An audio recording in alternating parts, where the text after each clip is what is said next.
Brought to you by Builders First Source. Lions center Frank Ragnow has announced he's hanging up at the age of 29. Quote, I've tried to convince myself that I'm feeling good, but I'm not, and it's time to prioritize my health and my family's future, end quote.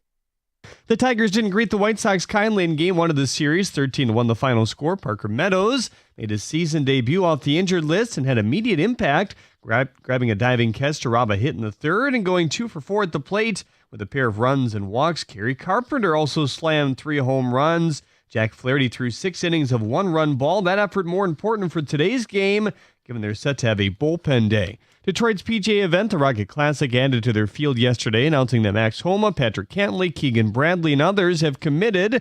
In other local golf news, Bloomfield Hills product Grant Hefner qualified for the U.S. Open by nailing a tough shot for birdie in Ohio. It'll be his first PGA tournament. Michigan State officially announced they've named Jay Batt as their next athletic director. The new leader has an expertise in fundraising after stops lately with Georgia Tech and Alabama.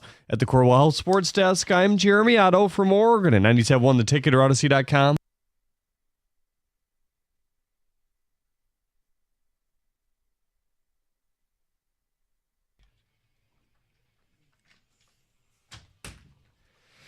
Good morning on a Tuesday. Jim Costa, John Jansen, Heather Park, Gov and Greg behind the glass, and Jeremy Otto on the updates.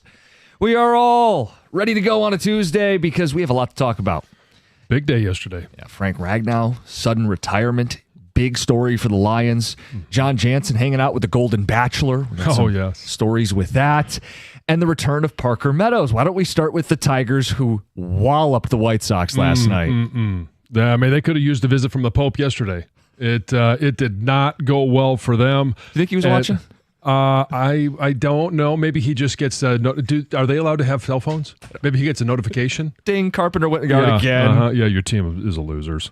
Spend a little more time praying for them.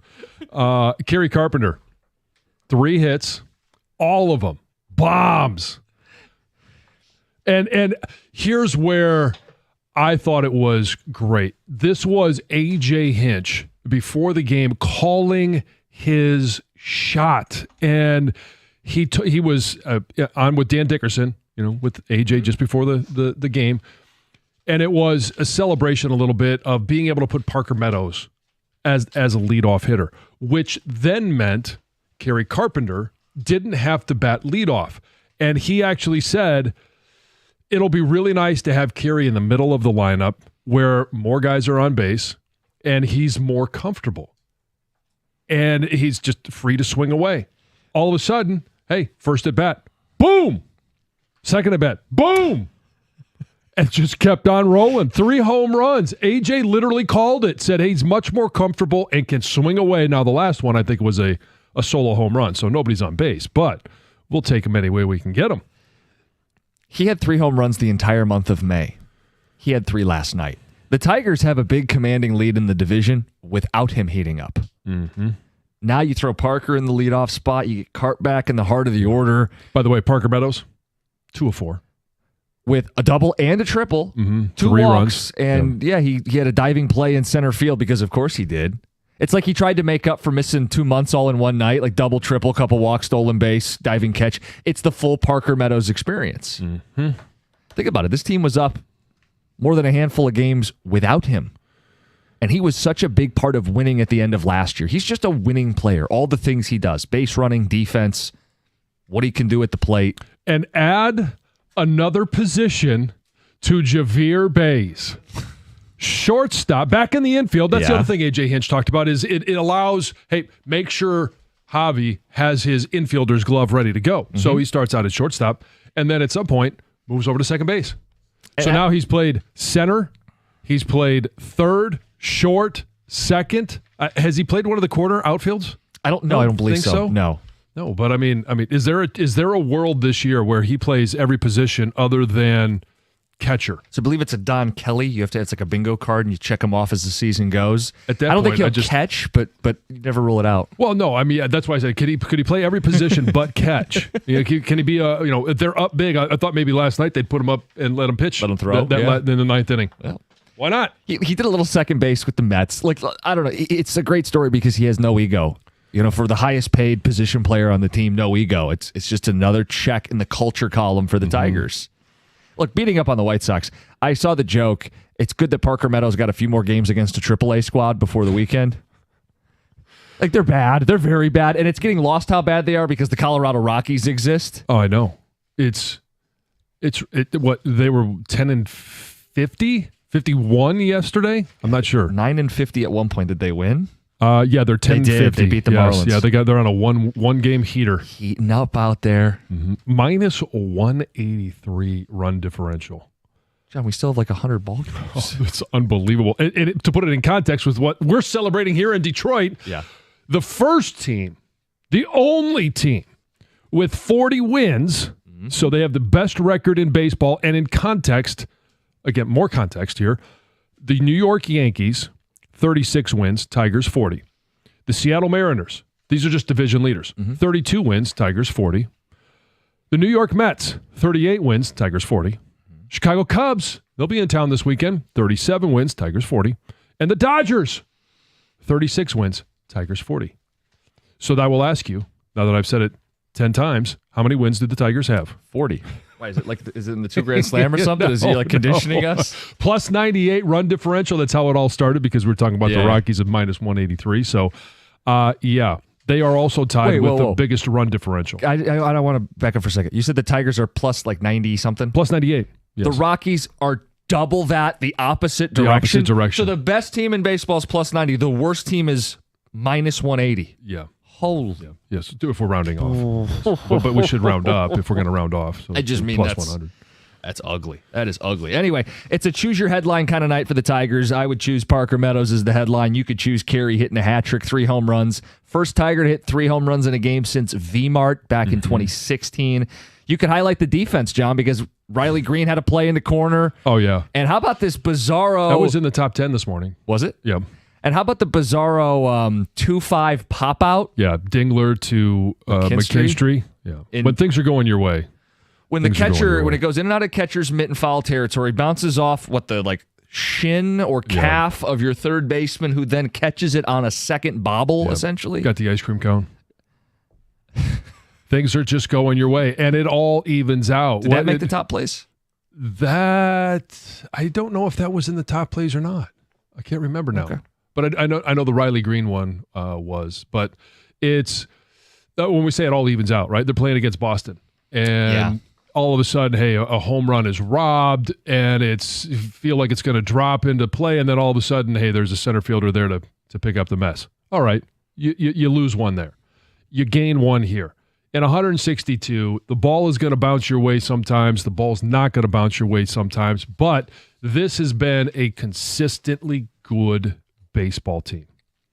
40 wins. How many games up in the division right now?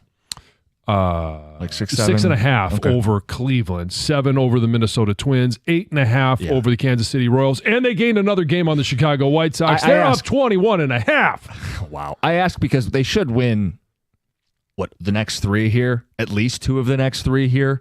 Yeah. And they should only continue to pack away and bank away wins in the division. This weekend's big against the Cubs, though. This would be great games to go to the ballpark. Friday night, school will start, all this stuff. But it just keeps building on itself, man. Like, there's no slowing down with this baseball team. It really, I mean, it's so much fun to watch this team. And obviously on nights like last night. Mm-hmm. It's an hour later because it's a central time zone. And I would like to tip of the cap to Kerry Carpenter, especially because when you're up, in the second inning, 5-0, after the fourth, you're up 8-0.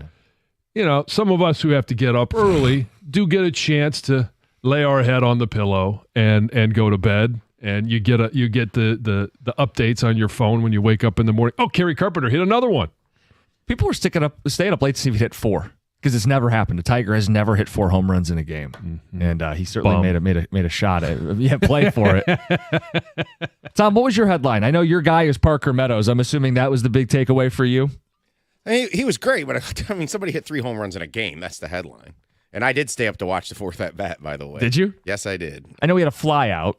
Yeah. No, there was a chance if they got 2 on in the 9th, he would get a one more shot at it. But I wasn't going to stay for that.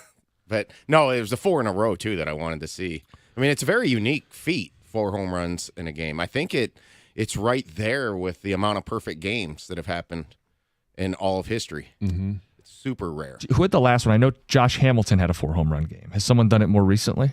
Something in the back of my head is saying either happened this year or last year. A 4-home run? Yes. Okay.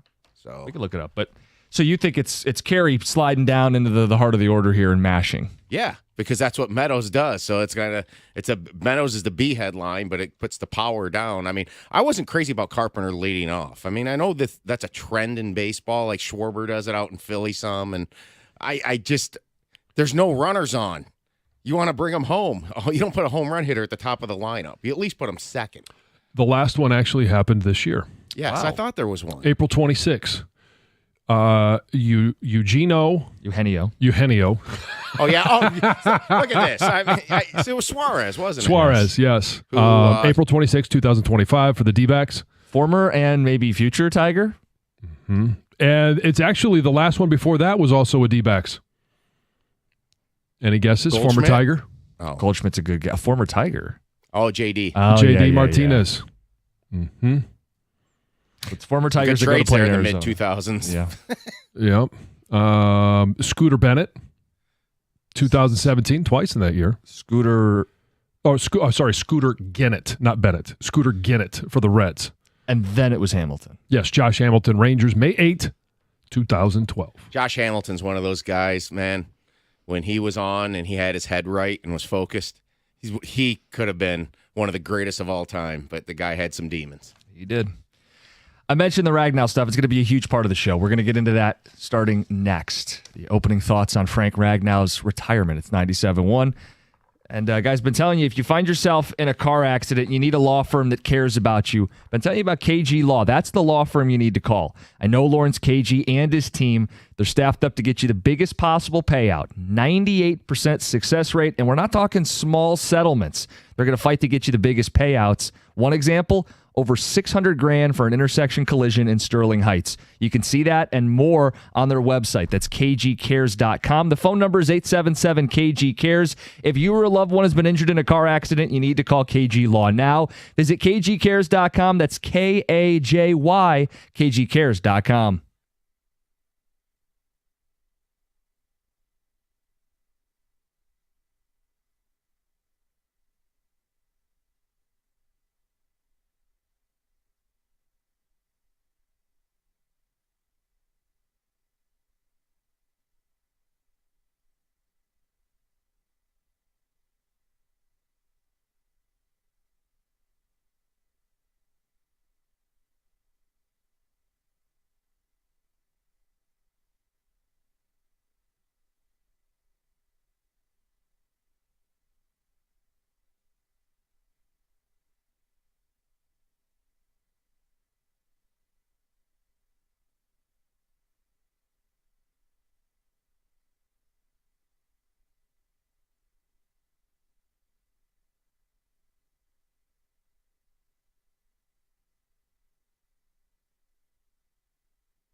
First Tiger to hit 3 homers in a game since 2016, Victor Martinez. That's Dan Dickerson on the call.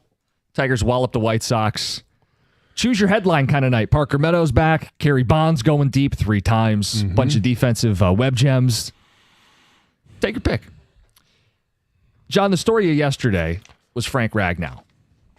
The story, of course, broke once we were off the air, broke during the midday show, par for the course. But what was your take on it? Were you surprised? I was shocked. Frank seems to me to be a guy, and I'm not saying he's not, that was going to scratch and claw for every minute of playing the game of football. And maybe that is the case. Maybe last year was the scratching and clawing just to get in 7 years, because he's had so many injuries, and they rack up over the course of your career. And I was telling you this: there's really 3 seasons for an NFL vet. Obviously, you have your regular season, then you have surgery season, and then you have rehab season, and then you're back into the regular season. And there are so many of these after the season surgeries that are never reported. Nobody knows about. Most guys are back by OTAs at that point. And it's just, hey, sometimes you got to go in and have a knee cleaned up. Sometimes you got to have a finger repaired. Sometimes you got to have, there's just a lot that goes into an offseason. And for me, it sounds like Frank just had enough of surgery season. And I don't know if he had a surgery this offseason. I would imagine he probably had something cleaned up, or there was some type of rehab going on. We know he played with that torn pec. I don't think it was something that needed to be surgically repaired, but I don't know. And then in his statement, here's where I think the key is, and there's a lot of discussion that I think will come from his statement, but the Lions organization has been absolutely incredible throughout this process. And I can't emphasize this enough, how grateful I am for this team and all of the fans. I believe that this is, knowing Frank a little bit, knowing Dan Campbell, knowing that there is no conversation that is off limits, this is something that he probably at the exit meeting said, I'm going to need some time. And this is a possibility. So the timing, I think, catches people off guard. This is post-draft, post-free agency. How much was the team prepared? They knew that there was a chance he could retire at any point. I mean, this has been discussed for a couple years, but Frank publicly had shot all of it down, saying he was kind of annoyed by all of it, that he hadn't... Last May, he hadn't even considered retiring. And I believe even January of this year, he downplayed some of the talk of his body wearing down. Now, maybe that was hopeful thinking, because he desperately wants to play football. He loves playing football. The injuries he's played through, I didn't know a fractured throat was a thing, right? Torn pec is not an injury you play through. He missed 1 game. And then this inoperable toe. I mean, the worst case of turf toe imaginable. They can't do anything about it. It's just going to be something he deals with for the rest of his life. Dude's a warrior. My head was just spinning because it felt that he had kind of put this in the rearview mirror. Yeah. And I wasn't actively thinking that they'd be playing this fall without Frank Ragnow. Then you throw in what looks like a misdirection, this contract stuff. Doesn't sound like there's any truth to that, but we had just talked about earlier in the day that he was unhappy with his contract because it was in the free press. Now it sounds like that was an incorrect report. Yes. Because it doesn't sound like this was about money at all. It'll be interesting, and in years down the road, right? There'll be people they'll give interviews. Hey, what's it been like after your first year of retirement? What do you miss? What did you like? What are you doing? And one of the questions will be, what was the worst injury? I get asked that one all the time, and sometimes I'll talk about the ankle. We shared that, after the groundskeeper got his knee blown out. But the fractured throat, that's one that I had as well. It's underreported, but I think it's a little bit more common than it happens. And it was the worst test. Obviously, the worst pain was the ankle. The scariest was the throat, because you get punched in the throat, you can't breathe. And then the worst part was the test. What's the test? The test is you're sitting up at a chair. At least I was. Yeah. And you have this HD screen in front of you, and they stick a camera on a cord. Yeah. Through your nose. Through your nose? And down the back of your throat.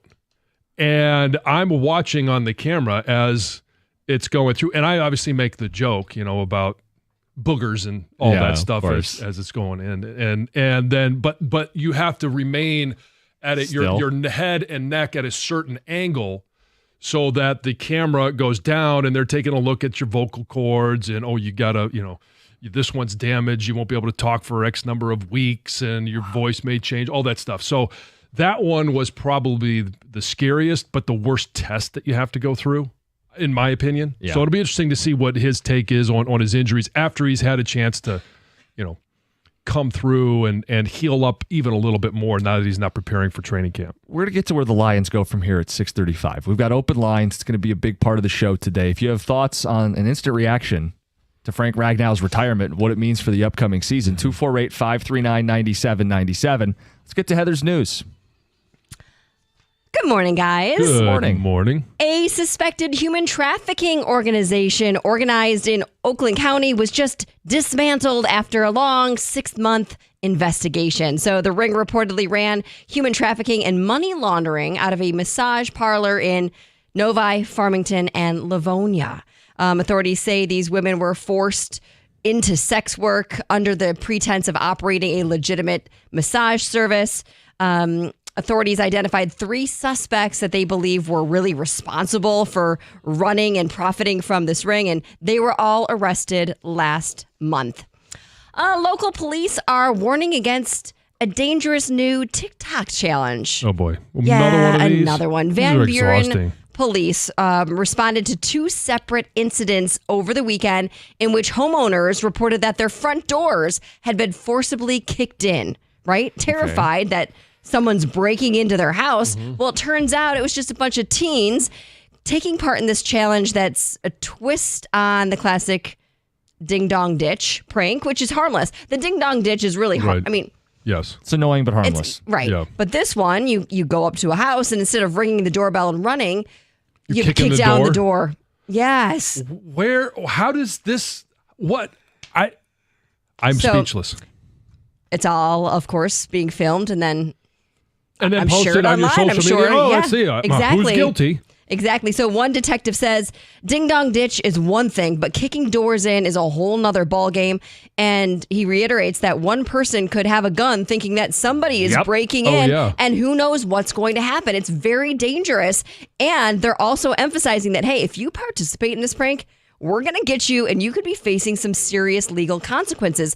So in Van Buren, they did find one group. There was a group of 2 that filmed one, and then there was another group of 3 teens. They're still looking for them that did the same thing. And it's happening not just here, but across the country in multiple states. And not only is it scary and could be very dangerous, but it's also leading to a lot of damage to these homeowners that now need to go replace their door frame. The stupidity of it is you're posting it. You're posting your your crime admission. Yeah. The first thing I thought of was what you said. Someone with a gun, Yeah. their door gets kicked in, immediately they're in defense. You don't want to be in that spot. No, not at all. Philadelphia Eagles running back Saquon Barkley has just landed on the cover of Madden NFL 26. Cool, pretty cool for him. He was also named to the Madden 99 club. Be a 99 overall in the game, John. There you go. I was going to say, what is that club? Appreciate Thank you. Yeah. I'm aware of that one. I wasn't, so thank you. So he called both honors a dream come true. He said that he was grateful for his teammates, coaches, and Eagles fans for their support. He deserves it. Yeah. Good choice. So if you've ever experienced tattoo regret, you're not alone. No. Because Miley Cyrus is right there with you. She recently admitted in an interview with the New York Times that she regrets about 80% of her tattoos. I haven't seen her lately. Does she have a lot? Like, does she have the arm sleeve? No, I don't think so. No, not like that. But I'm imagining she's got a decent amount of them. I can picture one, I think, on her rib cage she has. Oh. I don't know. She's got quite a few. If you Google. But she doesn't have like a sleeve. No, but like there's enough. Yeah, there's a lot. Oh, okay. Okay, yeah. she's got a lot more. Yeah. I had one removed. Did you? Yeah. Yeah. Well, anyway, let's hear what she says.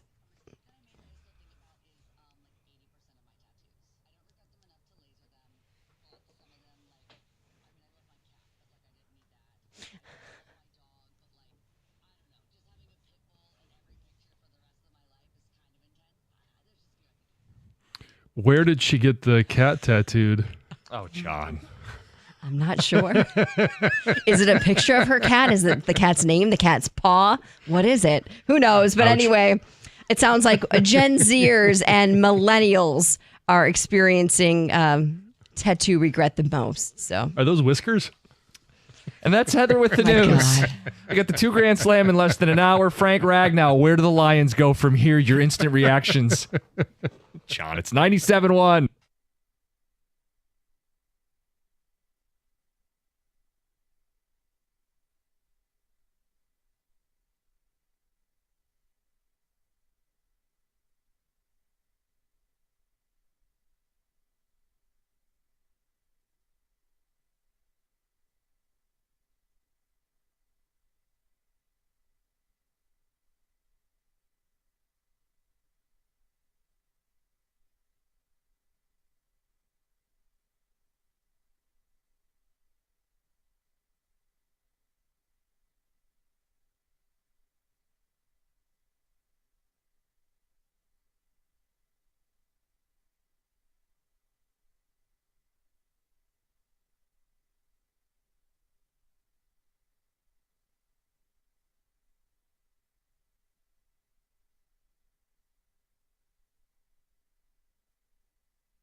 It's Mike Tirico.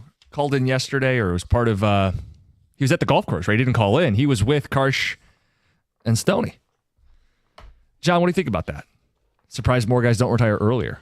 I think we're going to see a lot of guys retire earlier than previously because they're making so much money. And there are some guys that they're going to go out kicking and screaming. They don't care how much money it is. They just don't know what they're going to do with their life after football. And neither one is the right way. They're all right. It's whatever it is for the individual. Here's what I hope for Frank is that you can take advice from former teammates, former players, your family, but that it ultimately was his decision. Because in a year, in 2 years, in 5 years, he's gonna at least think at some point, what if I had stayed? What if I had played one more or two more or three more years? It's just human nature. And I just hope that this was 100% his decision so that as your mind plays tricks on you later in life, there's no one to sit there and say, you convinced me to do this and I should have played longer. What I think is tough is he might not feel like it was his decision because his post says his body wouldn't let him. So in that way, he feels like spirit wants to fight, body won't cooperate. So you kind of feel like it's robbed. Like I'm sure he wants to be out but there. It's still his decision. It's his body's decision. Like it's not influenced by anybody else. Right. And again, you'll take advice from a lot of different people, but ultimately it's his decision to make because it's his body. He knows. No one knows what he feels like other than him. Yeah. And this is one of, and he addressed it, like it's the hardest decision of his life to stop what you have done your entire life. Your identity is being a football player, being a badass, the tough guy. Damn good football player. And now there's just, when you make this decision, your entire world changes. Yeah, because it's your identity. Yeah. I mean, you went through it. What was it like for you? Well, the difference was he made this decision. This decision was made for me. The phone stopped ringing. I know, but I just mean like that first fall without football and just trying to reimagine your life. That's who you were. Yeah, the 10th year without football is no easier than the first year without football. I still have it. And we go to, obviously, we're down at Lions training camp. The worst day of the year for me, by far the worst, is the day that guys report to training camp. Because especially now, training camp's not like it used to be. And trust me, it's no Club Med, but you're going to play a game. And we get wrapped up in edge defender and these different pluses and minuses for this roster and this team and this guy and how many years. But when it kind of comes down to it, it's a game.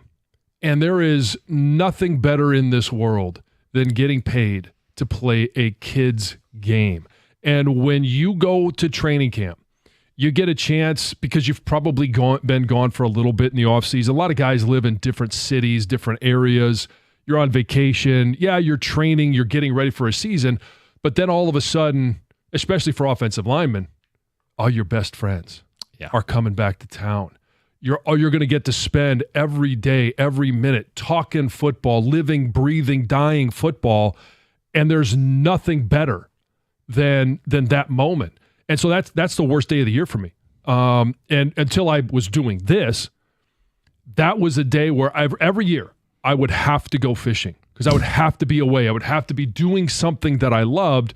And then the next worst one that he'll find out, and the Lions played the Bears for the first regular season game. That was the Calvin Johnson catch, or not catch, whatever.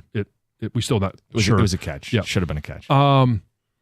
That moment where you feel like you should be with your team. You should be playing football. It's a game. And you wake up in this cold sweat because you're like, wait a second, what am I doing? I'm missing out. And so that's the next one. That's the next hurdle that he's going to have to get over, just emotionally, mentally, physically, all of those different things. Some of the early ticket texts. And guys, we're going to have open lines. This is a huge story. Texter says, Frank has always said he believed he was going to play until the end of his contract. He must really be hurting because he strikes me as a man of his word. Mm-hmm. Yeah, I think the guy was all beat up. And what was the text that I sent you? Yeah, because I asked you, is this a ploy to get money because of what was in the news? And you go, that's not Frank. It's not Frank. I believe his word. Yeah, and if you read the post, it details, like, hey, Lions are great. I tried to push my body. I can't. Texter says, guys, I'm panicking about the Lions. I held strong losing the coordinators, not adding much in free agency, and a draft that seemed average. Throwing a tough schedule, and now an all-pro center is gone, plus Zeitler. I'm terrified. This team wins through the offensive line, and it's gotten worse. We may see the same Goff we saw in the playoffs, and that's scary, Jared and Jackson.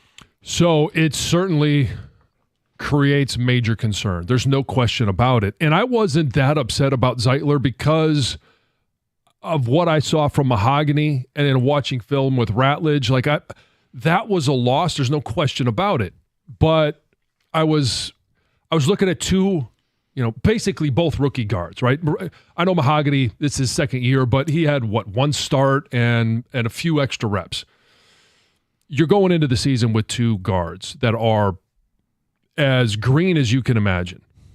But the saving grace was that Frank was at center. Yeah. Hey, if you make a mistake, a center can really help you out. And both guards being new, you've got two veterans, Decker and Sewell, on either side, and you got Frank in the middle. And so I'm looking at that going, we'll be all right. And in fact, I thought that this year's offensive line could have been better than last year's offensive line. I thought the upside from Mahogany over Glasgow, the upside of Ratledge eventually over Zeitler, and the youth, the extra mobility that you get with him could have been better than they had last year. But that was all anchored by having Frank in the middle. It's the best word. He was an anchor. Yeah. He was an all-pro. He was the best center in football against the run back-to-back years. The offense is predicated on running the football to set up play action. When you face these blitz-heavy defenses, he's the guy identifying things as an experienced player. He brought toughness and grit that you couldn't measure. The idea that they're going to plug somebody else in at center, there will be a drop-off. They will be a worse offensive line next season. Oh, yeah. There's no way they go into the season as arguably the best offensive line or even a top 5 offensive line. I would say that they're going to have to prove that they're even a top 10 offensive line. That's concerning. To me, that's more concerning than coordinator changes. That's more concerning than who's the opposite Aiden Hutchinson pass rusher. It's more concerning than anything. That is the biggest concern I have for this football team because the texter's right. Goff turns into a pumpkin. You don't run the ball. You don't have a top offense. You are no longer a top team. That's the fear I have. And, by the time you get to week 8, 9, this conversation should be much different. And part of that is Hank Fraley as offensive line coach. And I don't want to make this about, my experiences, but I do have the experience to lay on to this where I started as a rookie, started 16 games, and part of it, there are games where you look at a defense and it could be, game 3 or 4, and you're like, I've got no idea what I'm looking at. And then you are looking to somebody in that offensive line that can help you. I had Trey Johnson, who was a Pro Bowl offensive guard. He was, my rookie year, he was as good of a guard as you were going to find in the NFL. And he was 5 or 6 years into his career, very knowledgeable, smart as he was good physically. And having that next to me was a huge comfort. Yeah. Because there are times where I would overset a guy, and then all of a sudden, boom, there's Trey. And even in the middle of play, he's like, I got you. So Ratledge, if he's that guard, and we have no idea where they're going to be. I know he's practicing at center. Yeah. But let's just play this out. If he's a guard and Mahogany's a guard. Now, if there's something that happens on a twist with the tackle, okay, hey, Penei Sewell, I got you. All right. Graham Glasgow, as experienced as he is a little bit at this point of his career limited physically. And whether he's at guard or he's at center, there's going to be a couple of rookies next to each other. There's going to be a center that is not as good as the center that you had. And so that I got you moment might not be there for two very young, inexperienced players. So there's something that we need to address coming up next, which is who is playing center for this football team. You kind of threw out the two names that most people are considering, Glasgow, Ratledge. Want to get your thoughts on the pros and cons and where they may go with that. We, of course, want to know how big a deal this is for the season. I mean, people are texting in saying this changes my outlook completely. We'll get phone calls, ticket texts, and more. Frank Ragnow retires. It's 97.1. Hey, it's Heather, and if you're like me, you like knowing what to expect, especially when it comes to your phone bill. Well, Verizon's got some big news for your peace of mind. For the first time ever, they're locking in low prices for 3 years. That's right, 3 years guaranteed with my plan. So if you're thinking about making the switch to Verizon, this is for you. You can get a single line for just $45 a month when you switch and bring your phone. That's Verizon's best price ever on unlimited welcome with autopay plus taxes and fees. And again, that price is locked in for 3 whole years because at Verizon, they've got your back now and in the future. So go ahead, take one thing off your worry list. Visit your local Verizon store in Detroit and ask about their 3-year price guarantee today. $20 monthly promo credits applied over 36 months with a new line on unlimited welcome. In times of congestion, unlimited 5G and 4G LTE may be temporarily slower than other traffic. Domestic data roaming at 2G speeds. Price guarantee applies to then current base monthly rate. Additional terms and conditions apply.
725, we've got the $2,000 Slam, a chance to win $2,000. We're talking Frank Ragnow, retired yesterday. Caught off guard just because it felt like he had put this stuff in the rear view. He was feeling better, but his body's let him down. And it's a brutal game, and he walks away. And now the Lions have to pick up those pieces. John, there's no mincing words. You lose an all-pro center. The identity of your offense is your offensive line. It's the grit. It's the toughness that Frank brought to the table. They are not as good a football team. No, and they're not as good of an offensive line. But I've already mentioned Hank Fraley with young. I think he is one of the top 2 or 3 offensive line coach in the NFL. And sneaky, great move, or at least sneaky move for the Lions is, giving him the extra title of run game coordinator, needed to keeping him and having him as your offensive line coach in a time of transition. Not losing him to OC at Seattle, not losing him to Chicago going with Ben Johnson or with Aaron Glenn to the Jets. So, great move that he is still here. And again, I think he's one of the top offensive line coaches, and he's going to be sought after every offseason moving forward. Just get ready for that. But I think, so some of this, we get this ticket texter. Huge blow, but Brad has been making moves for this. Hank Fraley on staff, Holmes crafting the roster. We need to relax. I think it's okay to be apprehensive right now. I think this is a coping thing to be we're going to be okay. You're not going to get the same production out of rookies and a shaky interior of your offensive line. It's okay to acknowledge that. It's okay. Change is always difficult. Change can be for the better. But what does change for the better mean for this offensive line? In 2 years, in 3 years, it's a better offensive line because, again, they're making some moves. You're developing Mahogany. You're developing Ratledge. You're developing Manu. I think there's a spotlight on that pick right now. Big picture, long term, yes. This season, though, John, before you tell me who you think should play center, we got a guy on hold that wants to make a case. Okay. So let's give Matt and Graham Blank a shot first. Matt, you're on 97.1. Good morning, guys. Good morning. How are you? What's up? Good. Hey, so I'm thinking, when Frank was drafted at Arkansas, he pretty much became a premier center right off the bat, right? He played guard for his first year. Okay, so why can't Ratliff do the same thing and he's not injured? So it's all doom and gloom, it seems like, with this guy coming in, this young 24-year-old who's the same size. Frank was 6'5". Matt, this guy's 6'6". He didn't play center at all in college, and center in the NFL comes with a lot of moving pieces. Ragnow was a center in college and did a year at guard to acclimate. The idea that Ratledge is going to come in and you're going to have all-pro production, he's going to identify blitzes the same rate as an all-pro, I don't see it. But you have a 2-time All-American, so the guy knows how to play football, is my point. So you can argue that point all you want, but the guy knows how to play football. He's not stupid. No, he can learn the position. He's not Frank. Yes, he can learn the position. And so I didn't say it was Frank. So then they're worse. No. Okay, so hold on a second here. And Matt, this will give you a little bit of validity on what you're saying. Graham Barton last year was drafted by the Tampa Bay Buccaneers. He became their starting center. He played center his freshman year at Duke, but then played 3 years at left tackle. So at least he had a season in college football of playing center. It's not a huge transition to go from guard to center. Everything looks the same. And you got the same view. When I went from tackle to guard, my world seemed like it changed because the view was completely different. I do think that he can make that shift, but there's going to be a learning curve. He is not going to be an all-pro center if that's the route they go as a rookie. Do you think that's the route they go?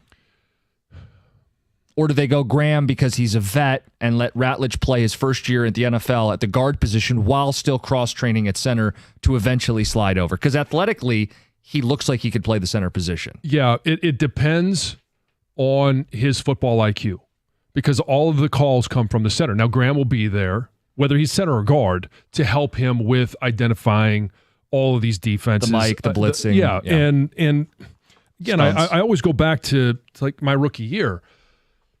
I didn't know as much my rookie year as I clearly did as a fourth or fifth year player.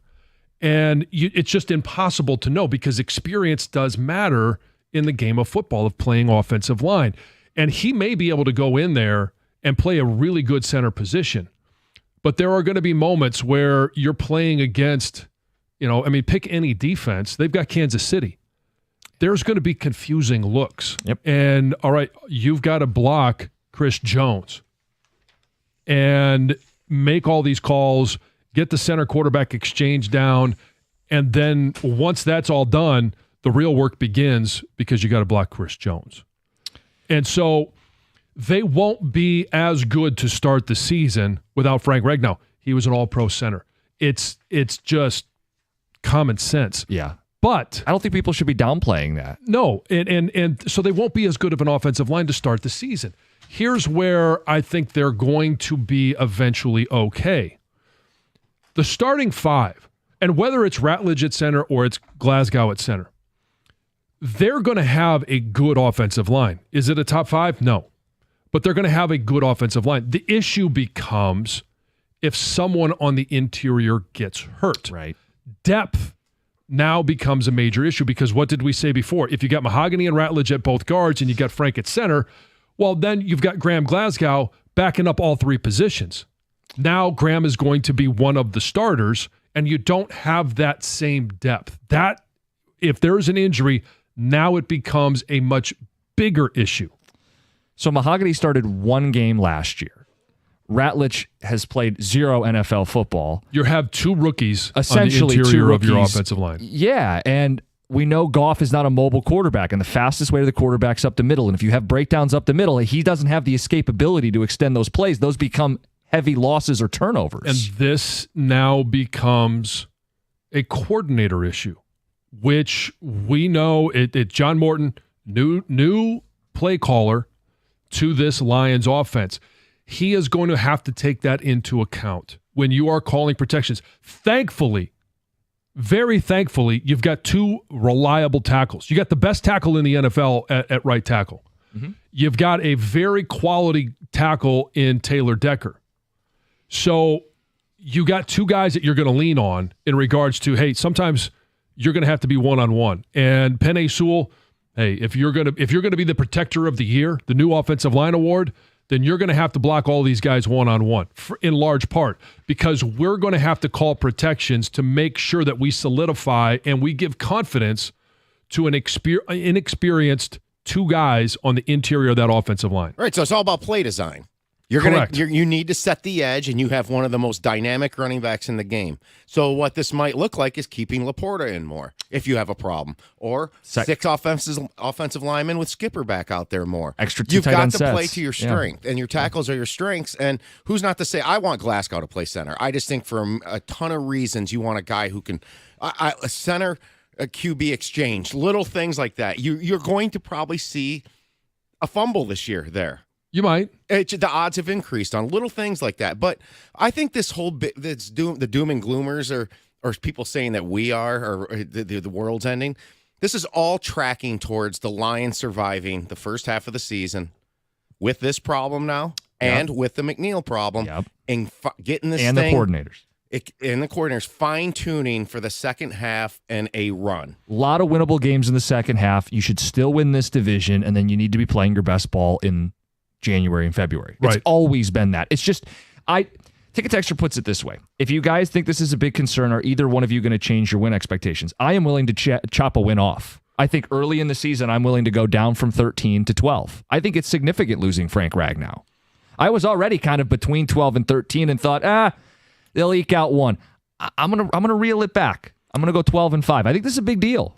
It is a big deal. I'm not ready to make that shift. I need to see, and I'm not ready to say that Graham is the center. I think Ratledge could be the center.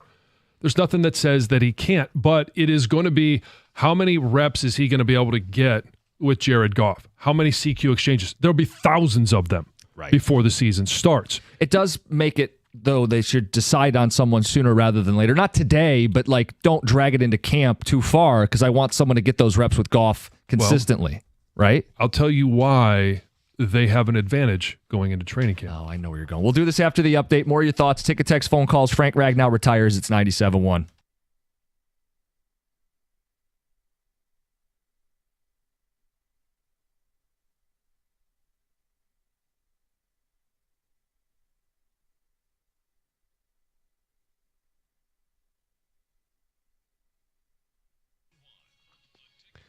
Brought to you by Twin Peaks. Lions center Frank Ragnow saying goodbye to pro football at the age of 29. The four-time Pro Bowler broke the news on Instagram, quote, "I've given the team everything I have, and I thought I had more to give, but the reality is I simply don't. I have to listen to my body, and this has been one of the hardest decisions of my life," end quote. The Tigers clobbered the White Sox 13-1. The 16-hit attack began in the first inning thanks to this.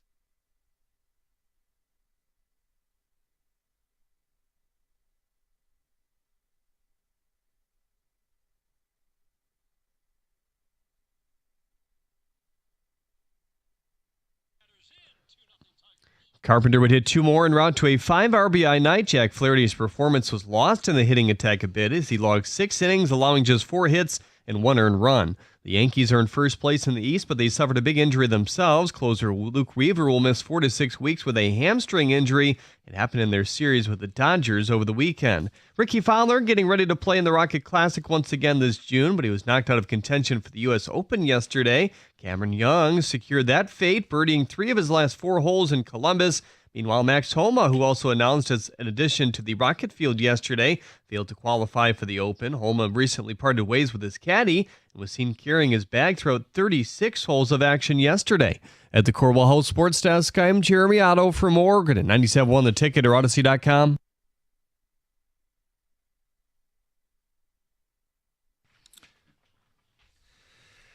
All right, for as much time as we've spent focusing on the pass rush opposite Aiden, or what's it going to be like with 2 new coordinators, what about this gauntlet of a schedule? The biggest concern is now Frank Ragnow's retirement.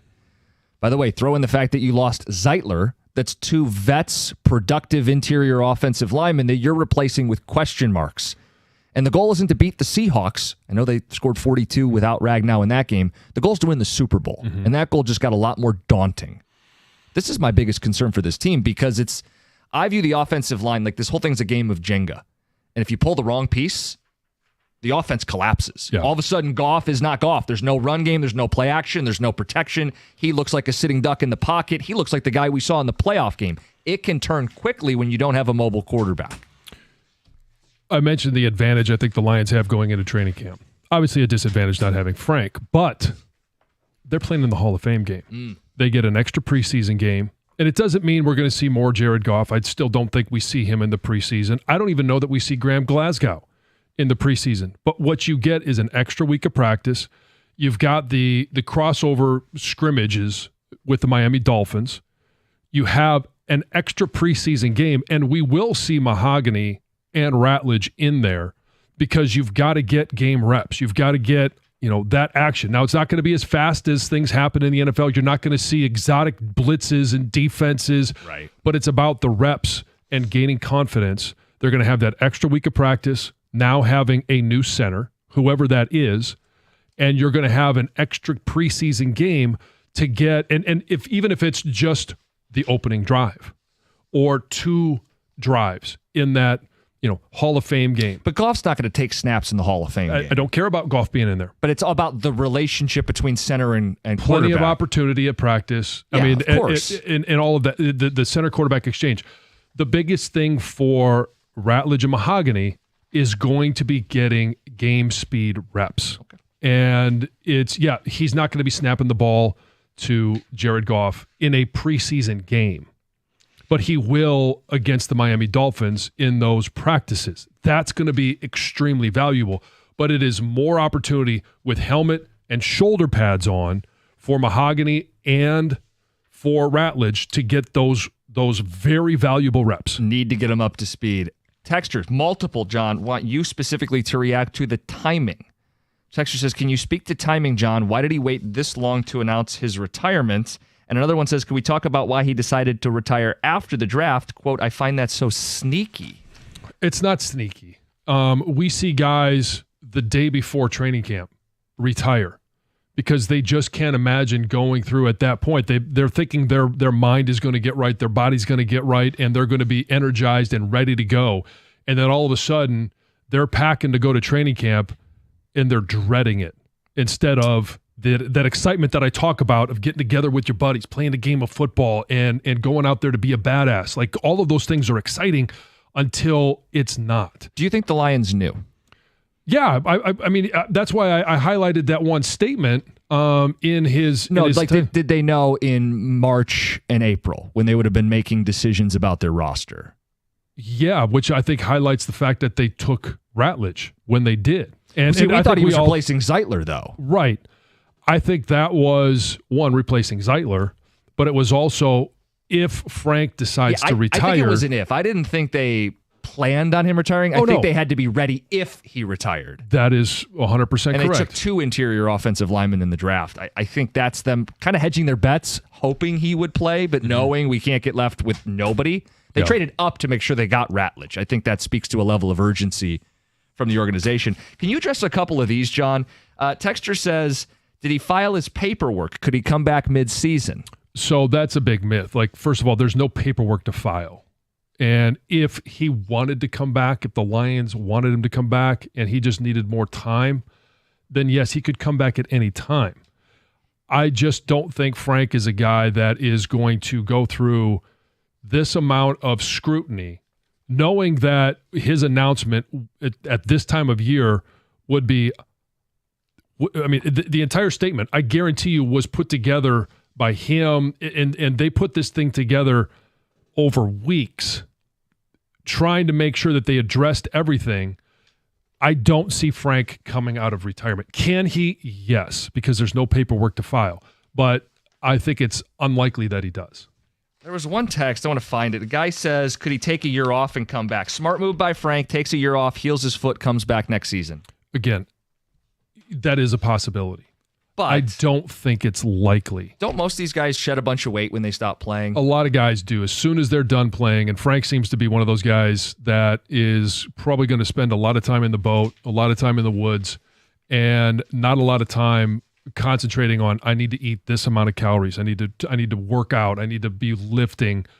It just, the longer you're out, the more your body is not getting calloused for an NFL season. TJ Lang downplayed making calls as the center. He said it could be offset by your vets, Sewell and Decker IDing blitzes. John, can you speak to that? Oh, yeah. I mean, it's... So when I talk about the view being different, going from tackle to guard or center, that's the issue that I had, because at the tackle position, a lot of times, and we see this from Penne, he's so good at his pad level, he could come out of a 2-point stance, even in a run situation, and still get underneath that defensive end or tackle. But when you are in that 2-point stance, you see everything.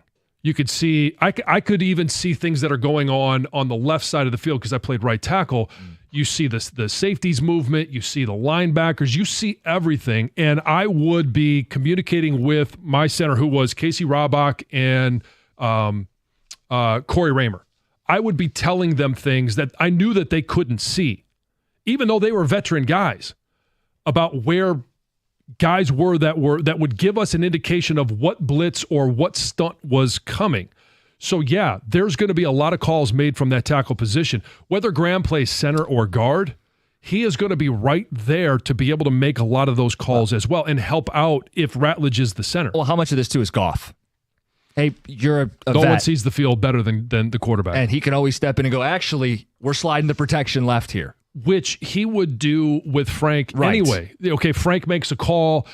Jared Goff sees something different, and you always go with the guy that's got the ball in his hands. My only question is, it's another set of eyes that you're losing to help make those conf checks. And what if you're not on the same page? What if you see it differently? I know you default to the quarterback, but if the center is not on the same page, do you risk missing a stunt or a twist, and now you're getting your quarterback killed? Yes, you risk that, but that's where Ratledge is going to have to put his ego aside. And, hey, if Graham Glasgow says this, all right, this is what we're going with. If I'm overruled by the quarterback, and that's where communication will be so important, is making sure, and we've talked about all these away games and in these stadiums and these teams that they're playing, whether it's Kansas City, whether it's Baltimore, Cincinnati, he's going to have to make sure that he gets closer to the line of scrimmage to make sure that if it's Ratledge at center, that they're on the same page.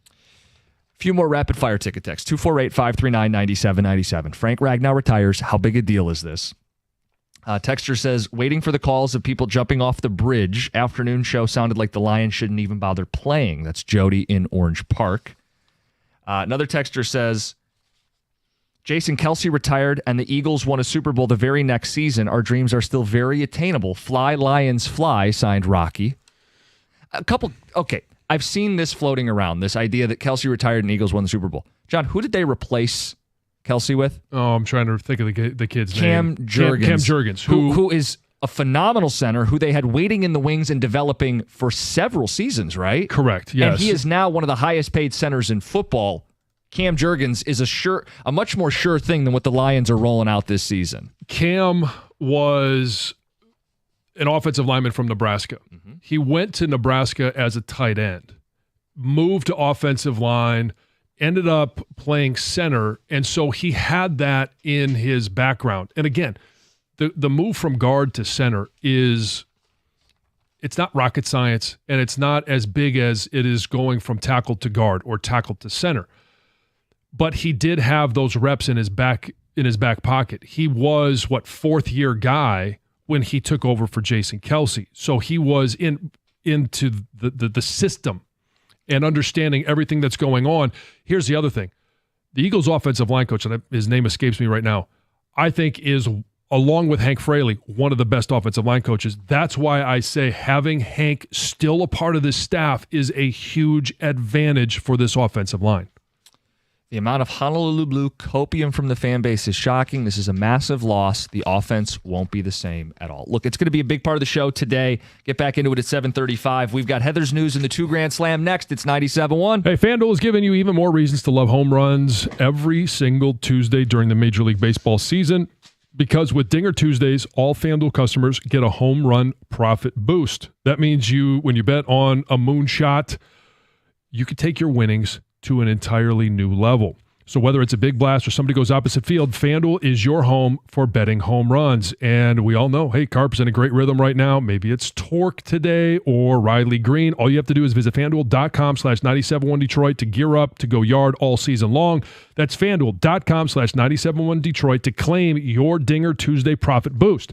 Make every moment more with FanDuel, America's #1 sportsbook, official sports betting partner of Major League Baseball.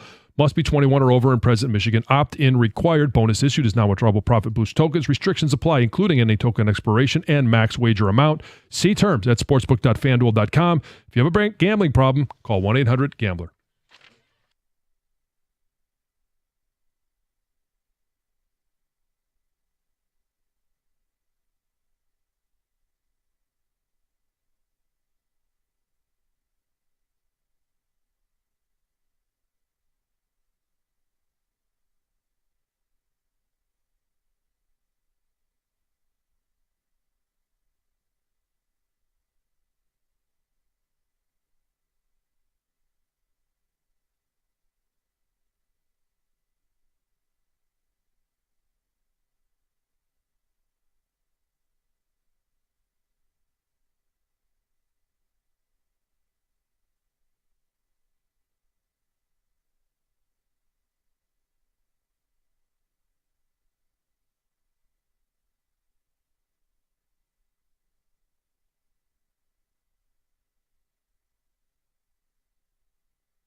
get to Heather in the news before the 2 Grand Slam. Well, 3 teen girls were arrested on Friday when a brawl broke out after the Birmingham Village Fair, right? So there's video of this fight. It went viral, making rounds on social media. One of the girls actually had to be transported to the hospital. 3 teens from West Bloomfield, Southfield, and Sterling Heights were arrested. And this fight wasn't the only violent altercation that took place at the fair. 2 other teens were arrested on Friday as well, another on Sunday. And now families, residents, event organizers are concerned about the safety. And they don't want to see this event go away like the Berkeley Days event that was canceled because of fighting. Other events have had to change their hours because of that. And so did this. The organizer said that in prior years on Friday and Saturday nights, they would stay open till 11. But this year they changed everything and it closed at 9 because of these violent acts that are taking place in the evenings after things close. The organizer did say, hey, this event's not going away. We're not getting rid of this. This is something that we've been doing. It is annual. It's a huge fair. It's not going anywhere, but the residents don't like it. The people going, you don't even need to be residents. Anyone going to the fair, you want to make sure that you're safe and everyone's having a good time. So I understand why people are concerned. Is an answer just staff up more security? Well, and they did that. They said that the Birmingham police had a large presence at the event, and they said they were able to get to these altercations quickly, but they were still, they're still taking place. A girl had to go to the hospital. Like it's still happening even with a larger police presence. So they just want everyone to know next year, no violence, not allowed. Happy Gilmore 2 drops on Netflix July 25th, and you're going to see a whole lot of familiar faces. Christopher McDonald, Shooter McGavin, he'll be back. Julie Bowen, Ben Stiller, all returning. And then you're going to see some new faces as well, including Eminem. Travis Kelce, Bad Bunny, and Eminem is apparently in the trailer. He is. I didn't watch the whole thing. What's his role, John? Well, this says that you might not spot him in the trailer. Right. He's wearing a beard. Yeah, he's got a beard, a sun hat, but he's kind of like yelling in Gilmore's face, Happy's face. So I don't know. It's kind of funny, but it's. I'm interested. Me too. Yeah. I actually just started watching Happy Gilmore the other night. I'm like, I just need a movie. I didn't remember that there's going to be a sequel. A 2. So I started watching it the other night. Eagles superstar running back Saquon Barkley has landed the cover of Madden 26.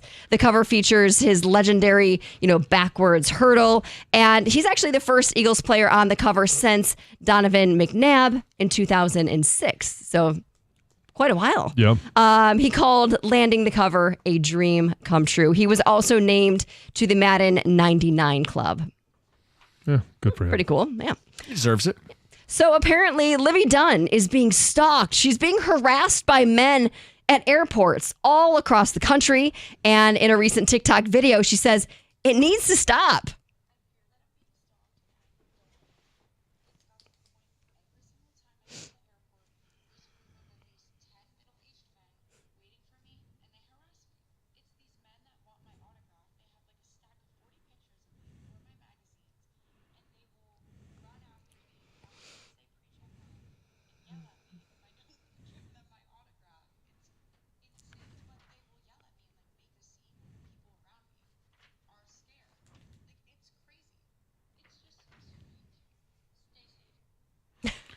Welcome to superstardom. I mean, we had that last week when we were talking about her boyfriend Skeens possibly coming here, and the text messages we got were they want her here more than they want Paul Skeens here. But I have to imagine there's a proper way to ask somebody for an autograph, and then there's this way, right? Like kind of like bombarding her as a group of 10 men, being like, sign these magazines and yelling at her. That's not that is scary. Well, in professional athletes, we talked about this too. Like, I'll sign for a kid, but if it's just people who are swarming you being disrespectful, that's not okay. So there's a way that you could be like, Livy, hey, do you know what I mean? Like being a little bit more respectful, a little more caring. And if she says no, then okay, you respect her and you don't huddle around her and follow her. If you saw someone famous at an airport, what would you do? I'd be like, oh my God, there's so-and-so, and that's it. Yeah, I don't think I would even come up and bother them. No, I would never go bother them, but I would be like, oh, wow, that's... You text your friend, hey, guess who's at the airport? Yeah, I mean, if I was like sitting right next to somebody, I'd probably be like, Oh, hey. Whoa. Yeah, maybe I'd say something, but I would never even ask for a photo unless they were taking pictures right then and there. Like, it's just not what I would do at all. Hey, this is your chance to call in to play the 2 Grand Slam. Do it now, 248-539-9797. I'm going to wrap it up with this story. There's a man who is suing Disney World after suffering a catastrophic injury after a trip down a water slide at Disney's Blizzard Beach Water Park back in 2021. So at the time, this guy weighed 334 pounds and was technically 34 pounds over the slide's weight limit. Okay. He may not have known that. He may not have been told you weigh too much, but his weight was out of the limits. Anyway, the guy says that he was momentarily airborne on the slide before eventually landing, quote, with force onto the hard plastic surface of the slide after losing control of the inner tube that he was riding on. And the lawsuit just basically blames the water slide's design and exhilarating speeds, he says. And he says it's Disney's fault. They're negligent for failing to establish a safe premises. So what? The solution is to put a scale at the top of the slide and make people step on it? Or ask you, or how much do you weigh, sir? Or change. I think it's more of the slide's design. Well, it sounds like it was designed fine if you were within, under 300 pounds. Yeah. Anyway, he's seeking $50,000. It's all going to come down to signage. If it was posted in multiple places and he saw it and just thought, it's just a suggestion. I feel like Disney's bombarded with lawsuits all the time. Yes. Oh, yeah. I mean, they must go through so many lawsuits because there's that other woman who's suing for like $2 million. Right. She says because of a monstrous wave at the kids' kiddie the Typhoon pool. Lagoon. Yeah, there was a typhoon at the Typhoon there's Lagoon. a typhoon, Yes. yes. I've been there, and it is a monster wave. There's a siren that lets you know it's coming. I think that's pretty well advertised. Anyway, it's time to give away some money. Let's do it.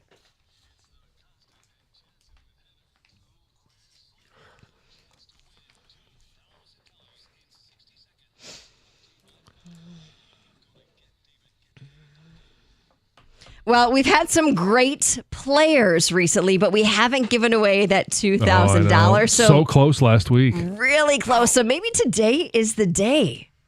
Feels like it could be. Yeah. Jordan, Beverly Hills, good morning.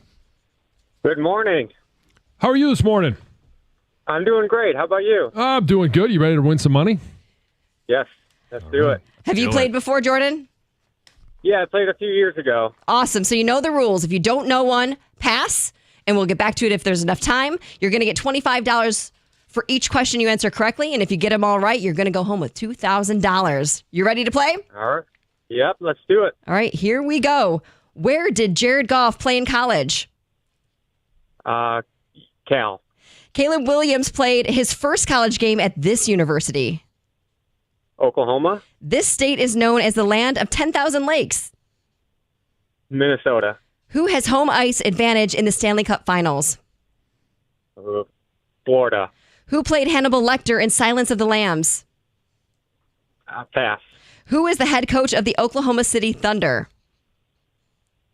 Pass. Who won the Memorial Tournament on the PGA Tour on Sunday? Scheffler. This artist had the 2024 hit A Bar Song, also known as Tipsy. Shabuzi. Who is the head coach of the Florida Panthers? Pass. Who is the new athletic director at Michigan State? Pass. Who played Hannibal Lecter in Silence of the Lambs? Pass. Who is the head coach of the Oklahoma City Thunder? I got you with 5. Same. That's a tough one. All right. Nice Not job, bad. though, Jordan. Yeah. The hockey ones are tough. Yeah, the Yes. coaches, that's tough. Yeah. Home ice, that's tough. Yeah, I mean, flip of a coin on it. We got you $125. We'll put you on hold. We'll get you paid, all right? All right. Thank you. Thanks, Jordan. Tuesday's 2 Grand Slam is brought to you by Femineo Law. We thank them for that sponsorship. And let's go through the right and wrong and the passes that he had. Jared Goff played where? Cal, you got that one right. Yeah, he's 2 for 2 because Caleb Williams played at Oklahoma. First game. State is known as the land of 10,000 lakes. Minnesota. He's 3 for 3. Hot start. Who has home ice advantage in the Stanley Cup? Flip a coin. Yep. We did this before. I guessed Florida. He guessed Florida. That's wrong. It's the Oilers. Is this the year for McDavid? Who played Hannibal Lecter in Silence of the Lambs? This one was sneaky tough because you could see his face. Picture him. And it took me a second to come up with it, but it's Anthony Hopkins. Head coach of the Oklahoma City Thunder. Ragnow. Yep. Who won the Memorial Tournament PGA Tour on Sunday? Scotty Scheffler. Got that right. And he got the artist with the 2024 hit, a bar song known as Tipsy. Shabuzi. Also my most played song in 2024. Oh, really? Yes. Oh, okay. You were in the The know. It was a great summer song, and then he performed the Thanksgiving here in Detroit. Yeah. Head coach of the Florida Panthers. Paul Maurice. Yes. Love Paul Maurice. Who is the new athletic director at Michigan State? J.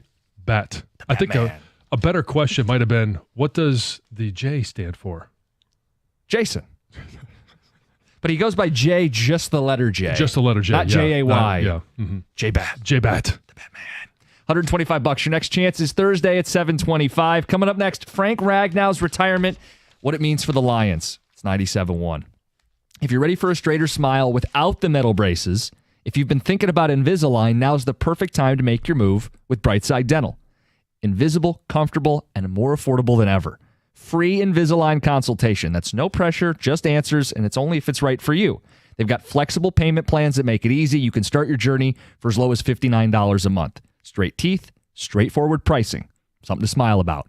Mention Jim Costa and The Morning Show. Lock in that price. Call 1-800-PAINLESS. Go to brightsidedental.com. That's Brightside Dental. No judgment, just care.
Just a jam.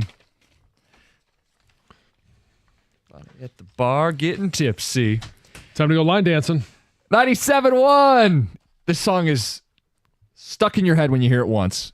Tom is nauseated by it. But we're having fun today. We're talking about a lot of things, including John with the Tom's golden... nauseated by a lot of stuff. Well, it's a long list. We will get to you and the Golden Bachelor later in the show. You were hanging out with the Golden Bachelor yesterday. Yep. Mel Owens is in town. So you post a photo with him? His journey is just beginning. Oh, boy. Yes, Mel's.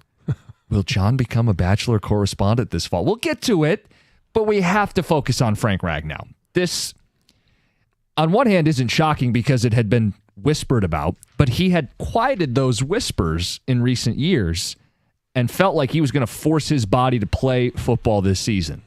Now we find out you're missing an All-Pro. How does this change your expectations for the season? How big a loss is this? And just what was your initial reaction to getting that news yesterday? I was shocked. I did not think that this was... We had talked about a possible contract extension, guaranteeing some money and different things. Didn't know that this was something he was contemplating.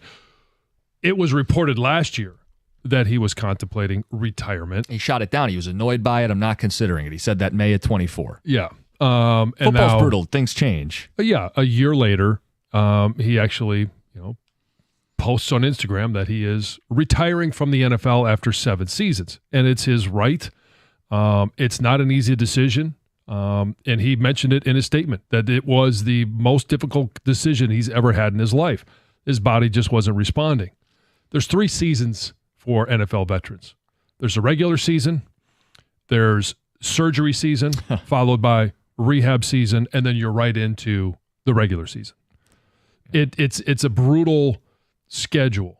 It's a brutal year-round schedule for a lot of NFL vets because, your body takes a beating, and a lot of the surgeries that happen after the season, they don't get reported. They go unnoticed, and it's just something. Hey, sometimes it's as simple as, hey, got a little cartilage you got to clean up in the knee, or got to fix a broken finger. All of those things, they're not newsworthy, but they're all things that you go through in getting ready for fall camp. His body wouldn't let him continue. He had to make the toughest decision of his life. He's a warrior. Everybody knows the guy was gutting it out, playing with the torn pec, only missed the 1 game, which felt ridiculous, but it just showed you the warrior that he was. A fractured throat, playing through that, this inoperable toe. He wanted to be out there. He was a huge part of this turnaround from where the franchise was to where the franchise is, and it sucks that he won't be part of a push for a Super Bowl this season. And I'm sure that probably played into it as well. If I make this decision and they go on, whether it's this year or next year, to win a Super Bowl, he's not going to be a part of that. I missed out. Yeah, I'm sure this weighed heavy on him. He didn't make this decision lightly. I think some people may be mad at the timing. So in his statement, it was clear that the Lions were aware that this was part of his thinking. The Lions organization has been absolutely incredible throughout this process. And whether he's talking about, hey, being drafted here, the extension, playing, in some of the worst seasons and then playing in some of the best seasons. That's all a part of the process, but I guarantee you there was communication between him, Dan Campbell, Brad Holmes about, hey, this is something I'm considering. And this is something I need some time to figure out. I need some time to figure, to feel if my body is going to get back to a point where I feel I can play at the level I want to play at. But I don't think he had definitively made a decision before the draft, so they kind of had to fly blind and kind of cover their bases, as opposed to knowing flat out he's gone. Like, would they have kept Zeitler if they knew for sure they were losing Frank? Because replacing both is where you start to get to the concern level. That's 2 proven, productive vets. Frank being the better of the 2. Frank's the best run-blocking center in football for years, plural. Frank is the linchpin, the identity, the grit, the tenacity, the foundation of this football team, starting at the point of attack on the offensive line. To lose him and Zeitler, like, John, I think this is the biggest concern this team has. It's not the coordinators. It's not Aiden's buddy on the opposite edge of the line of scrimmage. This is my biggest concern for the upcoming season. In terms of what this means, I was at 13 wins. I'm down to 12. I mean, this is a big deal. And in terms of can they win a Super Bowl, well, I don't think they have a top 5 offensive line anymore.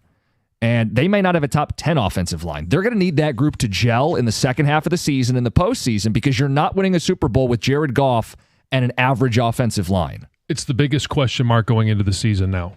And are you going to be as good with any combination of the three interior that they currently have on the roster, no matter if it's Glasgow at center or Ratledge at center, versus if they had Frank? No, Nope. They won't be as good. But it's sky is not falling.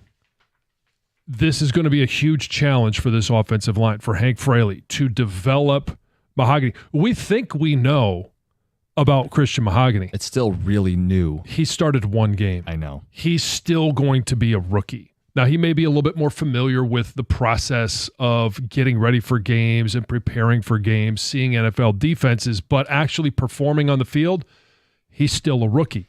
You're going to have Tate Ratledge, who actually is a rookie. Maybe they found a gem in the 6th round with Mahogany. And Ratledge, you're drafted in the 2nd round, you should be able to step in and play. Having been a 2nd round pick and having to step in and play, knowing that there are going to be highs and lows, you're not going to be as good as you will be in 2, 3, 4 years. There's going to be a learning curve. Frank's the anchor. Ratledge as a rookie isn't going to be Frank. I mean, that's if he plays center. I know he's cross-training at center. He never played center in college. Mm-hmm. Glasgow would make sense because he's played the position. It's a very cerebral spot. He's a vet. You could put Glasgow at center for this year while Tate Ratledge learns center and starts at guard. I mean, that's what Ragnow did his very first year in the NFL. And by the way, his center was Graham Glasgow, his rookie season. There is some stability, albeit Graham is not the player that Frank is, but at least you get the cerebral side if you start him at center. That's the comfortable move. The uncomfortable move is to have Ratledge at center, and it doesn't mean that it won't work. Doesn't mean it will. But that's why this is the biggest question mark going into the season, because you have two very unproven players on the interior 3. Graham will be one of them.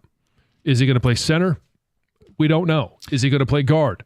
We don't know. He'll be one of those 3 positions. Yeah, I get where it comes from. Lions fans want to remain optimistic. They don't want to live in doom and gloom. I actually think it's okay to state what this is, a massive loss for this team.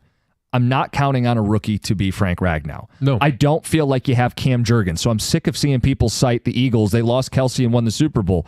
Jurgens played 11 games the year before. He had been drafted and been within the organization for 2 years prior to starting. If they took Tate Ratledge 2 years ago, okay, here we go. It's not the same thing. And I know it's been brought up, Frank's missed games rarely, and they've been okay, but the goal is not to beat the Seattle Seahawks in the regular season. The goal is to win the Super Bowl. And there's going to be a learning curve. This highlights the offensive coordinator and the change that was made at offensive coordinator. Yeah. Because, I mean, you go into the season knowing that you have 2 inexperienced guys on the interior 3. What does it mean for protections? We don't know. It's a we don't question know. mark. There's a huge question mark. Well, but we do know it's not Frank. And having been in that position at starting as a rookie, I had the great benefit of Trey Johnson being my guard. He was an all-pro, Pro Bowl caliber player my rookie season. He was dominant.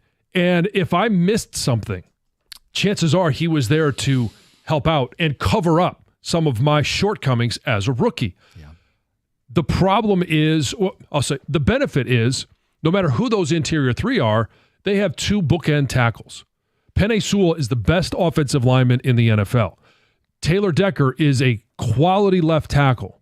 Yeah, I get that. My concern is just the middle 3, because if you start Ratledge, you're going to have a center guard rookie combo, depending on where Mahogany is.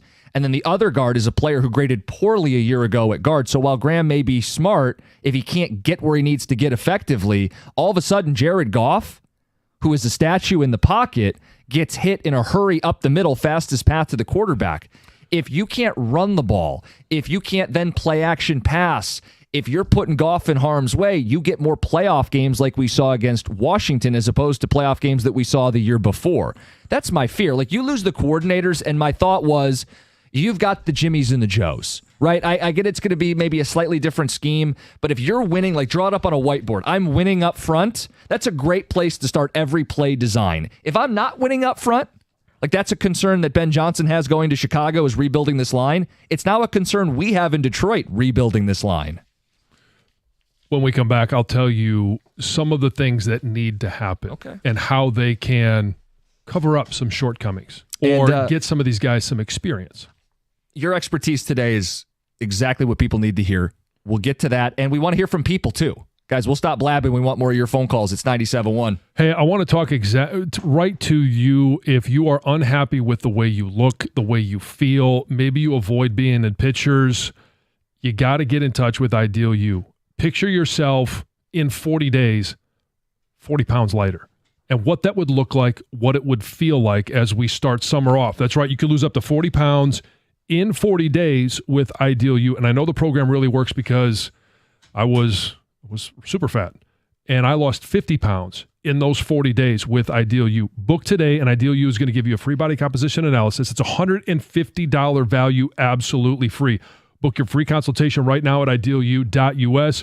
When you get those numbers and you have that body composition analysis, they're going to pair you with a weight loss coach, and you're going to come up with a plan together to help you be successful in those 40 days. Ideal You is different than other weight loss companies because it works, and it works fast. Lose up to 40 pounds in 40 days and be happy with yourself again, with the way you look, the way you feel, and getting in those pictures. Book your free consultation right now at idealu.us to get your body composition analysis. It's a $150 value, absolutely free.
Your ticket, text, your phone calls, Frank Ragnow. Instant reaction, ramifications for the season, 248-539-9797. John, you wanted to tee up something from personal experience? Yeah, it's obviously the center, when you have an experienced center, they're going to be the ones that are making all the calls. And it's confirmed by the quarterback. Quarterback has right of first refusal. They can overrule any call that is made because they're going to see the field as good as anyone, and they know it's all self-preservation. Hey, if I see a blitz coming over here, the offensive line doesn't see it the way I do, I'm going to redirect the protection. So Jared Goff and his communication with whoever the center is going to be of the utmost performance. But you're also going to have a couple of guys on that offensive line, 3 of the 5 that have great experience. Your tackles, especially when they're in 2-point stances, see the field almost as good as the quarterback. And they're going to be making calls. They're going to be telling the center, giving him all the information possible to make the best call for whatever protection, whatever run call is called. And Graham Glasgow, whether he's center or guard, is there. We know that he's a heady player. Maybe a little bit limited at this point in his career physically, but mentally and experience-wise is going to be as smart as anybody out there. He's going to help both of those guys. So it's not going to all come down to if Tate Ratledge is the starting center week 1, it's not going to all fall on him to make every single call and be right 100% of the time. It's a group effort. That's why having the extra week of practice because they're playing in the Hall of Fame game, having that extra game because you will see Christian Mahogany and Tate Ratledge. You probably won't see Graham Glasgow. You won't see either of the tackles. You won't see Goff. But it's those guys that need to be familiar with as close to NFL game speed as you're going to get. It's not that way in those preseason games. It's not going to be the same speed. There's college speed. Yep. There's NFL preseason speed. There's regular season NFL speed, and then playoff speed is a completely different level. So, and I think that's maybe my concern is getting them to playoff speed and performing at the playoff peak, because that's the only thing that matters for this football team at this point. I think they're going to. That comes in January. I think they're going to take some lumps early without McNeil on defense and with a reshuffled interior offensive line. They may lose a couple extra games than we'd like. Second half of the season, lighter schedule. They may solidify with Hank Fraley as a quality O-line coach, but will they get to another level against some of the best teams in the NFL to win a Super Bowl? It's a real fear. It is. And are they as good right now as we thought they were yesterday morning? Nope. No. You lose Frank Ragnow. We already know you're not going to have a Lee McNeil until sometime around Thanksgiving. So, no, they're not as good. Doesn't mean they can't still be a winning team. Doesn't mean that they can't still win the division. It just means that there is a huge question mark as to how good this offensive line will be. No one in their right mind would be able to say right now that this is a top 5, let alone even a top 10 offensive line. Doesn't mean they can't be. Well, that's the key. But going into the season, you can't say that. It's a huge question mark. And they have to be a top 10 line to win with Jared Goff. Yeah. To win a Super Bowl. Because I noticed you said they can still win the division. Can they still win the Super Bowl? I think that's a fair question. And they have to answer that question not today. They have to answer that late in the regular season, and we're not going to know until these young players play in a postseason, which is terrifying given that that's what this whole season comes down to. So everybody's bringing up, obviously, Cam Jurgens, who takes over for Jason Kelsey. They win a Super Bowl. It's a completely different situation because he had 11 games of experience. He played the center position in college, at Nebraska, and in the NFL with the Philadelphia Eagles. So that's not the comparison. Graham Barton is a closer comparison where he was a rookie last year, had played 3 years of tackle at Duke, and then goes to Tampa Bay, takes over the center position, and played extremely good. That's why I wanted him in the draft last year. The difference being he played center as a freshman. So he does have that on his resume, in his experience, albeit a freshman at Duke versus any experience in the NFL. But he did make that transition. So it doesn't mean that Tate Ratledge can't. Well, this is why you and I a year ago were looking at Barton and Powers Johnson and going, be a year ahead of this stuff on Ragnow. So you have a guy in the building to work with Hank Fraley. Now they're going to have to do it on the fly. Ratledge is going to start somewhere in the interior. Let's get to Rob in Brighton. Rob, good morning. Hey, good morning, guys. How you doing? What's up? I wanted to bring, kind of a similar comparison to this, but first I just want to preface it with, I think anybody that does not think that this is a big deal, Jim, I would agree. Like this is I think you both have said it, like this is a huge gut punch. And kind of like Lions fans, like everybody the last couple of years, what have they prided themselves on and what's been exciting to watch? John, I appreciate a good offensive line. I'm a Notre Dame guy. I would like to compare it to that. Last year, Notre Dame went to the national championship preseason.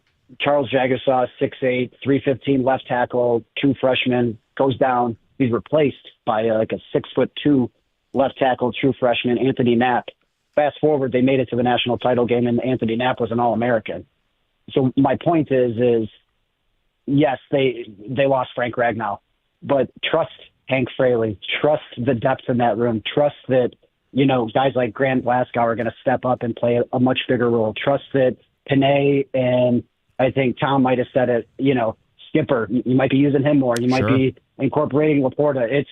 It's kind of the hand you're dealt, but I would encourage Lions fans. Yes, it's a gut punch, but from experience, I would say trust the room, trust the drafting of Brad Holmes. And I'm not trying to sound like a slappy. I'm just you've been balanced. This is a balanced phone call, Rob. To your point, it's not a decapitation. It's a blow to the gut. Right. And it's a gut punch. Yeah. So there's a lot to think about with this team. Going into the season, they're not going to be a top 10 offensive line. They can get there. Have to get there. And they can get there week 1, week 2, week 3. Who knows how 17, long it takes for them to get to that point. But I do think that there's major concern. Now it's really going to come down to the OC. Yeah. In terms of play calling. Does this mean that they run the ball more? Well, okay, that's fine. Well, that's the I'll Notre hand Dame the ball example. off to, Montgomery and Gibbs. And in terms of protection, I will expect more out of our offensive tackle because maybe I've got Montgomery sticking his nose in to help that interior 3. You're going to have less 5-man protections because you don't want one of those guys to be on an island. It's going to happen throughout the course of the year. These are NFL players. They're going to be expected to block one-on-one, but you don't want to have that highlighted in week 1 or week 2. So maybe the playbook is pared down a little bit. Maybe the protections are if we're going to put those tackles on an island and we're going to make sure that we solidify the interior of this offensive line in terms of we don't want anybody putting pressure on Goff up the middle. All of those things are a part of covering up deficiencies early on in a schedule until you build trust in a Ratledge or until you build trust in a Mahogany. I think it's a great point. Offensive linemen in the run game, they get to sink their teeth into a defensive front and build up a little bit of confidence and win that battle. It's what Notre Dame did. They ran it almost 60% of the time last year. I think that helped with some of the moving parts up front on the offensive line. The one thing they have that we don't in Detroit is Riley Leonard was a weapon in the run game. Mm-hmm. So they were going to run it more because their quarterback could run. He would also run on plays that were called pass. So we don't have that luxury in Detroit. No, we don't have a mobile quarterback. No, and I'm not trying to turn this into a referendum on Goff, but I think a texture makes a good call here. We gave him all that money. He has to be able to handle protections. If he has the final say, he has to pick up a lot of slack as well when it comes to that element of this. Well, and you could say, Goff is not a mobile quarterback. It's not rocket science. He's not a mobile quarterback. But I could also say I think he's one of the smarter quarterbacks in the NFL. He's got a lot of experience, and he's going to know they're going to test that interior offensive line. When do I have to get rid of the ball? I've got to get rid of it now. And he is willing to take incompletions. He's willing to throw the ball in the dirt. He's willing to protect himself as well as the offense and the football. 248-539-9797. We got phone calls. We got ticket text. We'll hit it right after the update, 97.1.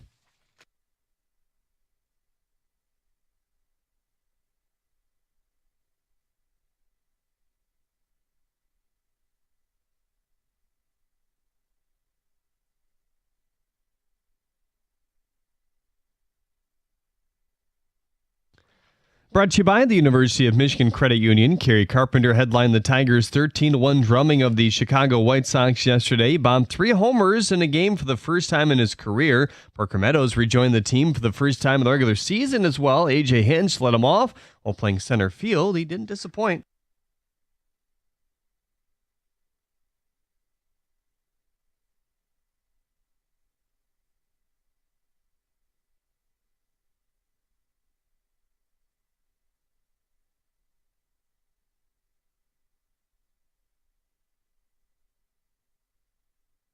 He continued to showcase his speed with a steal, a triple, and scoring 2 runs. Jack Flaherty gave up the game's only run, but was solid through 6 innings. Dylan Smith relieved him to make his major league debut, allowing just a single knock in 2 innings. Lions center Frank Ragnow has decided to call it a career at age 29. He joins the group of early retired Lions stars, including Calvin Johnson and Barry Sanders. They both gave it up at 30 years old. Michigan State officially announced they've named Jay Batt as their next athletic director. The new leader has an expertise in fundraising after his stops lately with Georgia Tech and Alabama. His contract will be voted on by the Board of Trustees June 13th. At the Corwell Health Sports Desk, I'm Jeremy Otto from Oregon at 97.1 The Ticket or Odyssey.com.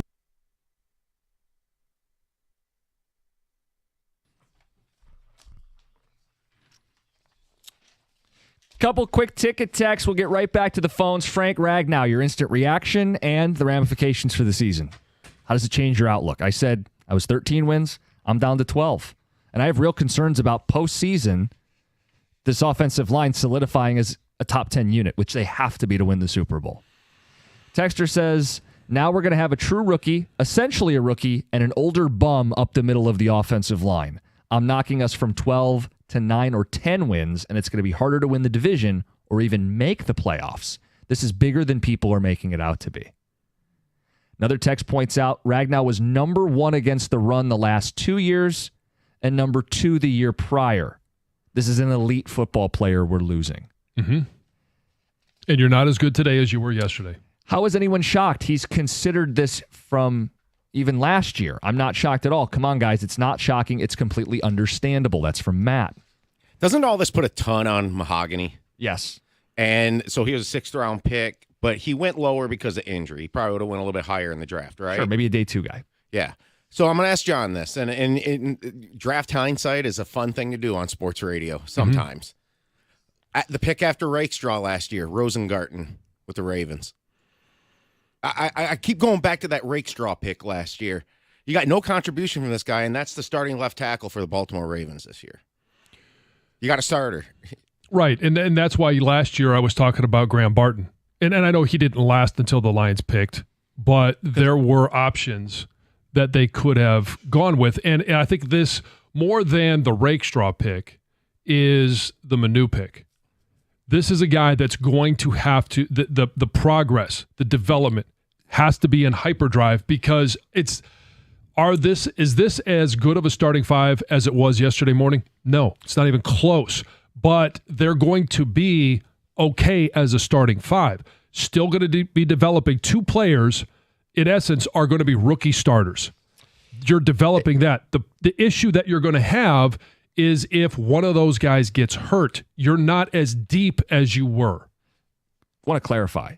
They traded up to take Terry and Arnold while Graham Barton was still on the board. Okay. Yeah, I just thought taking 2 corners with the first 2 picks when we speculated about offensive line depth down the road and stuff. So now you're relying on being a little bit of the smartest guy in the room by I'm going to get my guard in the 6th round. I'm just pointing out that another well-respected NFL franchise he's a tackle. Okay, so you saw him play, John, in the national championship game against Michigan, Rosengarten. He had a 66 PFF. I'm not trying to glorify like this guy's a Pro Bowler or anything. I'm simply saying the Baltimore Ravens selected a starter in the 2nd round of the draft, and we saw absolutely nothing from Rakestraw. Well, because I think the frustration may be that Ratledge turns into a very good player, but as a rookie just isn't good enough to be that linchpin to win a Super Bowl. So now you're just kicking the can one more year down the road. You keep kicking, though, when the O-line was getting long in the tooth. We talked about this stuff when they took How much longer is Martin. Decker going to be a high-end player? Graham Glasgow is maybe a Band-Aid at this point. They're going to replace a couple more offensive linemen in the next couple seasons. That's why we really want to strike while the iron's hot. Yeah, and you've got Miles Frazier, who was also a guard that's got a lot of experience coming out of LSU. Maybe he's a guy that develops to be a good depth piece. When I talk about losing Frank and bumping up, Glasgow as he's got to be a starter, because going into it, we thought it was going to be Mahogany and Ratledge at guards and Frank at center. But I think this is a feather in the cap of 2026 if he turns into something, right? Well, we don't know. What's more likely? It's more likely that Ratledge is going to be better in 26 than he is in 25. That Frazier will be better in 26 than he is in 25. My point is they may not be good enough right now to win a Super Bowl. That's a possibility. And that's a real fear. It is. Yeah. That's why this is the biggest question mark. Yeah, it's I'm why not going we- to say it's a fear. No, I'll just say no, it's well, the biggest question mark. Fine. Different vernacular, but it's why we spent a lot of the show talking about it. Like, we did get a ticket text saying, you guys are aware we have a good baseball team. We're going to talk about them today as well, but forgive us, our Super Bowl contender lost a veteran linchpin all-pro player. It's kind of the big story. We know Parker Meadows is back. He's a lot of fun. Double, triple, great glove, stolen base. How about Parker Meadows having that night in his return?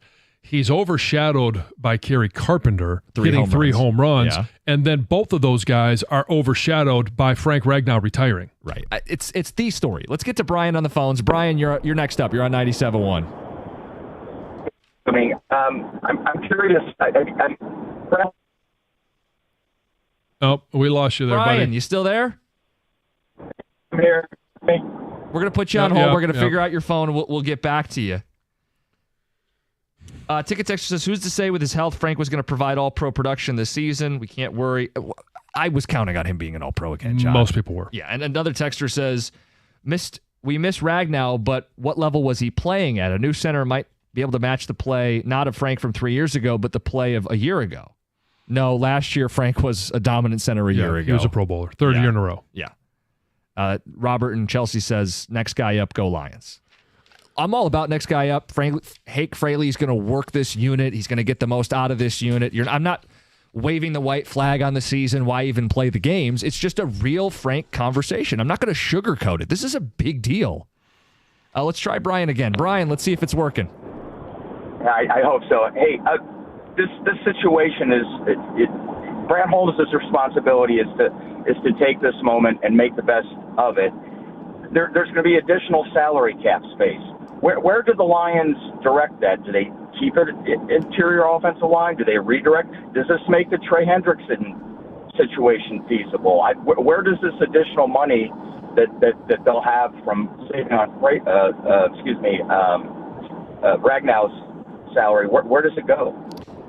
So do they save his? Forgive me, John. Do they save his full salary for the upcoming year? I think it's like $9 million. It's not enough to like shoehorn in a Trey Hendrickson. No, and because, I mean, what are they going to do to address this? I mean, so I think the dead cap for Frank, the cap hit would have been 14. The dead cap hit, if he's not there, is 8.5. So they do save a little bit of money, but there is a guy that we had talked about in free agency early on that still hasn't signed. Who's that? Brandon Scherf. Oh, yeah, you were big on him as a vet to slide in and replace Zeitler. Right, and he could be a guy. Now, I don't know. Again, he's not a spring chicken. So what does it look like for him in regards to health? I mean, he's 33 years old. Could be a guy for a year that they bring in as a depth piece. And maybe it's Brandon Scherf or it's Glasgow. But they are going to have to address the depth of that interior three. I have a lot of sympathy for what Frank has battled. Actually, a lot of admiration for how much Frank Ragnow battled. Can I at all be annoyed that his timing prevented them from keeping Zeitler? Like, couldn't they have kept Zeitler if they knew Frank wasn't coming back 2 months ago? Can I be even a little annoyed at that? You can be annoyed at whatever you want. Well, is it justified to go? And I get it. Frank was going to do everything he could. He wanted to take a couple more months. He wanted to try to play this season. But if he had made this decision sooner, you could have kept continuity and kept Zeitler on the interior of this offensive line. Now you're replacing both, which I don't think's gotten brought up enough today. Right. That's the annoying part of him making this decision when he made the decision. He has every right to make the decision on his timeline. He's given so much to the organization. But that's one of the consequences is Zeitler can't be signed now. He's already left. Right. And that's why I bring up Scherf. Yeah. Will Hernandez is coming off an ACL. And again, we're not talking about signing guys that are going to be stud guards or centers. We're talking about guys that are banged up. They're free agents for a reason. Could they go get Will Hernandez and solidify some more depth? Sure. Could they go get Brandon Scherf? And he might be able to plug in as a starter for a year. He might be a guy that platoons with Glasgow so that you get a full season out of both of those guys. You have 4 guys for 3 spots on the interior again, which we really want some depth. So, I mean, they do have some options, and I think we'll see in the next couple of weeks how they're going to handle this news. Are they going to go out and sign one of these guys? for training camp? Are they going to wait till training camp and continue to see how does Tate Ratledge make this transition to center? Again, the athletic testing suggests he can play the center position. He is a quick, agile center. He just hasn't played center. Right. Doesn't and mean so he can't. He just hasn't. This will seem obvious when I say it out loud, but there is a big difference, not in terms of the view and making calls and a lot of the techniques. Center to guard are the same. But the big difference is, first of all, the most important thing of any offensive play is getting that ball to the quarterback safely. And so the CQ exchange is huge. He hasn't done that. The next thing is you're starting every single offensive play, whether it's a pass block or it's a run block, with one arm between your legs. It's a huge disadvantage. You are starting and it's something that you are going to have to get used to. That offhand now becomes vitally important. What are you doing with it? What are you doing with your balance? What are you doing with your footwork? How are you, because the quarterback is right behind you. You're not going to be able to take the same steps. If you take a drop step as a guard, hey, that's all right. You take a drop step as a center, you might be stepping on the quarterback's foot. And he's tripping and falling backwards and the play's over. We're going to get to your run-in with the Golden Bachelor later this hour. We are going to talk about the Tigers. Choose your own headline from last night's thrilling win. Walloping the White Sox. Everything going well. We also have hot off the presses. June 2nd. A day in Detroit sports infamy. Apparently, June 2nd, yesterday, the day Ragnow retired, is not a great day in Detroit sports history. We'll give you that list next, 97.1. Hey, in sports, when you're sidelined by an injury, it sure as heck feels personal. The same goes for life. That's where personal injury attorney David Feminino steps in. And trust me, after an accident, you need an attorney who's going to make it personal, and that someone is David Feminino. He uses the slogan, "Get David, get paid." I've talked about it. It's not just a promise, or it's not just a slogan. It is a promise to take care of you. If you or someone you know has been injured, you need to tell him to call David Feminino at 855-65-CRASH, or you can always go to his website, getdavidgetpaid.com. That number again, 855-65-CRASH, or on the web at getdavidgetpaid.com.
just pouring it on from there. 13 runs on 16 hits. Welcome back, Parker Meadows.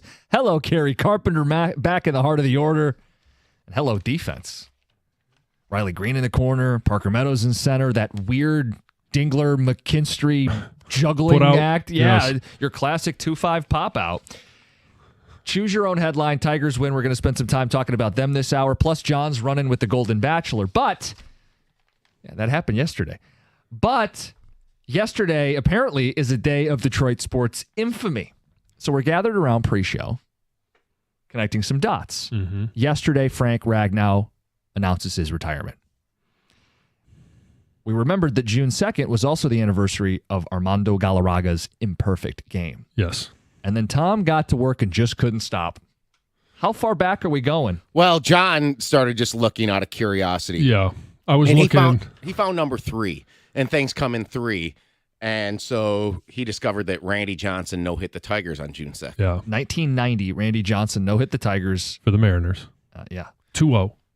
So then we had the 3, and Jim's like, hey, things come in 3s. We're good. There you we go. can That's mention enough. this and be done. And I'm like, there could be more because June 2nd hovers around the late rounds of the Stanley Cup and NBA playoffs, right? Yeah. Mm-hmm. So we came to discover. Do you want me to reveal? Yeah, or go ahead. All right. 2006, the Pistons were eliminated by the Heat in the Eastern Conference Finals on June 2nd. Mm.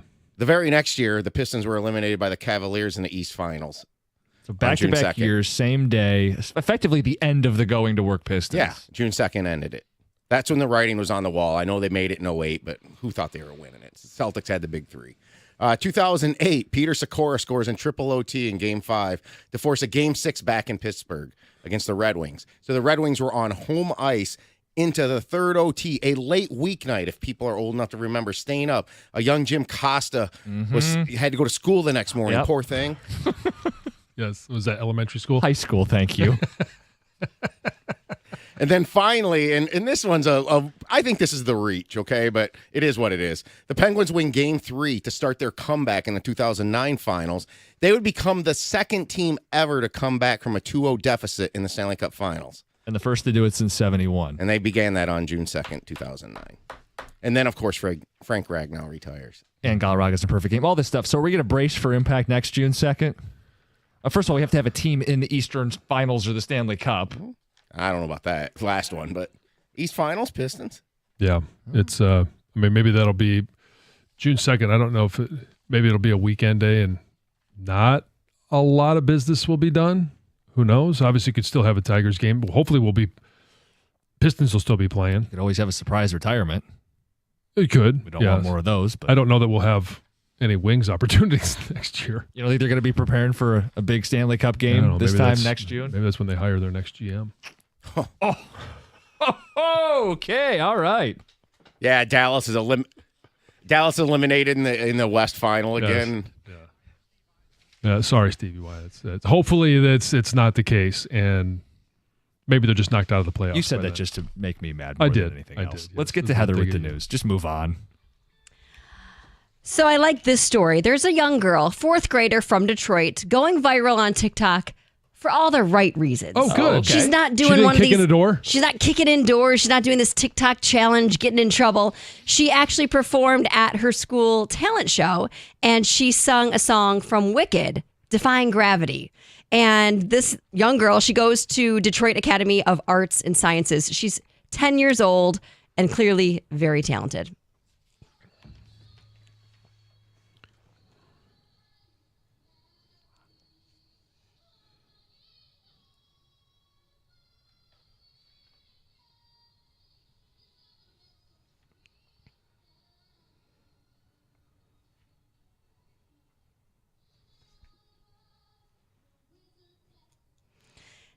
She's 10 years old. Good. Very, very, very good. Her mom says she's been singing since she learned to talk. It's something that's just a part of who she is. And this video has gotten like 4 million views and counting on TikTok. That song has some big range. Really you got big range. punches. She was crushing that. She got the attention of the original Glenda, Kristen Chenoweth, on TikTok, who commented on the video as well. So she's getting lots of attention for a talent that is It's awesome. Oh, very awesome. Good for her.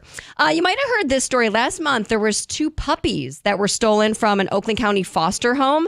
And now one of them has been found and one is still missing. So according to No Dogs Left Behind, it's an animal rescue based out of Berkeley.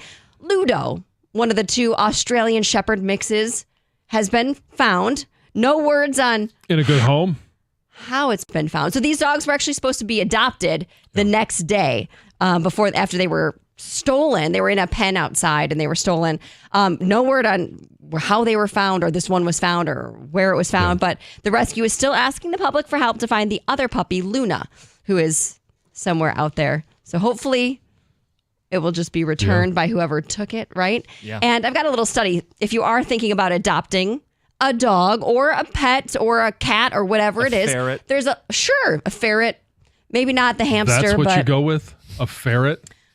whatever. You're going to get a pet. There's a lot of responsibility involved, not so much the hamster, but there's a new study that found owning pets costs way more than you probably think, and the price tag just keeps going up. So people were asked how much they think it costs to own a cat or a dog for 15 years, okay? For cats, they thought about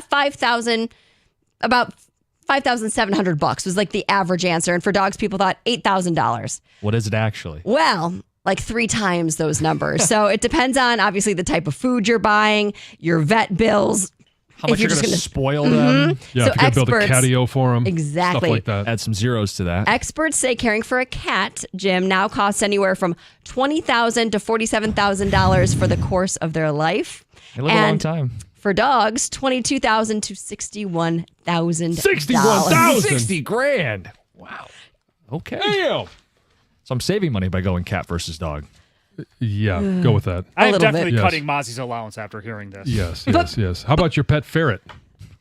You're still not over that. I just try to think of a different pet that wasn't a cat or a dog. Hey, Detective John Kimball had a pet ferret in Kindergarten Cop. Yes. Yeah, John. Yes. You never know. But people say these numbers won't stop them from having dogs or cats that they're still going to keep man's best friend around. Yes. Listen That to would this be story. a dog. Sure.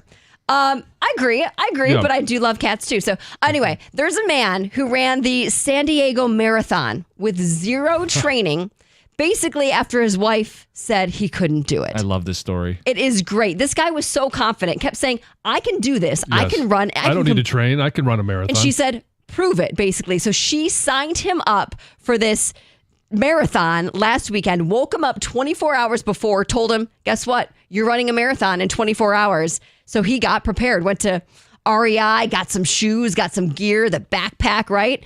And she documented everything because that original video went crazy viral. And he did complete the full marathon. Not running all of it, of course, because he never said. He just said I could finish a marathon. Yes, he never Yep. said he was going to run. So he did. I don't know how he's feeling, how his how legs long are it took? feeling, Yeah. how long it took. But there's a video of him crossing that finish line. So he can say, told you so. I did it.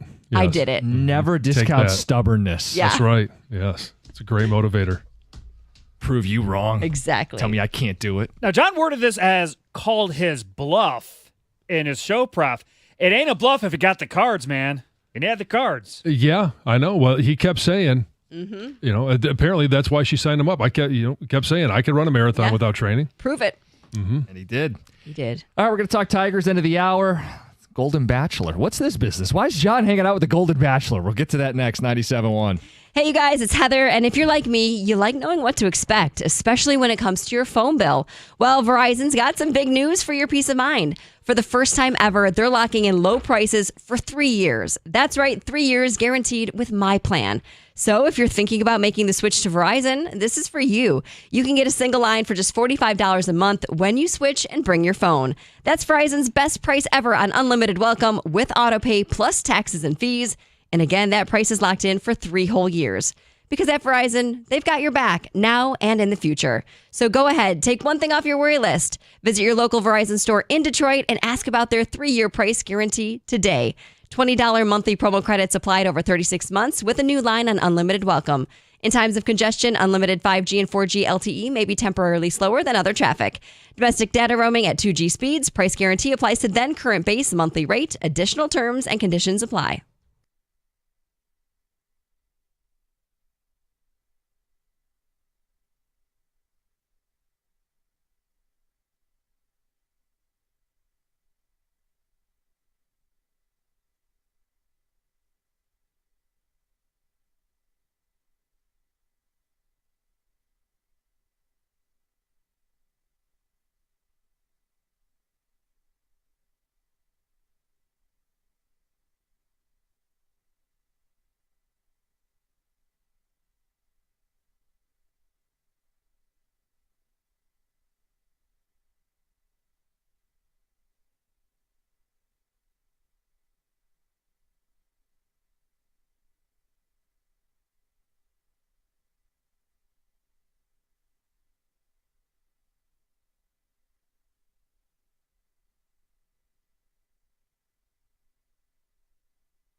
And he'd pile on a third home run later in the game. Dan Dickerson on the call. Tigers get the win. Back at it with the White Sox tonight. Choose your own headline. We'll get to it end of the hour. We got a text yesterday from John Jansen. It says, I'm hanging out with Mel Owens. The Golden Bachelor. Golden Bachelor. Then we see a photo on Instagram later of you two hanging out. Yeah, he's a former Michigan linebacker. Played there from 76 to 80. Was in the 81 draft. Drafted in the first round by the LA Rams, 9th pick overall. Played for about 10 or 11 years. I could go through all of his stats, but I had no idea yesterday that he was going to be stopping by Schembechler Hall, or he was even going to be in Ann Arbor. John Wangler, who was the quarterback of the team at that time, I see him walking into the building, and then I see Mel walking in behind him, and then obviously there's a cameraman behind him. Okay, so they're doing some background information and, the history of Mel Owens, and part of his history is obviously playing football at the University of Michigan. So he stops in the building and he's taking a tour of the facilities, and he's talking about memories and all this stuff because they're filming all this stuff. And I'm just, hanging out, tailing around, get a chance to, talk to Coach Moore for a little bit. And then I said, hey, would you mind sitting down for a podcast interview? And he was like, yeah, no, I'd love to. Because I had first met him, I was 6-7 years ago. My memory's sometimes a little fuzzy. He was there with his kids, and we were playing basketball at the basketball court that's in there, and just having a good time. So we reminisced on the podcast about that, about his time at Michigan, memories of Bo Schembechler. But then at the end of the interview, obviously I got to get into, what's coming up this fall. He's looking for love. He's looking for love. And I'll say this. I have not watched, other than watching some of the, whether it's Bachelor, Bachelorette, or the original Golden Bachelor, I watched it to be a pain in the butt of my kids, to come up with all the dumb comments that dads would come up with when watching some of these reality shows. Now, obviously, knowing the individual who's going to be in it, I'm very intrigued. You're going to watch. I will be watching, and we are kicking around different ideas of what to do this fall, because I think we found out this morning, Wednesday nights. I think, okay. yeah.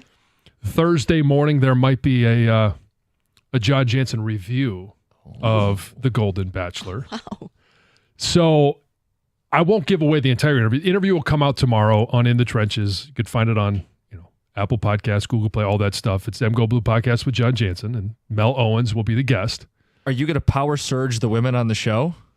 So I asked him. Be more than happy to. I think it was. I don't think that came out right. You know what I meant. He's going to rank them. Oh, that's not much better either. Yeah. And so I was asking, I'm not going to give away the entire interview, but I was asking him what the process was like. Sure. How was he selected? Because a lot of people will actually send in. They'll submit applications. Yeah. And he didn't do any of that. He was not looking for this opportunity. Really? He is an assistant to an assistant football coach at his kids' high school out there in California. And I forget the exact way that it happened, but there was somebody that said, hey, you need to give this number a call. And he said, no, I'm not calling. Or, he was going to call, but then it took like a week or two. And they finally said, okay, here's a phone. I'm dialing the number. You call. And he called it, and it was the casting agency for The Golden Bachelor. And so he goes through a couple of the first rounds of questions and interviews, and there's him talking about the process that he went through. It sounded like it would take like about a year's worth of time. Obviously, it didn't take that long, but he gets to the final interview where he's meeting with ABC, Disney, and another entity. And they're asking him about, hey, is there anything in your life that we don't know about? It's going to come up. That's going to come up. What good, bad, indifferent doesn't matter. Like, what are some of the interesting things? Sure. And he's like, I don't know. I think I've literally told you everything. And the producer of The Golden Bachelor says, I know one thing. Oh. And the producer says, you're a Michigan man. He says, yes, I did play college football at Michigan.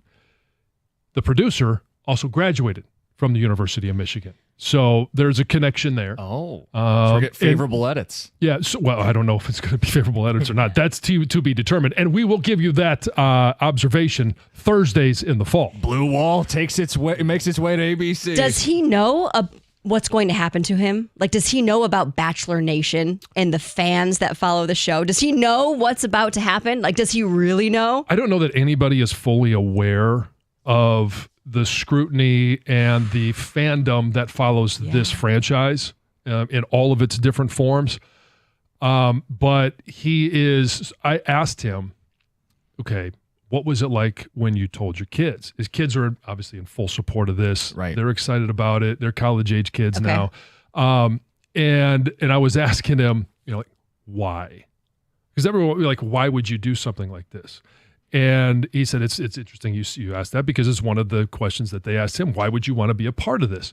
And he says, I always like new opportunities, new challenges, new adventures, new experiences. So yeah, I'm open to, finding someone in my, later years. Golden years. And then I asked him, did they ask about your type? Like what type of individual of a woman would you like? And I think this is going to be very entertaining because he played at Michigan, played for, 10 years in the NFL. And you guys know my sense of humor. His is very similar. Oh, like juvenile? And juvenile humor, but he is also like, there's certain ways that athletes talk, interact, and especially if you've been around the game for a long time. And so he was very blunt in regards to, they got to be, 45 to 60. No one over 60. Oh. And I said, okay, well, and then he went, and he said, no wigs. So it's got to have their original hair. So he did get pretty specific. Oh, yeah. No artificial hips. He could be missing out on love by disqualifying somebody for wearing a wig. He's 66. He would disqualify a 62-year-old woman? Yeah, he says, yeah. Wow. Yeah. I mean, he wants what he wants. Huh. Okay. But I thought it was interesting. I'm like, no artificial hips. So I have a follow-up question. Why? He said, well, I like to work out. I like to have an active lifestyle. I want somebody that can, same for me. And obviously my mind went somewhere else. That was a conversation after. Oh my God. About the fantasy suites? Yeah. And off air, I did, yes. Oh, yeah, there you go. And the other requirement was, which I think you guys will, this is the kindred spirit that we have. She's got to be hot. Well, of course, he has to find her attractive. But he said it like is that how he said it, just bluntly? Yeah. So this could be a fun watch. Okay, but the show always puts attractive people on. I don't know that they're all attractive. They're not ugly. You might not be attracted to them, but they're all attractive people. Yeah. Nobody's disfigured. Nobody has a massive scar across their face. Like, they're all attractive people. They do. They're all going to be good looking. Yeah, but I'll go back to something that you have harped on. Oh boy. Here we What's go. that? Martha Stewart. You thought she belonged on the cover of Sports Illustrated. She looked amazing for her age. Which is not the same thing as looked amazing, and you period. used the words smoke show. She looked better at 80 than some 20-year-olds look. She looks awesome. Do you think she wouldn't make the cut? She should be the Golden Bachelorette. She looking for love? They haven't done the Golden Bachelorette. Her journey just beginning? No. Call her up. Yeah. Oh, well, she looks great. She would be eliminated early on because she's over 60. She's 83. But she could be the Golden Bachelorette. She could looking star for her own season. Looking for love. I don't know. Last few years. So anyway, look forward to that this fall. John Jansen's recaps. Very entertaining. So you said camera crews were there, John. Oh yeah. Are you going to make an appearance on the Golden Bachelor? It's so obviously, walking around the football building, there may be, a cameo appearance here or there, or they did set up a camera to video the entire interview. Sure. So while I'm interviewing him, we're on camera. So I'm imagining that they will focus only on him. Maybe you'll hear my voice. But yeah, there's a chance. Might have a cameo on a little shot in the background. The There's Golden John. Bachelor. Wow. Yes. Speaking of future Golden Bachelor Bachelorettes, someone says they're making a push to have Wojo star as a future Golden Bachelor. The subject of a Michigan man being on the show, watch out for cheating. And June 3rd, 2025, John turns in his man card and commits to Golden Bachelor recaps. He doesn't know, Heather. I think it is going to be, and obviously because I know him, it's going to be more entertaining for me, but I think it's going to be wildly entertaining. You had him on the podcast. Yeah. People want to check it out. They should check it out. Yeah, it comes out tomorrow. Perfect. We're going to talk about Frank Ragnow in the 9 o'clock hour, but we need to talk Tiger baseball. That's next, 97.1. Hey, when it comes to an IRS collection or audit, you're going to need a law firm that specializes in the resolution of all types of tax problems. And when dealing with the world's largest civil law enforcement agency, your case could take a lot of twists and turns. Your only call should be to an experienced law firm, and it should be to Abraham and Rose. They're prepared to advocate on your behalf, no matter if it's civil or criminal, or even the Michigan Department of Treasury. Whether it's personal income tax or business payroll taxes that got you jammed up, you're going to need a real team of local lawyers, not a tax organization with a random individual that you're never going to meet. Visit abrahamandrose.com today, or you can call 248-539-5040 so you never personally have to deal with the IRS.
Get to the Tigers. A couple more ticket texts on the Golden Bachelor.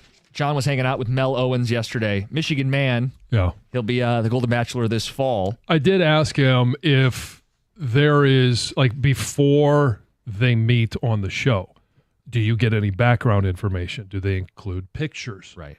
They said, no, I don't know anything until they get out of the limo. He shouldn't. I'm glad to hear that because that would kind of ruins skew it. things. You need Yeah. the first impression. And Exactly. kind of shocking you said he 45 to 60. They're not going to put a 45-year-old woman on the Golden Bachelor. Well, No. I don't know. I mean, it depends on 45-year-old woman could be on the regular Bachelor. how old was. So a lot of is it Jerry?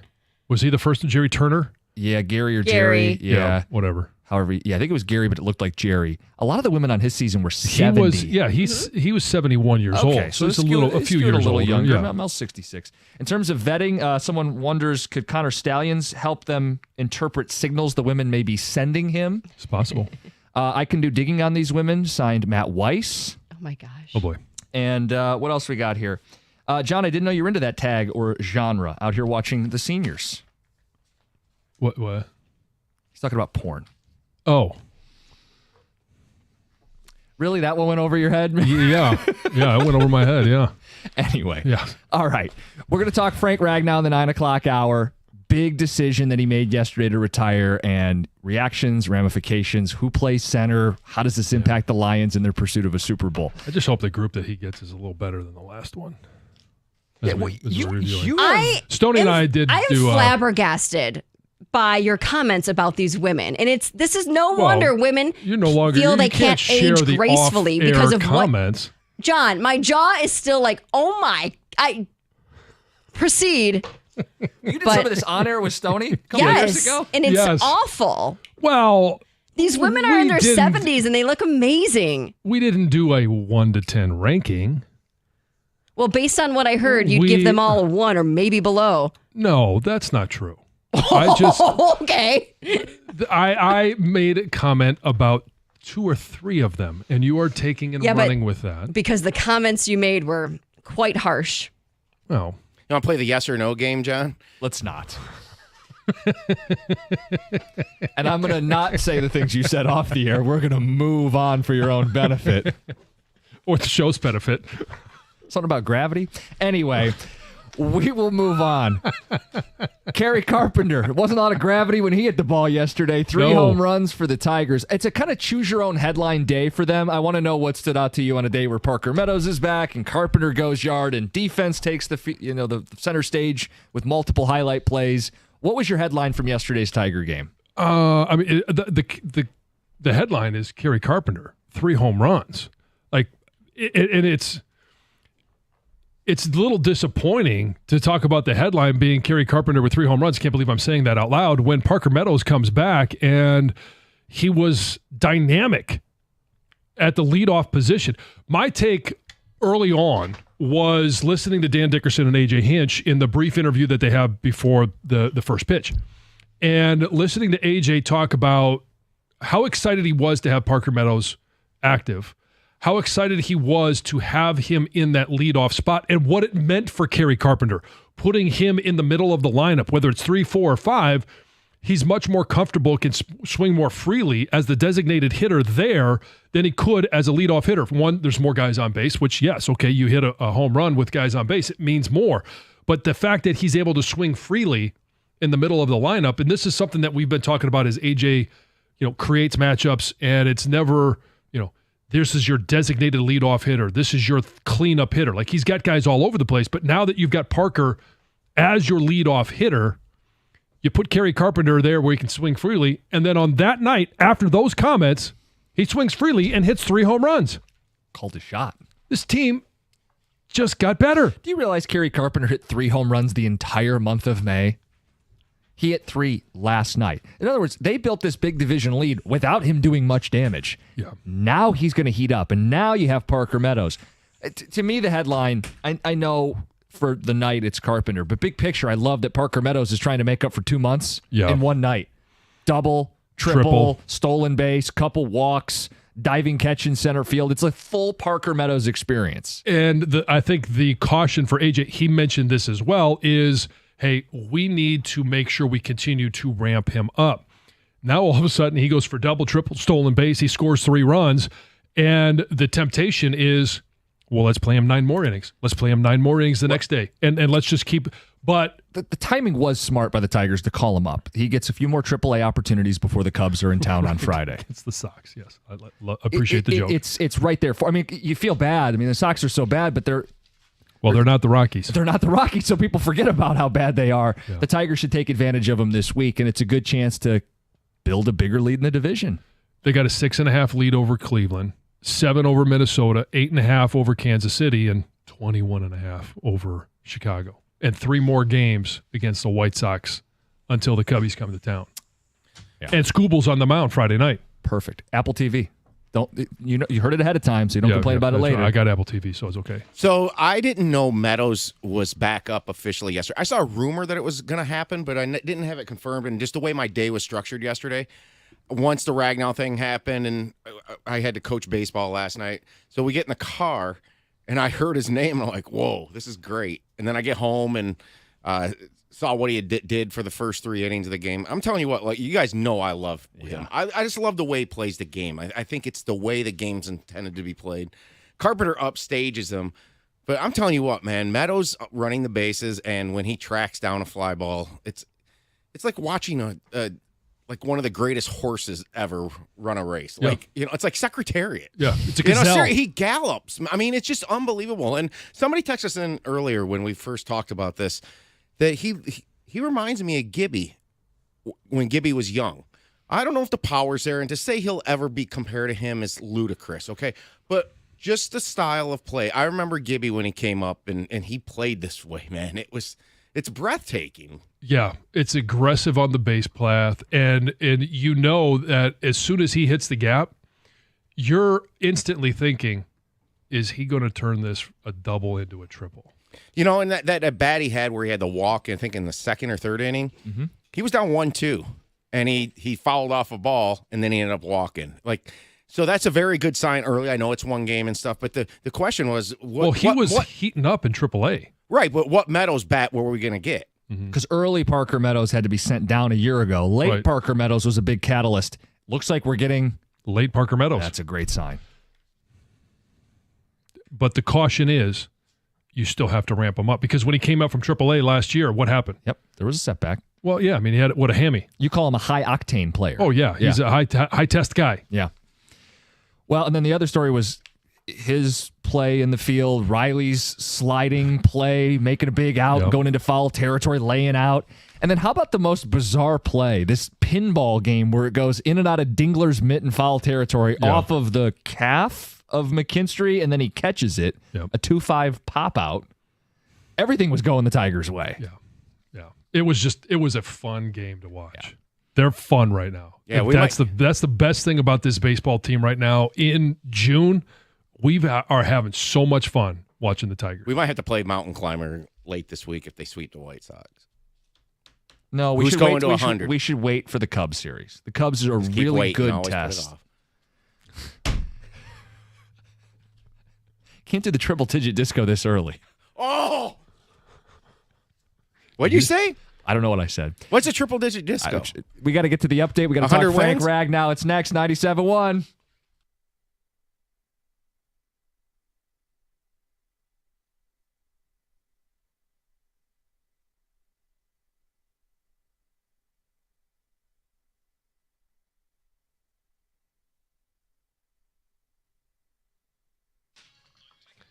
Brought to you by National Benefit Plans. Lions center Frank Ragnow has announced he's hanging up at the age of 29. Quote, I've tried to convince myself that I'm feeling good, but I'm not, and it's time to prioritize my health and my family's future, end quote. The Tigers made it look easy all night against the White Sox, winning 13-1. Parker Meadows returned to the lineup in the leadoff spot while patrolling center field.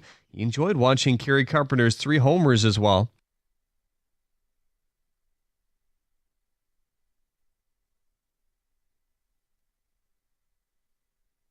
Audio courtesy FanDuel Sports Network. Meadows himself had a diving catch, a pair of hits and a steal. Jack Flaherty threw 6 innings of 1-run ball. That's effort probably more important for today's game, given they're set to have a bullpen day. Detroit's PGA event, the Rocket Classic, added to their field yesterday, announcing that Max Homa, Patrick Cantley, and Keegan Bradley and others have committed on top of that as well. In other local golf news, Bloomfield Hills product Grant Hefner qualified for the U.S. Open by nailing a tough shot for birdie. It'll be his first PGA tournament. We actually spoke to him. Hear that audio in the 10 o'clock update. At the Corbel Health Sports Desk, I'm Jeremy Otto from Oregon at 97.1 The Ticket or Odyssey.com.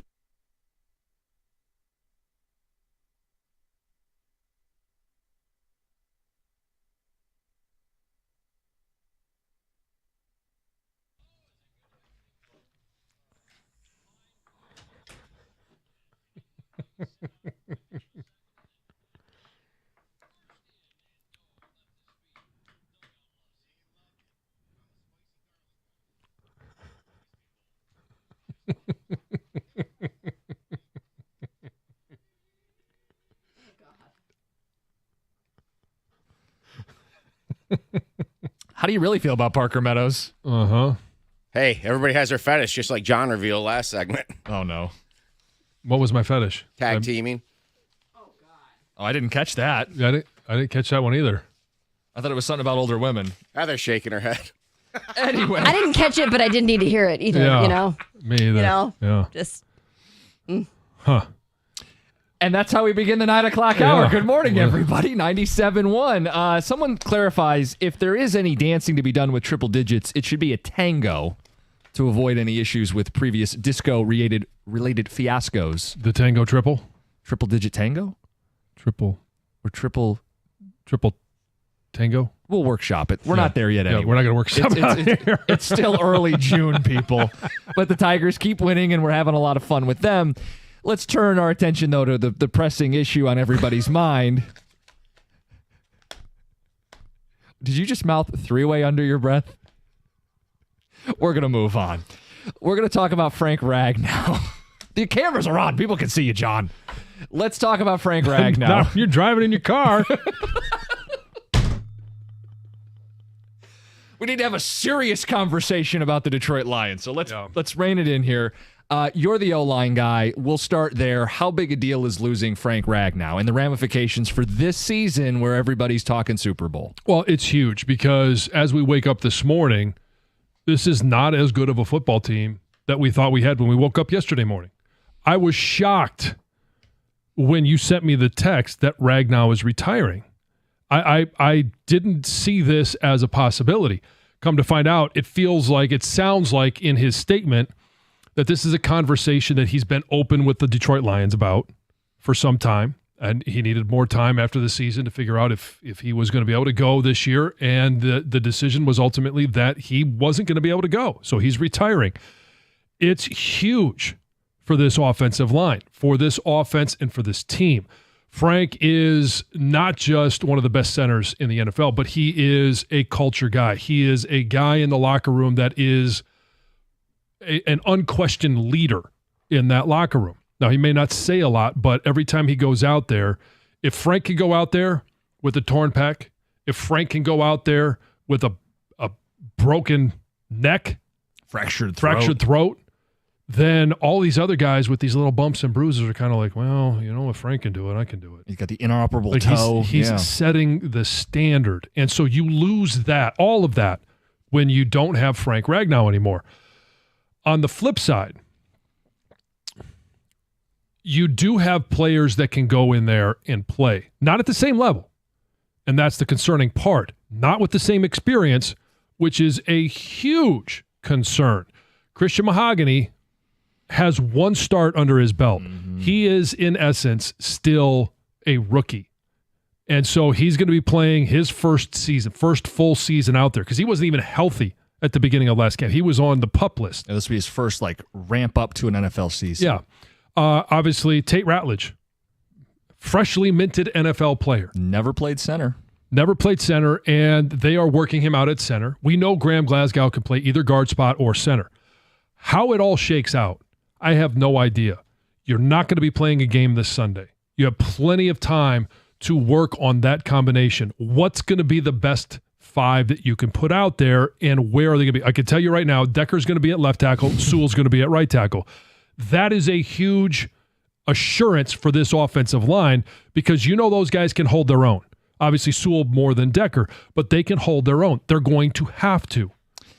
And now you've got to figure out, is it going to be Graham at center with two rookies on either side of him, flanking him, or are you going to have Tate Ratledge at center? You're not going to have the experience. You're not going to have the same caliber of player to start the season as you did with Frank Ragnow. Doesn't mean that you can't still have a good offensive line. It's not going to be a top 10 ranked offensive line going into the season, certainly not a top 5. It's going to take time to develop. That's where it is going to be on Dan Campbell and John Morton to make sure that they put them in position for success. And it is success in the run game. It's success in the pass game. You're not going to see a lot of 5-man protections. You might not even see a lot of 6-man protections. You might have a tight end stay in. You might have, an extra offensive lineman. All of those different things are going to be a part of the equation early in the season, but it's going to be on John Morton to make sure that he addresses, we've got an inexperienced 2 guys on the interior of that offensive line. How do we gain them confidence, gain them experience, but not make the team suffer? Shocked is maybe the wrong word because we knew that this was a possibility that had been whispered about, but this time, June, I didn't expect it. So I was surprised yesterday when I saw the news. And of course, you kind of get the muddied waters with the reports he was unhappy with his contract. So I'm like, is this a ploy? But then you read his Instagram, and you and I talked. It's not Frank's MO. This is not about money. No. His body has let him down. He's a warrior. He's battled through so much. He doesn't think he can go and play another season, so he retires. And for that, I can't fault the guy at all. No.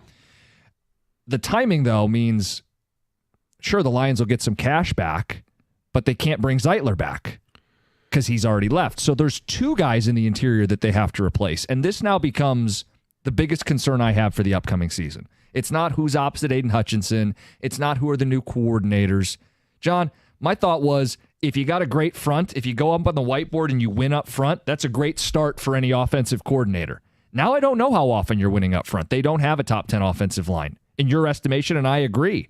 I don't think you win a Super Bowl without having a top 10 offensive line and Jared Goff as your quarterback. They don't have a top 10 offensive line at the start of June. Well, yeah. Well, okay. They had a top 5 offensive line 24 hours ago. Right. So this is a huge deal for a team that is predicated on winning up front at the line of scrimmage. They're led by their offense. They're led by their run game. They're led by their grit and their tenacity. Their anchor was Frank Ragnow. He wasn't their best player. You could make a case, but he was a critical piece for this football team, and there's no sugarcoating it. There will be people that try to say, well, Ratledge could. He's not Frank. Well, but the Eagles without Kelsey, Cam Jurgens was a 3-year Philadelphia Eagle who was in the system and had started 11 games prior to taking over a year ago. This is a big deal. This is the biggest concern I have. And I had him at 13 wins. I'm chopping it down to 12 right now. I think this is going to add another stumbling spot early in the season. And the big question is ultimately, can they pick it up, late season push with a favorable schedule? Can they get the O-line right for the postseason? Because if it's not a top 10 unit in the playoffs, it's going to be another exit. Because think about the teams that have won Super Bowls recently. They get pressure up the middle. The Eagles last year, a lot of pressure up the middle with Milton Williams and Jalen Carter and the bodies up front. How big a deal was Aaron Donald in the Super Bowl that the Rams won? The very last play of the game. Chris Jones in the Chiefs Super Bowls. Interior pressure for a quarterback who does not have mobility, that's a death sentence. This is a huge deal for this football team. 248-539-9797. You guys have reactions to the news, and we want to know how it impacts their quest for a Super Bowl, win totals, expectations for the season. I'm reserving the right to adjust my win total until I get a chance to see Tate Ratledge at practice, see how he moves, see how he plays center, see how he's handling the position. And we don't even know if that's the position he's going to play. It might be Graham Glasgow if Tate is not ready to take on that responsibility yet, because the biggest difference that it will be for him going from guard to center is that he's going to be starting every play with one arm between his legs. It's a huge disadvantage. It's something that obviously the best guys, they figure out, they know what to do, but it's a learned skill. It's a learned trait.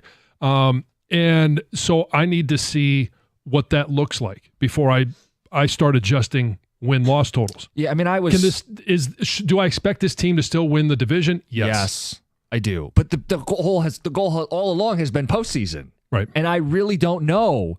It's a big question with Glasgow. Maybe he's the center because cerebrally he could take on that responsibility, but he was a below average player last year, graded out, right? Physically not that guy.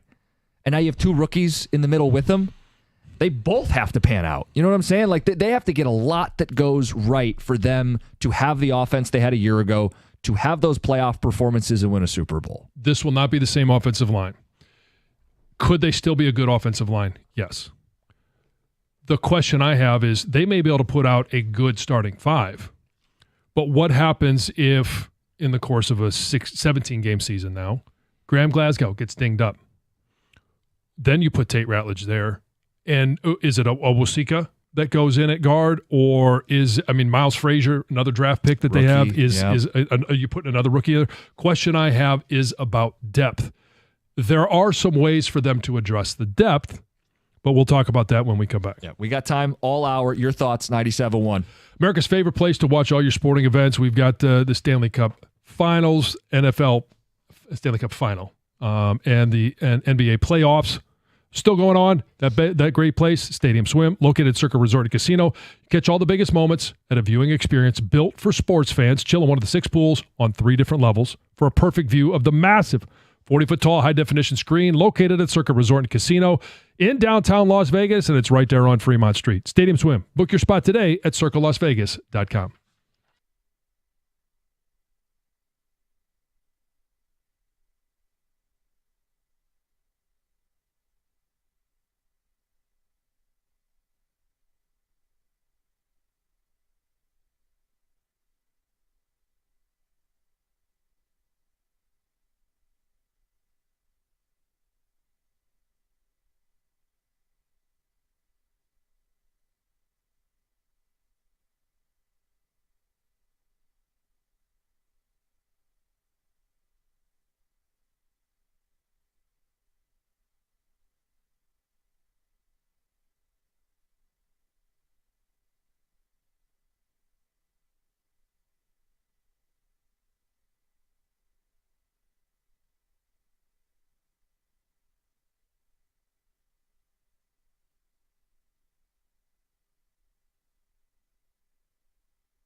It's Mike Tirico, voice of Sunday Night Football. He was at the golf course yesterday with the midday show.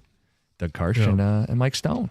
The reason they don't walk away earlier is because that their identity is, I'm a football player. Yeah. And it's what they love to do. And once you walk away from the game, there are parts of that like I've never faced addiction in terms of chemical or any other type of dependency, but I'm 100% addicted to being a football player. I still wake up days now where I think, I could still play. I still want to play. And what was that first fall like without it? It's miserable. It's absolutely miserable. And there's a lot of different ways you get there. This is one that Frank is making his decision. And almost everybody else makes it, the decision is made for them. That the phone doesn't ring anymore, or you're just cut. And it is absolutely miserable. I still go through it whenever that official reporting date is. It's the worst day of the year because I don't get to be a part of the party anymore. I don't get to play football anymore. I don't get to have that part of violence in my life anymore. And I know it sounds weird saying that, but it is part of the allure of the game of football. And whether you played as a high school player, a college player, as a pro player, I mean, there are just aspects of the game of football. It's why it's so popular that are so addicting. And one of them was the physical contact, the physical dominance that you were able to have at times. I know this was a tough decision for Frank, and we know he played through so many gruesome injuries that other really tough football players wouldn't and don't. He's on another level as a warrior. A little annoying that he retires after Zeitler is already signed, because it would have been nice to keep Zeitler, use that space, and keep some continuity up front. How much did Holmes know? I don't think he had a definitive, but I think they knew this was a possibility. They took 2 interior offensive linemen in the draft. John, everybody's wondering, can the Motown mullet start at center? Like, can Ratledge come in and make an impact immediately at that position, knowing there's a lot that goes into playing center at the NFL, and he didn't play center in college. What's your take on his ability to step in and play center? So we've seen other guys do it. Graham Barton, he started at Duke as a freshman at the center position. So he has that as part of his resume, as part of his experience, but then he played 3 years at tackle. He was drafted by Tampa Bay last year and made the transition from tackle to guard or to center, and was very good for them. Really good. That's why I wanted him in the draft last year. And they could have had him, by the way. Yeah, they could have. And so it's not an easy transition, but it's one that can be made. There's going to be a learning curve. And is he going to be as good as Frank? He may never be as good as Frank. That's a high bar, yeah. It is a very high bar. So to think that he could come in as a rookie and perform at the level of Frank Ragnow is insanity. That's not going to happen. Yeah, think about it, guys. Frank was dealing with all this stuff, but he's still playing, and he played at a Pro Bowl, high-end, all-pro level. There are things, and I've talked about coordinator, play call, different ways that you can help. And logic says that you split up the rookies. And I'm going to call Mahogany a rookie because in essence, he, as a player, he's still going to be a rookie. And you put Graham at center. That way you've got 2 sideboards in 2 really good tackles and a guy with experience snapping the ball to your quarterback in the middle. And you split up that inexperience because on both sides of them, they've got that ability to make up for some small mistakes that they're going to make inevitably as rookies. I had that luxury as a rookie. Yeah. 2nd round pick. I started all 16 games, but there were times because I had Trey Johnson next to me. One, it let me be more aggressive. It made me play with confidence because I knew I had him in my hip pocket to clean up anything that I messed up. And, I had good tight ends at the time. So that seems to be the most logical 5 and where they would be. You can help both guards with good tackles and a veteran center. Yes. Now, if they ultimately go with Tate Ratledge at center, I'm not saying that's a bad decision because you've got one of the best offensive line coaches in the NFL in Hank Fraley. He can get them ready to play, but there's going to be some bumps along the way.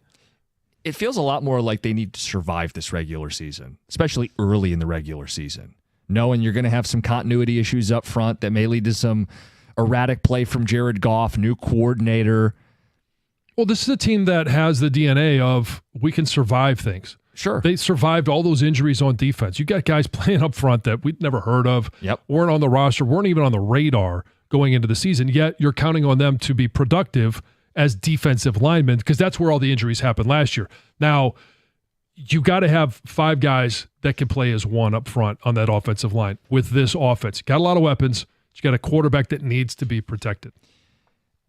When we did our schedule game, I think you and I both had them winning like 6 of the last 7 or maybe 7 of the last 7. I think you were a little more optimistic.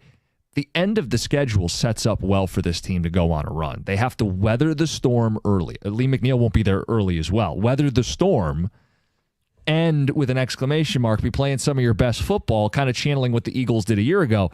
My concern, though, is then when the level goes up a notch, because you've talked about this. There's college, there's preseason, there's regular season, but NFL postseason is a completely different level.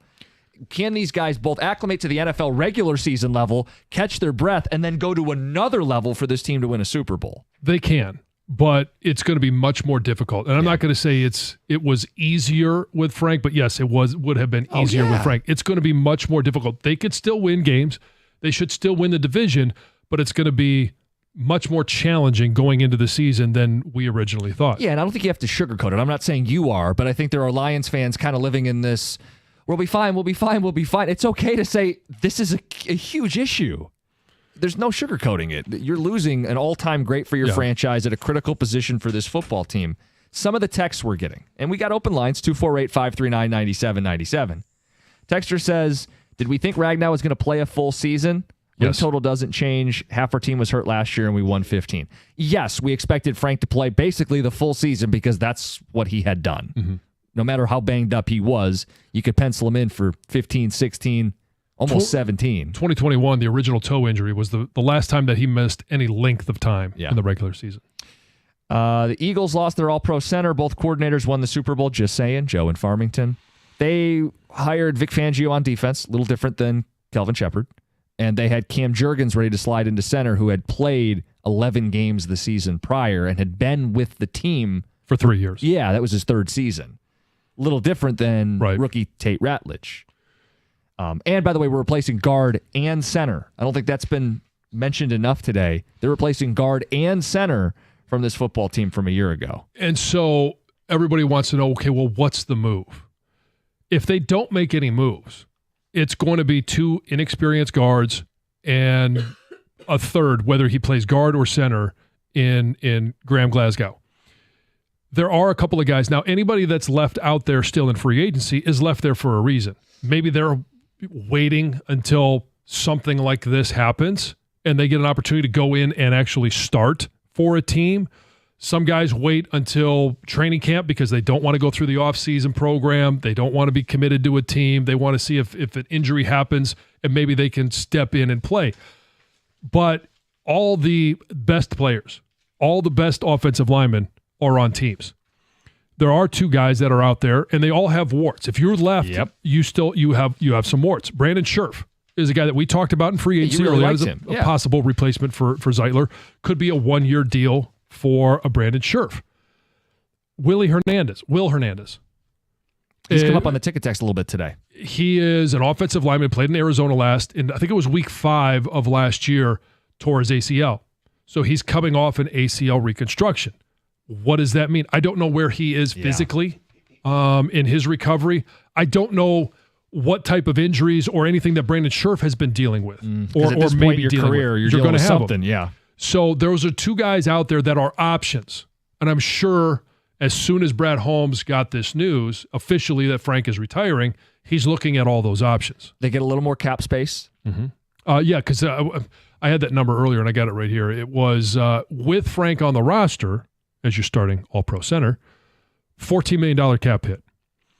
And with him not on the roster, the dead cap hit is $8.4 million. So the difference is what you save, about $6 million. Not a lot, not nothing. No, but $6 million would definitely be probably more than you'd have to play Scherf or Hernandez to come in, and maybe those guys are brought in as veteran depth. Yeah. I mean, does it get used somewhere else? Zadarius? Yes, you could spend that money wherever you want. Again, my focus is on not the defensive line. It's on, my focus is on. Wow. Trying to correct myself where are those mid-thought. My focus is on the offensive line, but the defense is still a position they can upgrade. And we've talked about Za'Darius and it being maybe a money issue. Does this bridge the gap and now Za'Darius is back in a Lions uniform? I don't know. But Brad Holmes, hey, offseason's not over. There's still some vets out there, still some moves to make. And Texter says they think that this news made their draft strategy more understandable, taking the multiple interior offensive linemen. Does Brad Holmes feel like they're prepared for this? Only Brad Holmes can answer that question. His moves or lack of moves coming up will kind of let us know where he's at. It does somewhat highlight the prior draft and the luxury pick of developing an offensive lineman in Giovanni Manu. Yeah. Like you got to speed things up there, young fella. You better be ready to be able to contribute. And I think the fear too is like, okay, let's say the rookies settle in, but they're not Super Bowl good. Another year without the Super Bowl. Is Alex Anzalone here long term? The turnover for the roster, specifically O-line, Graham and Decker, are how many more productive years do they have? Like, the sands of time are not kind in football, and I think Frank Ragnow is an extreme example, retiring at 29, but it is an example of how quickly this thing goes. You're going to get curveballs every year. Last year, it was the injuries. Early on this year, it's the retirement of Frank Ragnow. Good coaching staffs, good general managers find ways to overcome those deficiencies and those curveballs. Got Heather's News coming up next. More of your thoughts on Frank Ragnow. It's 97.1. Hey, FanDuel's giving you even more reasons to love home runs every Tuesday during the Major League Baseball season, because with Dinger Tuesdays, all FanDuel customers get a home run profit boost. That means when you see a moonshot, you can take your winnings to an entirely new level. So whether it's a big blast or somebody goes opposite field, FanDuel is your home for betting home runs. And we saw a bunch of them yesterday from Kerry Carpenter, so maybe that's your ticket. Just visit FanDuel.com/971Detroit and gear up to go yard all season long. That's FanDuel.com/971Detroit to claim your Dinger Tuesday profit boost and make every moment more with FanDuel, America's #1 sportsbook. Official sports betting partner of Major League Baseball. Must be 21 or over and present in Michigan. Opt-in required. Bonus issued is now withdrawable profit boost tokens. Restrictions apply, including any token expiration and max wager amount. See terms at sportsbook.fanduel.com. If you have a gambling problem, call 1-800-GAMBLER.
back in the heart of the order and back to doing damage. Dan Dickerson on the call.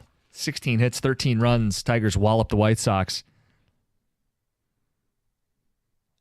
It's going to be fun the next couple days playing against a AAA team. Yes. Might as well rack them up while you can. Yeah. Good to get Carey back in the heart of the order. Get to Heather's News in a couple minutes here. Frank Ragnow's been the story of the day. More of your thoughts, 248-539-9797. What do you think Frank comes back at the beginning of the year if he's feeling good, John? Maybe even during the season, just doesn't want to go through training camp and all that stuff. I think the conversation with Dan Campbell would have been different, and this statement wouldn't have been made. I think Frank is a guy that we could take at his word, and this is the word that he's not playing anymore. That was your text to me because I hadn't read the Instagram post yet. I just got the Schefter notification, and I thought, is this a negotiating ploy? We heard he was unhappy with his contract, and your first thought was, that's not Frank. No. He's not going to play that kind of game. No. This is not a game you play especially when you've built up the reputation like Frank has. And I guarantee you this is a conversation that he had with his family, with his teammates, with his agent, and this isn't a statement that your agent would let you make if it was just a contract negotiation. Texas says, I swear, Mike, Cookies, Rico, etc., you guys like to cause drama. Do the math. How many teams in the NFL have as much young superstar talent as the Lions? Maybe one or two. Add in a superb culture and coaching. Lions will be fine. Every team loses players. I just contend it's where they lost the player. It's the Jenga tower, and if the wrong block gets pulled, it collapses. It's the domino effect of, okay, I don't have my coordinator, but at least I'm going to win up front, right? Well, now I don't know because I'm replacing a veteran center and a guard. Well, if I don't win up front, I don't run the ball as effectively. If I don't run the ball as effectively, Jared Goff's a sitting duck on more obvious passing downs. If Jared Goff gets hit, he gets rattled, he turns into a pumpkin, there's a lot of turnovers. We watched this happen in the playoffs a year ago. And if we're using the Jenga analogy, if you lose a player, sometimes you just take out one little piece of wood. Yeah. You lose a player like Frank, and you're probably taking out two or three on one turn. It was like losing Hutch last year. Did it ultimately cost them a chance at winning a Super Bowl or playing for a Super Bowl? Yes and no. Yeah. Is this one going to ultimately cost you a chance? We won't know that answer until we see how Ratledge transitions. Even if he was playing his standard position of guard, how is he going to transition from college to the pros? And I would say you can say it's doom and gloom. I just am not going to sugarcoat it. This is a big deal, and we can pretend that it's not going to be a big deal. It is a big deal. I also didn't say cancel the season because if you play Jenga and you place that block properly, right, you pull one out and then you have to place it somewhere else, you can solidify and re-solidify your team. But it's a gamble because the tower is going to tip if you don't pull it off. They're going to have Hank Fraley take these guys into a graduate level course overnight. Playoff football is a graduate level course. You're going to face the Chris Jones and the Jalen Carters, the elite interior D linemen, and you don't have guys that you trust right now in the middle. How are these guys going to handle the wear and tear of their first full NFL season? Also a great point. That's something. And should they be better in Week 17 than they were in Week 1? Yes. At some point during your rookie season, you are no longer a rookie. You do graduate to that graduate level course. And that's why they play the postseason in the postseason. Yep. So you get a chance to learn on the way there. What does it cost them on the way? That's going to be the big question. 248-539-9797. Texter's wrong. You guys aren't rage baiting. Losing Frank is really bad. It's a fair topic to have basically a whole show on. Texter says, anyone who listened to reports last year heard Glasgow was hurt most of the time. It happens. Hope he enjoys retirement. I think they mean Ragnow. Frank, yeah. Yeah. And we knew he had been battling.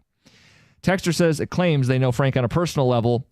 His body not being able to go another year. He's got family. He wants to enjoy his life. Centers take a beating. He wanted nothing more than to bring a ring to Detroit. His body just can't go. He'll take some time to be with his family. Yeah. He'll take the rest of his life to be with his family. 29 years old, retired. Mm-hmm. And there's a chance moving forward that I know Tirico had talked about, why do more guys not retire early, especially offensive linemen? And I talked about the reasons why not. These guys are making so much money now that the decision to step away from the game at a younger age becomes a little bit easier. Like, think about it. If you play your rookie deal and then you get your second contract and you get, like Frank did, like 3 or so years into that, you've got a nice little nest egg if your body won't cooperate to at least you can walk away with a nice start on the rest of your life. Yeah, exactly. All right, we're going to end the show with this. Apparently, is not a good day in Detroit sports history. June 2nd. We've got the history on that. First, Heather with the news. Okay, so last week, the Capitals had to release a statement, right? After they released an email and told all the season ticket holders that Alex Ovechkin was retiring. Yep. Well, they had to release a statement saying that was wrong. We were wrong. That was inaccurate. They jumped the gun. But did they? Because about 24 hours after they released that statement, an interview that his wife did was unveiled. She did this interview with this Russian outlet, and she seemed to indicate Russian disinformation. What did she say? She indicated that he will play next season and then head home to the motherland for good. They'll go back to Russia. That's where they plan to retire. settle. Yeah. Yep. So she made that statement. And she also said that last year was hard on him. Well, yeah. Last season was tough. I mean, he's dealt with some injuries. I mean, he is a 40-year-old hockey player who has played physically. It's not like he's shied away from contact. He's got the record. He can do his farewell tour. It's entirely believable that next year is his last year. And his contract is up too, right? I think so. The pieces seem to fall into place. Yeah, it's a pretty easy conclusion. But I think the point is everybody wants him to say it. Yes, everyone else seems to be saying it for him. We'll see what happens. Some sad news. Founder and host of Sports Science, John Brenkus, died on Saturday. Sad news. He won 6 Emmys for his show, and he was pretty open about his battle with depression over the years. So really sad to hear that. His show, Sports Science, first debuted on Fox Sports back in 2007, then moved to ESPN a few years later. It sounds like he had recently tried to bring his show back to his own platform. It's sad news. Tragic. Anytime. Yeah. I believe it was 2023. He revealed a previously attempted suicide. He did. So he had been pretty open about his demons in the battle, and it's so sad. Yes. A 20-year-old woman from Livonia was killed in a rollover crash on I-75 in Oakland County. And you guys, I saw this aftermath as well. I talked about a crash yesterday. I saw on my way home last night. I was hosting the Michigan Athlete of the Year Awards, which was awesome. A really great event at the Detroit Athletic Club. They threw a great shindig. I was on my way home and I saw the lights and everything. Oh my gosh, lots of lights on 75. They say the crash happened right around 9 p.m. I was much later than that, but it was still ongoing in Bloomfield near Squirrel Road. Police said the car ran off the freeway, rolled over, and the driver was ejected. They're investigating to see whether drugs or alcohol played a factor. There was a passenger in the vehicle as well. Taken to the hospital for treatment, is expected to be okay. What's it with you around all these crashes? I don't know. I mean, I didn't see the actual crash, thank goodness, but I'm seeing the aftermath of everything. I think we're going to let you leave first, and then we'll just that sounds good. That sounds good. Residents in several states, including here in Michigan, are being told to limit their times outdoors this week, thanks to a raging wildfire in Canada that's sending smoke across are we the gonna U.S. Get the air quality stuff Remember again? when that happened in 2023? That time there was like 800 wildfires burning.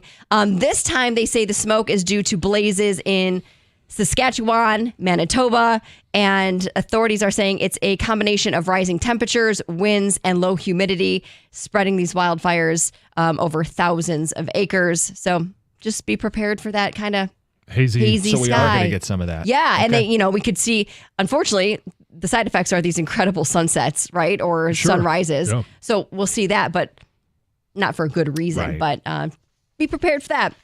Some residents in Florida had an unexpected visitor over the weekend, a 7-foot alligator. Chilling in their pool. It's all caught on video. Somehow this guy got into their pool despite the fact that the whole pool is surrounded. It's fenced in, He got in somehow, climbed over the fence, under the fence. A professional trapper was called in. Video's kind of cool. Had to get that gator out of the pool. He tried to evade capture and do this, what do they call it? Like a death roll. Oh, yeah. Oh, yeah? Yeah. I've seen that. Yeah. But they got him. Okay. Got him. Ultimately, they got the skater out of the pool. It's Heather with the news. All right, coming up next. Yesterday, Frank Ragnow announced his retirement. And we look back, and there's apparently a bunch of bad things that have happened in Detroit sports on June 2nd.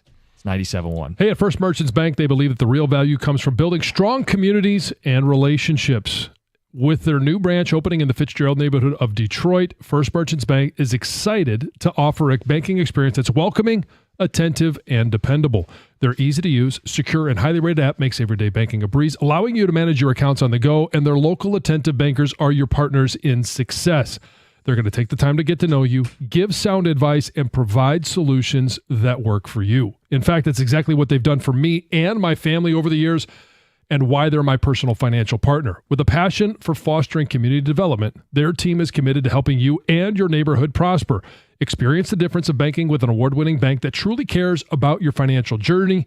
Visit firstmerchants.com/Fitzgerald to learn more about how they can help support you as well. That's firstmerchants.com/Fitzgerald. First Merchants Bank, helping you prosper. Member FDIC.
Yesterday, June 2nd, Frank Ragnow announces his retirement.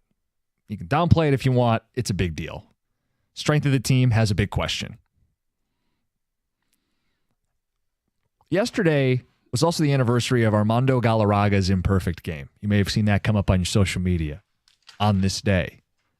So then pre-show, we were joking, oh, this must be a terrible day in Detroit sports history. And then you guys actually started looking this up. To see if it was something or nothing. Yeah. So John kind of kickstarted this a little bit when he started looking to see just events in general that happened. And then he stumbled across this to make it the third one, and things come in three. And it was Randy Johnson's no-hitter against the Tigers in 1990.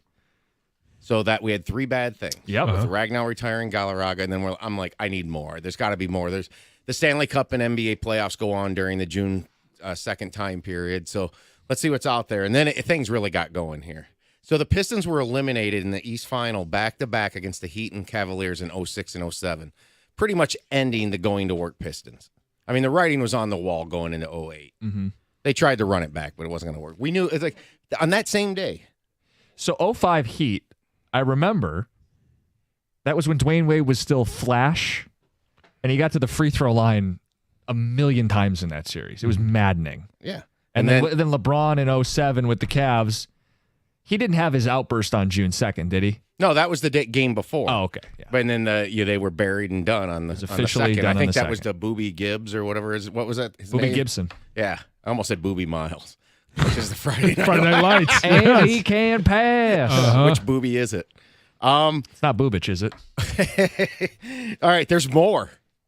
The very next year in 2008, Peter Sikora ruins every Red Wings fan's night with a triple OT goal that prevents the Red Wings from winning the Cup in Game 5 at home. On home ice, yeah. And they had to go to Pittsburgh and win it in 6. What are you cracking up? Is it still Booby or is it something else? No. Oh, the Twitchers are Just doing move something. on. All right, and then finally, and I think this one's a reach, but it's a bad thing. 2009, the Penguins win Game 3 to start their comeback from a 2-0 deficit in the series against the Red Wings, becoming the first team since 1971 to have a 2-0 comeback in the Stanley Cup Finals. See, that one counts. I mean, that started their comeback. Yeah, and we lost the cup that year. The So demise. the Sikora one, you could go, okay, we lost, but at least we win the cup. Yeah, but that was horrible. I mean, I know. I you stayed were up like, late for it. Yeah, I was high school at the time. yeah, I mean, you stayed up. It ruined your next morning at school. You were baggy-eyed at school. Yep. It's awful. At least June it was towards 2nd. the end of the year. School's so easy Yeah, the last mostly 2 done. weeks. Yeah. So June 2nd, brace yourself. Mm-hmm. Something or nothing.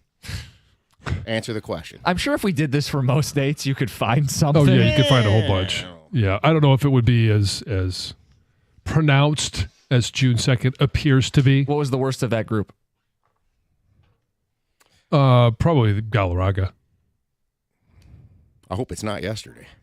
I hope it's. That's the ominousness of yesterday. No. That's probably losing in the Stanley Cup. Probably 09. Yeah, there was allegedly a too many men on the ice call in that game, too. I don't remember that, but I'd take their word for it. They would have been up 3-0 if they win Right. that game. Yeah. A lot of other stuff that happened on the 2nd of June that had nothing to do with Detroit. Yeah, John, what do you got? Stuff's happened on every day in life. Babe Ruth retired June 2nd.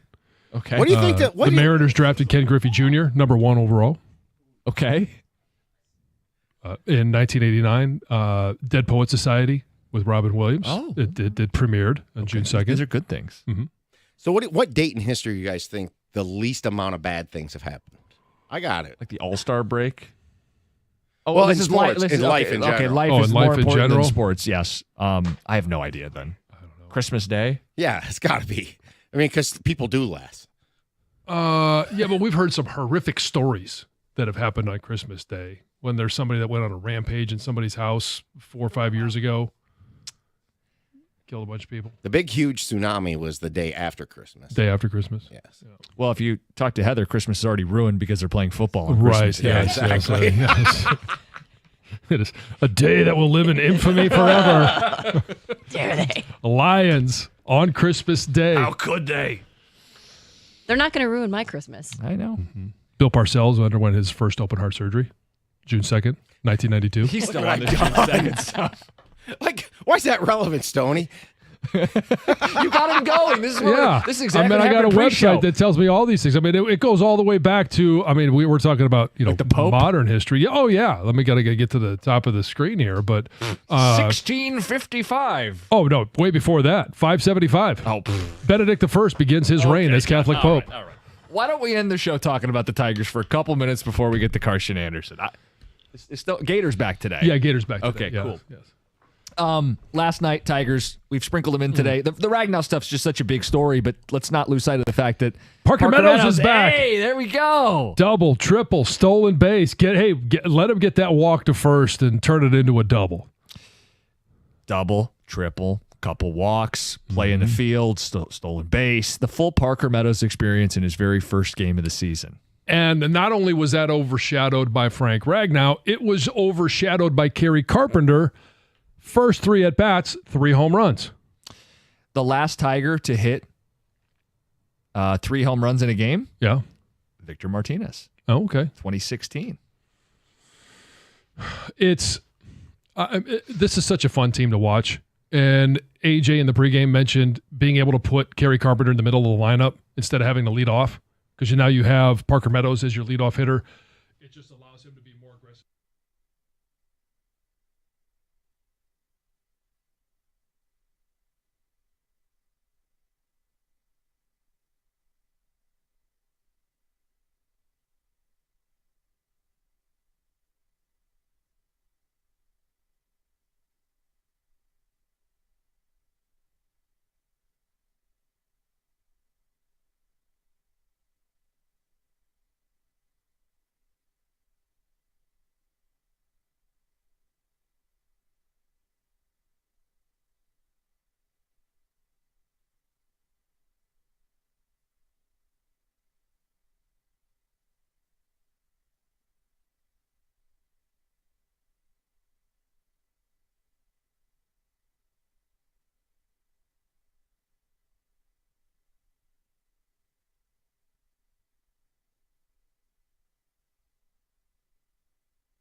Falar. That's what happens. Dad brains? Father Falar sounds very religious. It's right. Well, yeah, he was. He's tired. He's a lot of things. But Oh, I think wow. tired was no. I actually really had a great time with Chris playing us. It was a lot of fun. He's like, he can't putt, he can't drive, he's Yeah. terrible He out of the was, Short bunker. game's he was, terrible. Like for a guy, and then when he hits it, he kills it, and it's fun to watch. But it's like watching a guy struggle as much as I was for a while. Like, man, at first I felt bad, like it's just me rubbing off, and then I'm like, about 4 holes into the round, I'm like, no, that's not it. That's not it. You just became a father. Mm-hmm. You don't get to play golf anymore. This is what happened. So that was interesting. Fed into your whole, hate kids. I don't hate kids. Doug. I don't hate kids. That's all right. I work with somebody that does as well. So making Doug the and I case. have that in common. I mean, I like Heather's Instagram photos. You like kids from afar. You like looking at photos, but you don't want to be around not them. qualify. The parents It's the have- interaction I like issues. kids. Kids are great.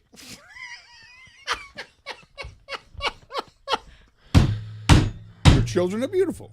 They are. Thank you. Kay's children are beautiful. Doug's kids are all grown up, and I like every one of them. Because they're all grown up. They love you. I like it when they were younger. They were. I always his youngest one Gator was always awesome when sides he with was that. Yeah. But Mentions everybody's kids, but one. I haven't really met your kids, but No, one you time haven't. Yeah. on a lake, That's right. Yes. and then yes. When you had your boat. you brought a baby in here a couple years ago. Yes. Yes, a baby. A baby. A couple years? Well, yes, it was a baby. Yes, it was. Yes, Yes, like a- yes, he yes. was- Teddy is Teddy now was 3 and a a He's a half. toddler. he was Yeah. built Yeah. like a 4-year-old, Yeah, but he was a really. baby. Yeah, I mean, it was Ouch. weird. He had Yeah. a size 8 shoe already, And a mustache. Yes. Anyway. and wearing flannel. But aside from that, So what do you guys got coming up today? Plenty of Tiger talk, of course. Still reaction and fallout from the Frank Ragnow news. We got a Who's on Top schedule for 12:35. Great. Carson Anderson next, 97.1.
All right, Carson Anderson here on 97.1 The Ticket. Back in studio after a fine day out at Oakland Hills for the Detroit Sports Commission golf outing. Gator, you were playing, but not in that golf outing. No, I was at Detroit Golf Club playing in the Rocket Classic Media Day. Talk to me, Goose. How was it? I mean, the day was, you couldn't ask for a better day. Mm-hmm. It was, high 70s, a little bit of wind, which affected the golf a little bit, but that's fine. It was just a gorgeous day, and got to hear some new names being added to the list of competitors for the tournament, which was kind of cool. And they're expecting more in the days to come, which would be great. And got to play the course, which was awesome. I did see something in nature. Yeah, I was wondering about this. That was it's a little polarizing for me. For most people, it's just sheer awesomeness, and there's part of me that was like, that's awesome. Like, that's just awesome. So I was playing with partner in my cart was Chris Villar. Okay. Our update guy, one of our update guys. And we're at the par 5 hole, the beginning of the 313 area, where if you hit the eagle, the hole in one, and a birdie, a 313 on the 3 holes, there's like $1 million donation or something like that, or you win $1 million, whatever it is. But the par 5 over at DGC, and there's a little pond in front of the green, and get out of the cart, and Chris is ready to hit his shot onto the green. And looking into the pond just next to us, 10 feet from us, there's a couple of ducks that are in that pond. And then there is what looked like a gray heron that was just standing in the water and you can still see a few inches of its legs. It's got really high. If you've ever seen a heron, they have long legs, probably a couple feet long. So, but it's just standing at the towards the side of the pond and kind of standing still. And I tell Chris, I said, I hate these things because they come in my pond and they steal my fish. And I hate it. It's personal. Yeah, it is personal. And unless I've got, and thank goodness when I have the dog, she runs out and chases anything away from the pond.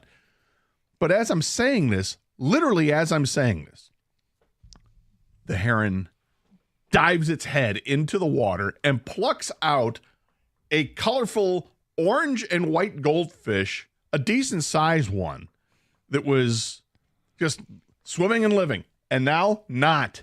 And it was amazing to actually see that. Like, I've seen fish dive and get some fish or whatever, but not one with like the vibrant color of this goldfish, which was sweet, and not where it's 10 feet away from me when it's just happening. It was amazing. Like, that just happened. And you have an issue with it because it happens in your backyard. Yeah. In your pond. That's the tough part for me, is to reconcile that. I mean, I'd love to see that, it's just nature, the whole circle of life thing. But the fact that it happens in my backyard when I'm not home, I don't like. Right. But when I can actually see it in what's not my backyard, it's awesome. So you're fired up? I was pretty fired up. Yeah. And then I actually parred that hole. Did you? Yeah. Sweet. And the only hole I played well on the whole day. Yeah. It was a struggle. Bit of a struggle. What do you notice about this course? That's I don't know if it's probably not anywhere close to the PGA setup, right? I mean, you're not playing for the tips, are you? They have us, yeah, kind of. Okay. But I mean, I think it's moved up to the front of the area where the tips would be. So you're not playing it how they'll play it, and do they have the stands up or the grandstands up and everything? Lots of. So what do you notice playing a PGA Tour course that you wouldn't have noticed just watching on TV? I think to me, it's when the stands are up, you realize that. I mean, when the stands aren't there, I played the course before, just normally, and it's a great course, but it's wide open. But when you start filling it up with stands and stuff, it does kind of close things down a little bit.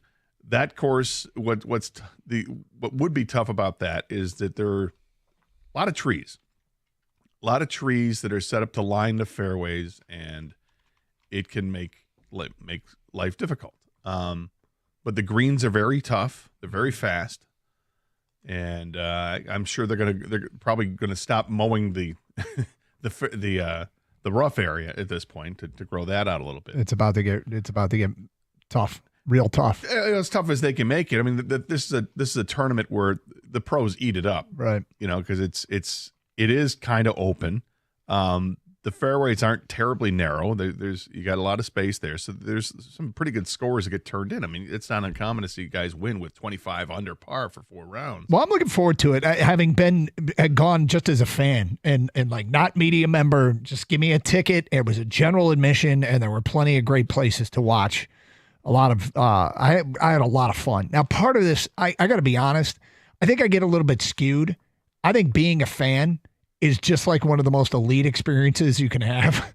And it's because going to a game now, like when I go on vacation and I go to a game, I'm like, this is great. This is the greatest thing ever. Cause I know I'm never going to talk about this like Marlins Angels game I'm at because I'm not there for work. So when I go to an event, I get a little skewed. I thought the Rocket Classic when I went as a fan was like the greatest thing ever. This is awesome. But it was really, really fun, and there were a lot of great viewing areas. I probably overvalue the fan experience now because being at a sporting event with zero responsibilities, beer in hand, just watching for the pure enjoyment of it is when I get the tailgate now, I'm like, people should do this. I'm like, yeah, everybody does. Well, the Rocket Classic, though, people walk away from it having a great time.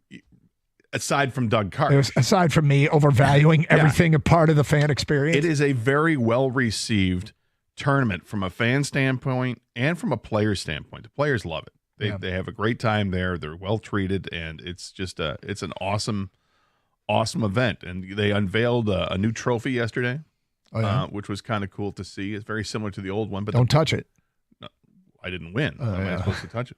But the base is it's kind of cool. It's got this carved out base, and the base is the city limits of Detroit.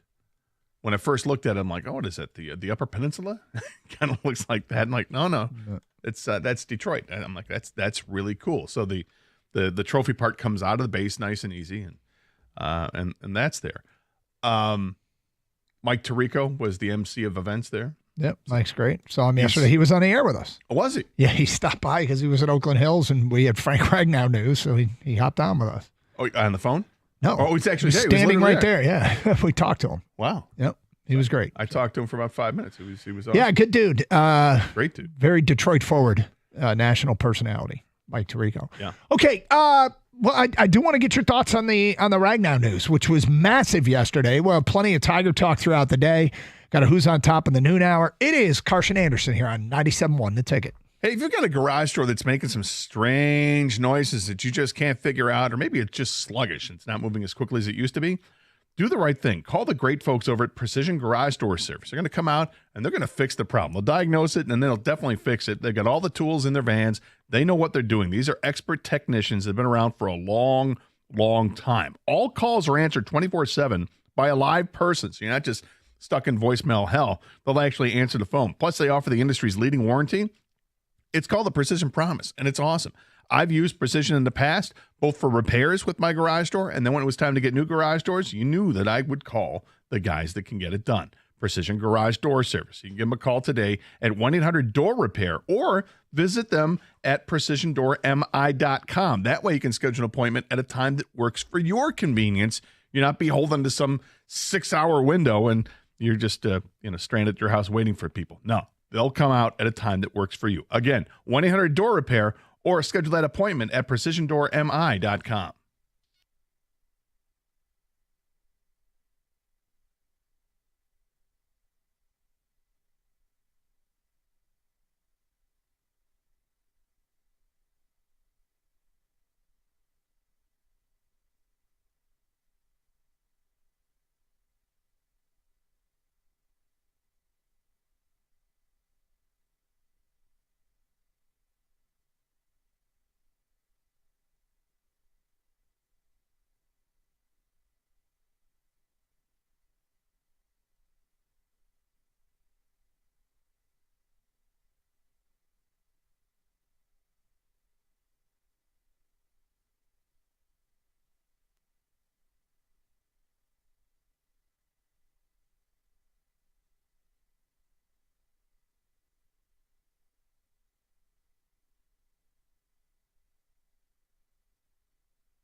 Doug Carr, Scott Anderson, 97.1 The Ticket. We got huge news yesterday in the middle of the show, Gator, and kind of caught us off guard. Frank Ragnow is stepping away from the NFL. He is retiring. And, man, that's a blow. There's no question about it. To the Detroit Lions, the initial shock maybe is worn off. The initial,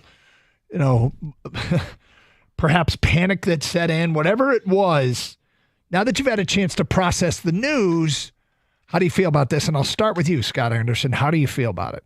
I'm still in shock. I don't know if shock's the right word. I mean, I think initially when you hear it, you are. And then I go back and think, look, we've talked for well over a year about the horrible injuries that Frank Ragnow has encountered and has to deal with on a daily basis, and why we understand that he doesn't practice during the week because he's managing the pain that must be absolutely excruciating with the toe injury that he has suffered from years ago. Add to that there's a knee and an ankle and a torn pec that he played through and all this stuff. And, I absolutely love and appreciate what Frank Ragnow has meant to this team and meant to this city. And we jokingly last week were talking about, what do we call the Tigers? Well, it's gritty. And, right. I mean, that's Frank Ragnow. Nobody exemplifies that more than Frank Ragnow. He might be the toughest player to play in the NFL. Well, we got a chance to witness it, what he had to play through. And people that talk about it, they're like, everybody just speaks reverently about how great Frank Ragnow was as a player.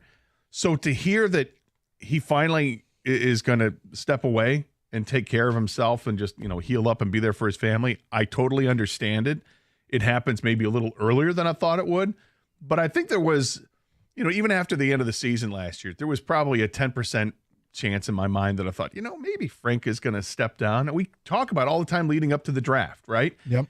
Should the Tigers look at offensive linemen here? Why? Well, because how much longer is Frank Ragnow going to play? How much longer is Taylor Decker going to play? And so when I didn't find out until last night when I came after the golf and I came home and I'm watching the Tigers. Actually, it was during the Tigers game that I'm scrolling through Twitter and I came across a Caputo story. I'm like, what? And couldn't believe I guess I could believe it, but I was just a little surprised. It was surprising. Yeah. So now it's 12 hours later, and the what's next is really you're. It's funny because all that you said there kind of echoes almost sort of everybody's thoughts on Frank Ragnow. But there's two things. It's like, hey, cool, got it, appreciate you, love him. Yeah, you were a great Detroit Lion. But now, it literally is yesterday's news. Now what? Well, now you look at, okay, what are they? Well, they drafted a couple of guards with some versatility there, especially with Tate Ratledge, who can move inside and play center, and started for 4 years at Georgia, so he's got the pedigree where he can play right away. And they also still have Glasgow, and Glasgow is a guy who, when Frank would get hurt, moved to center, so he can do that as well. So that's they have some things in place and moves that they predicted for the future, right? I mean, you draft Ratledge maybe with the thought that he was going to replace Ragnow at some point. Who knows when the Lions knew of Frank's contemplation about his career? Did that play a role in drafting the guys that they drafted? It may have. Maybe they had a little bit of a heads up.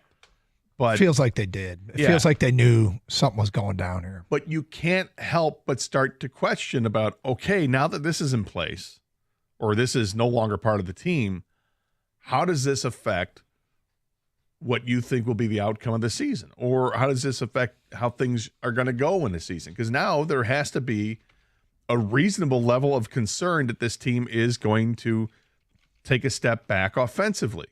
Because when you lose the all-pro center, not Pro Bowl center, the all-pro center, it's tough to replace. And you start moving pieces along that offensive line, and it gets to be, okay, well, we don't know. We don't know how good Tate Ratledge is. We don't know if, hang another year on Graham Glasgow and how healthy is he to play the position or wherever he's going to play. Is it going to be guard or is it going to be center? And Ratledge play? We don't know. There's a lot of unknown factors there. How does that affect the running game for this team? How does this affect pass protection? How does this affect who's going to be calling the protections at the line of scrimmage with Jared Goff? There's a lot of factors, all this while you have, a newer offensive coordinator on this team. There's a lot to consider. I got a plan, Gator. I got a plan, and I'd like to see them execute said plan, like right now, quick and in a hurry. But we'll get to that coming up today at 10:35. 248-539-9797. Ernie, you're on 97.1 The Ticket. What's up, Ernie? Gentlemen, good morning. Yes, this sort of reminds me of when Barry Sanders left early and when Calvin Johnson left early. And one could hearken back to when Jim Brown left in his prime. Now I'm going to transition over to the Cosell side of my personality, where I have a little more hubris, and the two of you had a good laugh and chuckle while I droned on about the Tigers improving. This is Tony from Saginaw, by the way. And if it's okay, I'll rag now. Tony, let me ask you a question. Why'd you say your name was Ernie? Well, because I'm Ernie Cosell. I've started with the... All right. No, you don't lie to our screeners about who you are. Am I right? Gator ain't having it. Don't do that. Gator ain't having it. Well, that's not how we play the game. No, you gotta play by the rules. That's all. Yeah. Like to know who you are. Okay. Nice use of the word hubris. You appreciated that. It's fine. Yeah. So look, the thing about him is he was still really good. He was still really good at his job. And there's no way that there's another Frank Ragnow out there to be had. Like, the offensive line got worse yesterday. The question is, can the team hold steady? Can the team not get worse? Because it does free up some cap space. So can you get better somewhere else that sort of mitigates the loss, right? Yeah. That is that's one way to look at it. Or are the guys you're putting in place, do you feel confident that they can step in? Look, the Philadelphia Eagles went through this last year when the great Jason Kelsey stepped aside. And he is. I say that jokingly. He was great, right? He was a Pro Bowl center and an All-Pro center. He was awesome. Yep. They didn't have him last year. What'd they do? They won a Super Bowl. Yep. You can replace guys. Now they went out and got veterans to replace him, but we'll see what happens with the Lions line. But there's no question you have to ask yourself. So what's the plan? What's going to happen here? What do we do? Well, I got a plan, and I'm really hoping that the Lions. I hope they're listening. Yeah. I don't hope they're listening. I hope that's a joke. You want to tell Dan Campbell? Yes, I want to tell Brad Holmes. All right. I hope that they have already reached out to this guy. And we will get to that today at 10:35. 248-539-9797. It's Carson Anderson, 97.1 The Ticket.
Doug Harsh, Scott Anderson, 97 The Ticket. Still reacting to the huge news yesterday. The Frank Ragnow, Pro Bowl center, stepping away.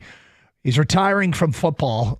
Just couldn't deal with the ongoing injuries and is moving on. And it's a blow to the Lions. There's no doubt about it. I do think they need to do something. We'll get to that today at 10:35. Joe is in Birmingham and on 97 The Ticket. What's up, Joe? Joe, are you there? Joe? Hi, guys. How are you? Okay. Great. Everything Frank Ragnow is saying is true. I don't doubt a word of it. But you do wonder if he could speak even more candidly than he has, that he'd say something like the following. Last year was our best shot, and anything past last year is going to be a regression, and I don't have it in me. You just kind of wonder if that played into it at all. That's interesting. I haven't wondered that, but do you think he doesn't feel like you think he might think the window's closed? Yeah, I think that if he thinks they were as close or closer to winning the Super Bowl this year, after all he's been through, how could he not gut it out one more season? Well, Joe, I'll tell you how. John Jansen once told me, I said, did you've been in the league a decade, when did you really think you had a shot to win the Super Bowl? And he looked at me and said, every year. I said, well, come on. Yeah. And he goes, no, you go into the season, you fully believe that you've got enough to win the Super Bowl. And I said, and you never doubted. He goes, not once. Like the players, I don't think players look at it the way fans look at it. Now, maybe Ragnow's different, but I really doubt that he thinks the window closed last year, and that's why he's walking away. Well, I mean, Frank's a player. I think he also understands that injuries are part of the game, and injuries decimated that team going into the playoffs. So he has always played with some degree of discomfort, to put it mildly. And he's so close now, man. It kind of breaks my heart in a bittersweet kind of way if they won it and he wasn't able to get a ring, I'd be just fine if they win the Super Bowl. Yeah, I feel bad for him, but I feel great for the Lions. I think it's got to be tough for him to step away. That's interesting. That guy saw this whole thing through two ways I didn't look at it. One is Frank walked away because he thinks the window's closed. Two is it's going to be bittersweet for him if they win a Super Bowl because Frank didn't get a ring. I'm like, whoa. All right. So I think both are a little on the fringe there, which is fine. It's his opinion. I disagree vehemently with the first part. I think the window is wide open for this team. You take away so many good players for the Lions going into the playoffs last year, it's hard to overcome all of that. They did enough to win 15 games last year, but when you start playing the toughest of the toughest competition in the playoffs, it's a different game. They need to be healthy. They weren't. This year, they start the season now without Frank Ragnow, and it'll be an adjustment. But they'll be a better team. I would assume they'll be a better team, better offensive line unit towards the end of the season than they are at the beginning of the season, unless, knock on wood, you don't see this, there are more injuries to the offensive line. But, no, I think the window is wide freaking open. And as far as the second part, I like Frank Ragnow. But days after the delirium and the asking myself, is this the real world? The Lions won the Super Bowl. I might say out loud, it's too bad Frank Ragnow wasn't around for this. Yeah. But it will not in any way take away from the sheer exhilaration and enjoyment of winning a Super Bowl. No, like Wings won a Stanley Cup in 1997, and it was amazing, right? Yeah. Now, did part of me feel bad that Dino Ciccarelli was not part of that team when he was part of the team the previous year? Yeah. Absolutely. But winning the cup outweighs there's just not, any part that it will take away from my personal enjoyment. It'll be something I speak out loud days later. But yeah, I would not. I mean, maybe he overdid it with bittersweet. Well, I mean, Frank is one of those guys. That's a big Frank Ragnow fan. Maybe that's it. I think when we all think about it, take a second and just think about Frank Ragnow. We're all Frank Ragnow fans. Yep. This guy was everything to the Lions. I mean, he just absolutely epitomized and embodied what it was to be a Detroit Lion. He is the guy that Dan Campbell talks about, gritty players. Mm-hmm. It's Frank Ragnow. Be like Frank, I think is what it comes down to. Now, I can't help but think that a year down the line, does Frank want to come back? Does he want to give his body a chance to heal up where maybe a year from now or a year and a half from now, he feels completely different. Yep. And hey, you know what? Don't know why, but I am actually running and it feels good. Maybe I can make a comeback if I take just a little bit of time away, let my body heal up, and let's let life take over for a little bit and see what happens. I'm not going to be upset if he doesn't. If he stays retired, stay retired, man. Do you, right? But I can't help but think that maybe down the road, he's only 29. Maybe he does want to come back after a couple years. Okay, so as far as the what's next, didn't really have reacting in real time. We were on a remote, didn't have all our resources with us, so I didn't really have a plan. But what I'm interested to see is, and you weren't here, and I'm not sure that everybody heard everything that was said, but this frees up some cap space. How can you get better elsewhere to try and mitigate this loss? Like they're not going to be better on the offensive line. Can they do anything with the cap space to get better somewhere else and make a move? Because at this point, after really taking a look at it after the show yesterday, I think they need another veteran, and they've got to bring somebody else in. There's a lot riding on. You start looking at the pecking order, it's probably Mahogany and Ratledge getting first cracks at some of those interior offensive line spots, how they move around, whether Glasgow goes to center, Ratledge goes to center. Then you start getting into Miles Frazier, Colby Sorsdahl. What's the wild card with Giovanni Manu? But what I just mentioned was like 5 guys who are all in their first or second year. There's too much riding on this season to go into this season without adding another veteran. And so we'll get to that in a minute, but they got to find a way to react to this, to somehow get better somewhere else. If it helps them land that edge rusher so their defense is, 3 points better than they were a year ago, or, creates, another 10 sacks from the opposite side of the defensive line. What are they going to be able to do with this cap space? Do they hold it? Do they hold it until the trade deadline when it's more valuable? You can take on more cash at that point because you're only paying for half a season. Somehow, some way, can they get to whatever their Super Bowl chances were on a scale of 1 to 100? If they were a 84, losing Ragnow makes them a 78. But can they do something else that gets them back up to an 84? You see what I'm saying? Yep. I'm trying the best way to articulate this. In the meantime, the more I looked at, the more I think there's too much riding on this season to count that much on young players. There's a free agent still out there who I think really fits the bill as the kind of player that the Detroit Lions would go after, the kind of player who has been very good in his career, and the kind of player that's been battling injuries, and it's Dalton Reisner, the guard who spent last year in Minnesota. He missed about half the season with an injury. When he came back, he played 537 snaps, 0 penalties, 0 pressures allowed in 10 games. Now, some of the quotes from Dalton Reisner when he went to Minnesota, quote, "Whatever they need me to do, I'm there. Right tackle, right guard, center, tight end, wide receiver, you name it, I'm ready to rock." He also, when he was in Denver, he was one of those NFL Man of the Year candidates. You don't get nominated by a team to be an NFL Man of the Year without A, being really good in the community, and B, being really good in the locker room. Somehow, some way, we've gotten this late in free agency, and I don't know all the details. It's hard to, there's not a ton of reporting on interior offensive linemen. He was at Minnesota, hit free agency.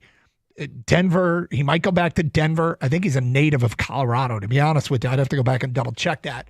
But the Bengals, I guess, have expressed an interest. Minnesota has talked about bringing him back. He is not a bank option, but he is a big, strong veteran who is presumably is healthy now, who I think checks a lot of the boxes of things that the Lions are looking for. On top of that, when he did play last year, he was effective.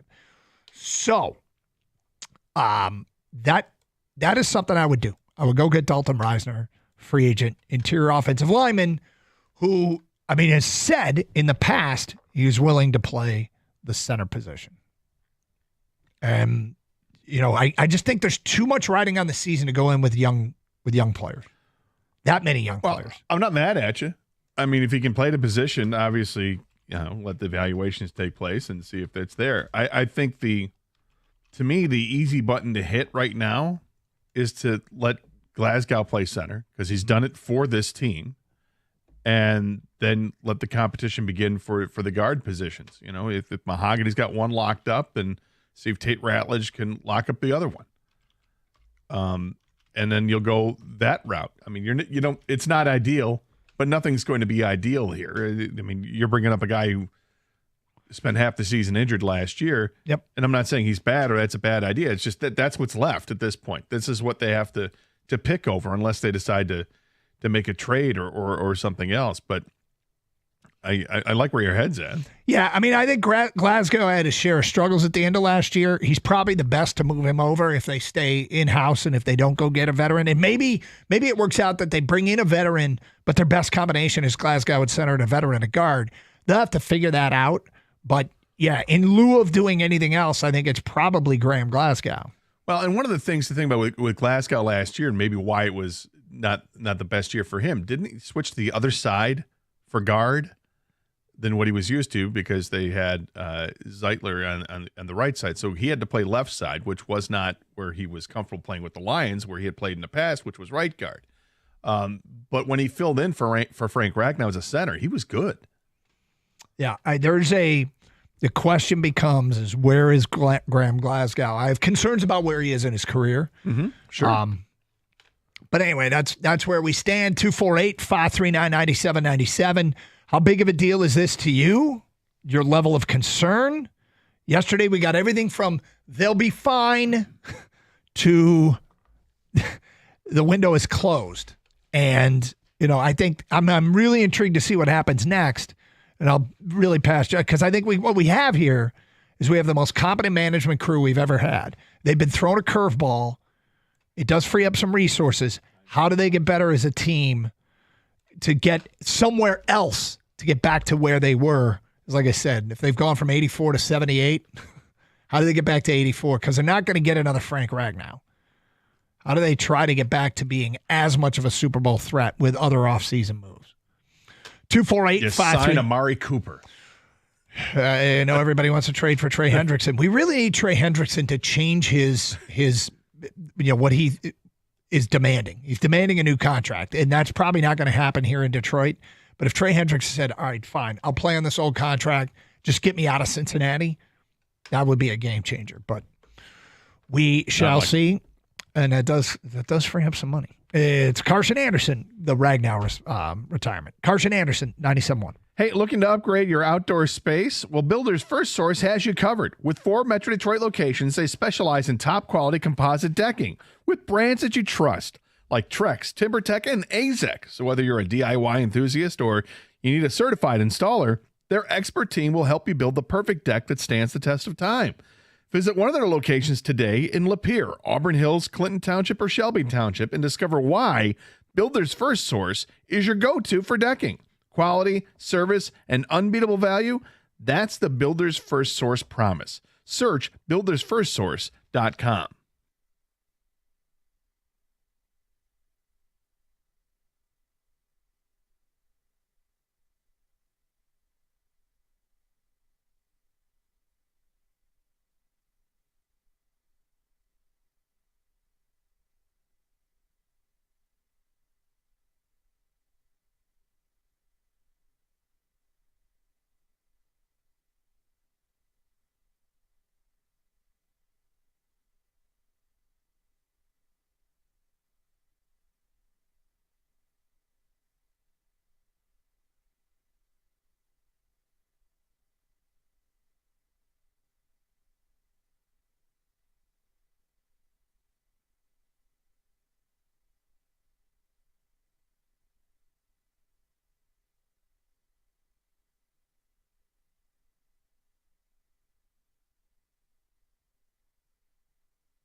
Doug Carr, Scott Anderson, 97 won a ticket. Open lines, 248-539-9797. I don't know if you got a plan or something you'd like to see the Lions do to respond to this, your level of concern.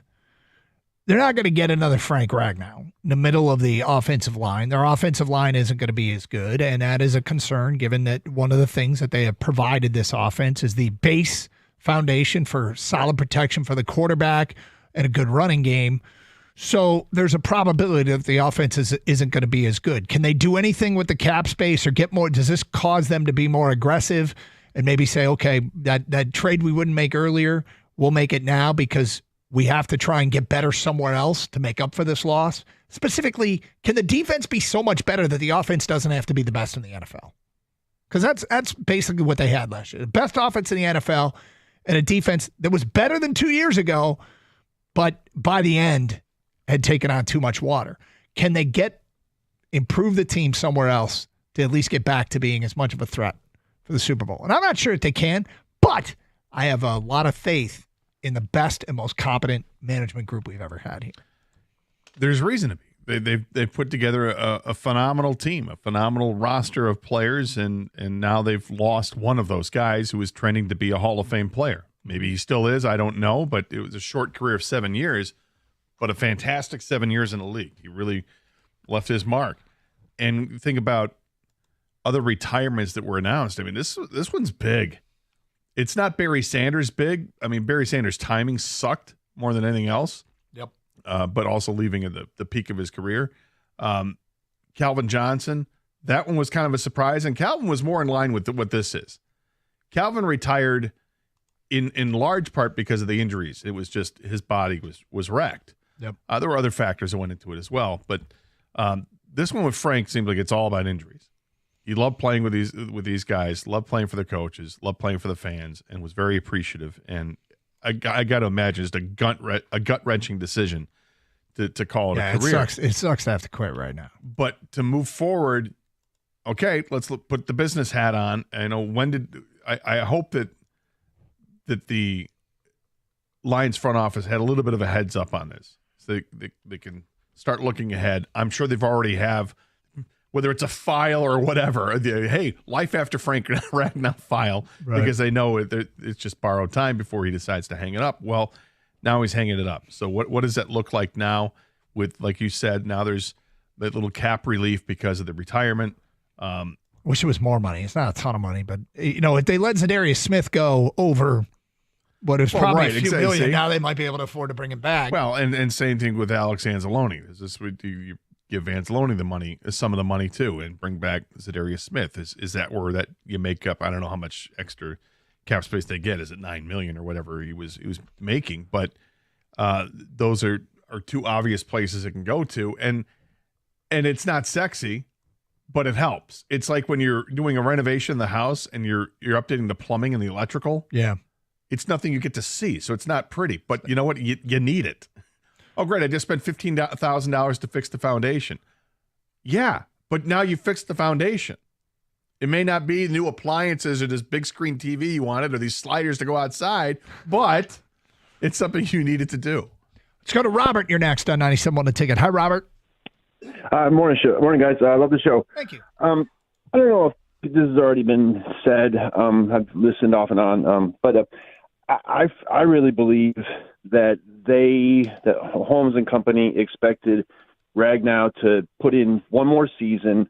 I'm going to draft Ratledge, and we're going to coach him up as only Hank Fraley can do and get him ready to plug and play for 2026. I frankly think they were mildly blindsided by this coming this season, because I don't understand, for a team that's ready to win now with a quarterback that has some mobility issues and your pillar is your fantastic O-line, I can't understand how they wouldn't have traded for somebody, free agent signing earlier on, and now we're stuck in early June going, okay, yeah, I mean, what do we do now? It's funny. I think you go back, it's a one more year thing. Robert, you listen to what Frank Ragnow had to say at the end of last year. He was sounded pretty encouraged. We went back and listened to his press conference at the end of last year, and we're like, God, he sounds like he's doing better than he had been in previous seasons. So I do think there was a little bit of surprise. I think they started their changeover. If you look at what they've done in the draft, in the last 2 drafts, they've taken 4 guys that can play interior offensive line. So it's not like they weren't starting to prepare for the next generation of interior offensive linemen. This might just be happening a little bit quicker than they thought. That's what, and that's exactly why I think it was this. Hey, man, give it one more year, and that's why I really think they were mildly blindsided. Like this, it sort of. Now you got to coach up. You know, you've mentioned a couple of guys. I think they really thought 2026 was like, all right, this is post-Ragnow, not 2025. Just my 2 cents. Well, and thanks for the call, Robert. Here's something else that I think we're going to look back at and say, oh, thank God, Lions dodged a bullet. Remember when Hank Fraley was being interviewed for other jobs? Oh, yeah. And the NFL was Seattle was looking at him as potentially an offensive coordinator. Yep. I think we're going to say, thank goodness, Hank Fraley is still here to coach the offensive line because he's a very, very highly revered offensive line coach. Yep. And to have him here to work with these young offensive linemen and keep the train on the tracks, it's vitally important to the success of this team. Yeah, he's really well respected. And there was that quote from Ragnow, I'm not going to play here without him, when he said, I'll sabotage him. We got to keep him here. And well, you didn't play here without him. He's going to have to be here without you. Yeah, I wonder, was there a setback with Frank? Something that happened in this offseason? There might have been, because it does seem pretty surprising.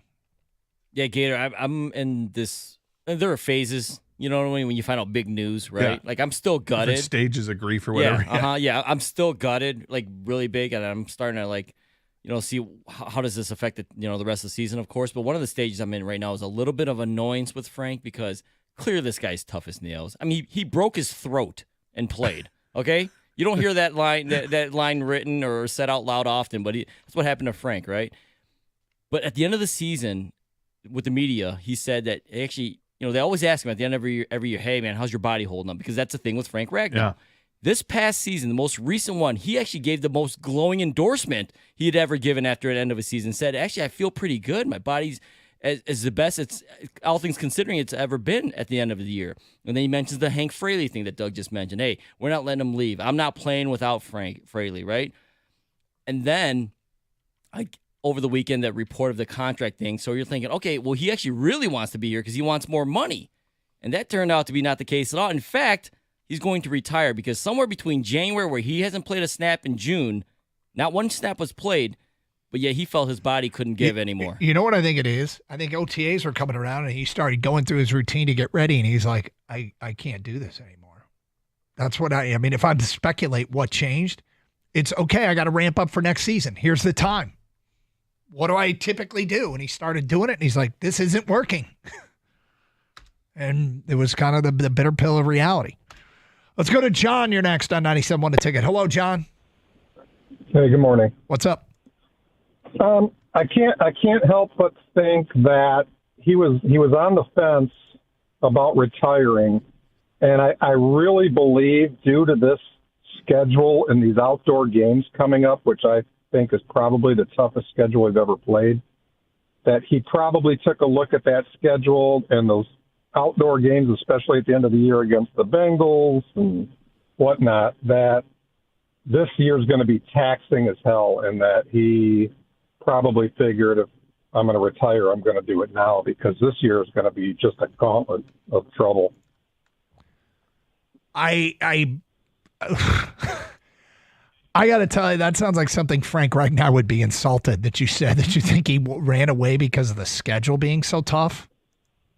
No, because he's beat up already, and he was already contemplating, and he's looking at who we're going against this year in these outdoor games, which could be rain, snow, whatever, and he's thinking, this toll it's going to put on me might be too much.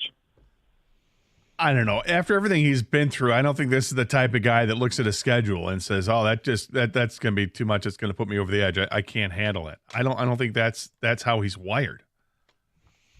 I think he's wired as the ultimate competitor, and when he realizes his body can't go anymore, he's got to shut it down. They have one late season outdoor game. They play Chicago in Week 18. Prior to that, I mean, at Philly on November 16th, I suppose, could be It's a tough schedule, an no issue. question. They play Cincinnati October 5th. Like if he, I can't imagine. I honestly can't imagine Frank Ragnow looking at the schedule going, I don't want to go to Cincinnati October 5th. And when you play in the NFC North, I don't know. It's an interesting theory that, again, we've got a lot of stuff that people have come to the table with I hadn't even given the first amount of consideration to. So, and that would be one of them. 248-539-9797. We'll get to more of your phone calls and feedback on this coming up. Got a Tiger team that continues to just win baseball games. They did it somewhat definitive fashion last night. It's Carson Anderson, 97.1, The Ticket.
Brought to you by Twin Peaks. The Lions are figuring out their world without center Frank Ragnow. Lions beat writer Nolan Bianchi thinks that Graham Glasgow will win the job week 1. We asked him what he'd have to do to lose it.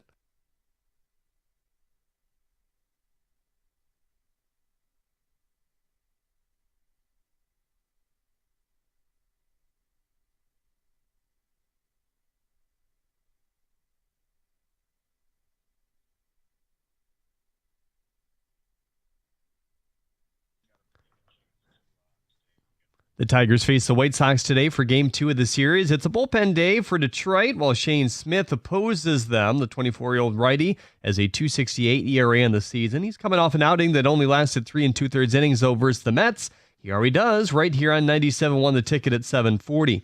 The Yankees are in first place in the East, but they've suffered a big injury. Closer Luke Weaver will miss 4 to 6 weeks with a hamstring injury. It happened in their series with the Dodgers over the weekend. The Orlando Magic revealed a new logo instead of jerseys. The logo is a blue basketball in the middle of a pair of circles with stars coming out the side of it. At the Corwell Health Sports Desk, I'm Jeremy Otto. For more, go to 97.1 The Ticket or Odyssey.com.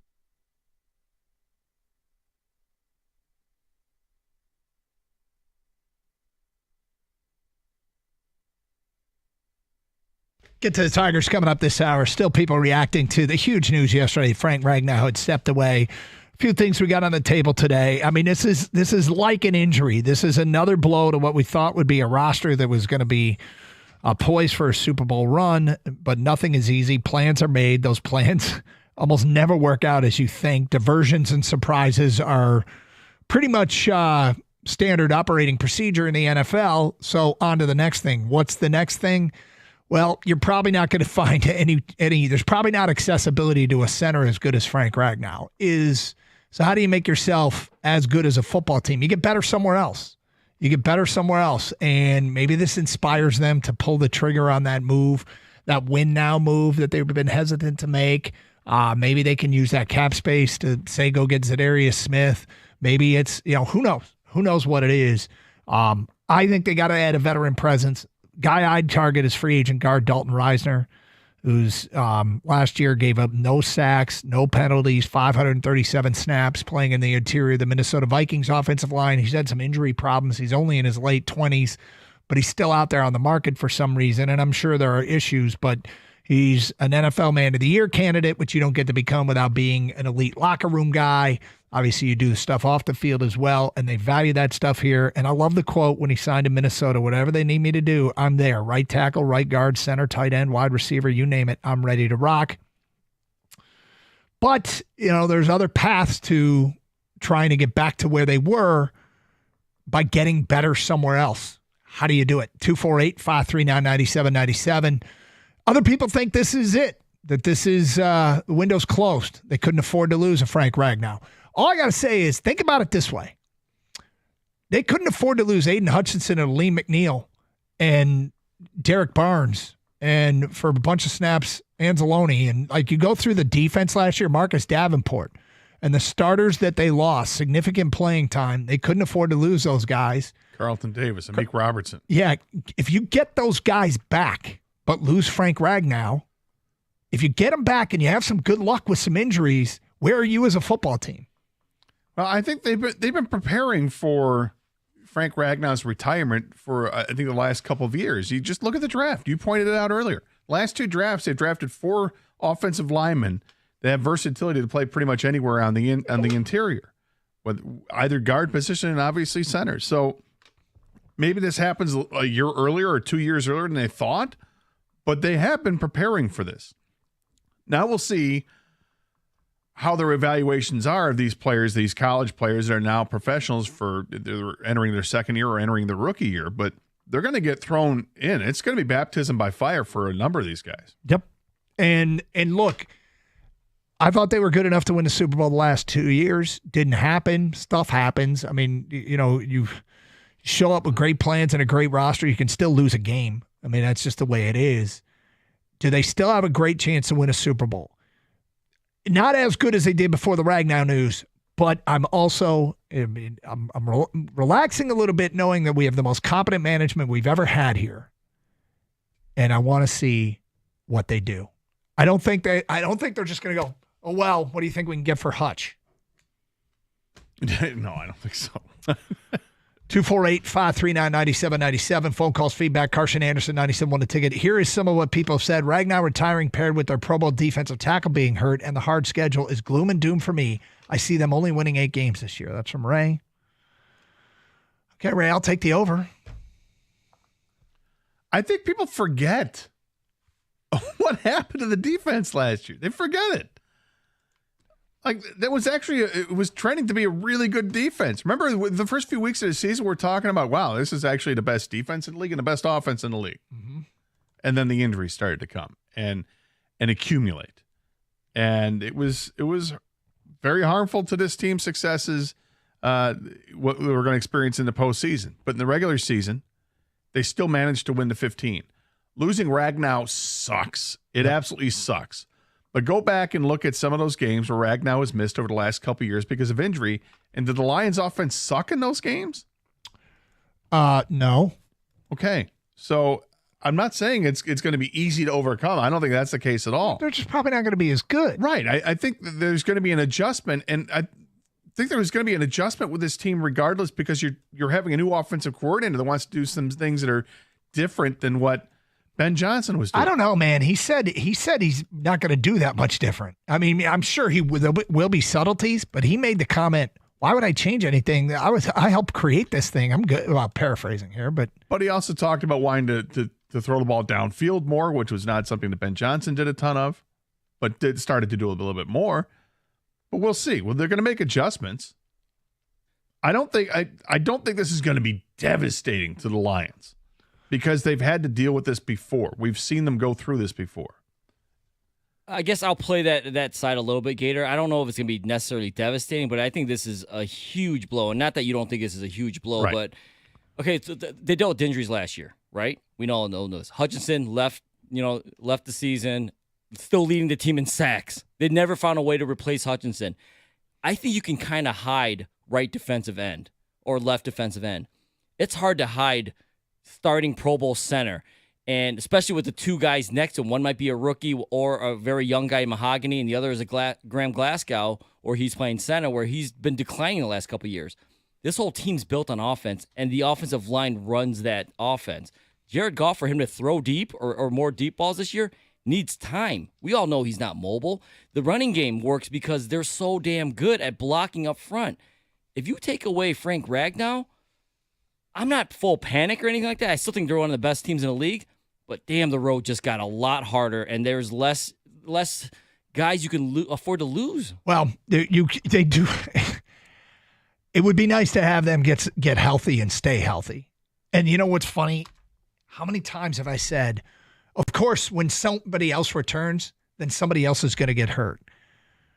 And I feel like we've already experienced that, in that they should be getting Hutch back. All the news is positive on Hutch, and then bam, Ragnow retires. John, you're next. Hi, John. Hey, man, what's happening, guys? How you doing?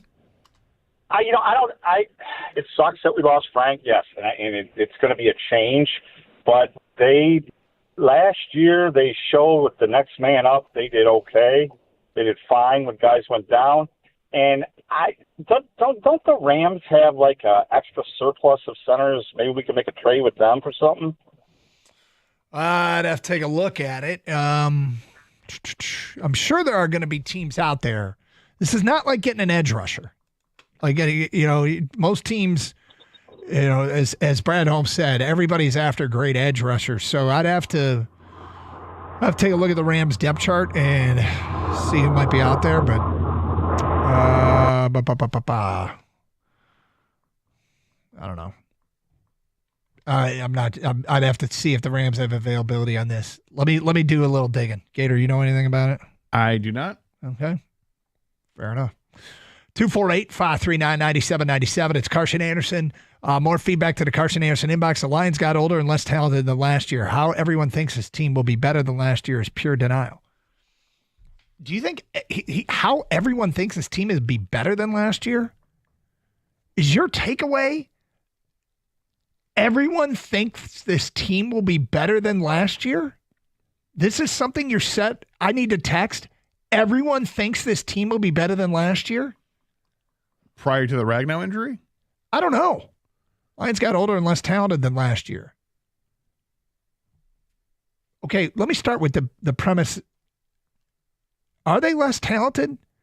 Is Jamison Williams, Jahmyr Gibbs, Amon-Ra St. Brown, are those guys actually maybe still getting better? Is Brian Branch maybe still getting better? Is Jack Campbell maybe still getting better? Are they significantly older that there's a drop-off expected? Or are they still actually pretty young?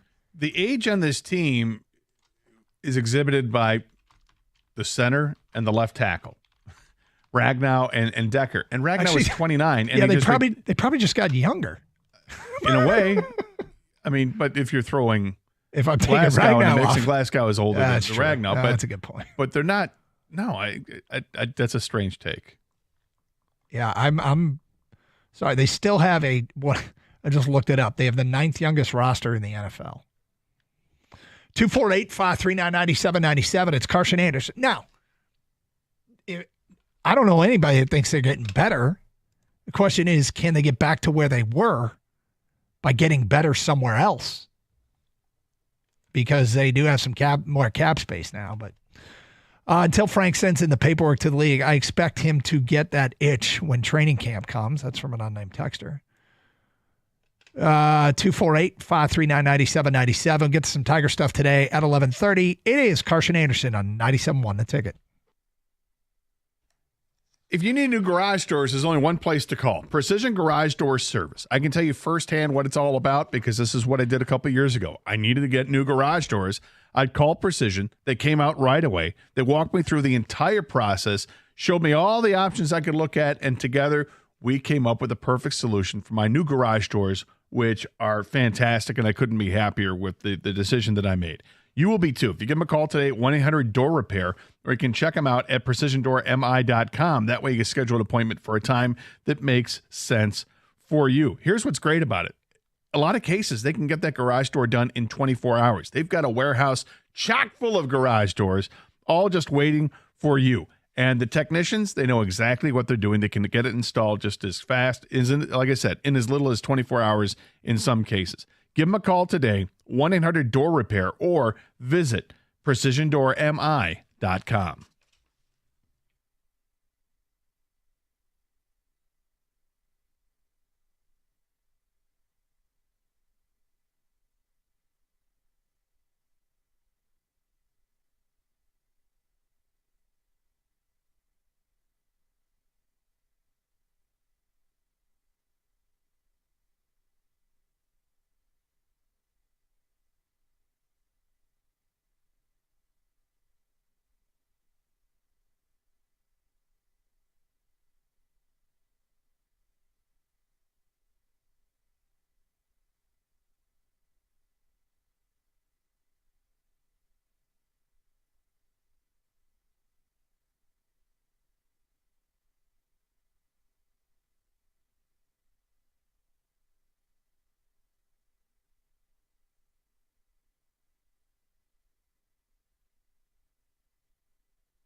All right, so what, 4 games the last 2 years without Frank Ragnow?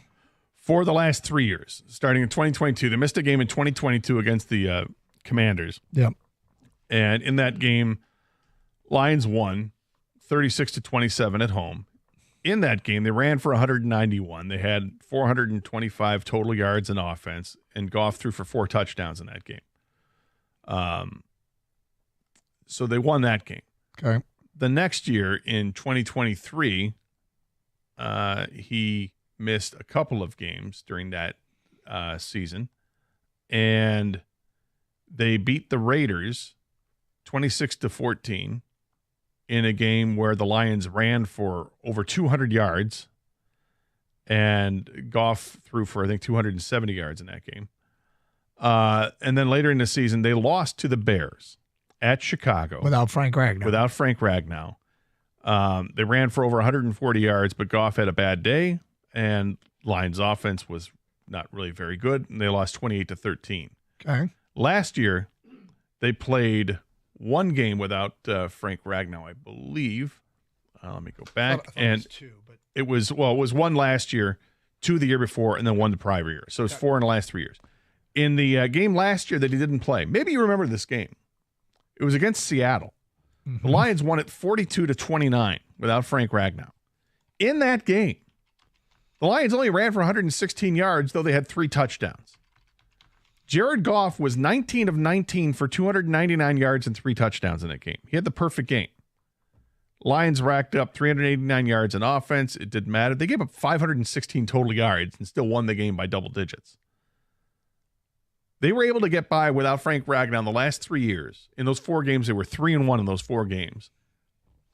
And you saw the ability to run the ball or throw the ball without Frank. It's not ideal. I'd rather have Frank Ragnow. I'm just pointing out that, as a matter of record, they won 3 out of 4 games without Frank in the starting lineup last year. Now you can talk about the competition, and that's fine. That's fair too. But the point is, they were able to put somebody else in at center and get away with it. Well, now they're going to have to do it long term because Frank's retired. It's huge challenge for this management team, how they respond to this news. Feedback: Glasgow is clearly the center.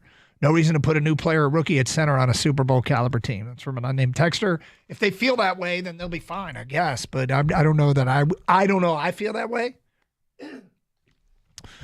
Do you think they should have re-signed Zeitler knowing Ragnow was going to retire?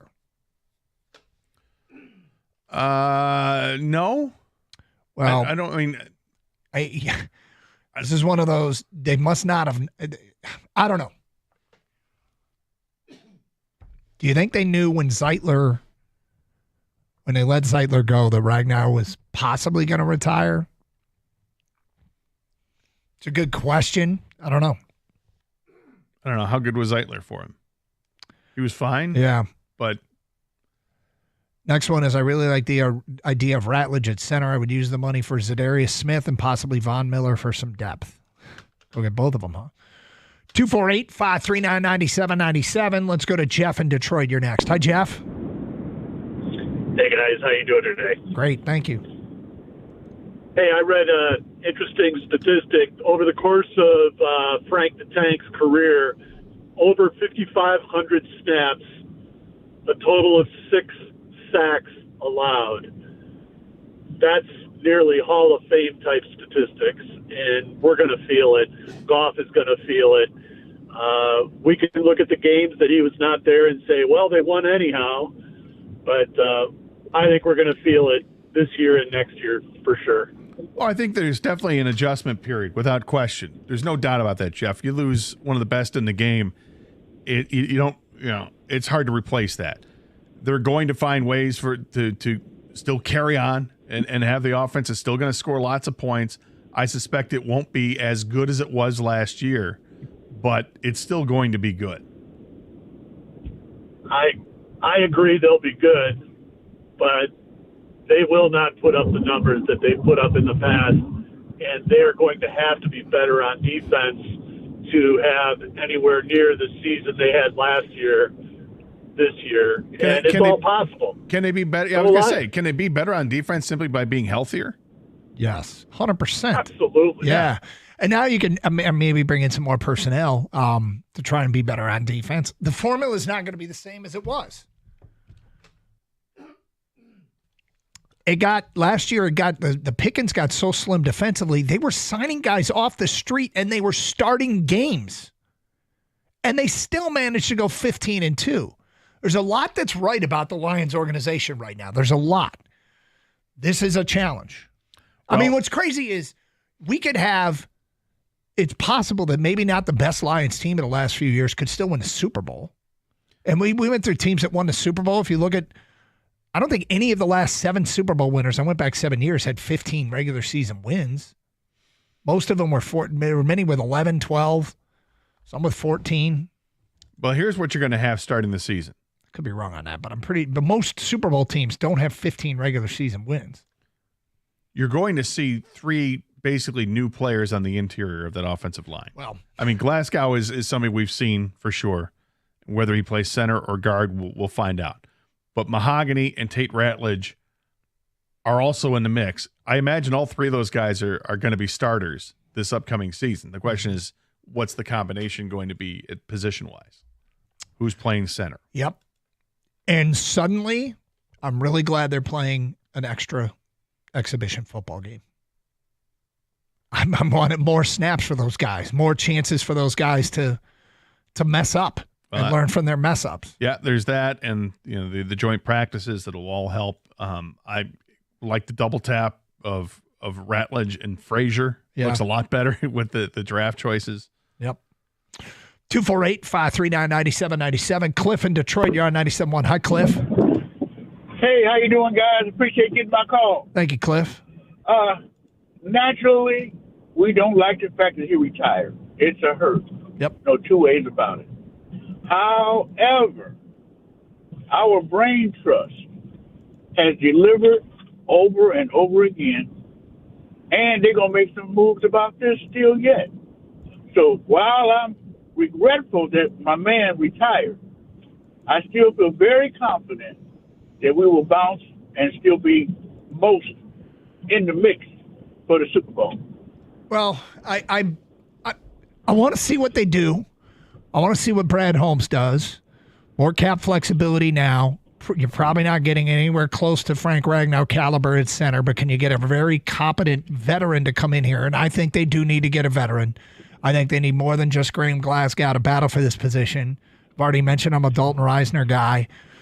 But if they could get better somewhere else, maybe they can get back to the level that they were. Because, let's face it, last year's team defensively should automatically be better with the return of many of their starters. That's correct. I'm with that. So they're going to naturally get better just by overcoming that horrific plague on the defense as far as getting better. But other than that, I feel that the brain trust, not just Brad, but you got Brad, you got Coach, you got Sheila, and don't forget Spielman. They're going to come up with something. I'm not even worried about it. Hope you're right. I'm worried about it. I've got my concerns. I mean, you're losing an all-pro center, man. I'm worried about it, but I'm not. I'm also curious. Yeah. Because I think what they have in-house is going to be eventually down the road is going to be fine, but it's going to take time to get there. Will the be fine portion take place at the end of this season, or you have to wait till next year or the year after to see that? I don't know. Get to some Tiger stuff coming up. What a win yesterday. Pound the White Sox 13-1, that at 11:35 here on 97.1 The Ticket.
Doug Harsh.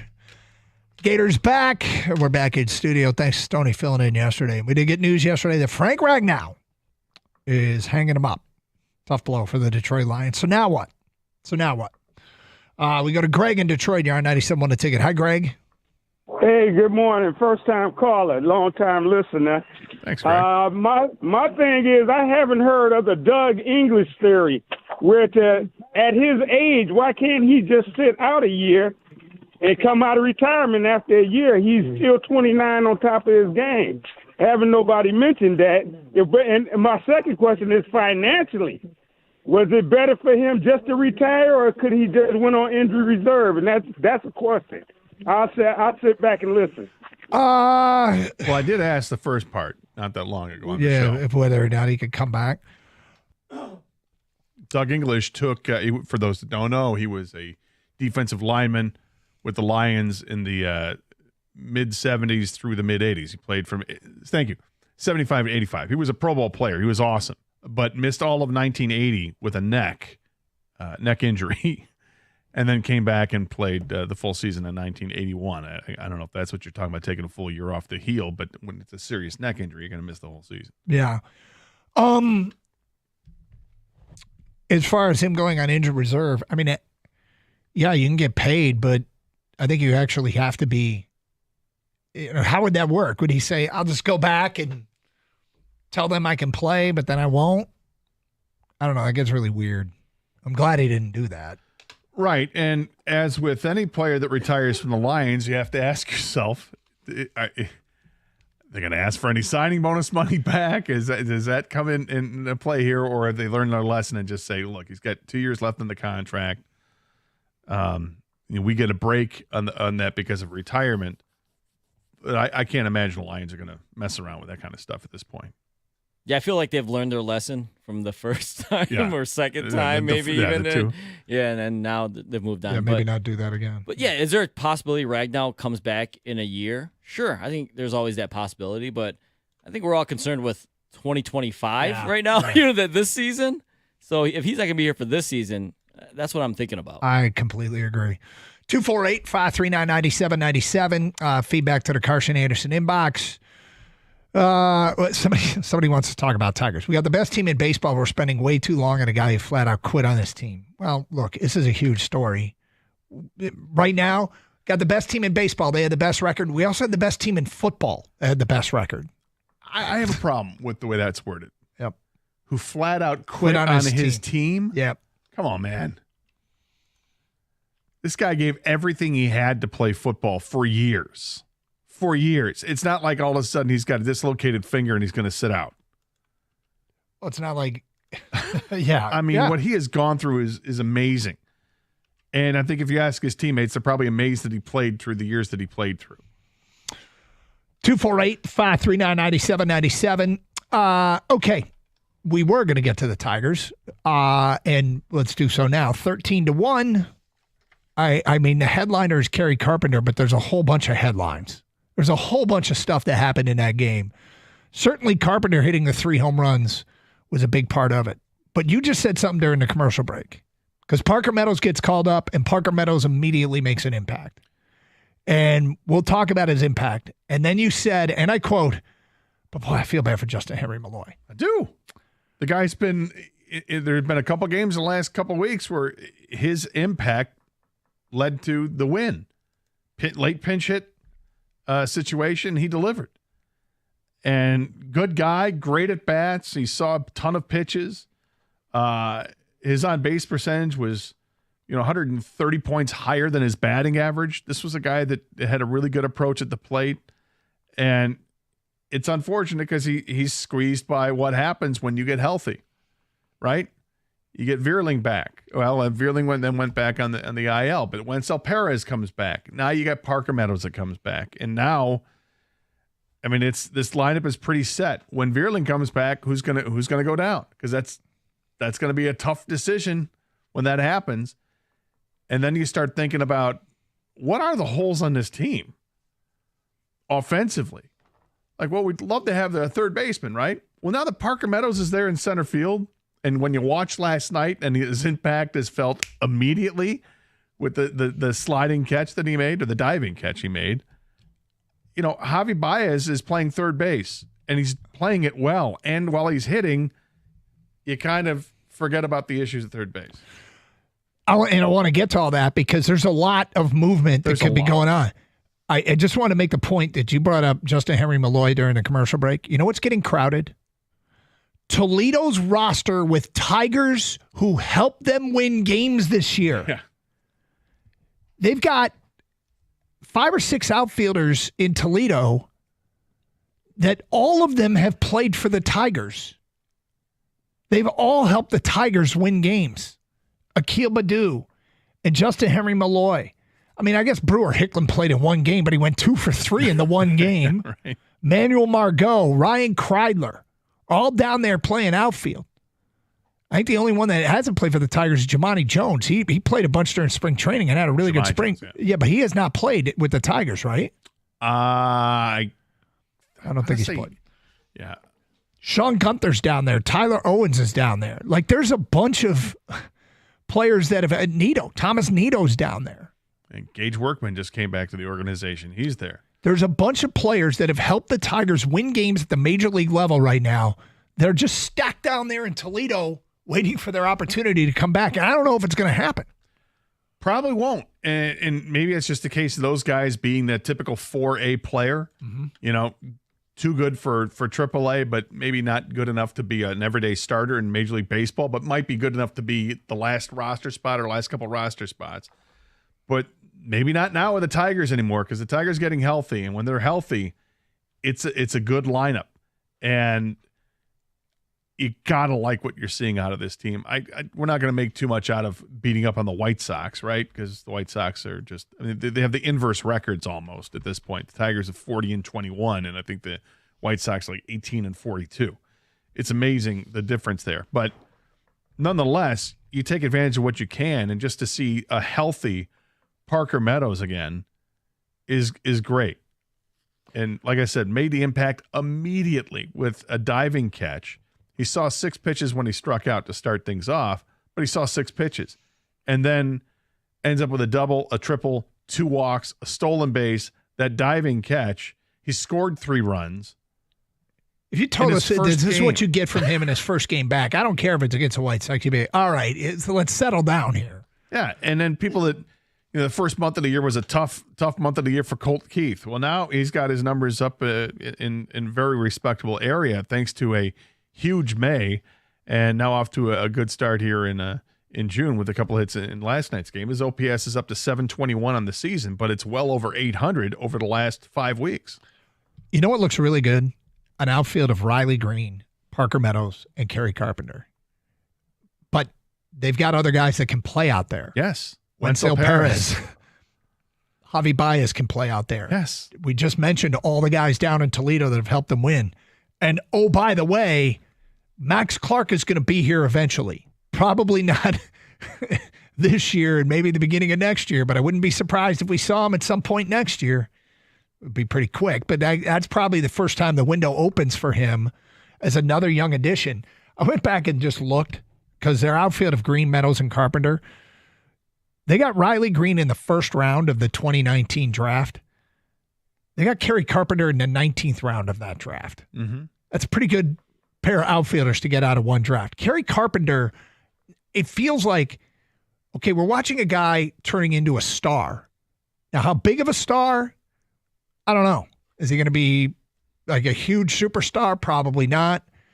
Is he going to be? Because this is the kind of guy that just out of the blue, no real opportunities out of college or out of high school, went the JC route, ended up at Virginia Tech, was a pretty mid-round pick there, 19th round. Wasn't really, if you look at his college numbers, nothing special. Nope. Nothing special. That's why he's a 19th round pick. Yep. But maybe fits a profile. He's left-handed, good-looking swing, but just can't put it together. Got the opportunity, and then a few years ago in AA, he just absolutely blew things up, got promoted to AAA, continued to blow things up, and pounded the door down, said, let me play at the major league level, and he has. And now he's getting more opportunities to hit against left-handed pitching. He kills righties. Lefties is a different story, which is why it's kind of nice to have all these guys on this roster that can play in the outfield, they're going to give each other a rest. This is the upside of having this many guys right now. They can all give each other a rest. Perez is a switch hitter. The other three outfielders that you mentioned, they're all left-handed. Veerling is right-handed, so you have a little bit of a break there. If you want to ensure that Riley Green stays healthy, you can rest him for a game every 4 or 5 games. You can do the same thing with Parker Meadows because he's had injured past. You can play the platoon game with Kerry Carpenter because he doesn't hit lefties as well. And you're not missing – actually, you might be getting better defensively if you take Kerry Carpenter out of the lineup and put one of these other guys there. They just have that flexibility. This team it's a solid team. It's a really solid roster team from top to bottom right now. Yeah, it's fun to watch. 248-539-9797. We'll get into more with the Tigers. Feedback still coming in on Frank Ragnow. Got a Who's on Top set for next hour at 12:35. It is Carson Anderson on 97.1 The Ticket. FanDuel is giving you more reasons to love home runs every Tuesday during the MLB season because with Dinger Tuesdays, all FanDuel customers get a home run profit boost. That means when you bet on a moonshot, you can take your winnings to new heights. So whether it's a big blast, an Oppo Taco, FanDuel, they're your home for betting on home runs. Just visit FanDuel.com/Doug to gear up to go yard all season long. That's FanDuel.com/Doug to claim your Dinger Tuesday profit boost. FanDuel is America's #1 sportsbook and the official sports betting partner of Major League Baseball. Must be 21 or over and present in Michigan. Opt-in is required. Bonus issued as non-withdrawable profit boost tokens. Restrictions apply, including any token expiration and maximum wager amount. See terms at sportsbook.fanduel.com. Gambling problem? Call 1-800-GAMBLER.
Tigers win 13-1 yesterday. Frank Ragnow retires yesterday. Lots on the table today here in Detroit. 248-539-9797. From an unnamed texter, let's recap. The Lions have their best defensive end coming back from a broken leg. Added nothing anyone cares about on the defensive line, and their starting center retires. And Lions fans are graciously lowering their win total from 17 to 16. I can't wait for them to go 9-8. That's from an unnamed texter. I think he's right. Probably 15 wins is more in line now. Next text. I think our biggest loss last year was Carlton Davis. He was absolutely shut down on man coverage. We must have Terrion step up and stop taking penalties. I'm openly optimistic about this year if we can stay healthy. Go Lions. That's from Peasy and Troy. Yeah, well, DJ Reed signed in the offseason is a big signing. Might be an upgrade. And Terrion Arnold, there is a lot riding on Terrion Arnold getting better. Like the penalties it's what everybody talks about. They were a real problem at the beginning of the year, but the pace of those slowed down dramatically by the time we got around to the end. Tim in Sterling Heights says, last year we won 15 games with a ton of injuries. I thought we could have won the Super Bowl if we had half those injuries. So my hope this year is we just are simply less injured. But Ragnow feels like the first domino, and it scares me that there could be more. Well, there aren't going to be more surprise retirements, I suspect. But there could be, they're going to lose guys. That's football. It's a violent game. Yep. This happens. Yep. But I would agree with the texter, I think a couple texts ago, that said that you just hope that the number one hope is that there are less injuries. Yes. Yep. Because I think if you put this team against any team out there, if they're healthy, it's a better team than most. And maybe a better team than all. Yep. This is a really good football team they have. Not having Frank Ragnow sucks. Yeah, it does suck. 248-539-9797. Of course, the Tigers with that win yesterday over the White Sox, 13-1. I kind of wonder how much Tiger fans are just watching games now expecting them to win. I think you start shifting in how you look at your baseball team, and this is really over the last 2 months of last year and the first 2 months of this year, where you just, when they take the field, you're expecting them to win games. And I tell you what they're elite at. They're elite at versatility. Right now, they have a player in Javier Baez who last night made an incredible play at shortstop. He also played second base yesterday. He can play in the outfield if you choose. He can play third base. A.J. Hinch can do more with more of his pieces than most managers can. And it's allowing him to get the best nine at any given time. The best nine to start the game can be a different nine in the fifth inning when you start getting into the bullpen, and a different nine at the end. It feels like, honestly, he must feel like he have a roster of 40 players. He doesn't, but given how many guys he can play at shortstop, third base, second base, first base, center field. It really is amazing when you look at it and you have all this versatility, and it's not guys that are just okay, right? Hey, I'm a jack of all trades, a master of none. It's not what it's like with this. These are very competent. Javi plays an excellent shortstop, an excellent center field, and a pretty good third base. Yeah. It's remarkable. And his resurgence this year is a huge reason why the Tigers are where they're at, why they were able to withstand not having Parker Meadows for the first 2 months of the season. It's a huge reason. Yep. And then stuff like I mentioned the Baez play. You mentioned the Meadows play. Have we talked about? We haven't mentioned the Riley Green play. No, Riley Green, the best catch of them all. Sliding catch in the corner. We're talking about a team that's making plays defensively. Then you had the Dylan Dingler, off the glove assist to Zach McKinstry in foul territory. Yeah, that was something else. Hey, look at that. Hey. I don't know if I've ever seen it before. Have we seen it twice in Tiger games the last 2-3 weeks? Right. The one in the outfield. Yep. And a major league debut last night for Dylan Smith. Looked pretty good. Yep. Throwing 96, 97 on the gun and good movement on the pitches. Got some swing and miss. 96-97 against the White Sox is also 96-97 against the Yankees. This is true. So got it that maybe the opponent We know what the opponent is. There was also a hell of a play turning defensively by the They have infield. 2 double plays behind him, right? So anyway, it's a good time to be a Detroit fan, and really this Tiger team. I mean, and they got Parker Meadows back, and he picked up where he left off. Now, there's no victory laps yet being run over Parker Meadows after 1 game. But that is still a looming question. Can he be this year what he was at the end of last year? Because that was a sent down, get yourself right, come back experiment that worked. Right. Came back for a week, hit really well, got hurt again, came back and was great the rest of the season. And last night, game 1 with the Tigers, phenomenal game for Parker Meadows. And I don't know if we've even mentioned yet to this point, after talking about the Tigers, that Kerry Carpenter hit 3 home runs last night. Yeah. I said it was on the marquee, and then we've talked about everything other than that. Yeah, what is Kerry Carpenter? Do you think Kerry Carpenter is a star? I think he's a star against right-handed pitching. Yeah.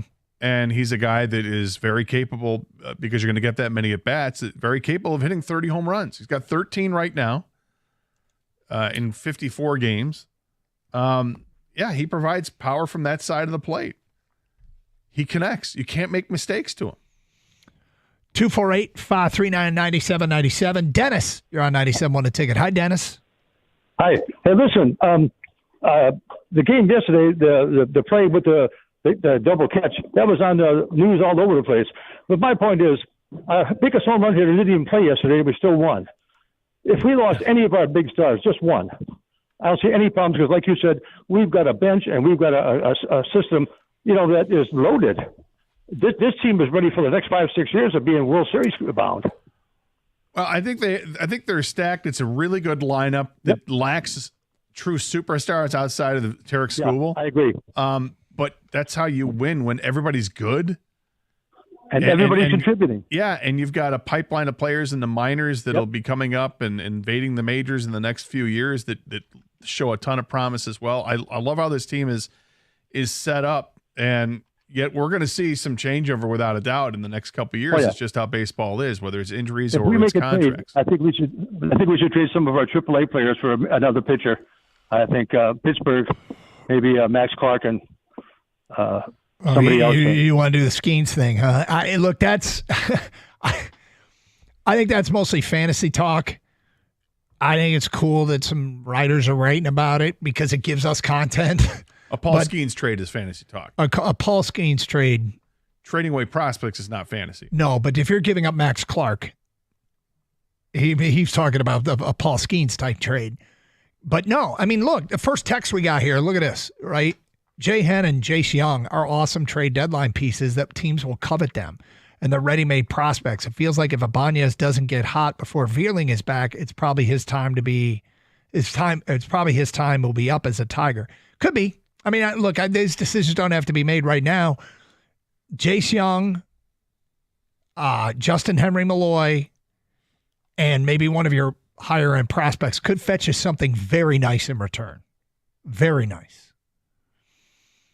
I'm not talking about Max Clark, but right. There are some parts down there at the double and single A level that you go, well, you throw that guy in, he becomes sort of the prize prospect they get, sweeten the deal with what now might just be extra parts. Like if I'm in a rebuild, yeah, I'm interested in what can we get out of Matt Manning? Can we get him to throw in Matt Manning? Can we get him to throw in Justin Henry Malloy? I'll ask for a big time prospect, and then I'll try and sneak these other guys that felt like they were prospects not that long ago that either A, struggled at the big league level and got sent back down, or B, got passed by somebody else. Right. Now, we're seeing that the lineup is hard to penetrate now if you're somebody in Toledo because they're healthy and this is what you've got. Yep. The pitching staff is about to become the same thing. Sorry, Gibson Long is going to be making his debut this week. It seems like Alex Cobb could be coming back to this team. I want to see him in the flesh. Right. Gibson Long. right. I want to see him. But now it's going to happen on the other side. And these guys are starting pitchers. Does that move somebody else to the bullpen? I mean, we'll see how it works out, or if it's just they're going to manage a fabled 6-man rotation, Right. to give other guys a rest. 248-539-9797. We'll get to more of your phone calls and feedback coming up. Another edition of Who's on Top today at 12:35. Tigers win 13-1. Frank Ragnow, well, he retires yesterday. People still reacting to that. It's Carson Anderson, 97.1 The Ticket.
How'd the golf course in Oakland Hills look yesterday? I mean, same spot we were last year. Yeah.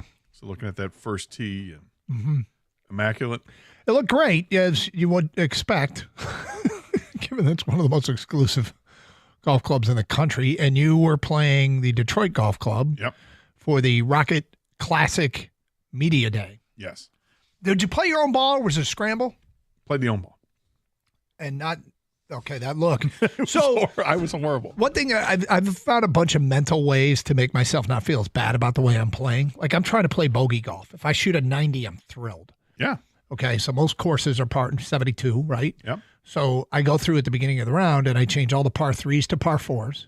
I change all the par 4s to par 5 with the pencil. I will literally cross it out. I'll play par 4, 5s, and 6s, and then I'll keep my score relative to par.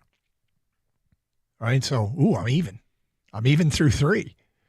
Ooh, a -1. Like, I'll feel way better about myself that way. And it also changes the way I approach. All right, I hit this one in the woods.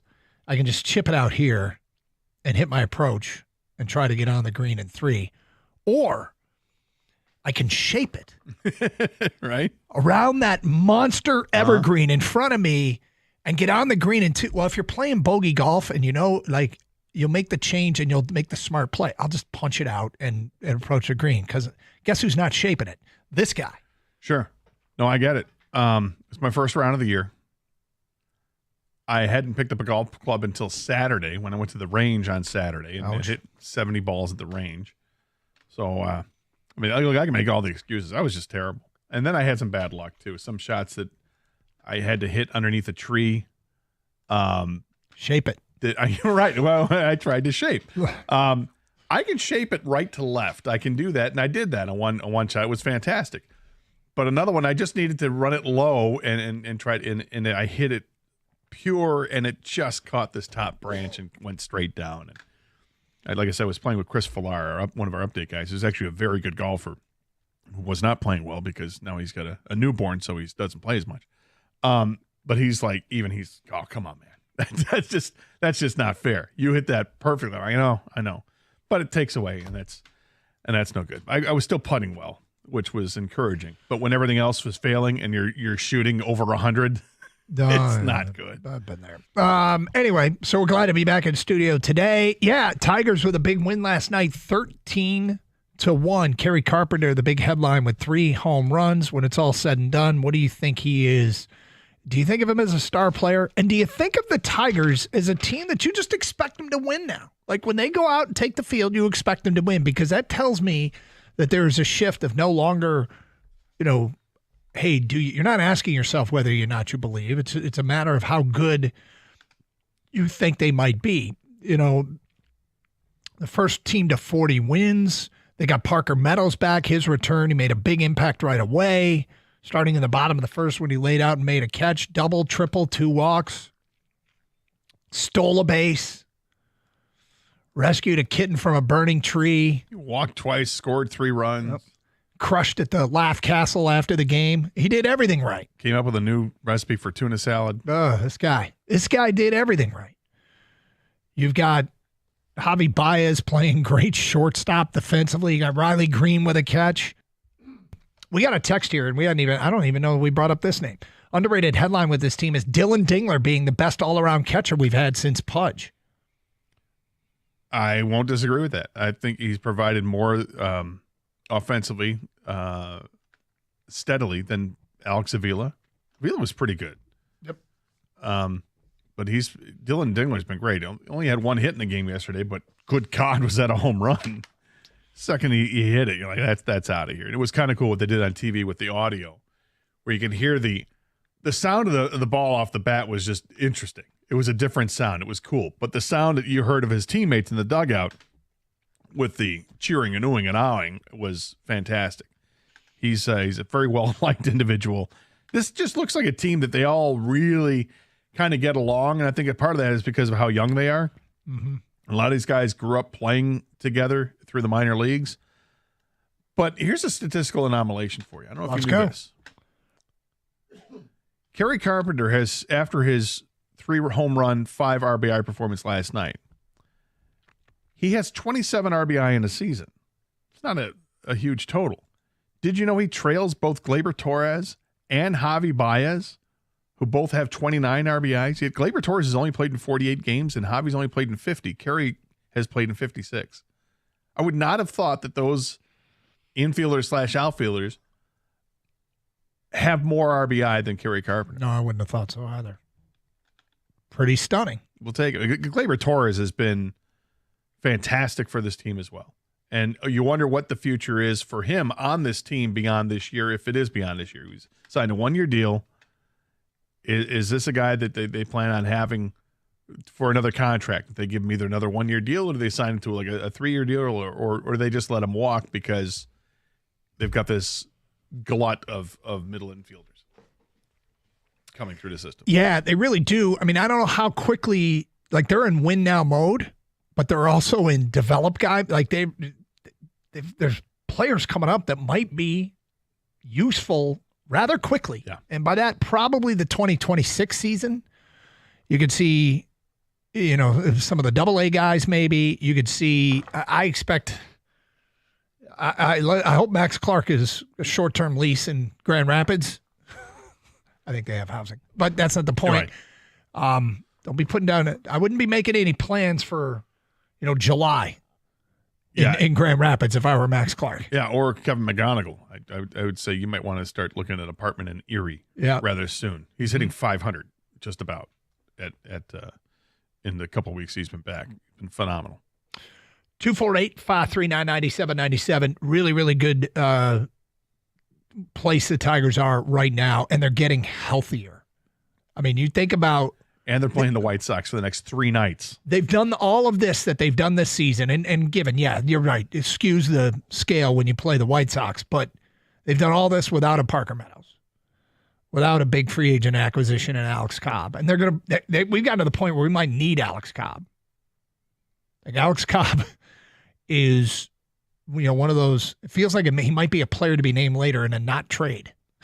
He's a free agent to be named later. Yeah, we signed him, but we're not going to see him for a whole bunch of time. Hopefully they do, and hopefully when they do, he is effective. 248-539-9797. People still reacting to the Frank Ragnow news yesterday. Look, just, Gator wasn't in yesterday, and for people who didn't hear it, the news broke about 24 hours ago, sort of reiterating the position, and now I've added a little bit to it. Okay, you're not going to be as good on the offensive line, most likely, unless some of these guys you drafted are you've just crushed it with Tate Ratledge or Miles Frazier or Mahogany is about to blow up. It seems like you kind of hope that one of those guys will be ready. Then you've got Graham Glasgow, a veteran, might be losing a bit of a step off his fastball. I am convinced they need to go outside the organization and add a veteran, a been there, done that guy. And I think the guy that I would go after doing some research that's still a free agent is Dalton Reisner, who is 28 years old, free agent, spent much of the year last year hurt with Minnesota, hasn't signed anywhere. Minnesota has talked about bringing him back. Cincinnati has expressed interest. He started his career in Denver, and he's from there, so he might end up back that direction. But last year in 537 snaps, 0 penalties, 0 quarterback sacks allowed. He's an NFL Man of the Year nominee, which you don't get to be without being a good guy in your locker room. Certainly a good guy in the community, which I think the Lions care about the locker room stuff a lot. And he had that quote when he signed in Minnesota that I found, whatever they need me to do, I'm there. Right tackle, right guard, center, tight end, wide receiver, you name it, I'm ready to rock. I think we're all set at wide receiver and tight end, but center might make some sense. Might make some sense. Still a concern. I'm intrigued. I think what they have to do, if you're not going to get better or as good at center, you have to get better somewhere else, where you hope that the cap space that they free up with this, they can add a piece, makes them, let's say, better defensively. The offense takes a bit of a step back, but defensively, can they be better? And we don't really feel this as much as it looks on paper. I think we'll see a little bit of baptism by fire with the 3 interior guys. Maybe it's Glasgow who starts at center with Mahogany and Ratledge at guards, and go with that, stick with that, let them grow together, and you'll be better at the end of the season than you are to start the season. There's going to be some growing pains to go through it, but fortunately you've got an outstanding system of running backs and receivers, and you got a veteran quarterback that knows what he's doing. and the best right tackle in football and a pretty good left tackle, you can lean on all those other guys. There are problems that they need to overcome, but I got a lot of faith in what I think is the best management team the Lions have ever had. 248-539-9797. All right. Trade deadline primer. A player is named as the best fit for Detroit. We'll get to that today at 12:20. It's Carson Anderson, 97.1 The Ticket. Hey, do you know your home's water score? Telltale signs like water spots, dingy laundry, or dry skin indicate your water score needs to get better. Improve your water score like we did in our house by calling CGC Water at 855-339-4242. This was my wife's idea. She wanted to improve our water, and you know what they say about a happy wife. We got the Connecticut reverse osmosis system with the Connecticut Premier Softener. You can get one too. Remember this, if you're not filtering your water, you are the filter. Everything gets better. The water tastes better. The clothes get cleaner, better in the shower, everything about it. Makes your home better. 855-339-4242. Improve your water score. Contact CGC Water Treatment and Plumbing, your authorized independent Connecticut dealer, and tell them Doug Karsh sent you.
With the beautiful weather yesterday, when you got home, did you take advantage of just being outside? Sorry, no, it was my son's birthday, so we were just doing birthday stuff. Didn't do, would love to have, but didn't get the chance. Kang, did you spend time outside? Wait to hear what he did. Oh, you're not going to believe what I did. Yesterday, yes, I did spend time outside. Gator, you weren't the only one that hit a golf ball yesterday. Oh. I went to the range. Wow. Kang Win, went to the range yesterday. I have not hit a golf ball in probably a couple years, not even Top Golf, anything like that. I have not hit a golf ball in a few years. You know why I went to the range? I don't. So I'm going to be golfing in a charity outing Friday. Okay. I figured I should probably hit a ball or two before this happens. Yes, you probably should. So let me tell you a quick recap of my my outing. First of all, I walk up there, and I've been fortunate enough. I have friends that have donated their clubs to me. I have a golf bag. I have everything. I have a driver from you. The driver I have is from you. Okay. And so I have clubs. I brought my little girl up there with me too because she wanted to come. It's fine. So I get there and I'm walking. I'm like, first of all, everyone out here hitting the ball knows more than me. So I don't know if that was intimidating to me or not, but then I'm also like, everyone sucks at golf, so who cares, right? True. And we're all practicing out here. So I'm like, okay, get over that. I'll still find a spot at the end, though, away from everybody. So everyone's like, what is this guy doing? So I go out there, and I go through my bag. Do you look in your bag before you leave? I asked Doug this morning. Like, do you check for anything, like clubs, balls, all that stuff, or you just put your bag in your... Sometimes. I mean, I know that I've stocked my bag with all the essentials over the years. I know that going into it before the season starts. Usually, if I do, it's before I go out for the first time. Okay, so I don't golf much, but I figured everything was in there. No glove. Oh, that's not good. Not good at all, man. Off to a bad start. Very bad start. Lots of times at the range, though, they'll sell them. So I just said, range. I didn't even check because I just said, you know what? I'll just raw dog it. I just raw dogged it. And I said, I'm not going to swing hard because I don't want to, get a blister, develop callus. I got a big outing Friday, man. Right, big. Yeah, I can't come in injured. I'm not Ragnow. I'm not tough, So I'm hitting it like not as hard. What I found out, though, Gator, is my driver, I suck. But when I don't swing as hard on any of the clubs, much better. Like a lot straighter, better contact. Yeah. I think that's my route. Yes. I got to go, just don't swing so hard. And then you get the confidence and you start swinging harder, and it either goes south or you realize that you can hit the ball further when you swing harder. Also, those little wedgie things that you guys have, they all look like The wedges, yes. Yeah. Okay. Yeah. Irons. Irons, is that what they're called? Wedgie things. I'm pretty good at those. There's a difference between a wedge and an iron is all, but a wedge is What's a a specific 7? type. That's a 7 iron. 7 is an iron. I'm good at that. Okay. 9 too. Good. Yeah. Like Good. I consistent. 9 out of 10. I'd get solid. You know how far you were hitting it? Yeah, I was nailing that 75 pin marker with those. With the same club, the 7 and the 9? Yeah. 75 yards out with a 7 iron? Something's wrong. Well, I don't know how far I'm supposed to hit each club, Well, you hit. I That's hit the why you go to 7 the about- range so I you can hit- find out how far you hit them, so you can use them in a situation. Dude, listen, man, walk before you crawl. I'm out there just hoping not to hurt myself. So if you're 75 yards out, you're grabbing a 7 iron. Is that what I should be doing? No, but if it works for you. Like, what do you do if you're 150 yards out? I don't know. 2 7 irons. No? So anyways, the good news is I'm going to be golfing with a buddy of mine who's a very experienced golfer, and he's going to tell me what club to use and how hard to swing it. Not that it's going to help much, but at least it's something.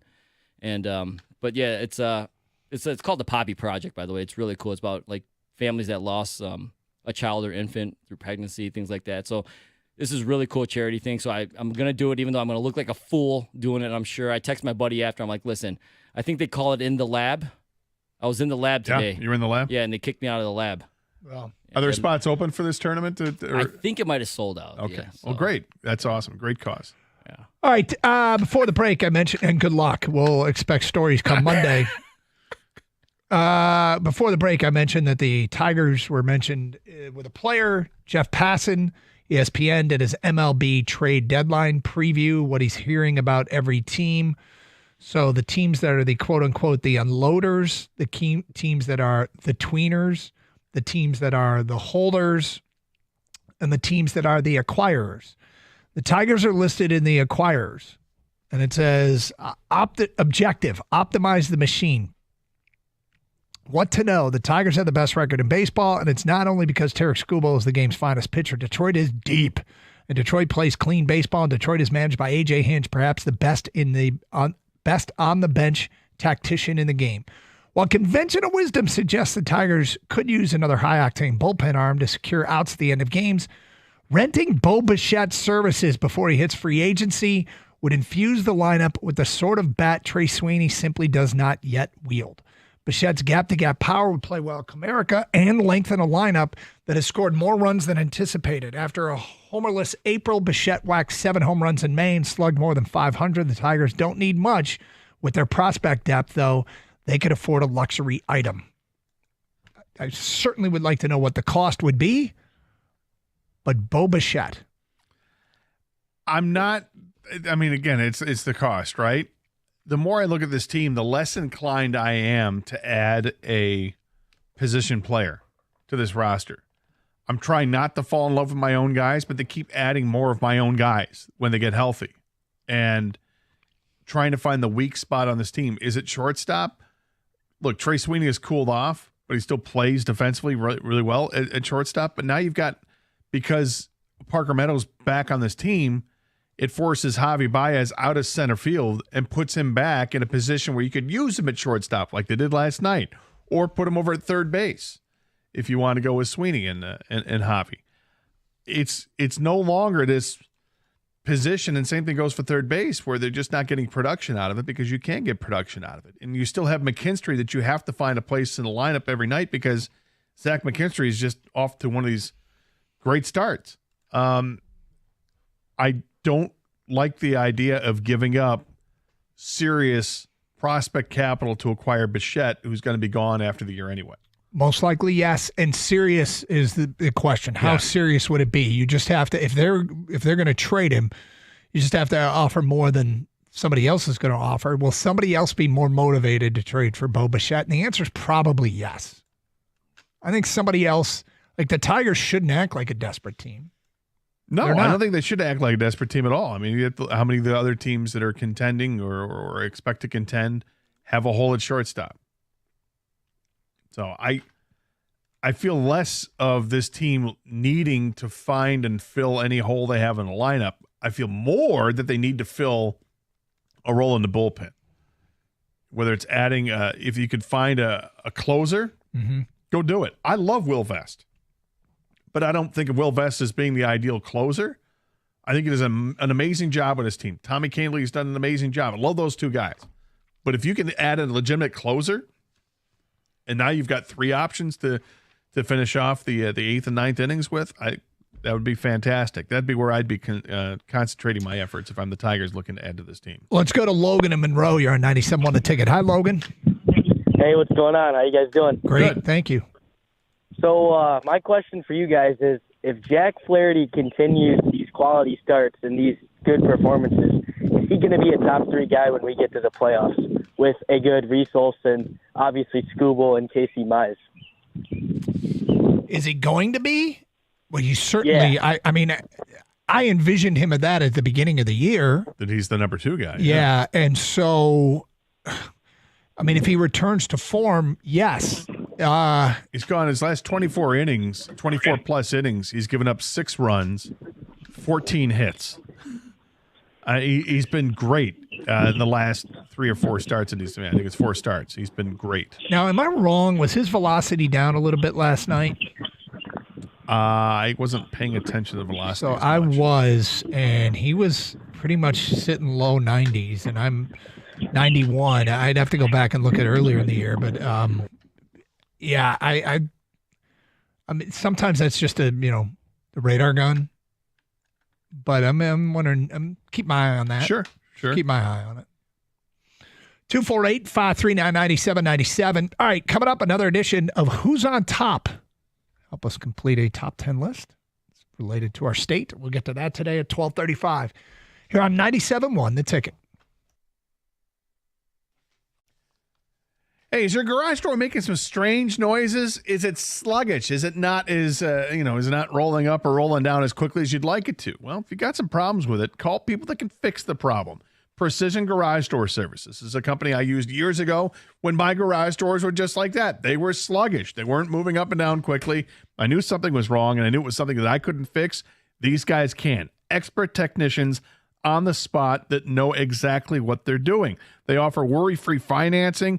They are available on weekends at no extra charge, and same-day service and emergency repairs, those are available as well. Just call them at 1-800-DOOR-REPAIR, or you can check them out online at precisiondoormi.com. Schedule an appointment at a time that works for you. That's the other plus when it comes to Precision, is they're willing to work with your schedule. You're not beholden to some 6-hour window on their schedule. Give them a call today, 1-800-DOOR-REPAIR, or schedule that appointment online at precisiondoormi.com.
You know what's funny about last night's Tiger game? Kang turned to me and said, so much happened. What was maybe the most impressive, unbelievable thing? Yeah. And I said that Vinny Capra went in for the White Sox and retired 3 outs in order. 7 pitches. The only time the Tigers went 1, 2, 3 all night was when a position player came in and was throwing at 49 miles per hour. He was filling up the strike zone. I'm like, when Perez came up and clocked it to left field, I'm like, that's out of here. Like, nope. Not even close. Didn't give him enough gas on that pitch to knock it out. So funny. That was pretty impressive. 1, 2, 3. I think the Tigers players went up there with marching orders. Swing. Yep. Just let's get out of here. Let's move on. We'll move on to the next game. So, no, it wasn't the 3 home runs. It wasn't the juggling catch. It wasn't the diving catches in the outfield. It wasn't Parker Meadows' return. It wasn't Javi plays at short. It was Vinny Capra coming in and on 9 pitches, inducing 3 outs, something no White Sox pitcher did on it. So tonight will be a different story. Shane Smith, the right-hander, is on the mound for Chicago, and he's got a pretty good ERA, 2.66, and his whip is 1.16. He's been one of the few bright spots of the White Sox this season. So they'll get a test. But the lineup last night faced a right-handed pitcher and plated 13 runs. So they look pretty good. Gator, you're ready for another edition of Who's on Top? Sure. Here we go. That's confidence right there. Sure. Found a list of the top 10 ice cream shops in the state of Michigan. Top 10 ice cream shops in the state of Michigan. Well, Doug, like many people, I like ice cream. You don't say. Yeah. I don't get it that often, but I really do savor it when I have it. It's quite delicious. So the top 3, huh? My experience in going to a bunch of these places throughout the state is not vast. So I stick kind of local to what I know. Okay. I will start with maybe the oldest of the group that I can remember anyway is Stroh's, which is it's on Maple and Lasser. I think it's technically Bloomfield Hills. Great selection of ice cream there. Guess they have Superman. That's what I really care about. I know that's where they've taken the Stanley Cup to multiple times.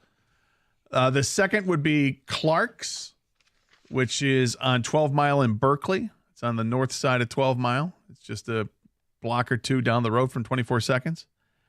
Excellent selection of flavors. The banana pudding is my favorite. And then they have a pumpkin pie that comes seasonally, and the pumpkin pie one is delicious as well. And lastly, I will venture to the city of Northville and go with Guernsey's.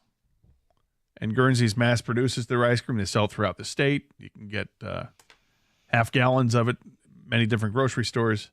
It's delicious. All right. Gator got 1 in the top 10.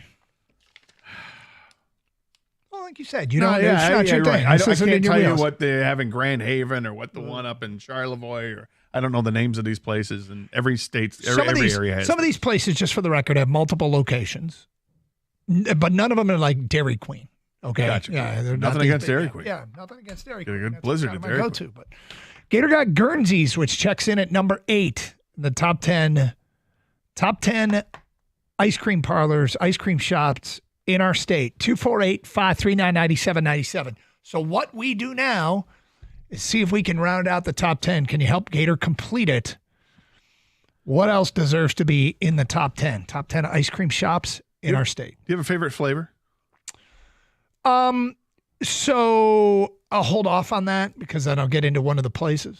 Okay. I All don't right. want to. Fair But I enough. mean, if you're talking about like standard ice cream flavor, I'm like a butter pecan, butterscotch, caramel. Okay. Yeah, All I right. kind of get into Like that. the butterscotch. There you Yep. go. So here we go. Rudy, you're on 97.1 A Ticket. Hi, Rudy. Hey, how's it going? I wanted to take a guess and say the Custard Hut. The Custard Hut. Where's the Custard Hut? The original one's in Dearborn, but now they're all over the place. Okay. It did not make the top 10. I apologize. 248-539-9797. Brandon and Shelby, you're next. Hi, Brandon. What's up, guys? How's it going? Great. I got Irma's in Utica. Irma's in Utica. Have you heard of Irma's? I have not. Ken, have you heard of Irma's? Oh, yeah, it's good. Do you think it make the top 10, King? Yeah, hell yeah. It did not. Oh, 248-539-9797. Scott is next. Hi, Scott. Hi, guys. How are you? I'm going to say Moomers in Traverse City. Moomers in Traverse City. Gator, do you think Moomers made it? Sure. It's Traverse City. Checks in at number 2 on the list. Oh, Location bias. Well, that's the thing. When you go to these resort towns, I mean, they're known for having ice cream, right? Yeah. You don't think about the neighborhood mom and pop here. Nope. You got to go outside. You are barking up the right tree. I'll just say that. Let's go to Matt. You're next on 97.1 A Ticket. Hello, Matt. How's it going, guys? Good. What's up? Blank Slate Creamery, location downtown Ann Arbor, and location in Brighton. Was also seen on Good Morning America. High-level ice cream made by a good family. Matt, Blank Slate Creamery checks in at number 1. It is the top. It is listed as the top ice cream parlor in the state, but we're not done. Obviously, we still have plenty in the top 10 to go. I think the national recognition got it for them there to get to be on a TV It show. helps. I feel like we'd be better off listing a city than we would. Just give me a city and see if the ice cream parlor. I'm just going to write down some cities and see if I'm. All right, you do that. Let's go to Aubrey in Farmington Hills. You're next. Hi, Aubrey. All right, guys. Hey, guys, quick caveat. This one just changed ownership this year, but I'm still going to put it up there. Sherman's in South Haven, Michigan. Sherman's in South Haven. Sounds right. Gator, you think Sherman's made it? Yeah, South Haven sounds right. Checks in at number 9, Aubrey. Well done. South Haven, that's why. That was one of the cities Gator was going to write down. David in Farmington Hills, you're on 97.1 A Ticket. Hi, David. Hey, gents. In Ludington, House of Flavors. House of Flavors in Ludington, Gator. Right along the Lake Michigan shoreline, I'll say sure. Number 5 on the list. There we go. Gator's got the formula. 248-539-9797. Nothing in East Point? There's a cheat code. No, I don't think so. There's a cheat code, isn't there? We got a Brandon. You're next. Hi, Brandon. Hey, guys. What's going on? We're doing great. My guess is going to be Fuzzies up in Saginaw, Michigan. Fuzzies in Saginaw, Gator. Do you think Fuzzies made it? I do not. It did not make it. 248-539-9797. I'm sure it's maybe good. you travel a little bit to the east, you might see it. John is next on 97.1 The Ticket. Hi, John. Hey, I've got to vote for the MSU Dairy Store on MSU's campus. MSU Dairy Store. Do you think that made it? Yes. Checks in at number 7 on the list of top ice cream shops in our state. We got a chance of completing this one. All that's left is number 10, number 6, number 3, and number 4. Got 4 more to go, people. 248-539-9797. Dan and Warren, you're on 97.1 The Ticket. Hi, Dan. Hey, guys. What's up? How you doing, boss? We're great. All right. I got 2 guesses. No, you get one. At least one should be on there. You get Only one guess. one? Yep. Oh, man. All right. I'll go with Calder's Dairy down in, I believe it's like down in it's downriver. I know that. I don't know exact city, but I've heard good things about it. Gator, do you think it made it? No. It did not. 248-539-9797. Adam is next. Hello, Adam. Hey, what's going on, guys? What's this up? one's kind of more of a chain. Hello, can you hear me? Yep, go ahead. All right, yeah, so this one's a little bit more of a chain, but still a lot of them in the, up north area. I'm going Kilwins. Kilwins. Do you think Kilwins made it? No. It did not, and I'm surprised because Kilwins is great, and it's everywhere up north. 248-539-9797. Top ice cream shops in the state. Still got a few left. Anson in Detroit. Hi, Anson. On Hall Road, they got the Morley Candy Saunders headquarters, factory. Unbelievable. Make sure you get the Superman ice cream. Gator, do you think it made it? I don't. I know Morley's Candy's out there, but I don't think of the ice cream shop. It didn't make it. Got solid reasoning, but it didn't make Superman, you had me at Superman. it. We might have to revisit that debate. Jeff is next. Hi, Jeff. Hey, Doug. How about Washtenaw Dairy? Washtenaw Dairy. I grew up at Washtenaw Dairy in Ann Arbor. The malt. Malts all the time when I was a kid. Gator, do you think it made it? I don't. I think Ann Arbor already got its love. It did not make it, but it's outstanding. Andy in Fowlerville. You're on 97.1 A Ticket. Hi, Andy. This one was voted one of the top ice creams in the states. It's Mooville Dairy in Nashville, Michigan. Mooville Dairy. Do you think Mooville Dairy made it? He said national recognition. And what city? Nashville. Nashville. Where's Nashville? It's like west of Charlotte, south of Lansing, a ways. I'm going to say no. South and west of. Well, I made it at number 6. All right, there we go. Cross another one off. 3 to go. It also has locations in Ionia, Zealand, and Eaton Rapids. So we'll take 3 more with 3 to go. Come on, we go to Paul in Harper Woods. Hi, Paul. Hey, guys. I'm going to go with the Milk House. It's just south of Lapeer. Gator, do you think Milk House made it? No. It did not. Bob in Northville, you're on 97.1 a ticket. Hi, Bob. Hello, Loudon Jackson, Michigan. What's it called? Loud and Jackson. Loud and Jackson in Jackson, Michigan. Used to be really good. I'm going to guess no. I'm not even sure what he said, but there's none in Jackson. Loud in Jackson. Loud in Jackson is the name of a... Yeah. Huh. One more. Suzanne, you're on 97.1 a ticket. Hello, Suzanne. Hi, how are you? Good. I am going with Grindstone City General Store. Where's that? That's up by Port Austin. Okay, over by the thumb. By the thumb. Here we go. You think you made it? Yeah. I think it's got a chance, but I'm guessing there's a place in Caseville over at the Port Austin. Caseville, yeah. But I'm going to say no. It's not. It did not. 3 went unnamed. We'll give you the whole top 10 ice cream shops in Michigan. That coming up at 12:50 here on Carson Anderson. A 97.1 a ticket. FanDuel is giving you even more reason to love home runs every Tuesday during the MLB season, because with Dinger Tuesdays, all FanDuel customers get a home run profit boost. That means when you bet on moonshots, you can take your winnings to new heights. So whether it's a big blast or Oppo Taco, FanDuel is your home for betting on home runs. Take advantage of the profit boost. Just visit FanDuel.com/Doug to gear up all season long for these profit boosts, Dinger Tuesdays. FanDuel is America's #1 sportsbook and the official sports betting partner of Major League Baseball. Must be 21 or over and present in Michigan. The opt-in is required. Bonus issued as non-withdrawable profit boost tokens. Restrictions apply, including any token expiration and maximum wager amount. See terms at sportsbook.fanduel.com. Gambling problem? Call 1-800-GAMBLER.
All right, so before we reveal the final, the top 10 of the ice cream parlors in the state. Yep.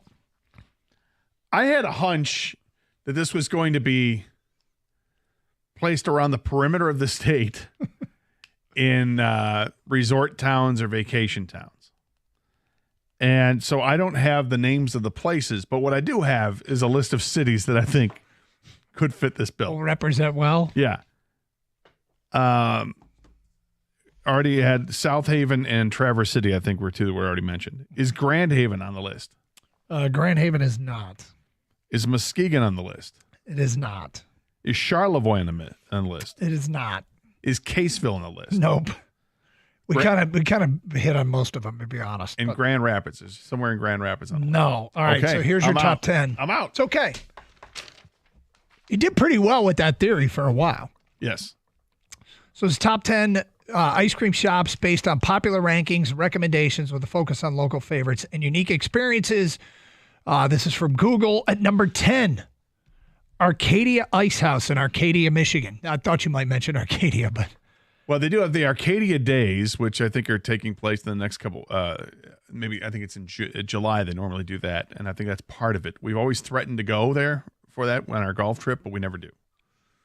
So I would have probably always just keep pounding beers. Yeah, we just keep drinking beer. It says the old-fashioned ice cream parlor was built with recycled lumber from the early 1900s and offers a nostalgic experience. And number 9, Aubrey got that, Sherman's Ice House in South Haven. Number 8, Gator, you got that, Guernsey Farms Dairy in Northville. Number 7, listener John, the MSU Dairy Store. Number 6, Andy got Mouville Creamery with multiple locations. Number 5, House of Flavors in Ludington. A listener named David got that. And number 4, nobody got this one. Gilbert Dairy in Marquette. It says located in the Upper Peninsula, this dairy farm offers a variety of ice cream flavors, including their famous Mackinac Island fudge. There you go. Number 3, Jones Homemade Ice Cream in Baldwin. Nobody got that. The shop, open for 80 years, offers a classic ice cream experience with friendly service and historical photos. Number 2, Scott got Moomers in Traverse City. And number 1, Matt got Blank Slate in Ann Arbor. So the Moomers, what was the one that like number 5 was a similar name? We got Moo in the title for Mouville Creamery was 6. Got Moomers in Mouville, huh? Yep. Mouville Creamery with locations in Nashville, Iona, Zeeland, and Eaton Rapids. This dairy farm offers a variety of ice cream and other dairy products. So there you go. Well done, people. Take advantage this summer. Get out there. So experience all our state has. All right, you already told me what your favorite flavor was. I was going to ask it, but you did. So mention butter pecan and yeah. Do I have it here? I can't remember. So Eat This Not That. What started this is Eat This Not That. A website came out with the top ice cream parlor in every state, and again it was Blank Slate, and they have a banana pudding ice cream with homemade vanilla wafers. Oh boy. Yeah. I mean. Yeah. Yeah, that's what I'm talking about. Yeah, so I'm out of here at 2. That's be there before 3. I say Clark's in Berkeley. They've got a banana pudding that's fantastic with the vanilla wafers in there. Yeah, pretty wild. Huh? Yeah, oh, it's delicious. All right, so last night's Tiger game, I would say that there were plenty of good seats still available. In Chicago, a lot of fans. A lot of fans came disguised as empty seats. Yeah, that was like 40,000 empty seats and 11,000 of actual people. Apparently. Did you see the crowd at the Rockies Marlins game last night? Oh God, no, I did not. I can't imagine that would be any bigger. I would think that would be smaller. That is correct. The announced crowd was 5,894. Oh my God! This is in Denver or No. in Florida? This is in Florida. Oh my God! Even worse. Yep. The park holds 37,000, and the pictures that emerged. I mean, honestly, you know when you're watching college baseball and it's like the Big Ten tournament, and Rutgers is playing Indiana in Omaha, Nebraska. Right. and you've got a pretty big stadium there, and you got these two little college fan bases right behind the dugouts. That's what the major league game between the Rockies and Marlins looked like last night. Well, the Florida Marlins are 23-35 this year with a 14-18 home record. Colorado is 10-50 on the season, and they've won 4 games on the road with 28 losses. Did your kid ever get to play in Comerica Park with their travel team or their high school team? That's what the crowd looked like last night. If you ever had a chance to play in a big stadium with a high school team, it's thrilling, but the stadium's empty. That's what the crowd looked like last night. It's so embarrassing. You know, in the state of Florida, you've got the Florida State League with all the minor league ballparks, and once spring training ends and the Florida State League season begins, nobody goes to the games. It's too damn hot. Nobody wants to be there, and you get literally hundreds to go to a game. Mm-hmm. It's so difficult to fill the park. They've got 2 major league teams in the state of Florida. One plays their games in St. Petersburg, which couldn't be a worse place for them. I mean, they're the Tampa Bay Rays, but they play in St. It should be played in an area where the fans actually would go to, but they don't take advantage of that. And then you've got the Miami Marlins. You're in Miami. You'd think for sure that you'd have huge crowds with the Latino community coming together and wanting to represent, and no, they don't do it. I don't understand why Florida baseball does not work. You didn't even mention the number one reason why it should work. Baseball's demographic is an older crowd. Well, right. And they don't go to these games. Yeah. The fact that baseball in Florida doesn't really work blows my mind. I have no idea why. And I'll tell you a place where I think it would work in that state, and there's been talk that they'd consider this. Del Boca Vista? No, because I don't think they ever finished phase 4. But it's Orlando. Good. Where Disney World is. You got people coming. It's a resort town like Vegas is. I would imagine it because you've got that constant influx of new people each and every week that you could take advantage. Hey, what's something to do tonight without having to spend $3,000 at the Magic Kingdom today? Oh, we'll go to the baseball game. That they'll have a franchise in Orlando at some point. It's crazy. It is. It's mind-boggling because every 5 years the Marlins rear up and they're good. I mean, they've won a couple World Series in the last 30 years. It's more impressive than probably most teams in baseball. I know. They've actually had success. Well, I guess I had an idea that this might be the case this year because we were on spring break. We were down in Fort Lauderdale. We were the chaperones with 4 teenage boys, and we're like, okay, we can go see Inter Miami, or we can go to the Marlins. Actually, their tickets for their opener, and they're $11. The home opener. For the home opener. Do you guys want to go? And we didn't do either, as it turned out, but they were more interested in the soccer than they were the baseball. But 248-539-9797. We got open lines. All right, coming up, sad note from the world of sports, which led us into a talk in the office. We'll get to that today at 105 here on Carson Anderson on 97.1.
You know, King, this ice cream talk is really jarring something loose there, Tiger. Yeah, plus with the nice weather. Yeah, it's coming together.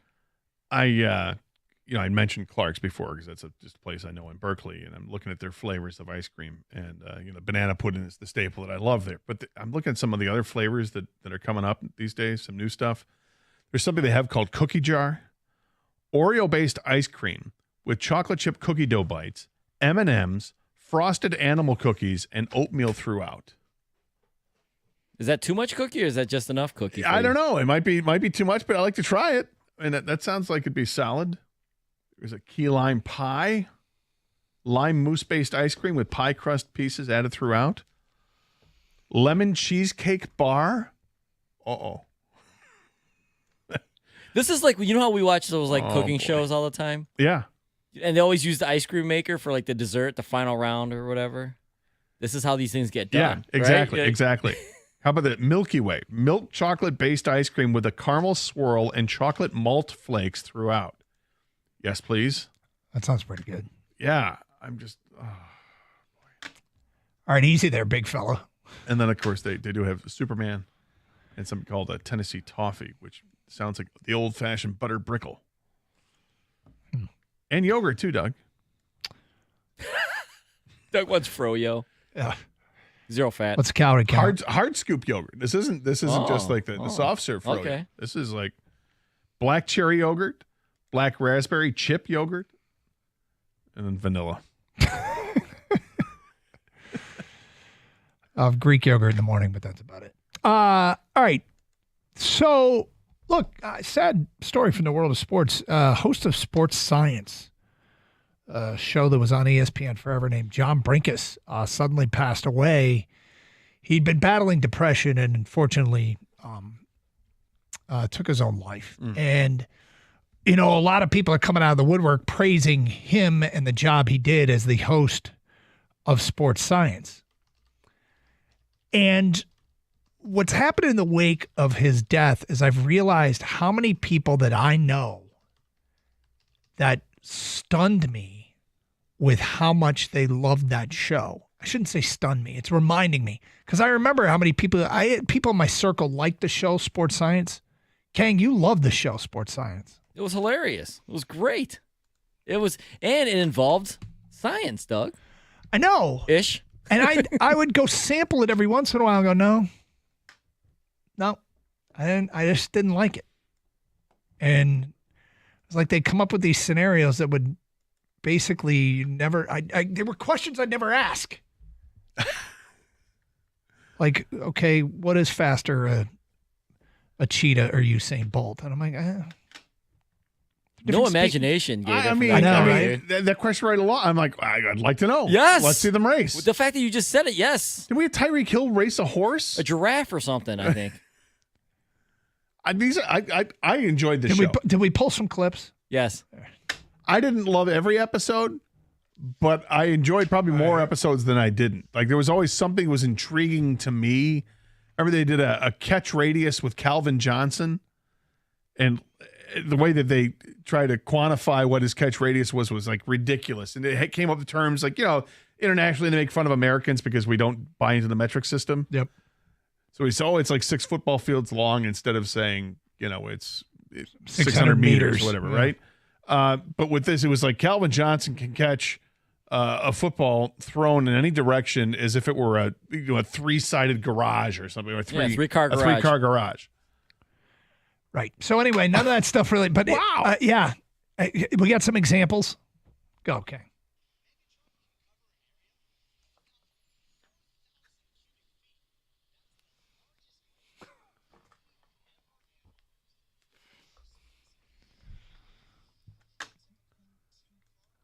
Look at that. Look at that.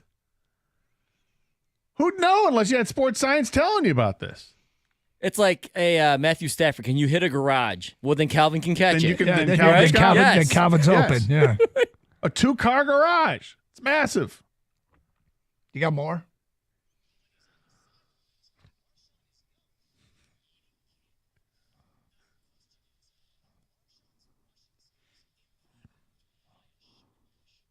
That's a great question. Yes. I want to know the answer. He eats a lot of Skittles. Loves Skittles. Loves them. Is he better with them? Is he better tasting the rainbow than without? Yeah. I think Pete Carroll would like to know. Do you know? Was there a conclusion? You have to go back and watch, Doug. Okay. Yeah. Don't want to spoiler alert. You got Jesus. more? You got more of these things?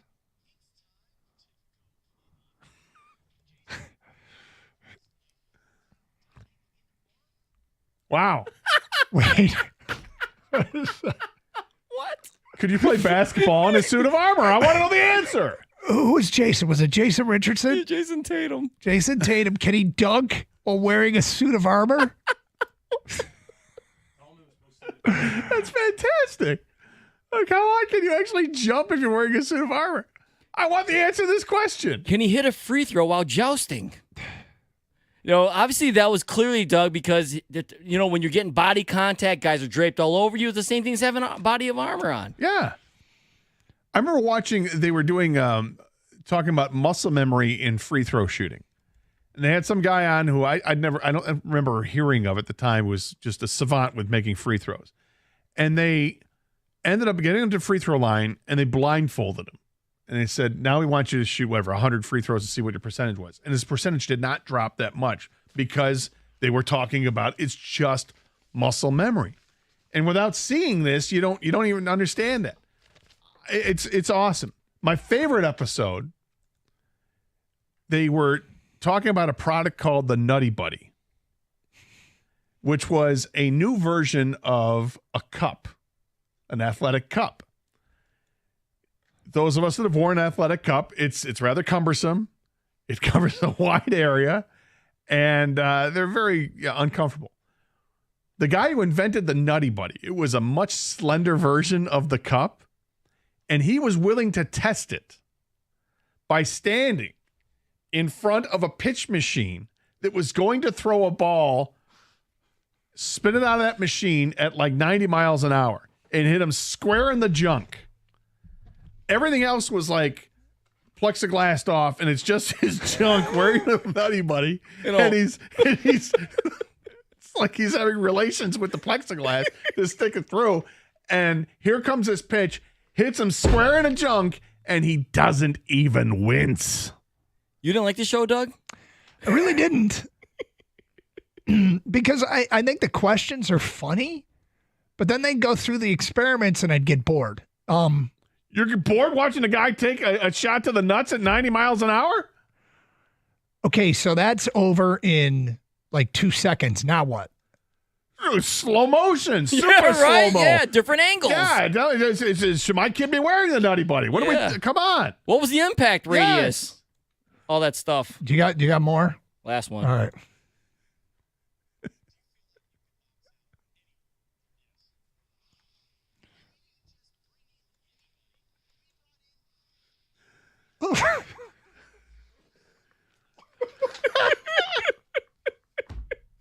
Come on, Doug.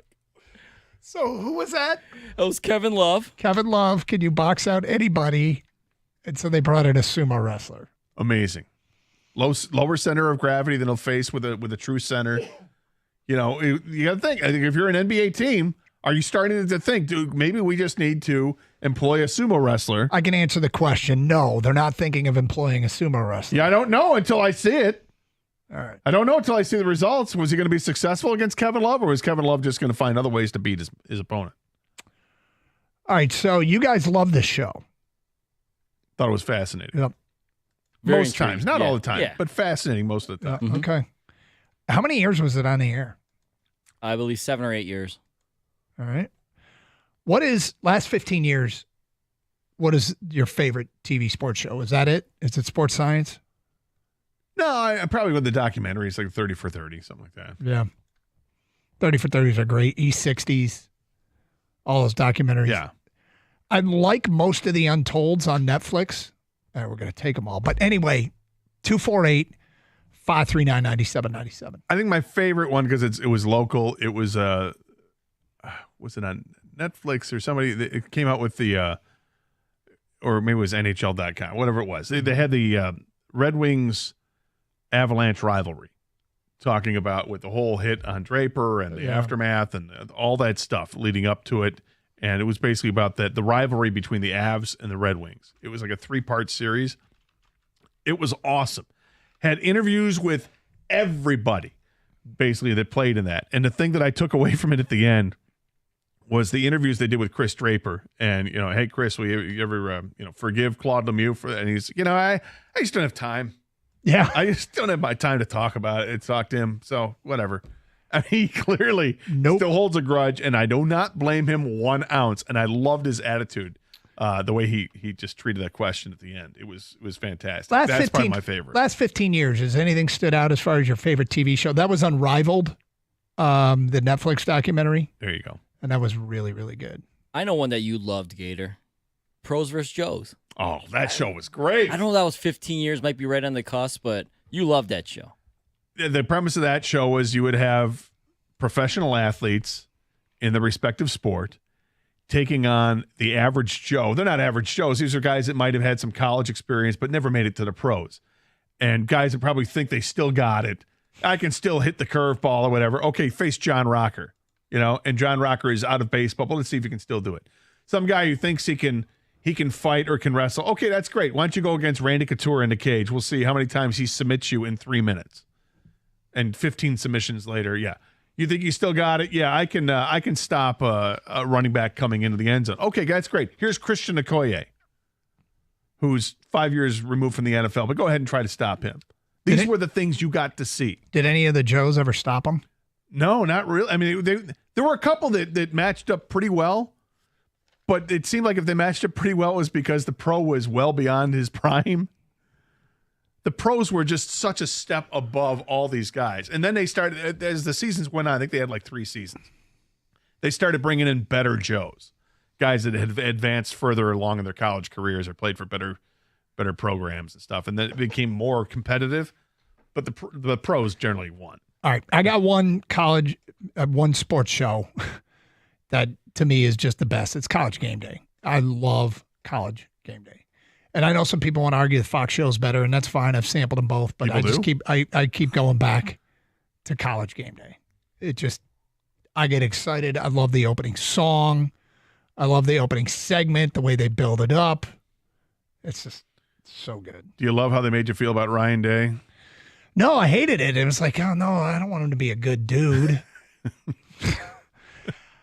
Michigan auto accident attorneys, they care more, you win more. And they specialize. They specialize in just auto and truck accidents. You wouldn't go to a doctor who specializes in all sorts of medicine. Why would you do that with your lawyer? There's a reason why judges often send their personal cases to Michigan Auto Law, and there's a reason why other personal injury lawyers send their car accident cases to Michigan Auto Law. That's why I'd recommend our guy Steve and his team to a family member or friend if they were in need of an attorney. Michigan Auto Law, the law firm that puts people over everything. Visit autolaw.com. That's autolaw.com.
bold move on day 18 of the French Quarter prison escape story.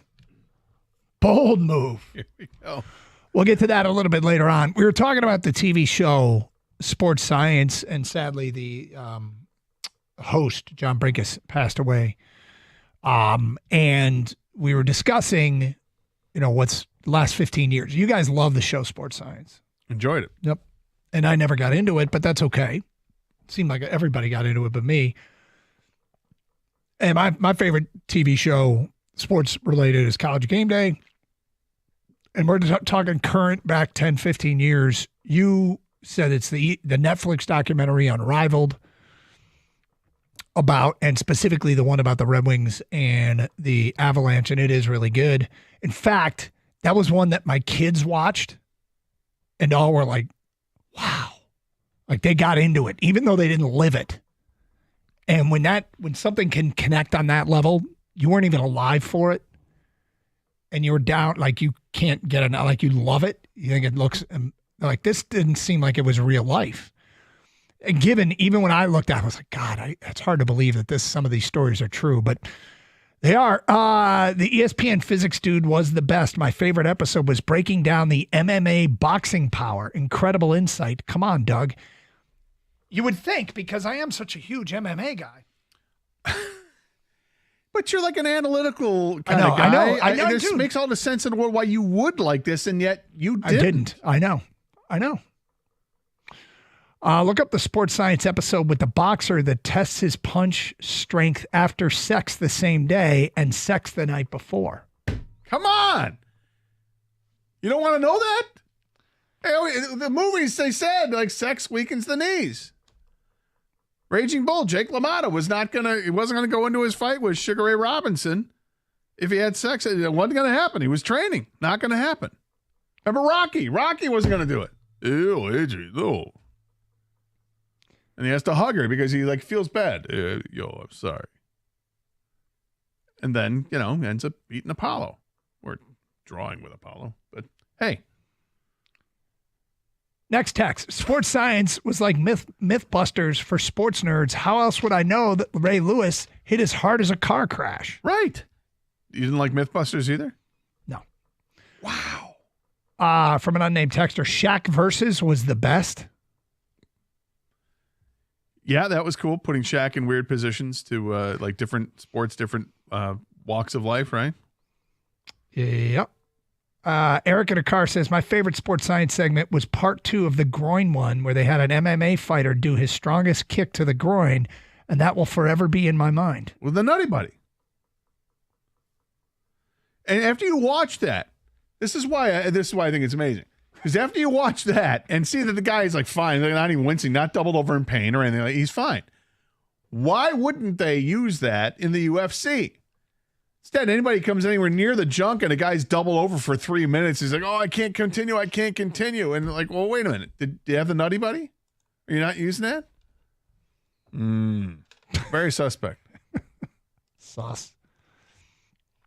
Anyway, if you want to share one of your favorites last 15 years, which was kind of about the era of the Sports Science. Would you say that Sports Science was your favorite sports show on television?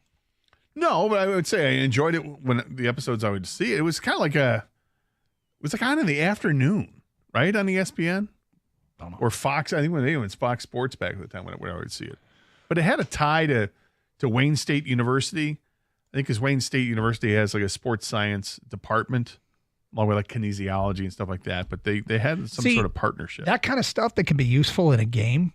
Like, what if we use this different kind of tape on a bat? Does it impact the springiness of the coefficient? 100%. Like that kind of stuff interests me. Ray Lewis hitting like a truck is. But they would do that stuff too. 100%. If it were still around right now, they would do the torpedo bat. You'd be interested in that, wouldn't you? That would interest me. That would feel like relative data. Whether or not you can box out a sumo wrestler is not a question you were ever going to have to answer. That's not true. It's funny. Given it's funny, the question's funny. Gator, do you think they would try 100 Men versus a Gorilla if the show still exists? That I don't. I don't think that's too far. They might see if you can beat the snake. Uncensored. Mm-hmm. All right. Well, anyway, there you go. If you want to share one of your favorites, 248-539-9797. What's the show that they've done? I don't know if it's on, I think it's Netflix, that they do with like Dark Side of Sports, where it's like the Tim Donaghy scandal. They had Isn't that just Untold? Is it Untold? Maybe that was it, Untold. They had the other one with the college basketball scandal. Yeah, Stephen Smith. Yeah. Arizona State. Yes. I think those are all Untolds, but I might be wrong. And I guess my favorite is, now that I think about it, the single episode of the Wings Avalanche thing, or the 3-part series, that was great. But the one that I watch religiously is Dark Side of the Ring, which is about professional wrestling stories that typically it's about one individual wrestler or an event or something like that. They go do an hour-long documentary, an hour-and-a-half-long documentary. And they're limited with the footage they have because it's independently done, so they don't have the footage that WWE owns everything, basically, so they don't have a lot of that stuff. They have to cut it off after a couple seconds. But that I find to be very interesting. 248-539-9797. Untold Operation Flagrant Foul. NBA referee Tim Donaghy. I'm not seeing the betting one with Arizona State. That might be a different. But you saw that. You saw as well, right? I did see those. Yeah, that was really interesting. Yep. 248-539-9797. Colin, you're on 97 on a ticket. Hi, Colin. Hey, guys. How you doing? What's up? Good. Great topic. Sports science. There was an episode where they put a sumo wrestler, and I apologize if you guys brought this up. They put a sumo wrestler in an NHL net, and they had George Peros, who probably scored 20 goals in, 600 games, play against a sumo wrestler. And George Peros I think he sniped this guy every shot but one. But it was just such an awesome concept, man. That show was great. Well, it did. I mean, that is a question. George and Jimmy's question. Jimmy came in and said he'd want to know. Just to clarify, Bad Sport was also on Netflix. So that was a Stephen Smith, Arizona State point shaving scandal. That was also like there are a bunch of stuff like this. But yes, Bad Sport and Untold are different, but they were both on Netflix and they were both sports documentaries. So Gator, just so we're clear on this, the conclusion is Doug is anti-science. Yeah, which is strange. Okay, yeah, I thought it was strange too. Which means Doug does not love his father.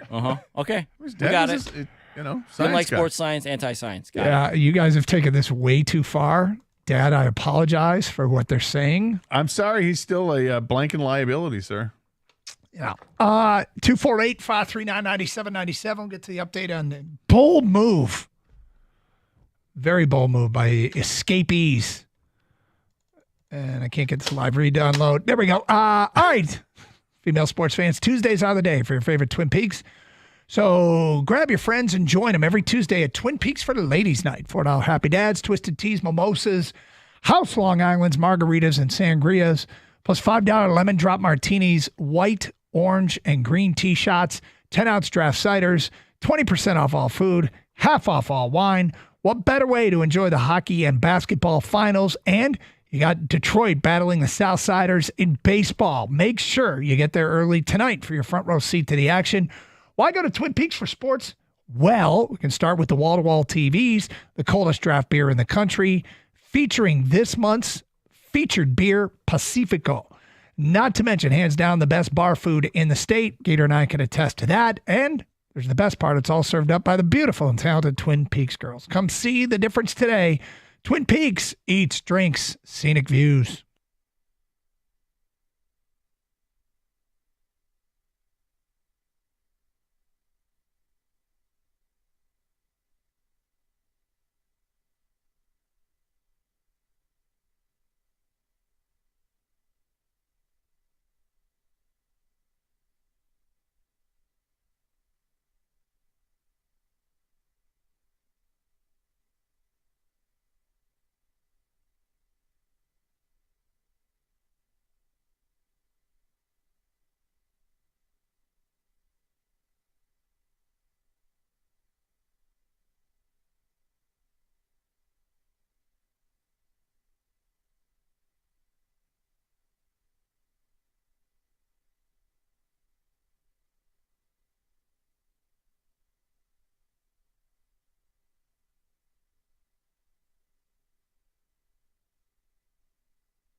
kind of feel like the best part about sports science, as you guys talked through this, is all the stuff that had to do with sumo wrestlers. They put a sumo wrestler in a goal. They tried to get Kevin Love to box out a sumo wrestler. What can't they do? Olympic track and field events. All sumo wrestlers, 100-yard dash. Fat guy relay? All sumo wrestlers, high jump. All sumo wrestlers, pole vault. Yeah, I see that. No. Now you're bastardizing the whole thing. Yes, it was very serious before. I've gone too far. All right, well, here's the thing. Like, I think a sumo wrestler could box out Kevin Love, or would Kevin Love be able to box out a man of that stature? I don't know. Do you remember the episode? Do you remember the episode, Kang? Yeah. And Kevin Love won. He did one more times than he lost. And then, yeah, you're asking ridiculous questions, Doug. Me and Gator are asking real serious questions. Yeah, exactly. Like, yeah, sure. Why don't we have a sumo pretty sure wrestler that a in sumo goal? wrestler is not going to be able to pole vault. Yeah, Pretty that's sure. just, yeah. Like to see him try. Oh, now you're going to watch the now show? Yeah, I'd watch the show. Yeah. All right. So, update on our the escapee, the French Quarter jail escapees. We're down to the final two. And one of them with a bold move, Antoine Massey posted a video to Instagram. Here's some of the choice things he had to say. I'm one of the ones that was let out of the Orleans Parish Jail, where they said I escaped, right? He said he was, quote unquote, let out. He didn't escape. He was let out. They told me I could go. Through this hole in the wall where I sprinted away and I'm staying on the run, but I was let out. Did they give you the clothes you came into jail with? Did they give you those when you left? They didn't. They give you any One paperwork? black hat. Yeah. One used. Well, we'll leave it at that. Massey disputes reports on this Instagram video that he threatened a jail maintenance worker in order to facilitate the breakout.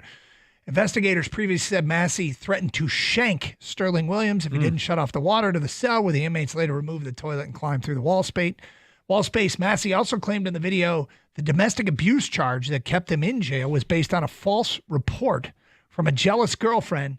Massey holds up what he says is paperwork proving she was jumped by peers, not him. He also called out public figures for help, including the Kardashians and politicians and rappers. He accuses the state of Louisiana of corruption, arguing he was being unfairly prosecuted and mistreated behind bars. So he's posted on social media. Now, please do that. I'm sure they won't catch you now. Well, here's the thing aren't all these things, isn't there like an IP address or something that now if you taped it and then said, release this in a week, you're going to be gone. Like you taped it in Natchez, Mississippi. Isn't that where they thought they saw him? Wasn't there supposedly an Antoine Massey sighting? I don't know. You're following this story very closely. Yep. Yeah, I'm guessing that if you posted something on social media after you've broken out of prison, that they'll try to use that information to nab you in the end. I'm sure there's some internet experts out there that'll be like, yeah, everything's geo-fenced by quarter-mile segments or something that they can you trace that? Can you trace where this guy's going to be brought in 3, 2, 1. You think this doomed him? Yes. Yeah. But in his defense, he was let out. I was let out. Why would you? By whom? Yeah. That's irrelevant. I was let out. Door was open. They told me to go through it. It's a very bold take. And by door, we mean, portal opened up after taking out a bath, a toilet. Yep. And I ran because I was so excited to be let out of prison. So we'll see if he or Groves more successful. But right now, I'm guessing that Vegas now favors Groves. I think Massey's probably done himself in. I think you're right. These are just 2 left, right? Yep. You pulling for anybody in particular? No, I'm not. I mean, I think, was it Groves? Groves was the one that didn't have a violent charge against him, right? I think it was him, but I think the money is shifted from Massey to Groves here. Is it a Massey's now an underdog. I'm pulling for the cops. Yeah, well. Law and order. Probably best in the long run. And for whoever gets the plumbing contract at the prison. Right. Somebody's going to score big. Did you see so yesterday Frank Ragnow retired on June 2nd, which also happened to be the same day as Armando Galarraga's imperfect game. Oh. Tom Milliken started doing some research on the morning show. Did you catch any of this? No, they teased it, and then I didn't get to hear what the follow-through was. All these things happened on June 2nd. 1990, Randy Johnson no-hits the Tigers, June 2nd. 2006, the going-to-work Pistons eliminated by the Heat in the Eastern Conference Finals, June 2nd. Okay. 2007, the Pistons eliminated by the Cavaliers in the Eastern Conference Finals, June 2nd. Is 2009 on this? 2008, Peter Sikora scores a triple overtime goal in Game 5 to force Game 6 back in Pittsburgh, June 2nd. Yeah. 2009, Penguins win Game 3 to start the comeback from a 2-0 deficit in the series. They become the first team to complete the 2-0 comeback in the finals since 1971. They won Game 3, June 2nd. Galarraga's imperfect game, June 2nd. Frank Ragnow surprisingly retires, June 2nd. Do we need to fear June 2nd moving forward? I don't think so. No? And I think one of those should be taken off. Yeah, okay, great. Peter Sikora scored, but the Red Wings still won the series in 2008, so it doesn't matter. 2009, I was afraid that was going to be the Game 7 where they won it. In fact, it's just a game during that series. It was a game that went to Pittsburgh, yes. Had Detroit won that game, they would have been up 3-0. But yes, I will tell you, out of all of these, like which one hurts the most? It's probably Ragnow. I mean, well, with those Heat or Cavalier games, either of them a Game 7. I don't think either of them were. I got recency bias. When you lose a series.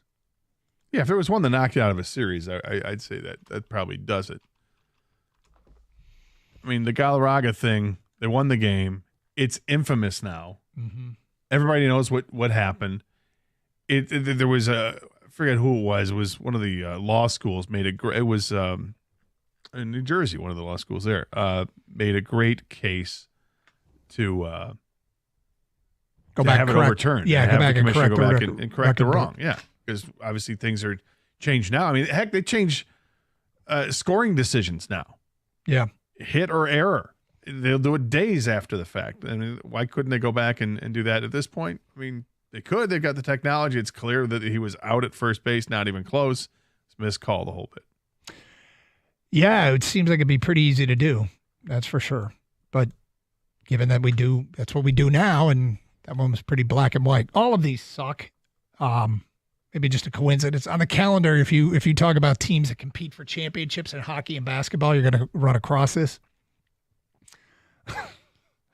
The Ragnow thing coming down yesterday, though, maybe we shouldn't be surprised. It felt like a stunner, but it also feels like one that has a ripple effect on this team, this organization, this NFL season. The one thing we got to keep in mind is we can sit here and we can talk about how tough the schedule is, but what we just did is we just lost a key player. Okay? And guess what? Washington's probably going to lose a key player. Philly's probably going to lose a key player. Green Bay's going to lose a key player. Like everybody that we're competing with, barring stunning developments, pretty much every NFC team is going to lose a key player. It's just a matter of who. And we've lost one before the season even started.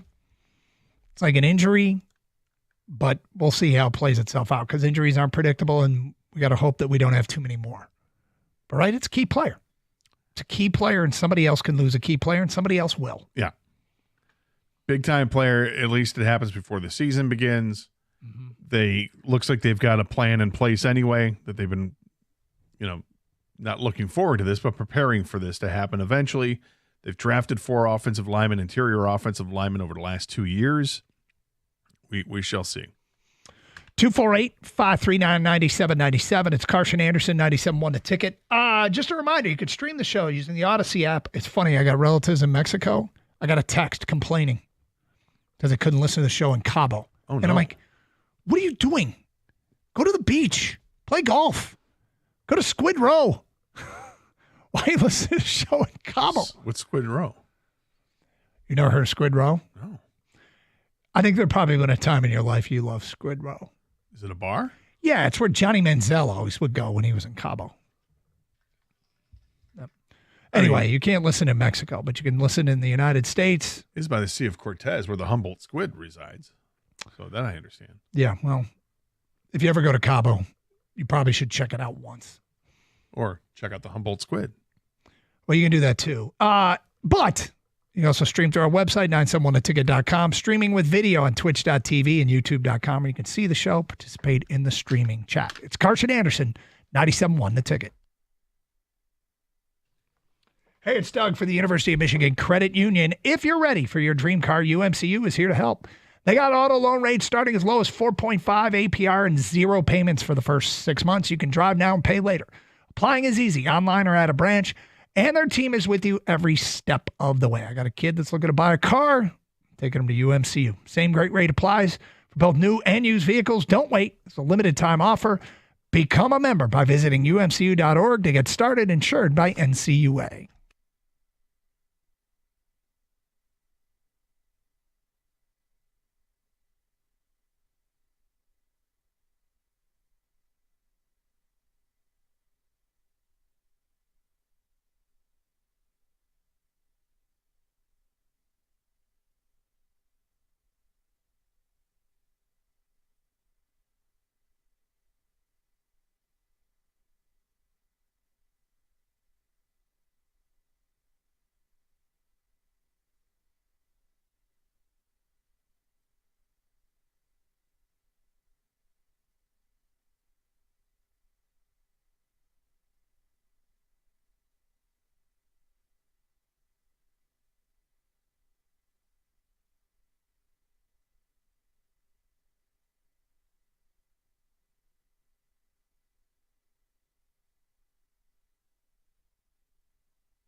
Tigers back at it tonight in Chicago. Getting called for a 5-2 road trip. They're off to a 3-1 start in said road trip. I like it. Mm-hmm. And they pounded the White Sox last night, 13-1. Kerry Carpenter stole the show with 3 home runs, giving him 13 on the year. But Dylan Dingler hit a bomb. Wenzel Perez hit a 2-run bomb. You had Parker Meadows, pretty significant return. Jeez. I mean, right off the bat, his first at bat, he strikes out, but faced 6 pitches. Kind of set the tone to get the pitch count up on a starter, Cannon. Mm-hmm. Then he makes a diving catch in the first inning to save any trouble there. His next at bat, I think he drew a 7-pitch walk, and then he had a double and a triple and another walk. He stole a base. He scored 3 runs. He was phenomenal. Yep. He was, and in his first game back, his first game in the majors this year. Love it, because he is so stinking fun to watch out there in the outfield. And then just so much to watch and enjoy last night. Riley Green made a sliding catch in left field that is as harrowing of a catch as you're going to see, because he's going full speed towards the wall and slides while making this ridiculous catch, kind of over the shoulder slide, caught it, feet into the wall, stands up, and he's like, I got it. Like, yeah, you do. You're awesome. The infield turning a couple double plays when they needed to at the end. Dylan Smith making his debut with the Tigers in front of his mother and his grandmother and friends. It was awesome, the whole thing. His boy Kevin. Yeah, right. This great play turned in on a pop-up towards the third base side. Dylan Dingler's trying to get it. Pops out of his glove, but goes into the waiting glove of Zach McKinstry, and they're both like, I can't believe that just happened. Yes, it did. That happened. All these great plays, great job of hitting, doing what the Tigers had to do. You take advantage of a matchup that's clearly in your favor. That's what happened last night. Tonight might be a different story. Tonight, there's a rookie pitcher on the hill for the White Sox who's been very good this year in Shane Smith. Shane Smith is that? Who is at this point, it is Shane Smith. He has an ERA of, I believe, 2.66. He's got a whip of like 1.16. He's been one of the lone bright spots for the team this year. Big right-hander, 6'3", 240. And it's an opportunity for the Tigers to face a decent right-hander. He walks his fair share of pitchers. Batters, I should say, 23 walks, 57 innings. But that lineup last night was geared up for a right-hander, and they pounded out 13 runs. And they didn't have Spencer Torkelson in the lineup.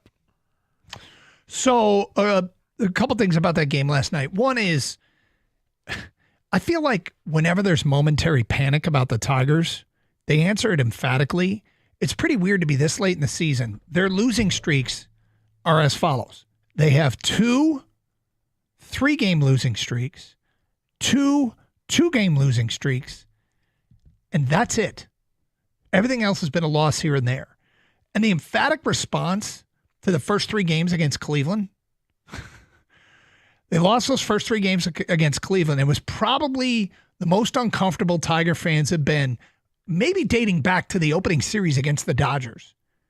And they've won 7 of 8 after that.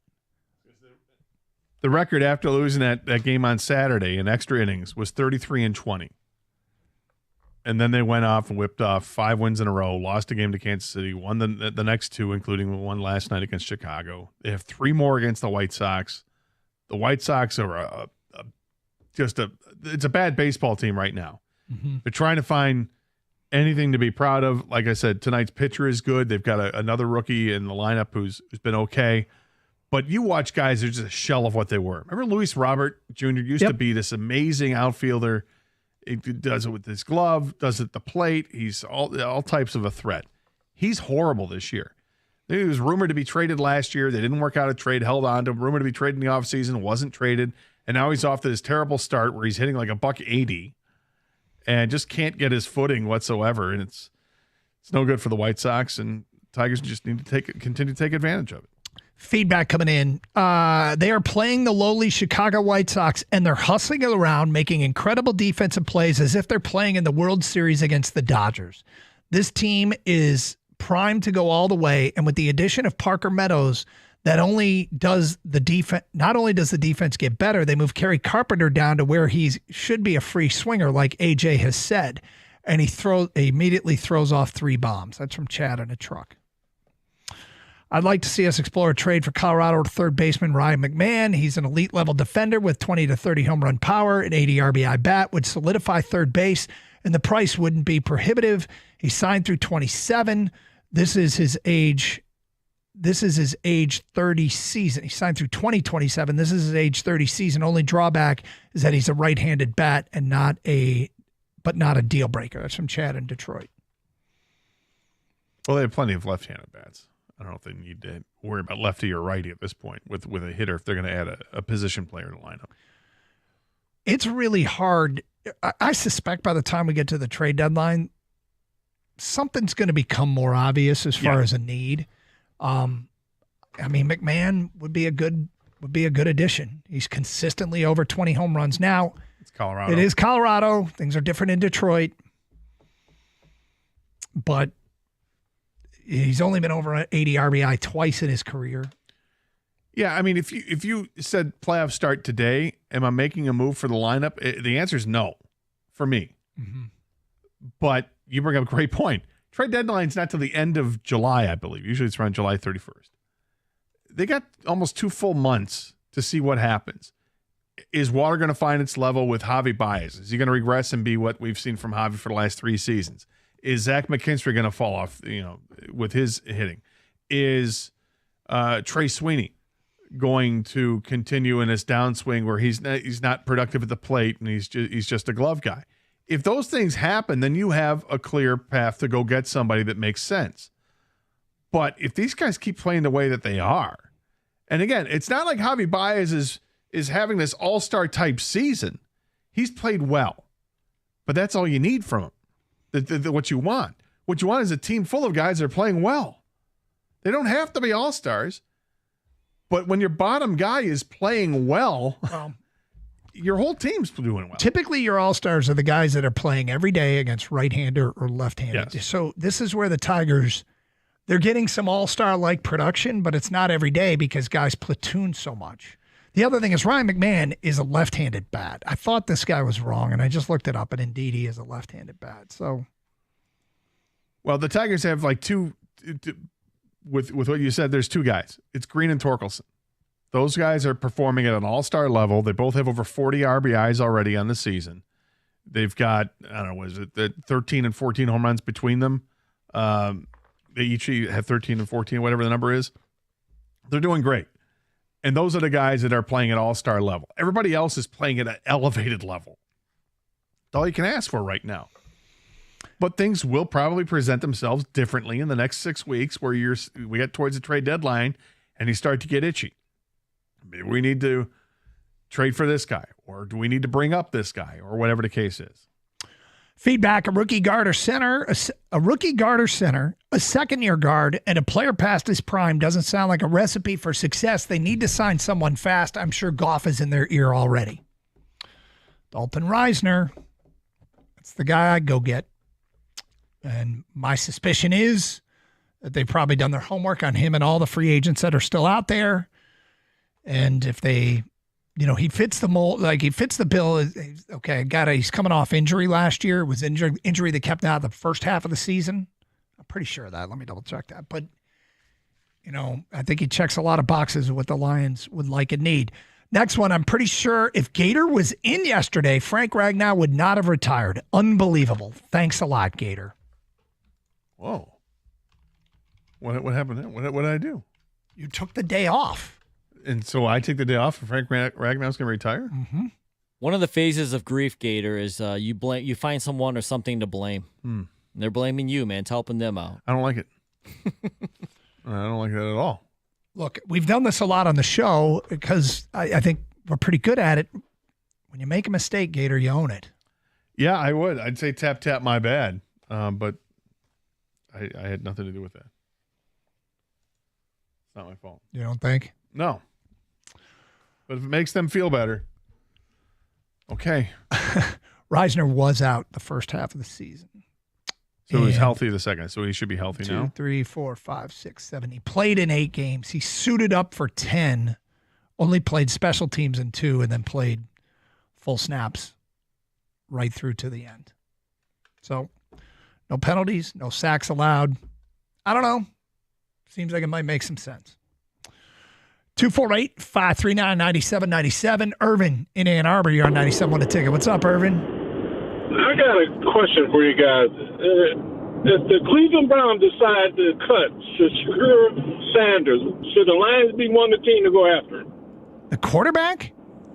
Yeah, if they decide he's a four, he's on the depth chart to be number 4 on the. They're only going to keep 3 of them. So I'm just saying, hypothetically, if they decide to cut this guy, should the Lions be one of the team maybe go after him? Well, if Cleveland were to cut him, what does that tell you? I don't know. They said he's been the best one out of all of them. Right. So then why do you think why he's going to get cut? I don't know. I'm just saying they might do something stupid like that. Who knows? I'm just putting it out. It is Cleveland. I don't think there'll be any accessibility to him. And if he gets cut, given their quarterback situation, that tells me he's awful. But I'm going to guess. I don't think he's going to get cut. I don't think there's a chance in hell he gets cut. Hi, Rico. Hey, who? Shadur Sanders. And then what are you going to do with him? Oh, you're going to bring him here? Yep. Well, what about Hendon Hooker? Dude, I don't know. The caller said, should they go get him? And I'm like, why? All right, what do you guys got planned coming up next?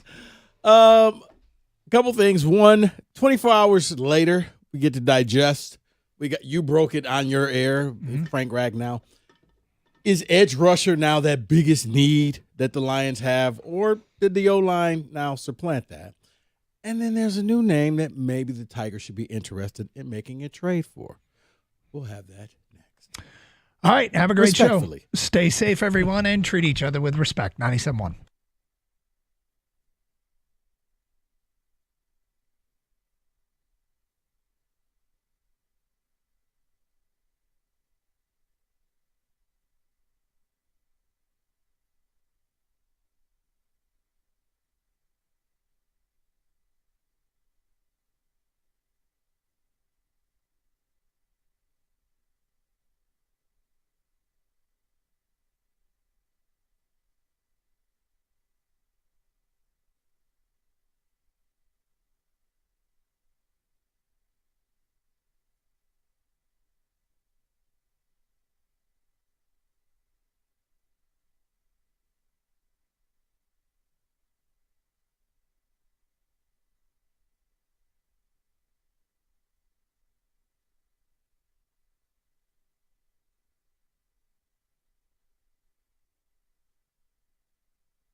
Brought to you by Precision Garage Door Service of Southeast Michigan. The Tigers look to make it back-to-back wins against the White Sox with a bullpen day scheduled tonight for the south side of Chicago. Plenty of heroics yesterday. 3 home runs for Kerry Carpenter. Parker Meadows returned from injury. The Major League debut of Dylan Smith. Manager A.J. Hinch told MLB Network Radio Carpenter is as dangerous as anyone when he gets good pitches to hit.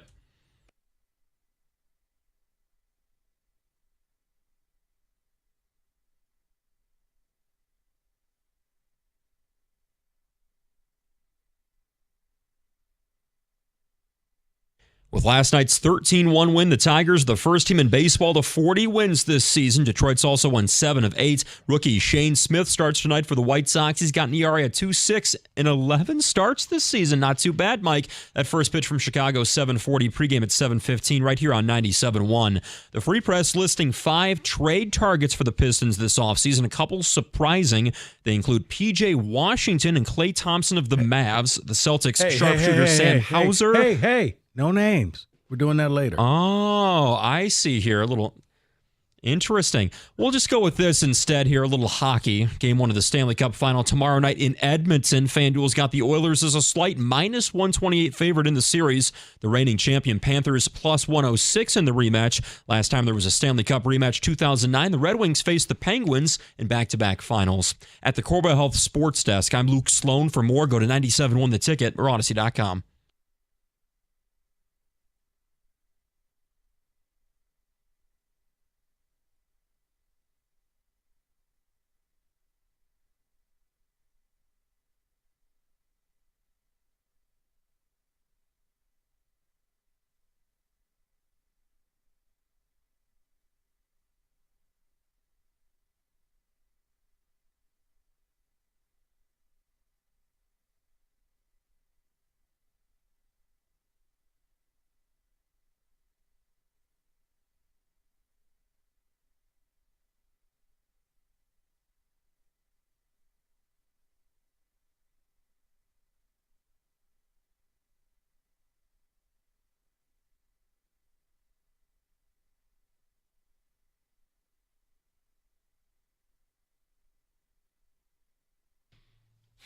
All righty.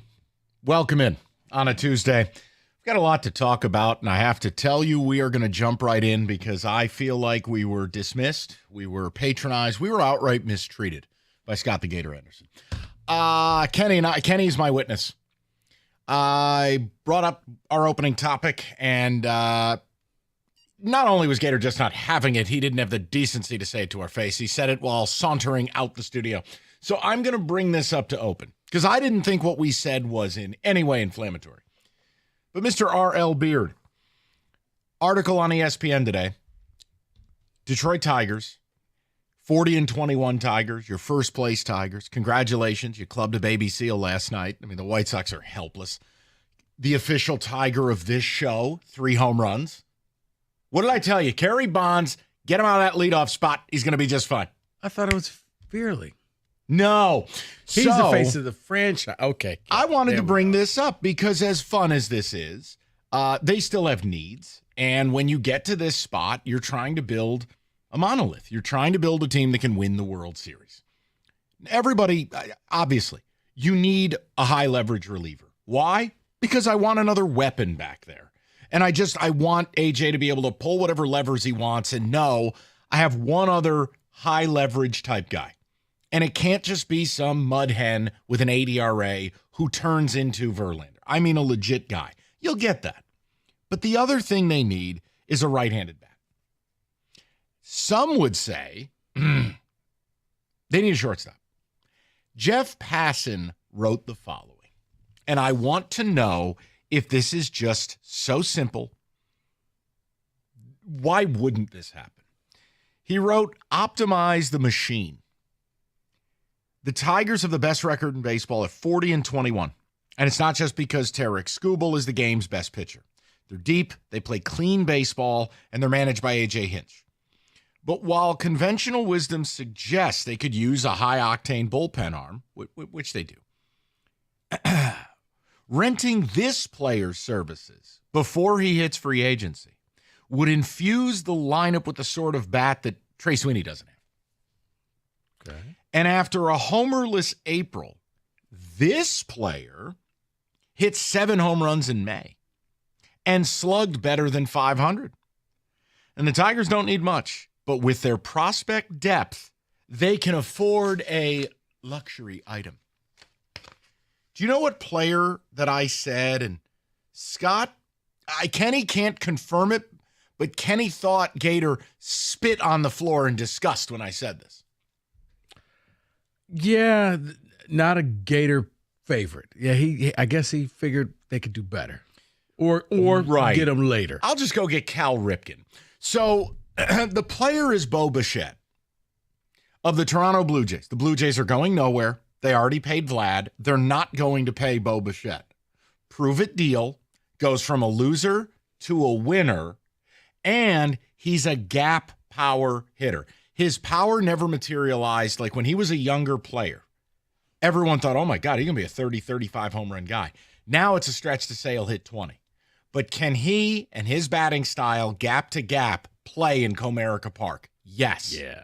Yes. Now, it's like the place was built for him. I'd force him to wear a wig because I don't like when he got his hair cut. We need the lettuce back. So we're going to put a wig on him, and he's going to have the Bo Bichette locks again. But this, to me, is a no-brainer. Expiring player reduces the cost. He provides you the right-handed bat you need. Kenny's ready to throw Trey Sweeney in the river. He's had enough. You add Bo Bichette to this lineup. I don't need him to hit first. I don't need him to hit second. I don't need him to hit third. I could slot him in sixth. Mm-hmm. Tell me how that doesn't happen. Do you believe this is the move that a month from now, as we head to the 4th of July, Tiger fans should be targeting? Yes or no? Yes. I do. And this isn't like... Then why was Gator so mean? The Paul Skeens. Well, he was just like, you got to go get a reliever. Now. You get both. You get Bo later. You get him 6 weeks from now. I was like, well, or why not? Why wait 6 weeks? Why not just get him now? No, the point is get him by the deadline and get the reliever by the deadline. Yeah. If I told you their deadline was Bo Bichette and a high leverage reliever, I'm willing to say the WS word. I'm not going to say that right now. Maybe I can get you. Nope. Nope. Nah, you would. The only thing that bothers me about this is because it makes way too much sense, and it looks like it could be done, which you just, at that point, ball it up, put it in the garbage. And think about it. He's a rental. Yeah. He's cheaper. He has to play well. He'll be in big-time games with a big-time team, change his scenery angle, shout out Kenny Cott, and you get him out of Toronto. And you have the prospects that you can pay for this rental. It's not going to hurt you. Very easily. Right. It's not going to hurt you. That's what I said. I'm afraid because it makes way too much sense. It should be done. And Mike, you've been around long enough to know it never happens. When things like this happen, nothing happens. Tiger fan, tell me, isn't this the obvious move? Jeff Passan has a trade target for every team. Bo Bichette. Yeah. And the Tigers are one of only 5 or 6 buyers on the list. So let's get... It's a right-handed bat you've been looking for. Yeah. Why not? And again... The fact that he had 7 homers in May offsets the terrible April. But if this is the player he is, maybe he's a 25-homer guy again, even if he's not. But gap power, doubles, he led the league in hits years ago. Why not? No, right there. Because of the way he hits, this ballpark is perfect for him. You hit the ball in the gaps, get the doubles, maybe even leg one out for a triple, but you're scoring runs. It's the right-handed bat that you need. And yeah, while you're almost damn near 20 games above 500, this is the time to go for it. Also, at a bare minimum, he's an upgrade over Trey Sweeney. He's a 111 OPS plus. Trey Sweeney's like low, mid-70, 74 OPS plus. So he's already around a 40% upgrade from Trey Sweeney. He's an 800 OPS guy. Yeah, in 100%. general. In general. So here's how I want to do this. If you're in favor, say aye. If you're not, I need to hear why. Those are the rules of 2 to 6. You don't get if you're going to say, well, Ragnow doesn't matter. Why? If you're going to say, I don't want Bo Bichette, why? Tell me how this move doesn't elevate this team. You don't have a shortstop coming to save you. And for the love of God, I don't want to hear about Javi Baez. Have Javi in a nice little utility role. Let him be the cute story he is. Bo Bichette, shortstop, Passan. 248-539-9797. I can't come up with a single reason not to do it. No, change of scenery and a guy going into free agency, which means he's probably going to play a little bit harder on a team that's winning to try to bump up his worth when it comes to the offseason. It is a win-win for you because he's truly – like I said, I'm going into free agency, so everything that I do is going to be magnified because I'm playing for this Tigers team. That's one of the hottest teams out there. Yes. And that's why I say the change of scenery thing plays, is because in Toronto, he has to bat leadoff. He has to bat 2. He has to bat 3. He has to bat in the top third of that lineup. Whereas now, you can stick him at 5 or 6 and be just fine. No pressure. Yeah, he's just one of the guys. Yep. Yeah. We need to stop making too much sense. No, we do. Maybe I could offer some terrible Ragnow take and we could fill the lines. Kenny already told me about some of that. I'm about to say, well, cookies came down to 12. Leave it alone. David, ticket text coming in. Talk to me. Pass an article, says the Tigers should get Bo Bichette. Can anyone make a coherent argument as to why you don't do it? Give one of the top 100 prospects. Theron, perhaps someone, give me that trophy. I don't think you would even need to give that level of prospect for a rental, man. I don't think so. But again, Bichette's going to have to grow the hair back. I will not allow him to play here without it. Send him over to Windsor for the hair plugs or whatever. Just dial him in, duct tape some extensions up there, do what you got to do. He had the flowing locks. That's the key to a 30 home run season. It's like the balding point guard. That's right. You have to have the locks. That's right. It's the opposite of you can't win with a ginger quarterback. Right. Is you must win with the locks of Bo Bichette. That's right. This is the summer of Mike's rules, so I'm just learning them as we go along. Oh, I'm compiling a list. Don't worry. We'll get to that. Bobrovsky. 248-539-9797. Man, people are boned up about their baseball team, huh? But, Kerry Bonds had 3 home runs. He's the official Tiger. He's the official Tiger of this show. Which home run was the best? 248-539. What was your favorite moment about last night? Man, I'll talk about the weather before I do something like that. Well, I really like the third one because I thought that it was like the kid was going to take the ball away. No, I'm kidding. Yeah, mine was when Riley Green made a great catch and I swore Benetti needed a wet wipe. That would be my moment of the night because that's where I began muting the TV. I thought the Tigers had a juggling act. Okay. When it comes to Tigers won again. They did, and they're going to win again tonight. The White Sox are awful. IRS collection or audit, you need a law firm that specializes in all types of tax problems. You need Maurice and Jerry. You need Abraham and Rose, not some random tax organization. Maurice and Jerry have actual experience. Jerry used to work for the IRS, advocate for you, fight for you. And most importantly, you're not going to have to talk to the IRS. They'll be your buffer. AbrahamandRose.com or call 248-539-5040, and you will never have to deal with the IRS again.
All right, we'll get some ticket text, get to the calls. Jeff Passan had a trade target for every team, and I have no disagreement. Tigers, there's going to be a bunch of relief pitching available. I'm not telling you it'll be cheap. They need a high-leverage reliever.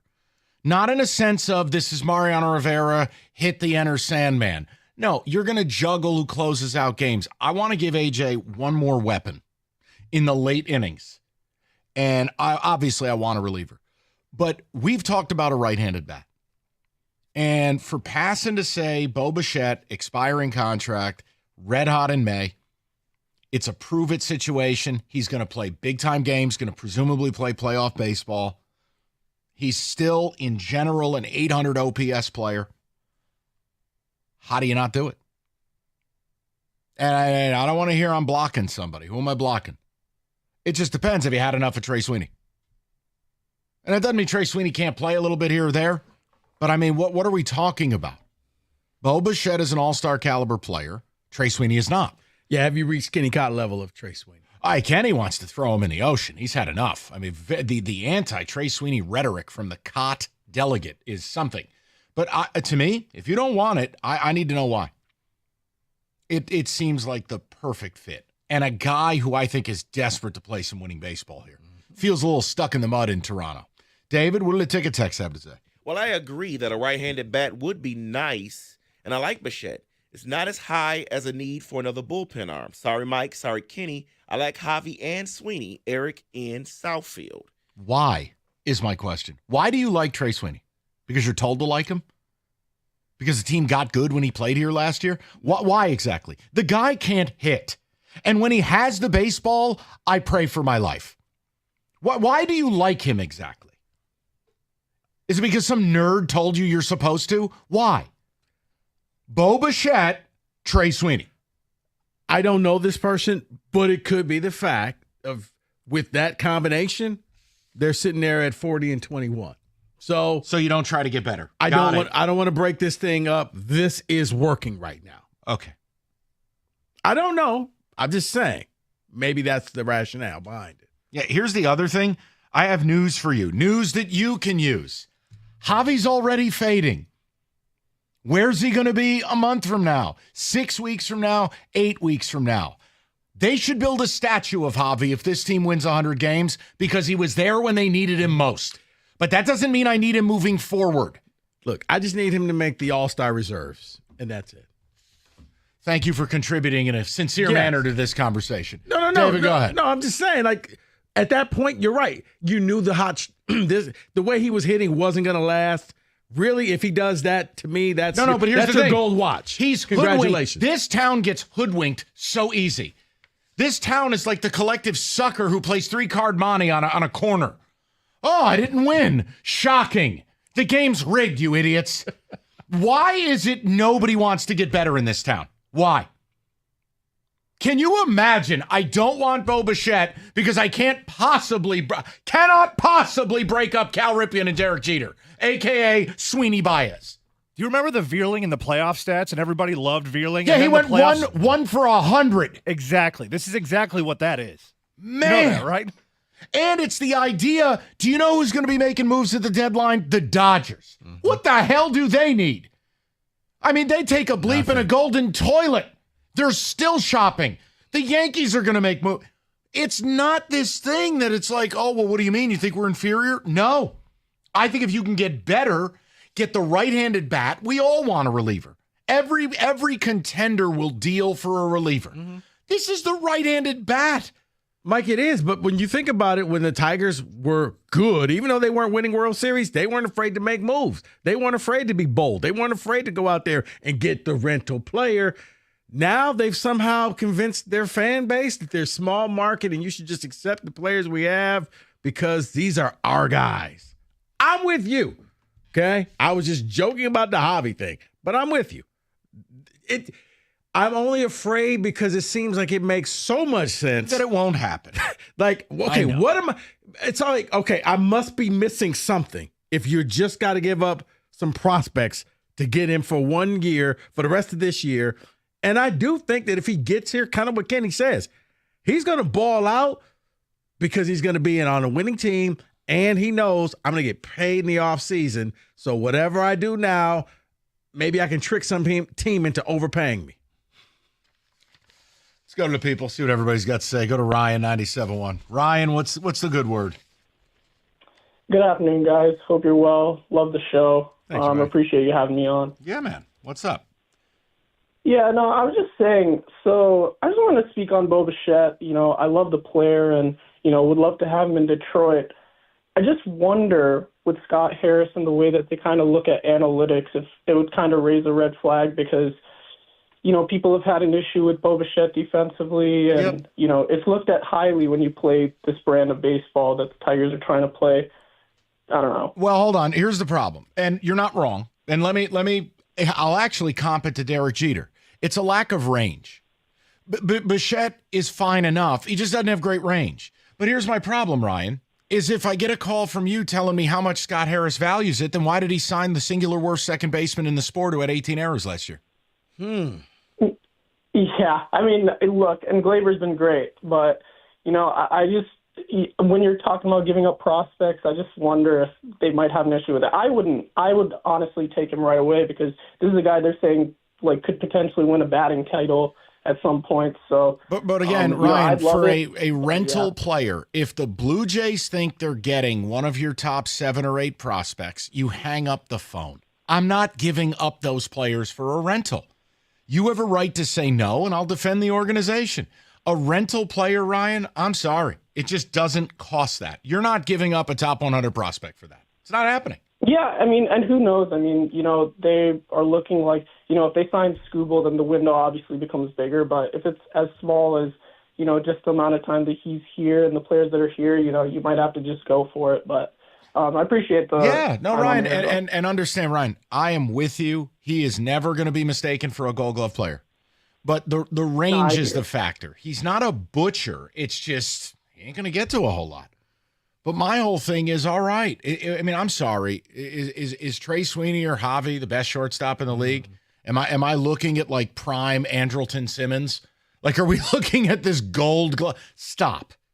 The idea is I'm going to get an 800 OPS right-handed bat for the roster optimization that lengthens an already really nice lineup. That works in this ballpark. Yep. Hey, Bo, here's your job. If the ball gets hit to you, just catch it. Let's go to Mike, 97.1. Mikey, what's up, buddy? Yeah, I just want to see, what's wrong with having right now, platooning's work. The right-handed bat has not been a problem. We got a 325 porch in right field. Why not send Sweeney down? You got McGonigal batting 400. You got Bryce Rainer batting 300. They're kids. 20 and 18. Bring them up. See what happens before you decide to even think about making a move. No, you can't. I mean, Mike, if it was a year from now or a year and a half, you can't do that right now. They're kids. They're wholly unproven even at the minor league level. Yes, you're having success, but Mike, the level they're playing at, you may as well go play against neighborhood kids. Like Max Clark, for instance, will probably start next year in Double-A. I mean, it's just you're trying to win a World Series, Mike. You can't call up unproven kids. Plus, I don't think you want to mess with the service time. They're not ready. So you get a rental, you buy yourself a little bit of time. You're not going to give up anything you're going to care about. No, especially on the service time. We just got 4 guys up, though. We just got 4 bats up to help, right? And we can platoon them around however we want. Go after pitching. That's what we need. I mean, do you really want to get stuck with, having to deal with our bullpen all the time because Kyler Montero's coming in and blowing it in the third? Well, who says Montero's going to have to do that? I've got Scooble. I've got Flaherty. I'm going to have Mize. I'll have Reese Olson. What? Job's hurt. Olson's, just come back. Mize hasn't been the same since he came back. So you want to go out and get a starting pitcher? That's what you want to do? At least get help in the bullpen. And if we're going to go after something, get something that's going to make it substantial. Mike, difference. I said that. Okay, Q-tip alert. I Q-tips. I have said since I got on the air 27 minutes ago, I too want a bullpen arm. High leverage. Want to give AJ some tools. Is this on? Man, I swear to God, I feel like I'm a 3rd grade teacher. I'm going slow for people. Little Bobby, stop eating your boogers. Color in your book or whatever you do in 3rd grade. You got to repeat it a few times. But I have. You have. Oh my God, I have. Okay, let's make it. Let's simplify this for the people. It's not an either or type of thing. It's not an either or situation. We're not saying Bo Bichette or a high level reliever. We're saying you can have them both. But right now, we're just talking about the Bichette asset. I mean, we're looking at this saying, okay, let's just focus on that. Not the reliever. Would you go after him? He's a rental player. 248-539-9797. Just the Bichette aspect. That's it. Look, and I hear everything you're saying, but I want a bullpen arm. Mike, you want a bullpen arm? As soon as I'm done with this advertisement, I'm going to walk in there and physically strike you. Okay? Or we can just stick with Javi, Javier. Pizza! Hungry Howies! Oh, my God. All right, Hungry Howies, you can get 51% off any pizza at a regular price item. And it's any pizza, even the exotic Kenny Cott stuff like the chicken bacon ranch. It's 51% off high-quality stuff, real in-house made dough, real Mott's, not the fake space cheese that some of these Detroit places use. But no matter what you order, when it's from Hungry Howie's, you know you're getting quality. So all you need to do, you go to hungryhowies.com, you place your order, online carry-out only. That's the one hang-up. Yes, you have to go get your pizza. But you use the code 51OFF, 510FF. Limited time only, 51% off any pizza at regular menu price at Hungry Howie's.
All right, we have started the show. A little bit of a frustrating manner. I'll repeat again. No one is arguing a high-leverage bullpen arm, something I'm willing to pay, probably more than many of you. I'd pay for it in prospects. But Jeff Passan wrote a piece today on buyers, holders, sellers. Tigers are listed as a buyer. The player, Bo Bichette. 7 homers in May. Profiles is generally around an 800 OPS guy. Not the best defensive player in the world, but I don't think he's an abomination. And he can hit. It's an expiring deal. Why would you not do it? Well, so far I've had someone call up and say, I don't want to give up any prospects. All righty, thanks for playing. I had another guy call up and say, I can't possibly break up Trey Sweeney and Javi Baez. Do whatever you want. Because you know who's not going to sit there and say, well, guess we got ourselves a good ball club. The Yankees aren't going to do that. The Dodgers aren't going to do that. The Mets aren't going to do that.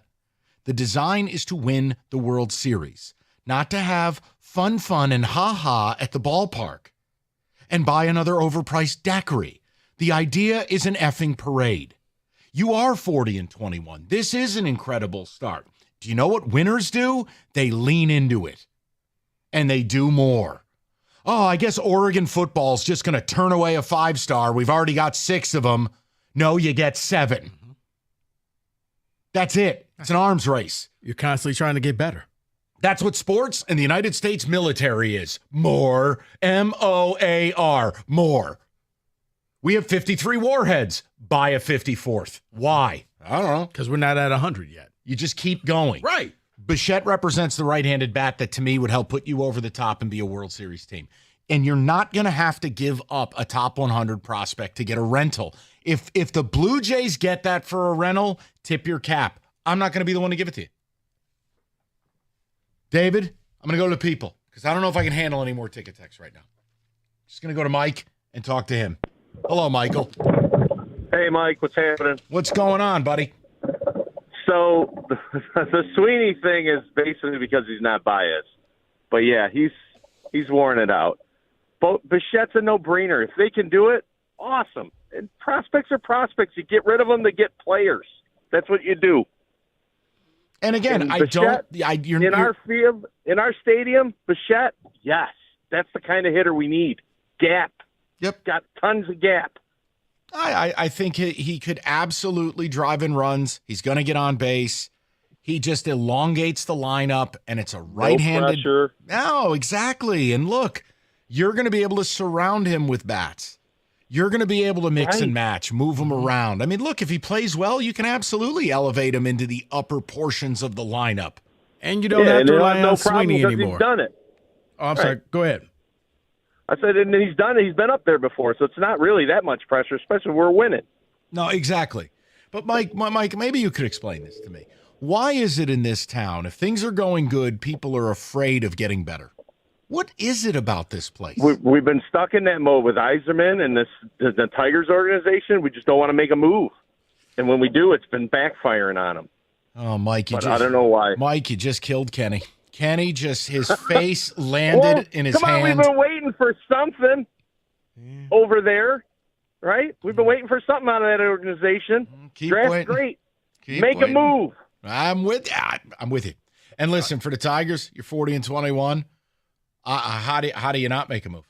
How do you not load the wagon? Give it a run. This is the worst the AL will ever be. No, you're not good because the AL is bad. You're good, but the AL is bad. If you were in the NL, it's a totally different conversation. The NL has 5 teams for every one good AL one. I think, Mike, you know the answer to this. This town, we fall in love with our guys. Yeah, I'm tired of it. And they're our guys. And because the irony is when the teams here are good, whether it was the Wings, Tigers, Pistons, they weren't afraid to wheel and deal. But then it becomes, well, we don't want to be like those other teams where they're just buying championships and they're chasing rings. We're going to homegrown. So what you're saying is people don't want championships? No, David, it's hypocritical. Because, once again, when the Wings, Pistons, Tigers were top dogs, they were out homegrown, yeah. They were wheeling and dealing. They would make, okay, you know what? We're going to trade this person. We're going to bring this guy in. But when you're not there, They somehow have a way to sell the fans on, well, this is our guy. He's your Tiger. It's like, or you could just try to get better. You don't have to see Trey out there as shortstop, and it's a win-win. I don't want to be like those other cities with nice roads. I'll just sit here with my sinkholes. Like, what kind of mentality is The this? Dodgers are just buying a championship. Yes, they are. And I would take that all day. Yes, they are. Ask them if they care. But somehow or another, we're going to do it the right way. You think there was a piece of their fan base last year when they won that said, "This is not how I want to win. We got show. I don't want championship this." bought. It doesn't work that way. There's only an asterisk for a massive on-field cheating scandal. Is this ethical winning now we're doing? First we had ethical scoring, now we got ethical winning? Yes. Kenny, I was just trying to answer his question. But the irony is when the teams here in Detroit are doing great, they don't mind doing the wheeling and dealing. They will make the trade. Well, then how about 40-21? It's right, and that's why I said it scares me. It makes way too much sense. Like, oh, okay. Because I thought, like, wait, are we doing the Paul Skeens thing? And you're like, no. This is different. No, I told you to bleep yourself. That's not real radio. We'll go to Chuck on a cell, 97.1. Chuck, what's going on, buddy? Hi, guys. How are you? Good, Chuck. What's up? The last couple of days I've been talking to my friends, and, they all want, we need a superstar. We need a third baseman. They were on the Bregman train for months, But I think they get another everyday player star.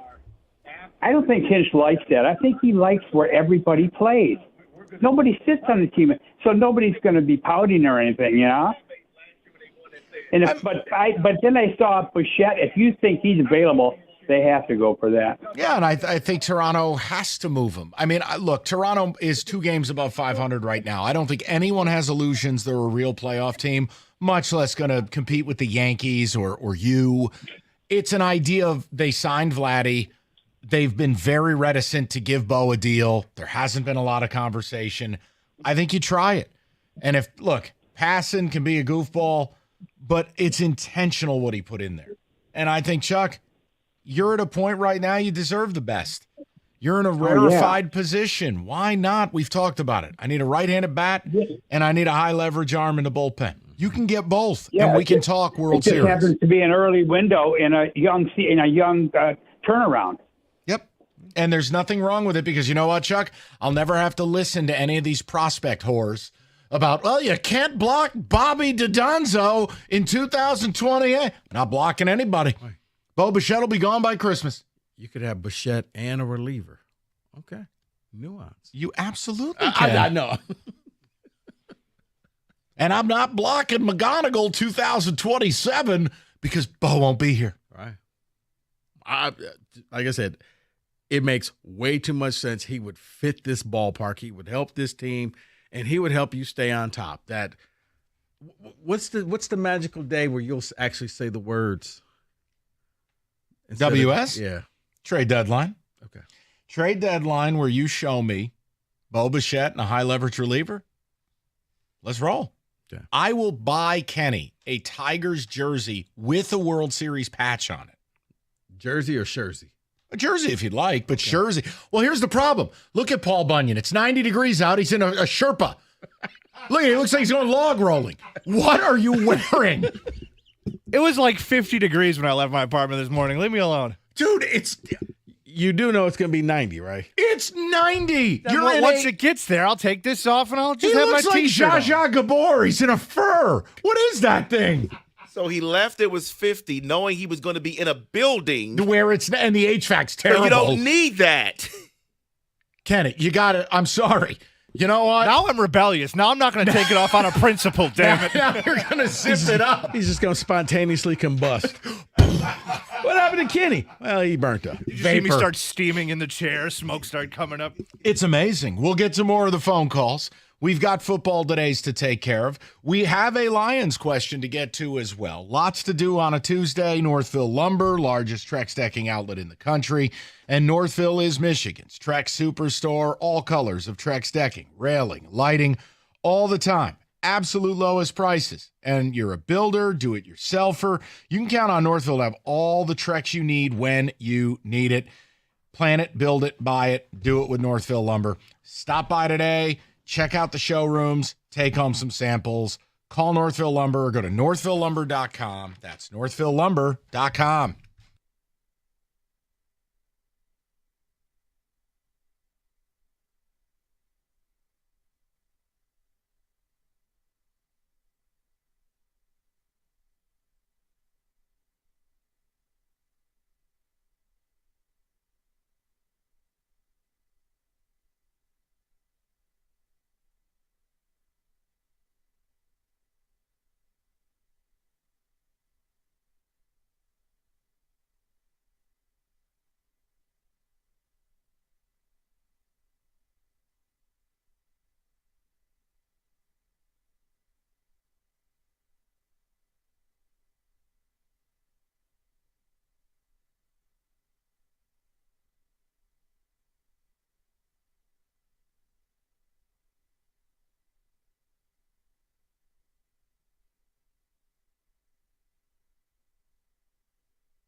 All right, quick pit stop for a little bit of football music.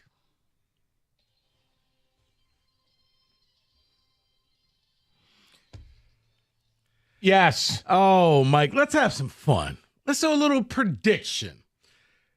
Let's go with the college football teams, the likelihood that they will crack the college football playoffs this year. I got a surprise one for you. Okay. So I got one, and how about this? I hate the coach, and I generally kind of hate the program. But I think they're going to be a playoff team. A shocker. I got a good one. We'll see if it's in your list. Okay. Let's start off with the group of five. Stands out. And guys, sorry, but this is for Mike because Mike knows all of these teams, and he knows the colors and everything. Just go ahead. All right. UNLV. Dan Mullen is there. Could UNLV – I'll give you the UNLV, Tulane, Memphis, or UTSA. Any of those four teams crack the college. Well, UNLV doesn't have the money to pay Dan Mullen's contract. Have you read that? No. Not a good sign. Maybe some payroll issues at Nevada, Las Vegas. Were they giving them to him in the buffet coupons? Yeah. Tulane's just built a stone cold winner. They have the most consistent product. Now, Memphis, I got to see who the quarterback is, unless Seth Hennigan's back for his 50th year. But UTSA, meet, love them, but I'm not ready to go there. It would be Tulane, just based on program pedigree. They're putting players in the NFL. They're in the portal. Now, their problem, they lost Mensa. Duke, I don't know how he ends up at Duke. Maybe they gave him a medical practice building or something. But I think Ty Simpson's going to be their quarterback. Right. I would say Tulane. Okay. Best helmets, too. From the Big 12, Texas Tech, Kansas State, Utah, Baylor, Iowa State, or BYU. I'd go Tech. Oil money. Texas Tech is ripping it up in the recruiting trail and on the portal. That'd be where I'd land. I mean, K-State, until I see Avery Johnson capable of actually throwing a forward pass, I can't go there. Maybe ISU, Rocco Beck backed again. Maybe. I was about to say Iowa State. Yeah, no. You can, but I'm annoyed by Matt Campbell. Give me Tech, guns up. Okay. You guys want to jump in? I knew the group of five. I knew that was up Mike's wheelhouse. I love these teams. UTSA does have Texas A&M to open the season, so that win could help them. Oh, and we could just knock Texas Tech right out. All right, let's go with a team that we all know, the Auburn Tigers. I'm out. I leave it to Kenny. I can't. The Peyton Thorne experience scarred me, and I know they've bought a whole bunch of new players. Mm-hmm. I can't get there with you, Freeze. Okay. Kenny, Auburn Tigers?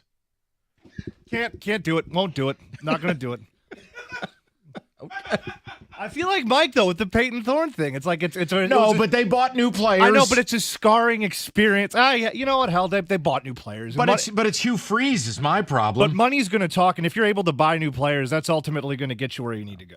Who is the? Hold on, I gotta do this. Who the hell's their quarterback now? Oh, I know this bum, Jackson Arnold. Yep.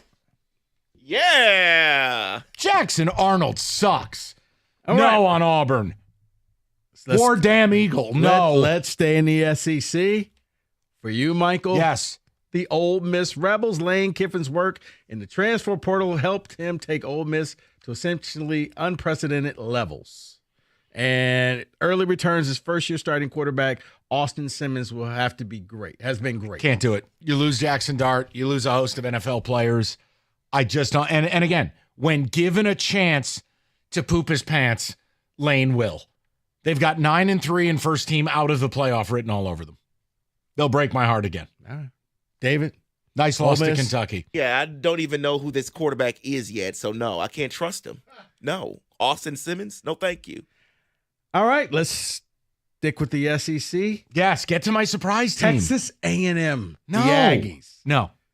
Texas A&M controlled their own SEC title and playoff destiny deep into last season, but ran out of gas in the final month.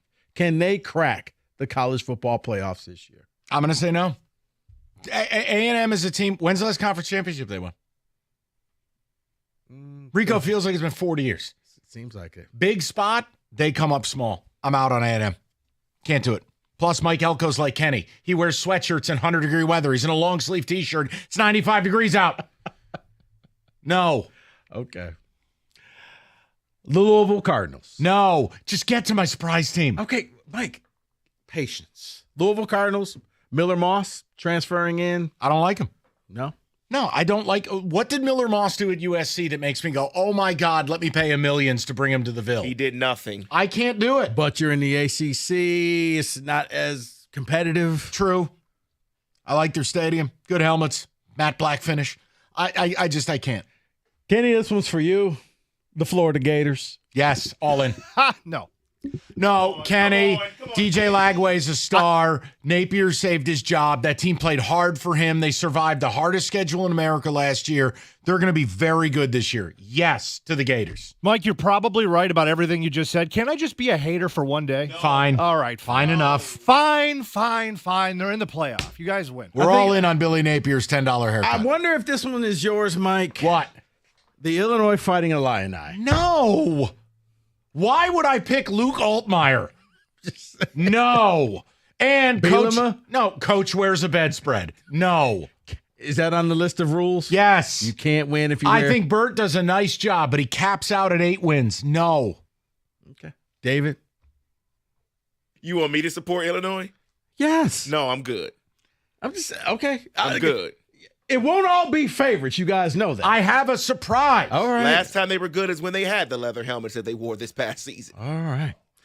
Michael, the South Carolina Gamecocks. Yes. Lenoris Sellers. If you don't know the name, you're going to learn. Sonoris. Lenoris, Bedoris. Yes. I'm telling you, South Carolina's going to be really, really good. And he's a Heisman Trophy caliber QB, an explosive playmaker. Plus, they got the cockaboos. Got to do it. Okay. I got one more. Let's see. This better be my surprise. The Miami Hurricanes. No. Damn it, Rico. Prize pickup of Carson Beck. Kenny. He hates Carson Beck. There it is. No. And you can't win a national championship when your quarterback gets dumped in the middle of summer camp. Can't happen. Well, some things will happen. No, my surprise. Team I hate, coach I hate. I think the coach is a total doofus. The Oklahoma Sooners. Oh. John Mateer is the best quarterback nobody pays attention to. Washington State transfer. Kid is awesome. With his arm, with his feet, and they got Jaden Ott, Cal superstar running back. What has Oklahoma been missing now for years? A quarterback. That system, everything else is there. You're right, because for years they were having Heisman Trophy quarterbacks. I mean, heck, half the league for it seemed like Jalen Hurts, like all of these guys, Baker Mayfield, they were all Oklahoma quarterbacks. And I think John Mateer is going to save Brent Venables' job. John Mateer is awesome. I think Oklahoma could be that shock team. But not Miami. No. I'm with Kenny. There were some holes in Carson Beck's game, and I'm starting to go, am I sure this guy's good? Spending a ton of money, though. In Miami. I understand that. Okay. John Mateer, FTW. We're going to learn a lot about Oregon. A lot about Oklahoma because they have Oregon at Oregon September 6th. Well, listen. We'll learn early. According to Rico, if you play a tough schedule, the committee will respect it and things. So we'll go ahead and drop that game. 9-3 OU's getting in. Is that how I sound? Probably not accurate. Hey, that's a bold call. I don't even know what their odds are. I'm just telling you, they won't be one of the favorites. But John Mateer, Jaden Ott in that backfield, that's a long way from Jackson Arnold or other bums they had. Okay. All right. Well, he hates it. He hates it, Kenny. No. I like the Oklahoma thing because I just hate the Boomer Sooner thing. It's so annoying watching a game. Oh, my God. They just play it into the dirt. I guess we'll find out more about Oklahoma. Was that David week 2? Week 2. Week 2. Boop-a-doop-boop, you know who they play, right? Boop-a-doop-boop, boop-a-doop. That's when they play Michigan, right? Okay, ready? Yeah. 31-0 Oklahoma. Bryce Underwood picked off 3 times, fumbles twice. You want to put that And then Brent Venables is going to drive the Sooner Schooner right over the entire sidelines. You want to put that up on the board? Put it on the board. Night game. Give me OU minus the points. Give me the under. Give me over on turnovers for Underwood. Right here, right now. Give me Sharon Moore in a neck brace if he doesn't have a show cause. So you would give up 17.5. Whatever you want. Okay. Boomer Sooner. Wow. David, are you taking that bet? No. Yeah, you know. No. See, and this is why people say you're not a Michigan fan.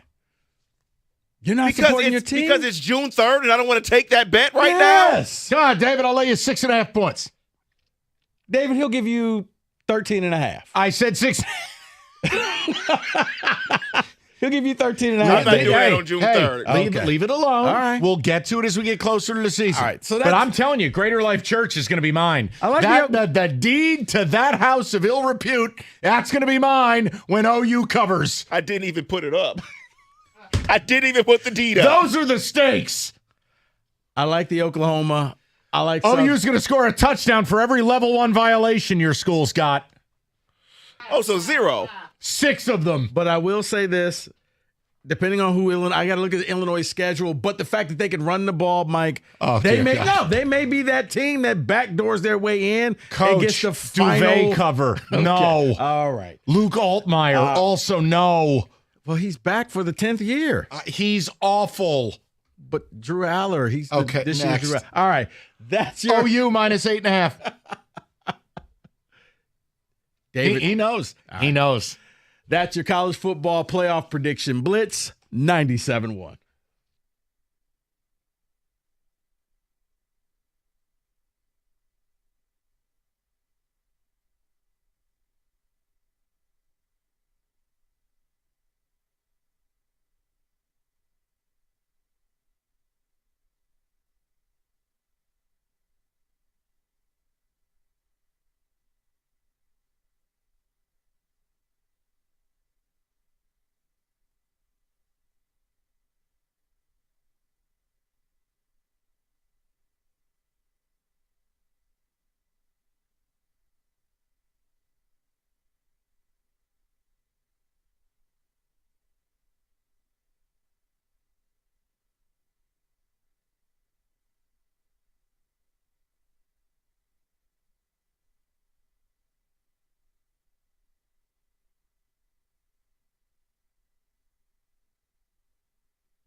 Brought to you by MyMichiganRoof.com. Reports this afternoon say the Knicks have fired head coach Tom Thibodeau after making the Eastern Conference Finals for the first time in 25 years. Thibodeau made the playoffs in 4 of his 5 years at the front of the bench in New York. Pistons lost to the Knicks in 6 games back in the first round of the playoffs this season. Tigers, they won't be firing anyone anytime soon. First team in baseball to 40 wins this season, looking to make it 8 wins in 9 games. They take on the White Sox tonight, game 2 of their 4-game series on the South Side. It'll be a bullpen day for Detroit. Bo Brisky starting. Rookie Shane Smith gets the ball for Chicago. Last night, Kerry Carpenter became the first Tiger since Victor Martinez to blast 3 home runs in a game. He told FanDuel Sports Detroit it's a great way to break out of his slump.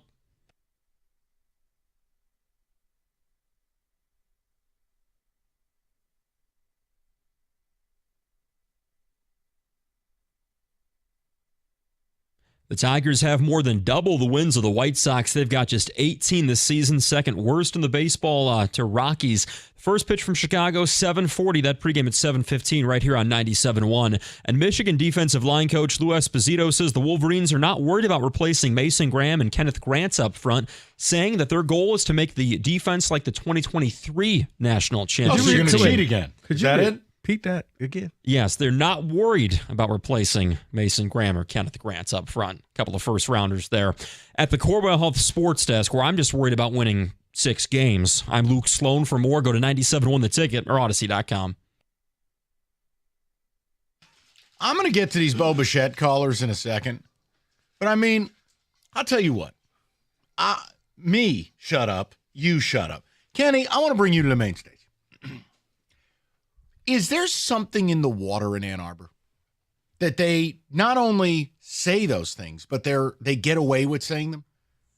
In what world do you say you're not concerned about replacing? Mason Graham was a phenomenal football player. Kenneth Grant was a great football player. And then the best part, Esposito, I think he was Western's D-line coach. You talk about the defense is going to be like 23. Oh, you mean when you cheated? I've always looked at Michigan and Ann Arbor as specifically being like, oh, everything's awesome all the time, and we're going to tell our fan base everything is awesome, and everything will stay awesome no matter what you think or say. But it's insane. Like, even if you think, listen, we've got a new set of players, we really like our guys, we think this can be a really good defense this fall. That's fine. Yeah.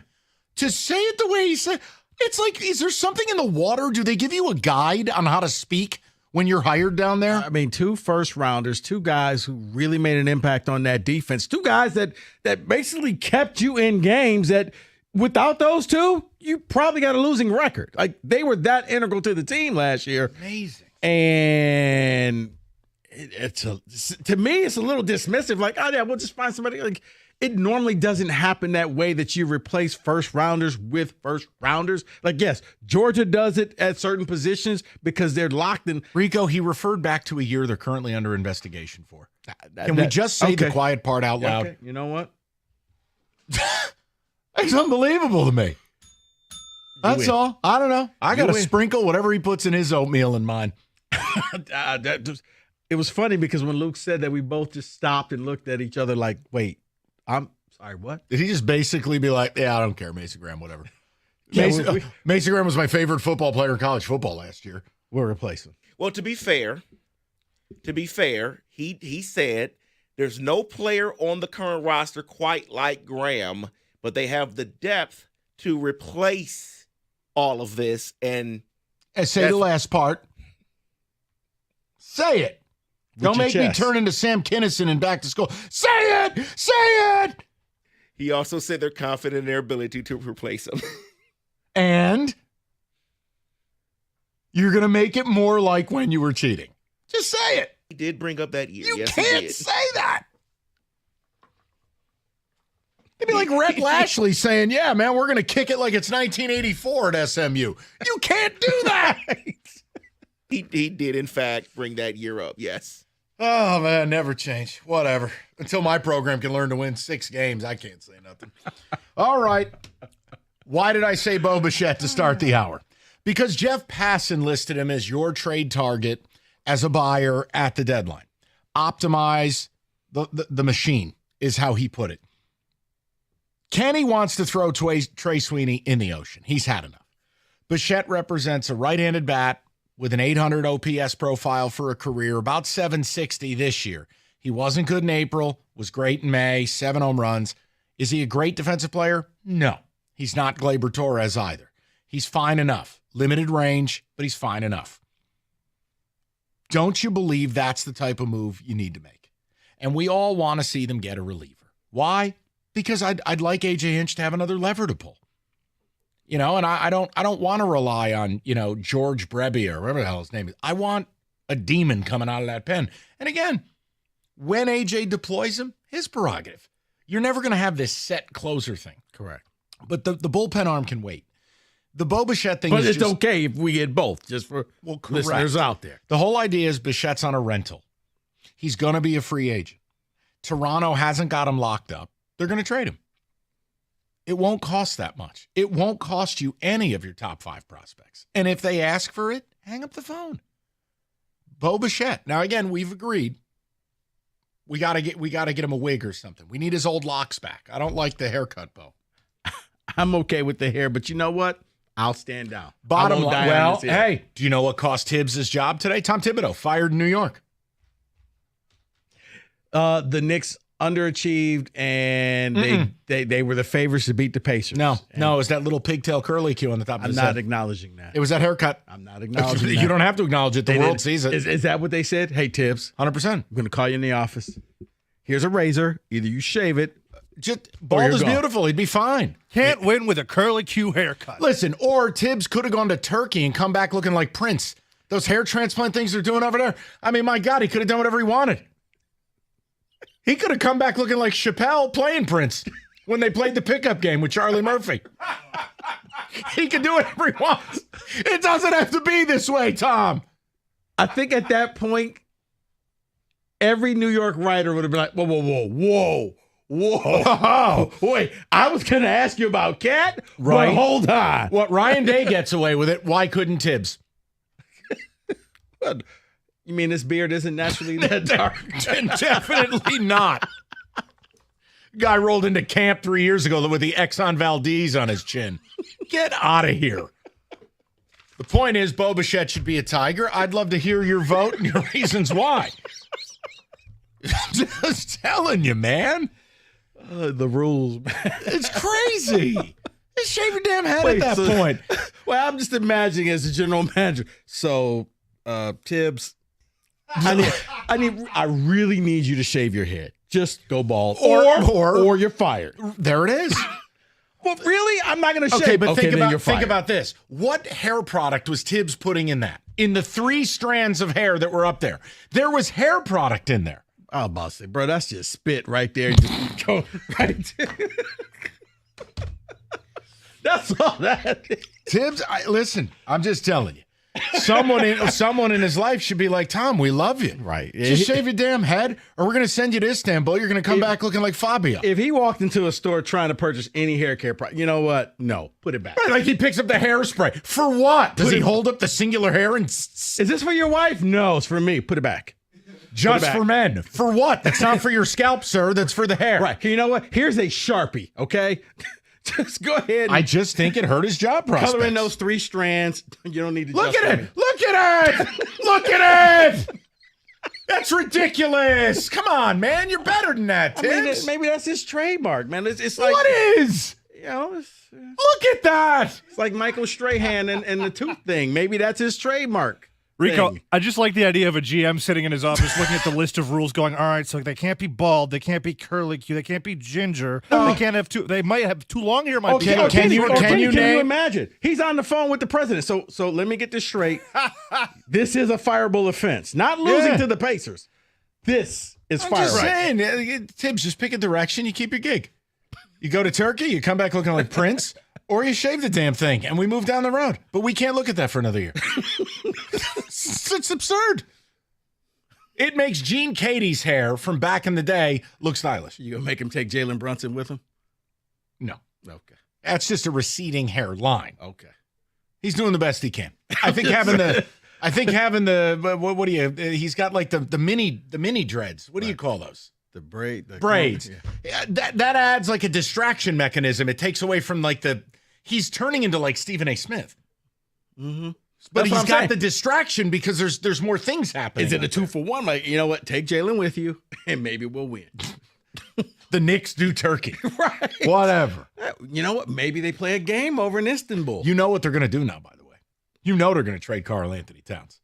They finally have a good team, and they've kind of put something together. They're going to blow it up. Anonymous sources have already come out about how they were upset about his defense and all that other stuff. Yep.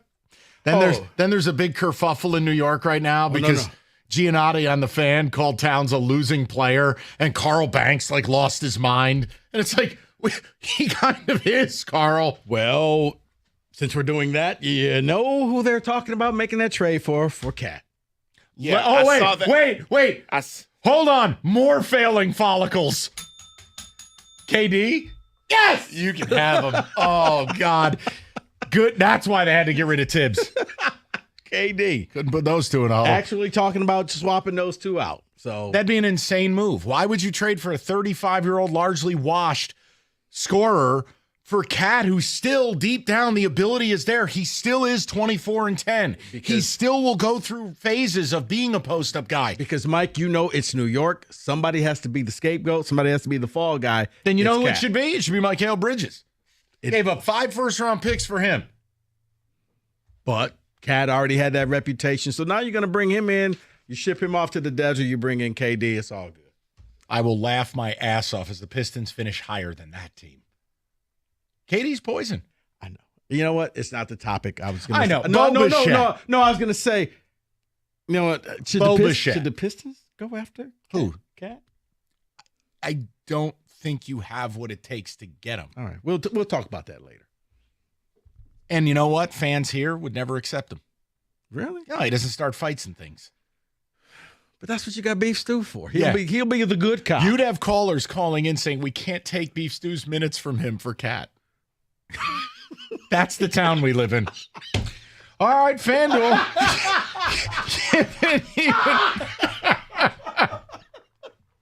What a world. All right, it's Home Run Tuesdays. FanDuel, you get the home run profit boost. It means when you bet on home runs, you can take your winnings to new heights. Look, Tigers are playing the White Sox tonight. They'll hit 17 more home runs. Just bet every Tiger, get a profit boost. Do your thing. FanDuel.com/ticket. Gear up, go yard all season long. It's FanDuel, America's #1 sportsbook, the official sports betting partner of Major League Baseball. 21 and up, present Michigan. Opt-in is required. Bonus issued. Non-withdrawable profit boost tokens. Restrictions apply, including any token expiration, max wager amount. See terms, sportsbook.fanduel.com. You got a gambling problem? Call 1-800-GAMBLER.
All right, to the callers. We'll catch up on Ticket Text momentarily. I'm sorry we goofed around there for a few minutes. Truly. The Bo Bichette thing is the topic.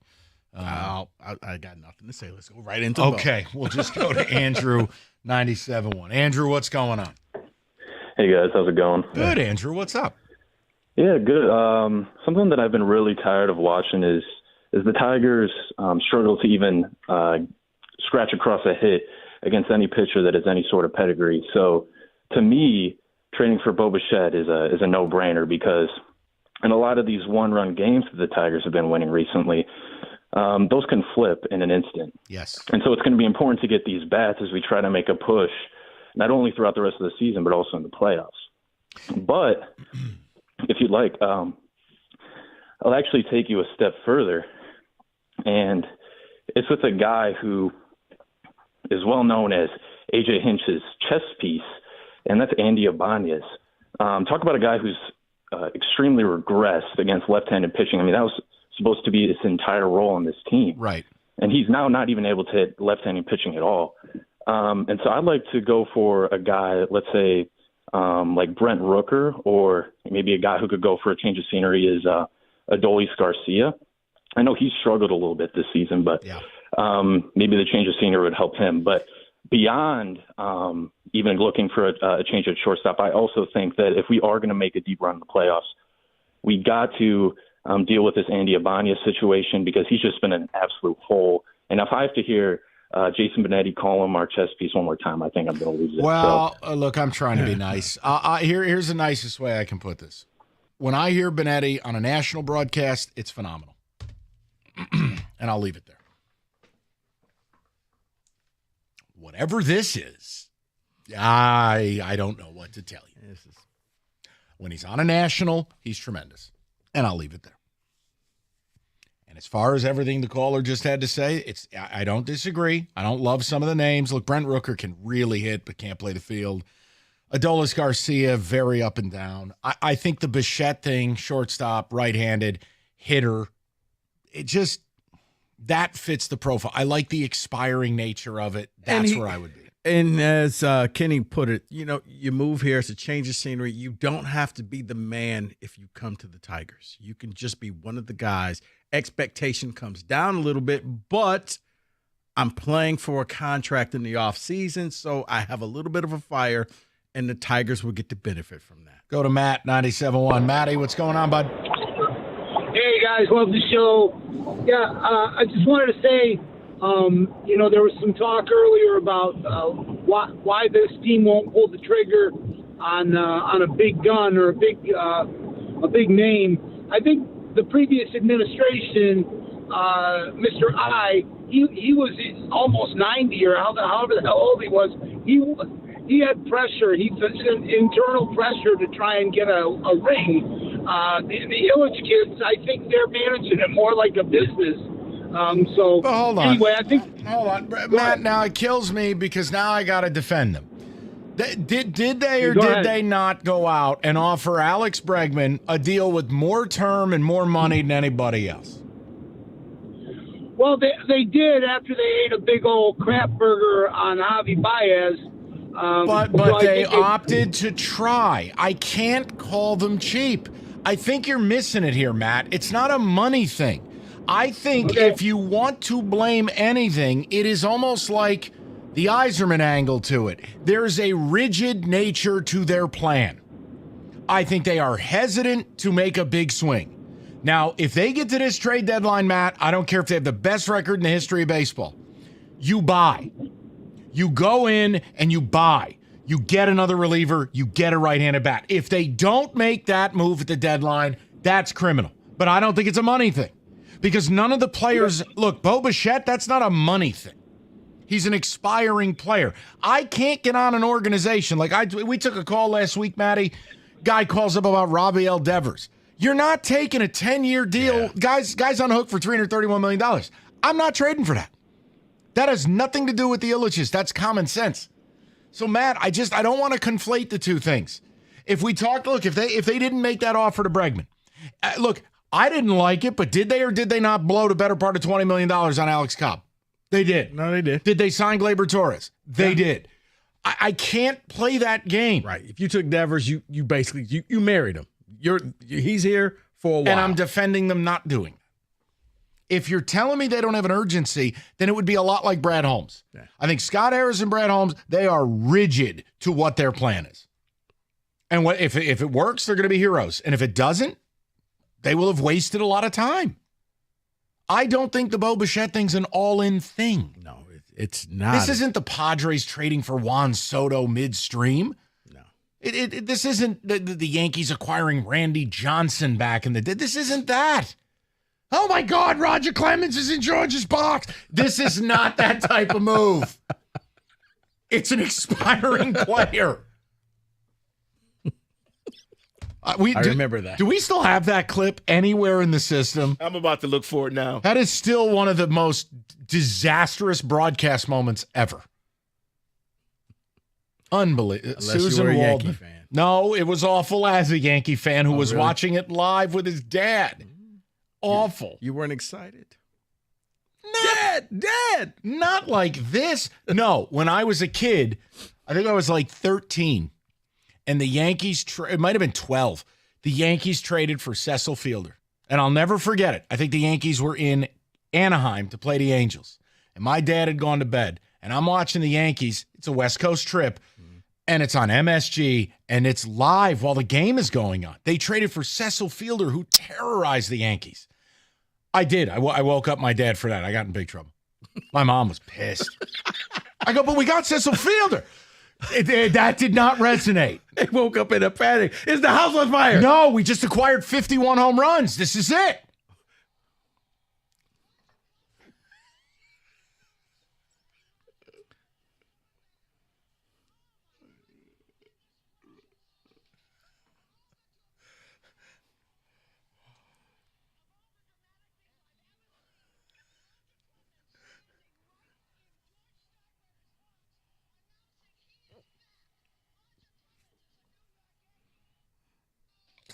Oh, my God, that's disgraceful. Okay, we'll move on. Just imagine little Mikey breaking into the room. But Dad, wake up! Your mother like, that's your son. It was a big deal. Cecil was a good player. That is your son right there. You deal with it. I'm going back to sleep. When our best power hitter was Ruben Sierra. Okay, we needed Cecil. I remember Ruben Sierra. Yeah, so do I. What a blessing. Let's go to Josh. 97.1. Josh, what's up, buddy? Hey, Mike, Rico, how are you? Good, pal. So yeah, I would on the Bichette topic. I would definitely do that. I think it's a good fit just for the rental aspect of it, and like you said, I don't think it would cost much. I was wondering if I could throw out a different name that I think would fit organizationally a little better. Sure. I know with how bad the Orioles are, they might be looking to trade, and I think Jordan Westburg would be a perfect fit for the Tigers.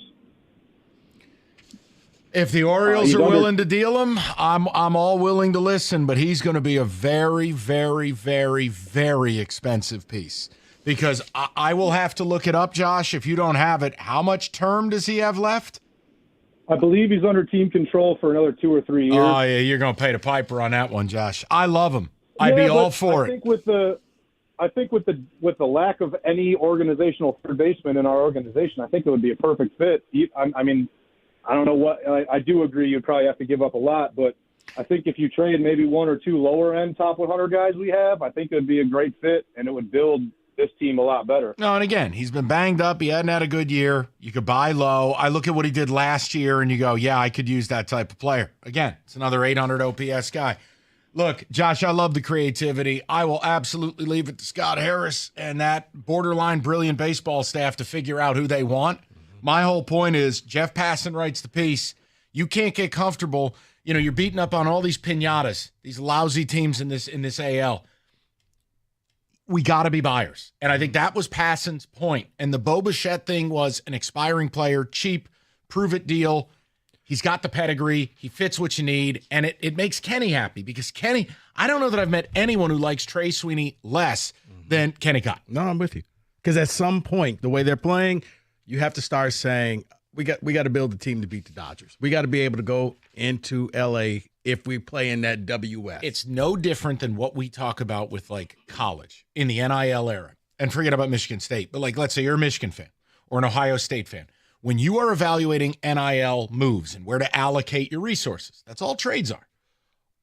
Are you going to help me beat Georgia or not? If you're not capable of doing that, why the hell am I recruiting you? It's the same thing with a trade. Are you going to help me beat the Dodgers? Yes or no? Yeah, because that's what it really boils down to. Oh, Because my God. now- I'm sorry. I'm still imagining you waking up Big G. Dude, it was big news. Cecil was a big deal. He probably woke up thinking the house was on fire.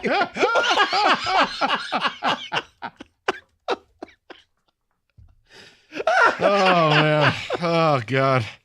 It's even scarier when you think that was over 30 years ago. Seriously. How old were you?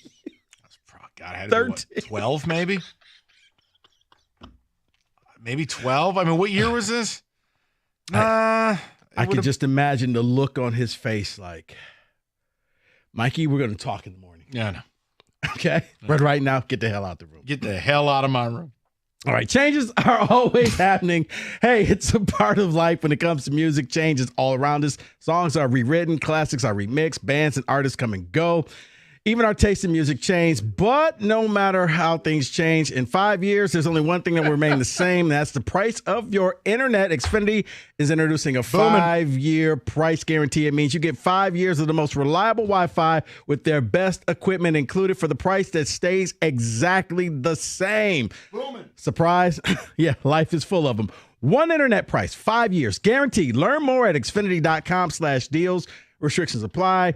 New residential customers only. Taxes and fees extra and subject to change. Most reliable Wi-Fi based on Open Signal Awards. USA Fixed Broadband Experience Report, August 2024.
Brought to you by Moran Buick GMC. Tigers White Sox game 2 of a 4-game series on the south side of Chicago. We'll be enjoying this game tonight, I think. Detroit looking to make it 3 straight wins. Bullpen day for the Tigers. Shane Smith starts for Chicago. The rookie's been pretty good. ERA of 2.6 and 11 starts this season. A lot of fun last night. 3 home runs for Kerry Carpenter, the MLB debut of Dylan Smith, and Parker Meadows back from injury. Parker told FanDuel Sports Detroit it feels great to be back in center field and hitting leadoff.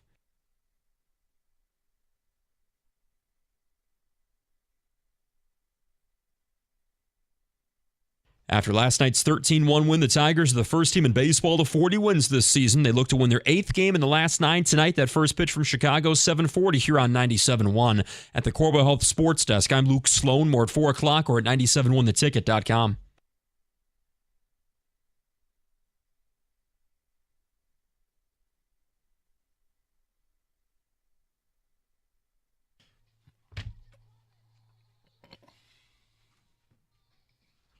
All right. By the way, tomorrow we're going to have some fun. Kenny and Evan, because I see Evan back there. Real quick for the listeners. Tomorrow, I'm going to need one of you.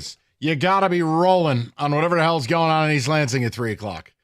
I got to hear from this new AD, and I'm going to grade the press conference. I want him to go one step short of throwing a chair at that football program. So we could probably just roll in clown music right now, Yeah. and that would split it. No, this guy's actually got a very good resume. His name is Jay. The letter J, dude. What's the problem? I can't trust a guy with one-letter names. What about, like... Who? Name one. M. Night Shyamalan, the movie person. But it's M, period.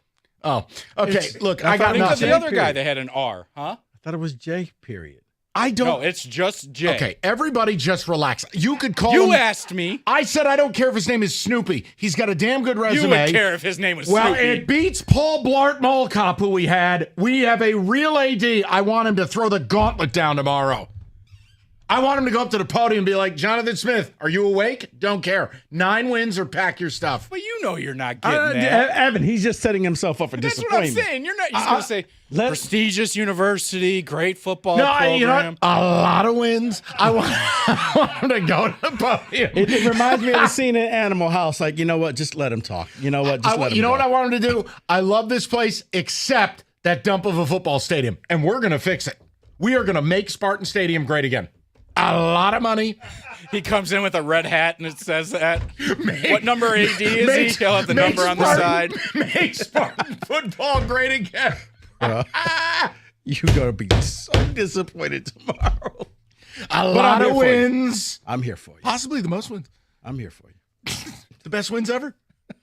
All right, David, take. But that presser's at 3, and we're doing one segment on it. I want audio.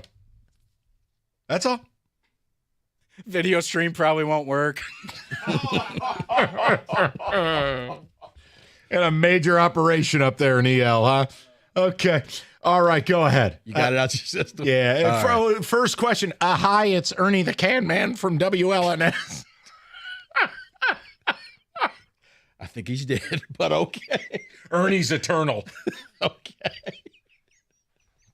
Carry on. If you're a Spartan who went to school in the 90s, you know about Ernie the Can Man.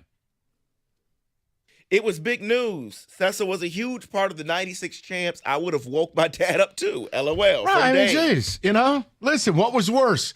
That or when I bought him Sunday ticket to watch the Giants this year? I think waking him up in the middle of the night. I may as well have hit him with a chair. Waking him up. No, that was ding dong. And then you kick him in the balls. Yeah. Ding dong. No, because he probably asked for that. Waking him up in the middle of the night, he probably freaked out, was like, what the heck's going on? We got Cecil. Are you serious? I think it's important news myself. He's a huge Yankee So, fan. David, as a father, your kid comes running in there and wakes you up in the middle of the night. If the Tigers trade for Bo Bichette and your kid wakes you up and it's 11:45 at night, Tigers are on the West Coast, and he goes, Dad, we got Bo Bichette. You're going to be mad at your kid? I kind of expect that with my kids nowadays. Thank you. Something big happens in sports, they're going to wake me up for it. Rico wakes me up when we get a transfer from Hope College to MSU football. You done? Yeah, I'm good. Are you sure? I think so. I think you got one more in you. Go ahead. I'll save it for tomorrow at 3. No. Let's get it all I'm out good. right now. I'm good. We're going to win so much. I don't call you at all for anything. A lot of wins. As a matter of fact, Kenny, I'm glad he's not on social media. I'm like, let's just hope this one goes right past Mike and he doesn't even notice it. What happens? No, I'm saying like when they get a transfer, I'm just like, I'm not going to tell Mike. Let's hope Mike doesn't even know. Did they get a transfer worth anything? As I told I'm Mike, staying out of this. David, as I told Mike, I'm going to wait to see. I know. I don't know what they're doing. I think, No. A lot of confusion. Kenny, you got to help me out. It's your invitation. I just love how it's infected the show. Maybe a little bit too much of the impression. Okay. All right. Let's just keep it going. David, go ahead, and then we'll get to a football today. Oh my gosh! Someone says it sounds like you guys took 2 gummies each before the show. No, see, that's Evan has the party time gummies. I take them. I'm in a coffin. I go to sleep. Like that's sleepy time stuff. Now the Evan slot machine gummies, that's a whole different ballgame. I don't mess with that. That's not for me. Bet you Izzo speaks tomorrow. He also needs to go. Bo Bichette, go get him, whatever it takes. But I doubt it that Harris will do it. It's not going to happen. Listen, it's why I asked you guys, and many of you said no for a multitude of reasons, none of which I respect. So a lot of reasons. You know the first question tomorrow is going to be about a green tie. Randy in a car. Listen. That's why I want to grade the press conference. So many of these press conferences across America are so corny, and they're so ridiculous. You know what I want them to do? I want them to show up like a CEO. I want them to fire 3 people at the podium. I want them to talk about winning championships and how this is a rat program that needs fixing, and I'm here to fix it. Okay, I hope he shows up in a Thanos glove. You'll get one of those 4 things. You'll probably get the championship. He'll fire 3 people? He won't fire 3 people. Damn it. There will be no Thanos glove. Can you imagine if they had the overhead projector and he puts up a picture of a random person? Like, who's that? Don't matter. He don't work here no more. If you see your face up on this board, you're gone. Kindly leave. And go to your office. Leave. As a matter of fact, don't even go to your office. It's already being cleaned out as we speak. The press conference is over. If you see your face on this TV screen, you're gone. If I did not mention your name, right. It's like the movie Rudy. Make them go to the wall and check the list to see if they're dressing. And if your name's not on the list, you've been fired. Get out. You just kind of go down the list of every coach at every program. If I didn't mention you, and all he has to say is, if you were any good at your job, I wouldn't have gotten my job. Get out. Yeah, you're going to hear championships. You're not going to see a Thanos glove. I don't think anybody gets fired. Is Jonathan Smith aware there's a press conference tomorrow? I think he's aware.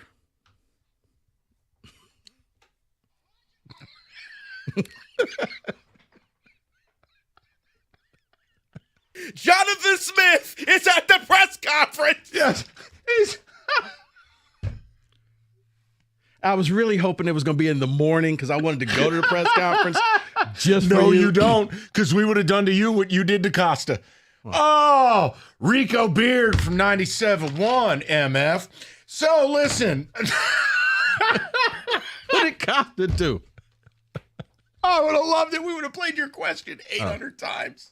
Be glad it's at 3. You don't want no part of that. No, I wanted to see. I'll tell you what. Why don't you go and join me at 4? There's no way I can join you at 4. Take the helicopter, the Fox chopper. Okay. But I'm just going to land right here in the parking lot? Who the hell cares? There ain't nobody here. By 4 o'clock in the afternoon, this office is empty. You can park it in the sales floor. All right, let me call. Nobody would notice. The cars are just driving by the window. Hey, guys, Fox, need a favor. Need a chopper tomorrow. True or false? You piloted that thing for a decade. I did not. I rode in it. Same thing. You learned how to fly it. Fly up there, go to the presser, come back live. Okay. If you want to go to the presser, go. As long as you come back and you're ready to talk about it. I wouldn't make it back in time. There's plenty of space right there behind me in the parking lot. Landed right there. If I had the chopper, yes. Other than that, there's no way I'm making it back. Buddy, you could park it right in the middle of the digital cubicles. There ain't nobody here. Just land the chopper. Mike's on that ooh-wee.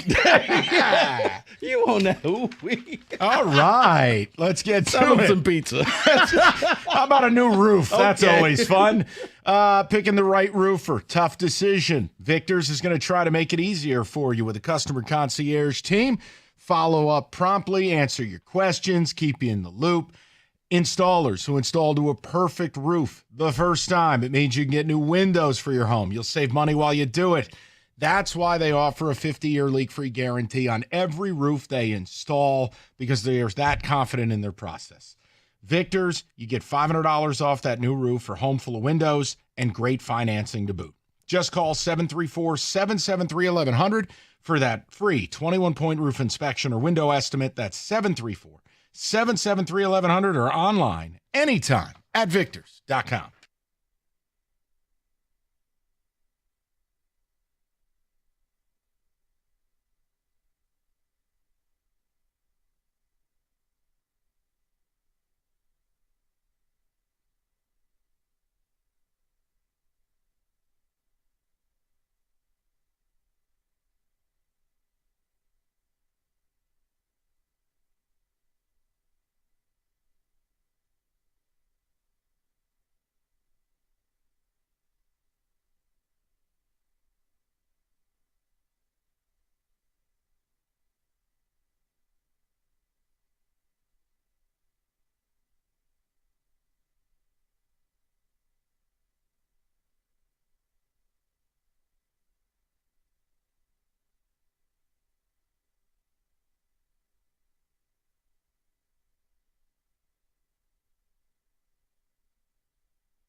All right, let's touch the table with a little bit of football. David is very excited to present this. He was all hopped up in the pre-show.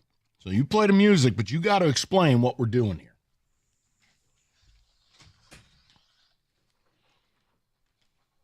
So what we're doing here, I love this this bed. ESPN needs to go back to this one.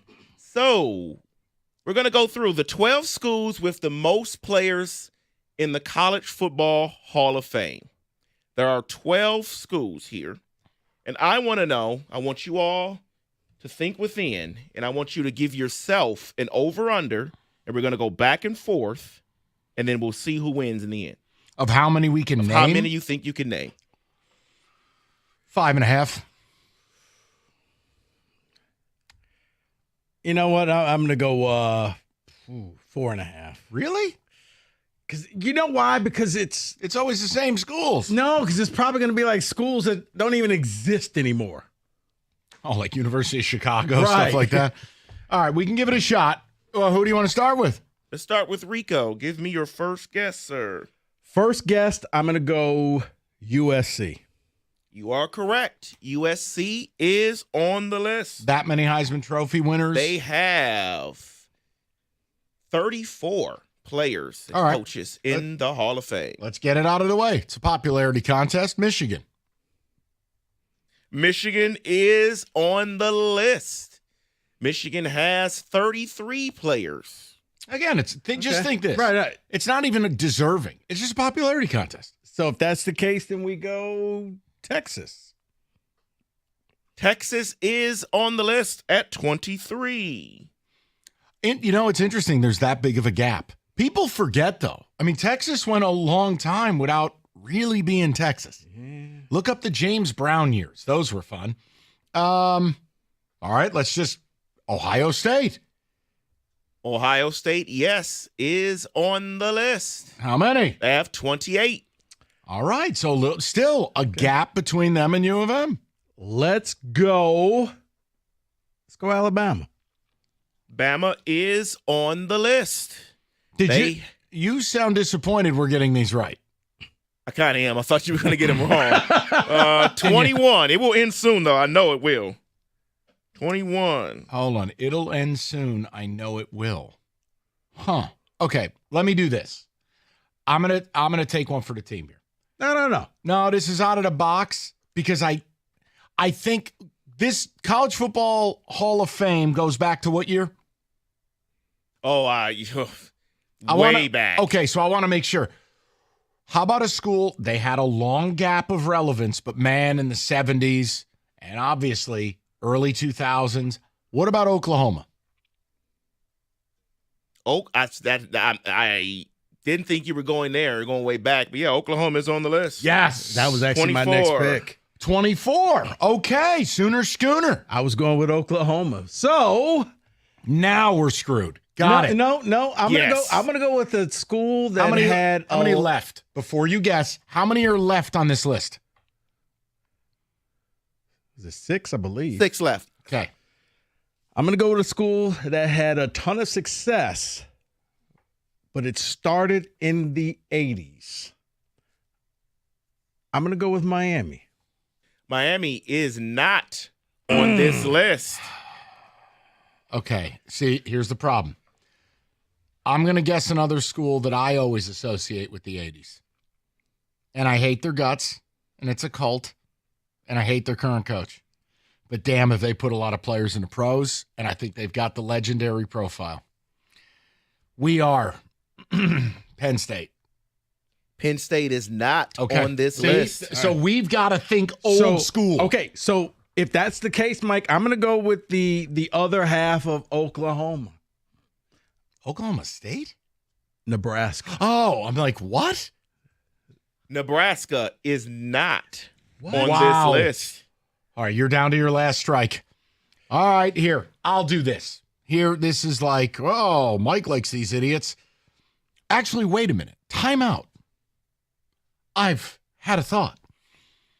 Notre Dame. You didn't guess Notre Dame. Oh, my God. Notre Dame. Oh, my God. They're old. I was wondering where the guess was. Yeah, Notre Dame is number 1 on this list with 49. All right. Yes. Then the next go around, I'll do a stupid What are we doing here? How did no one say Notre Dame yet? Easy for you to say. I'm looking at it. I know. They're not in the conference. So I'm going down conferences like, okay, who's been good for a while? Yeah, 49. I think they are in a conference of their own because 34 was next on the list. So 49 is a conference of their own. So think old school. Think prosperity in like the 1910s, 20s, 30s. We've already got Michigan, where half of their achievements are back then. See, that's why I thought Notre Dame, same thing. Think though. See, that's why I thought Nebraska would be there if Oklahoma was there. We got Texas. I got another guess if you want to forego. You know what? I'm going to go. Really think about this though. I'm going to go Florida. No, Florida's not on the list. You, sir, have struck out. You have struck out. All right, I got 2 strikes to you. Why are you taking so much glee in this? Because he likes our failure. Don't you understand it? Right. All right, hold on. I know I'm a slap for this place. It's old school. They won national championships before we had indoor plumbing. I give you the Black Knights of the Hudson, Army. Army is yes on the list with 24. Okay. 24. Now I've hit my over-under. I'm good, right? All right. How many are left on this list? And I got 2 strikes to use. You have 1, 2, 3, 4 left.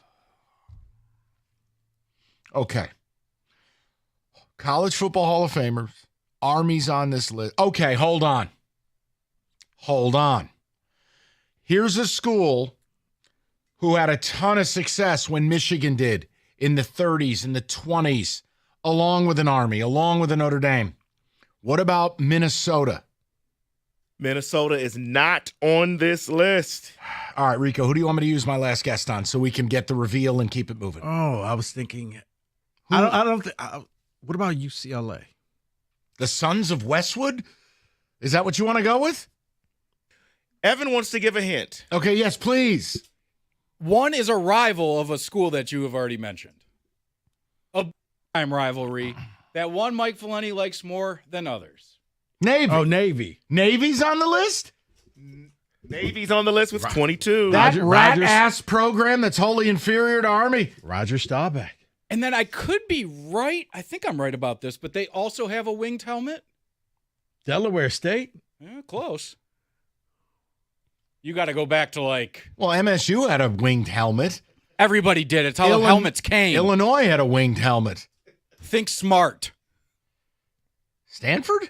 Keep going. Princeton. Oh, come on. Princeton has 21. Yeah, and none since 1921. Way back. You all also missed Tennessee with 22. I never would have got to Tennessee. Guilty as charged. I never would have found my way there. And one more. Hold on. Is Pitt on the list? Pitt is not on the list, but Yale is. Oh, come on. Oh, with really? 24. Now, look, I don't think, at least I speak for myself, I don't think I did that bad. No, I said, 4.5, 3.5? Here's what's crazy. The most recent Yale, 1930. 1927. Yeah, I mean, come on, man. Well, that's what I'm like, okay. That's what I'm like. I thought Nebraska would be on there because Oklahoma. Look, I like stuff like this, but a couple of those, I never would have found my way to Tennessee. And not Miami. I just don't everybody in the NFL. I don't think they have the depth of history. No, Remember, but Mike, for a second, they were half the league. I know, but it's College Football Hall of Fame. Right. They were. You can from be a the College 80s and Hall of 90s. Famer without being an NFL player. No, but I'm saying in the 80s and 90s and early 2000s, I figured they would at least crack 20 by then. No. 248. No, I'm kidding. We're good. David, excellent. I like stuff like that. It's fun to mix it in. 97.1.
Brought to you by Mastercraft Heating and Cooling. The Tigers look to make it back-to-back wins against the White Sox with a bullpen day. Bo Brisky starts tonight for the south side of Chicago, game 2 of 4. Plenty of heroics last night. 3 home runs for Kerry Carpenter. Parker Meadows back from injury, and the Major League debut of Dylan Smith. Manager A.J. Hinch telling MLB Network Radio Carpenter is as dangerous as anyone when he gets good pitches to hit.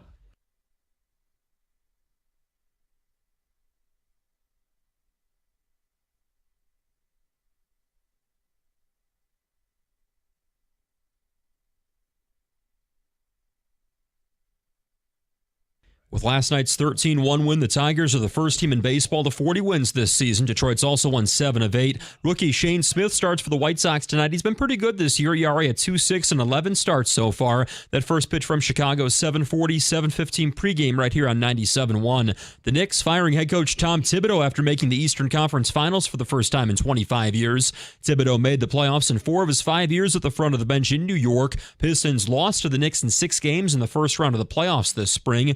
And Game 1 of the Stanley Cup Final tomorrow night in Edmonton. FanDuel's got the Oilers as a slight -125 favorite in the series. The reigning Stanley Cup champion Panthers +106 in the rematch. The last time there was a Stanley Cup rematch, 2009, when the Red Wings faced the Penguins in back-to-back finals. At the Corwell Health Sports Desk, I'm Luke Sloan. For more, go to 97.1 The Ticket or Odyssey.com.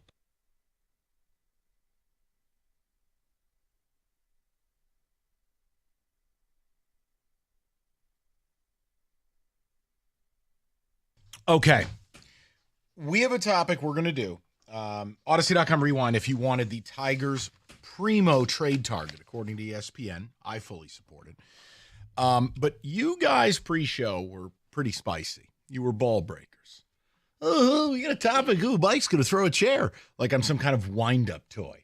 But, yeah, look, the offseason is upon us, and you guys were tickled pink with this article in the Free Press. So I'm going to sit here and I'll do what I'm told, minus the chair part. I don't know what you think I'm going to get so upset about. I'm in a good mood, but what is the issue? Lay it out for me. Basically, it was an article in the Free Press that came up with a list of free agent players that the Pistons should pursue. Free agents? Yes. Well, the free agent class is garbage. Okay. Then I'll add there's some that they could trade for as well. Okay, so I'll there are add both trades lists. on There's here. 2 Okay. lists. You have my entry. Right, we haven't wound you up yet. Calm down, as you would like. Relax. All right. But they came up with a list of names, and these are some targets that, honestly, we've talked about the free agent list. It's not good. It's awful. And I think if you're going to any of these names, you're better off just re-signing everybody that's on the team right now. I'd rather see you bring back Tim Hardaway Jr. Come on. You want the list of names? Yeah, I guess. Yeah, let me give you the free agent list first So before what? I go through the trade list. How many of these am I going to approve of? Is that this game?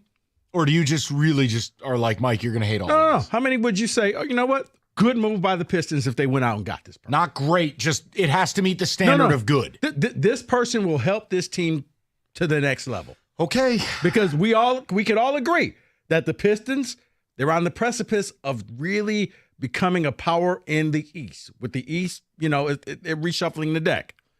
David, if you would, please. Free agent list. Ty Jerome. Go to hell. Why do I want a guy who's played for 6 teams? He finally had a productive season with Cleveland, and you're going to be the one who pays him. You know how that movie ends. Try hard guy tries hard. Finally, after falling on his face for 5 years, gets decent, and then you reward him. You know what happens. No. Brooke Lopez. Oh, God, stop it. He's 50. What the hell do I need him for? Harris LeVert.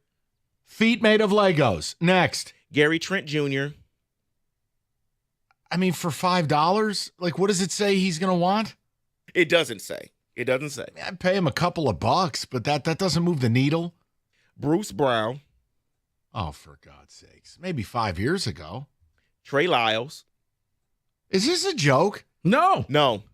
This was in the Free Press. This is what we're offering this fan base after this breakthrough year? Nikhil Alexander Walker. Player I can't figure out. Came out of VTech, had a lot of skills, first-round pick. It just he hasn't put it all together. But I'm openly questioning whether anybody can flourish in New Orleans. Here's 3 more for you. Tyus Jones. Cam Payne, and Mason Plumlee. That's the free agent list. I have 5 others that you could possibly trade for. Oh, no. See, unlike Jeff Rieger, didn't oversell this. I'm like, oh, wait till he sees this list. We purposely kept it away from you. Cameron Payne? You're going to hold a press conference for Cameron Payne? Or Mason Plumlee. Okay, guys, you can say I'm being unfair. Am I speaking for you or am I on an island? To hell with that whole list. Which is why I said you're better off just re-signing everybody who was on the team last year and running it back. Okay, you're right. Now let me get to the trade stuff. You start with the Pelicans forward, Herbert Jones.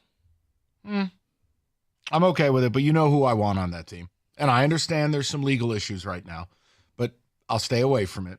Keep going. I'll let you know where Herb Jones lands when I hear the other names. Another Pelican, Trey Murphy III, who is on a 4-year, $112 million contract. Boston Celtics forward, Sam Hauser. He's cheap. He is. Dead-eye shooter, underrated defensive player. David, that's a player for $8 million. There's a high level of functionality there. I'd love to keep him as a Celtics fan, but we have to cost cut. I like Sam Hauser because look, how about this? You pay $9 million for useless ass Fontecchio. I could pay $8 million for a guy who helped the Celtics win a championship, and he's one of the best three-point shooters in basketball. And he's not an albatross defensively. Well, speaking of won a championship and can shoot the three, Klay Thompson. What? Trade candidate. And then the final one will be 40. Not quite 40, but I get what you're saying. Another Dallas Maverick, and this one might actually be worth something, is P.J. Washington. He's had a lot of runs of being effective. A little bit of a goofball off the court, but I could work my way there. No room for radio and not Kyrie? No. Guys, I think what I take away from this, though, and it's kind of depressing, is this is an article thrown out by, I would assume, a beat writer whose life is covering the NBA. If this is what they think the realistic targets are, then Rico wins. I'll just take option B. And that's why, right, when David told me, and I'm like, you might as well just re-sign everybody that you already have and run this thing back. If your offseason featured a trade and a signing from the list of players that David just gave you, are you celebrating that? Brooke Lopez and Karis LeVert. No. David, what am I missing? You're not. You just hit the nail on the head. This is not a list that excites you. This is something. It doesn't seem serious to me. Cameron Payne just does it. He's try-hard guy that's good for about 5 minutes a game, and then that's it. Look, the Trey Murphy thing, I don't hate. I want a different player on that team. I understand with legal situations happening, it's probably not the time to do that topic. We have to see how that plays out. The Murphy thing I could get. The problem is, how good is he on a terrible team? So when you're putting up 20 a night, well, what does it really mean? And again, he's a good enough three-point shooter. I'd have to. 38.3% career. All right, I thought it was 36. Okay. Yeah, I could do the Trey Murphy thing. So, which goes back to something we talked about earlier in the show. David, it's not on your list of trades, but do the Pistons get involved if the Knicks trying to move Cat? Should the Pistons get involved with that? Okay, I'll stay out of this. This one's for Detroit. Go ahead. Because I don't think you would want to give up what it would take. Look, there just aren't big men who can shoot the rock the way he does. He can post. Does he do some dumb things? Yes. Punchable face? No question. But he'd still be your unequivocal, unquestioned second best player. Period. You could, but what would you have to give up to do it? Would the Knicks be willing to do that with an Eastern Conference rival? Again, if I'm the Knicks, I'm asking for a lot for Karl Anthony Towns. A lot. And I just don't think the Pistons are going to be in the business of doing that. No, I just know they're trying to move him. And are you willing to just go ahead and because people were like, oh, go get Giannis. Well, he's going to be available. It's going to cost you. Would you like to see Detroit jump into the Karl Anthony Towns sweepstakes? 248-539-9797. The other problem, and again, 3-point percentage. Now, David, here's the thing. So I just pulled up Murphy's stuff. You know, as the volume has gone up, the numbers have gone down, and he basically turned into a 35% shooter this year. The other problem is this is a guy who's started a grand total of 140 games in 4 years. This was the first year he really popped a little bit. But he did it in New Orleans on a god-awful team. But I like that he's 24 and there might be more there, that he can get better, that bringing him into a winning team, I could work my way around it. I'd much prefer to do that and invest a higher price. Let's say, what's Murphy getting, about 20 a year?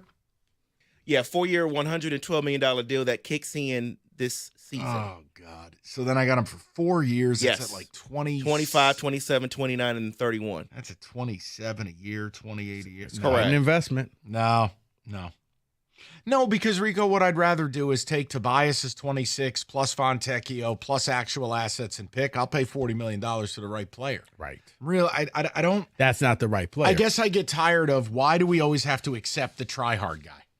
Why can't we actually go out and get a high-level player? And that's why I said, all right, Karl Anthony Towns, Knicks do not want him. Again, you would have to be willing to give up things you're not willing to give up. It's not about the idea. It's about you can't deconstruct this roster. And if I'm the Knicks and I'm trading with a rival, because make no mistake now, you're rivals. You're in the mix, they're in the mix. I don't see it. The KD thing makes more sense because you're launching him to the sun. You don't see Karl Anthony Towns anymore. That's true. 248-539-9797. We'll get some ticket texts. Rico, tell them all about it. Planet Fitness offers high-value memberships that support any fitness journey. You can feel your strongest, best self with the best in-class equipment for a full workout, from strength training to cardio to stretching. Plus, they got brand new plate-loaded machines like the Hack Squat, supine benches, includes free weight cable towers, treadmill, stair mat, you name it. And the only thing missing from Planet Fitness is you. And right now through June 13th, all you need is $1 down. And not only will you get a regular membership, but it will also get you access to the Black Card membership. And what's that? Well, with the Black Card, you can recover after your workout with the hydro massage machine. Plus, there's many other amenities that only go to Black Card members. Plus, you can bring a free guest with you at any time, somebody to help keep you motivated. It's $24.99 a month, but right now, $1 down is all you need. Head into your local Planet Fitness right now to get started. There's over 50 in the Metro Detroit area. You can go online, or you can use the free app, Planet Fitness app. We're all strong on this planet, Planet Fitness.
You've been injured in an auto accident. Now you're drowning in medical bills. You're dealing with insurance companies who couldn't care less about you. Enter David Femininio, injury attorney. When you call, David gets to work. You get David, you get paid. So if someone you know has been injured, don't just sit there and hope things get better. Call David Femininio at 855-65-CRASH or go to that website, getdavidgetpaid.com. That's getdavidgetpaid.com.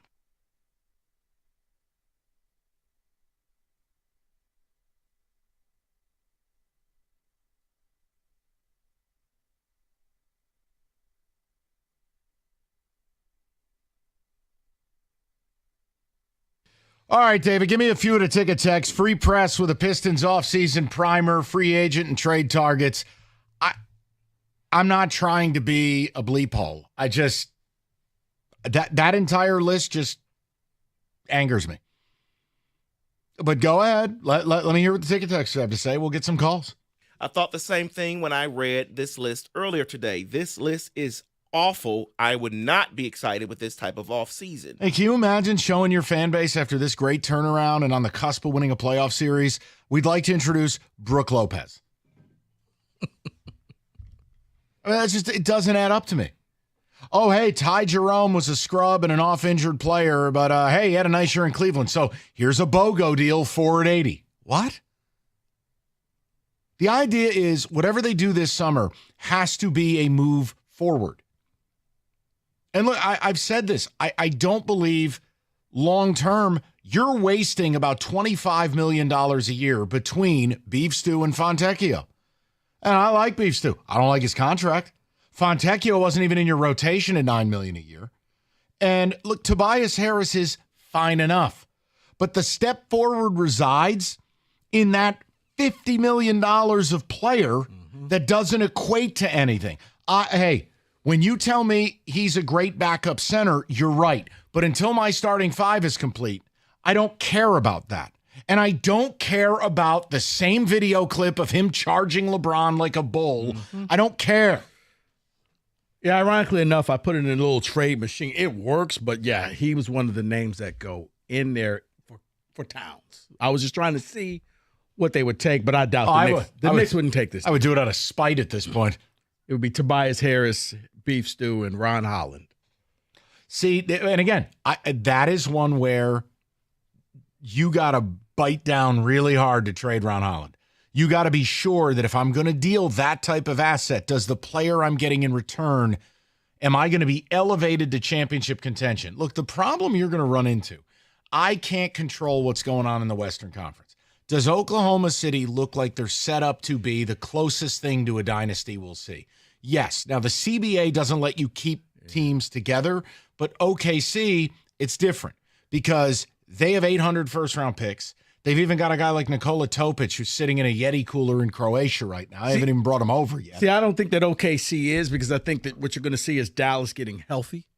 Oh, but wait, I thought their franchise was dead when they traded Luka. Are all those idiots still moaning in the streets? No, they're not. And people can say he got lucky. You upgraded Luka for Cooper Flagg because I think Cooper Flagg is going to come in here and I think he's going to be a star in this league. And then you still have San Antonio who could, if they do the right moves, man, they're going to be really good as well. So I don't think that's why I said I can't control the West. Your job is to win the East, and whoever you got to deal with, you deal with. You're right. I don't think the Knicks will do a trade with Detroit. David. It was just worth the shot. This list is an absolute joke and doesn't excite me at all. Someone else says, we have to find a way to get Derek White from the Celtics. That's who I want, not anyone on this list. Okay, I want to help you with this. And I appreciate your text, and I appreciate your perspective. You will have to talk to your fellow fan who is clueless. Because you bring up Derek White. Evan read me. Bleacher Report had a Derek White trade. Every comment on it was mocking Derek White. This is a joke. Jaden Ivey's better than him. You can fit the basketball intellect of this town in a thimble. Derek White's a championship player. He's one of the handful of best two-way guards in the league. He would be phenomenal here. But hey, go ahead. Roll it with Jaden Ivey. Do whatever you want. I'm just making a point. If you like Jaden Ivey, like Jaden Ivey. But you don't have to mock Derek White. Derek White's one of the top 40 players in the league. Top 40. Maybe top 35. My point is, he's a hell of a good basketball player. And here's the other thing the average goofball doesn't factor in: contract. Look up Derek White's contract. Tell me if he's overpaid. He's on a sweetheart of a deal. And it has term.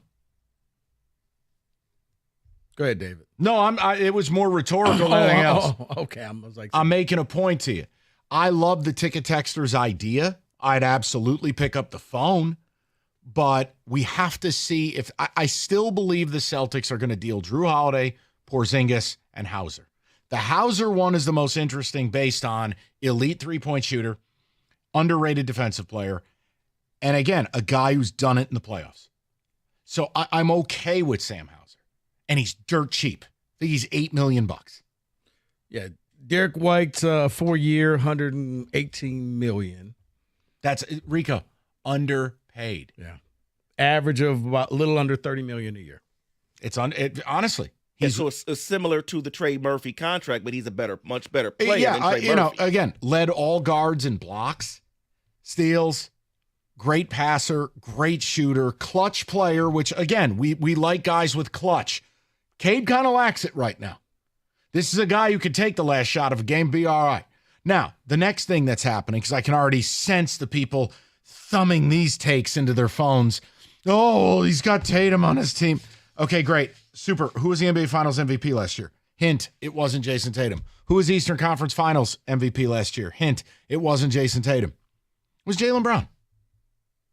Derek White played a huge role in 2 Celtics runs to the final, including 1 victory. He was huge in 2022, and he was massive last year in the playoffs.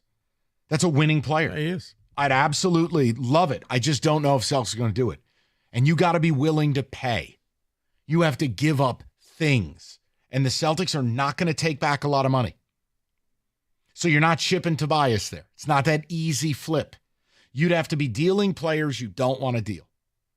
See, I figured you would take Tobias just because he would fall off. No, because he would fall off your books. No, you're not getting it. The Celtics can't take money. They cannot. This second apron, I would say, read the CBA, your head would explode. Rico. I guess my thing is, then how do you get rid of? Are you just giving away players? They would, or draft picks. No, an example. They would package draft picks with Porzingis, and somebody would give you a dead body on an expiring for, let's say, 33% of the deal, like a $12 million corpse, and you package something with KP, or you trade like Drew Holiday. So Tobias would have been good last year with the expiring. Well, yeah, it would have helped before you signed him. Yeah, but it doesn't do anything now. Like, no, you'd have to give the Celtics like an Asur Thompson or something. Gotcha. And Lord knows everyone's already turned him into Dennis Rodman, so you can't deal him. Gotcha. Let me go to the people, see what they've got to say. Let's go to Joe, 97.1. Joe, what's going on, buddy? Hey, Mike. Absolutely disgusted by the list. You absolutely speak for me. I'd rather just run it back at that point. But about Karl Anthony Towns, first of all, are you surprised the Knicks moved on from Thibs or no? No, because everything I was hearing, and I said it during the playoffs, he was going to get fired. He had kind of ridden those players into the ground. This whole idea that he didn't play his bench, it's a lot of minutes or as Kenny would say, a lot of minutes. It's a lot. It never felt like the right coach for that team that is an offensive-minded team. No, he wore that team down, and you saw it against Indiana. They had nothing in the fourth. I'm not surprised. Right. No, Joe. We talk a lot about the East opening up and how Indiana I still think is really good, but the Cavs are fake. Boston's tearing it down. Could you see a scenario where New York tears it down, or do you think they just try to retool and that gives us an opportunity to slide in if we make a move? I think they're a wild card because anytime the Knicks get a moment of prosperity, they usually swallow a hand grenade. So I wouldn't be shocked if they blew this thing up a little bit. The Thibodeau thing is not the reason why. But I think it's this immediately. I mean, Joe, the blood wasn't even dry on the season, and you saw Karl Anthony Towns slander pieces. Like they were preloaded in the journalistic canon. So, yes, right. I think they could blow it up. Look, Joe, the opportunity for the Pistons is there. It depends if they're ready to go. If Trajan doesn't. We get a star with Cade. We're winning the East next year. I'm calling it. I mean, it depend on the player, but I'm not laughing at you. No. Because I think, look, this is something I've talked about. It's going to be the 7th year in a row with a new champion, right? I think it'll be an 8th. Like, the only team that has a hope of going on a back-to-back at any point in the next 5 years is probably OKC or San Antonio. Other than that, go to the Eastern Conference. Would it surprise you if each of the next 4 years it was a new team going to the Eastern Conference Finals? No, as much as I like Indiana, I can't see them running it back if they want it. So I'm with you. Yeah, and that's why it's imperative. You can't really deal anybody off this list. If that's the case, I'd rather you bring everybody back, but you got to do Can't believe Rico and the Free Press presented a list so disgusting that I agree with run it back strategy. Oh, no. The second I saw the list, that was no. Just run the whole thing back. Weather's got everyone. Going up north, going on road trips, Moran Buick GMC. You can lease the 25 Buick Encore GX, $199 a month, or the 25 Sierra Elevation Crew Cab for only $211 a month. Both are 24-month leases, both just $999 down. New inventory arriving daily. MoranExpress.com for all your online ordering. And they offer you a loaner car when you schedule your service online. It's Moran Buick GMC, where you always get the best price, period. On Telegraph, just north of Eureka and Taylor, or at MoranExpress.com. It's Moran Buick GMC. We are professional grade.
Brought to you by DR Trailer Sales. The Tigers are the first team in baseball to 40 wins this season, looking to make it 8 wins the last 9 games when they take on the White Sox tonight, game 2 of their 4-game series on the south side. It'll be a bullpen day for Detroit tonight. Bo Brisky starting. Rookie Shane Smith gets the ball for Chicago. Last night, whole lot of fun. Kerry Carpenter becoming the first Tiger since Victor Martinez to blast 3 home runs in a game. He told FanDuel Sports Detroit it's a great way to break out of a slump.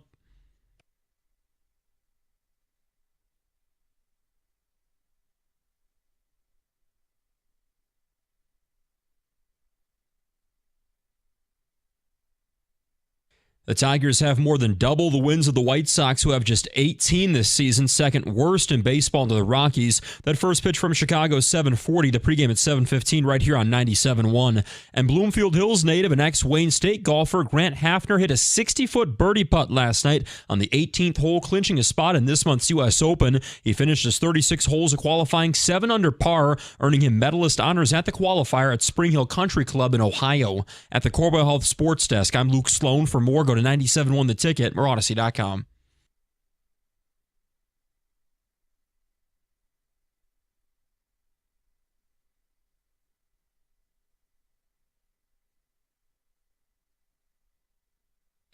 Okay, we'll get to a football today. Top of the hour, we want to revisit the Frank Ragnow retirement. Has it changed the biggest need on this team? We'll lay it out. And if you want a little Tiger talk, we did about 2 hours on it, which is, look, Jeff Passan put out your primary trade target. I think it's brilliant. It works monetarily. It's a prove-it deal. It's an expiring contract, position of need, right-handed bat. Just weird how many people want to fight it. Nah, don't do that. I don't want to give up a prospect. Guys, you got the best record in the American League. You know who's not going to stop at the trade deadline? All your competitors. The Dodgers have an unlimited budget, but you know what they're going to do? Buy more. Mm-hmm. The Yankees aren't going to stop. The idea that somehow you're a perfect ball club, you're sipping that Kool-Aid. You're off to a hot start. You do a nice job. You generally have a better pitcher on the mound every night. You've got a lot going for you, but you got a long way to go if you think you're winning the World Series. So the move is, I think it's Jeff Passan. Very nice job on that. But that's available, Odyssey.com rewind. David, ticket text first. What do you got, buddy? Yeah, regarding the list, someone says, why is it every year I have to hear about Klay Thompson rumor to the Pistons? It's not happening, and I don't want him anymore. Does he have any legs? No. I have no interest. None. It's funny how bad that list of names is. I actually thought you were talking about the Lions. Pistons should be nowhere near that list. And again, that's put out by the Free Press, by the Beat. You know, I don't think they're just plucking names out of the sky. But if that's how this organization is going to operate, forget it. You're wasting everybody's time. This was a really nice season. Really good vibes. Mm-hmm. That would soil a lot of it. When you have a press conference and you're putting Brooke Lopez on stage or Karis LeVert, feet sold separately. Like, come on, man. Yeah, Mason Plumlee, Cameron Payne. Ugh. Someone says his name wasn't on this list, but be a free agent, may cost a lot. Nas Reed is the only one I want on any free agent list. That's Rod in Detroit. I'm not adding Cat to a team that has Jalen Duren. I'm not giving up Duren for him either. P-Dog from Novi. Bobby Portis has a player option this year. If he became available, I think he would be a great add for this team. Cheap. If we lose Stewart, though. Would lose the defense, but we would get some scoring. That's Baylor and Cleveland. Just another one of these hardos. Why does every guy who comes here have to be a dog? Oh, he's chippy. He's tough. Okay, great. Fine. Bobby Portis. That's what's going to put us over the top. You nailed it. It's almost like, what do you have to be typecast? Mm-hmm. Are we starring in a mafia movie? Mm-hmm. So I have to have James Gandolfini play the lead? Yeah, Joe Pesci. Yeah. What is this? I have a basketball team that is a Robin away from being a championship caliber team, and we're talking about Bobby effing Portis. Because it has to fit into the type of the bad boys and going to work. No, it doesn't. It does not have to fit. Not for me, it doesn't. Okay, David, you're a unicorn. You're on the outside, okay? You may not even be a real Pistons fan. I don't know. I am the only Pistons fan in this Building. You say you're a Michigan fan, and you're not that either. So, but I think for Pistons fans, it has to fall into that blueprint. Bad boys, going to work, tough, grit. That's why they love beef stew. He was ready to fight. LeBron. Yeah. Okay. I want players that can play. I'm with I don't need that. I need players that can play. I don't care that you want to fight LeBron James. That means nothing to me. Here's the way you fight LeBron James. Defend him and score on him. That's what you do. Right, send him home at the end of a series. There you go. Need to get a star to pair with Cade for sure, but we need other shooters as well. So I would call Sacramento to get another one in Keegan Murray. Scott in Tecumseh. Yeah, but why would they give up Keegan Murray? I think if anything, the only king who could be on the move you'd care about is if Sabonis asks out. Like, we're making this too difficult. And you can do multiple things that don't cost you your future. I mean, if you could get Sam Hauser, there's your shooting. Then you got to pair up. You got to choose your adventure here. You're not going to keep both Ivy and Duren because you can't pay them both. You got to trade one. Then you got to pick between Holland and Asur. You got to pick one of them. You take a couple of picks. You've got the right contract in Tobias, and you make a move. And then you're ready to roll. But, I mean, you guys are complicating this stuff. No, I think it boils down to you have to have that specific perfect player in order to make the deal, but the perfect player doesn't exist. No, what they're going to do is probably nothing. Okay? It'll be the Jim Costa plan.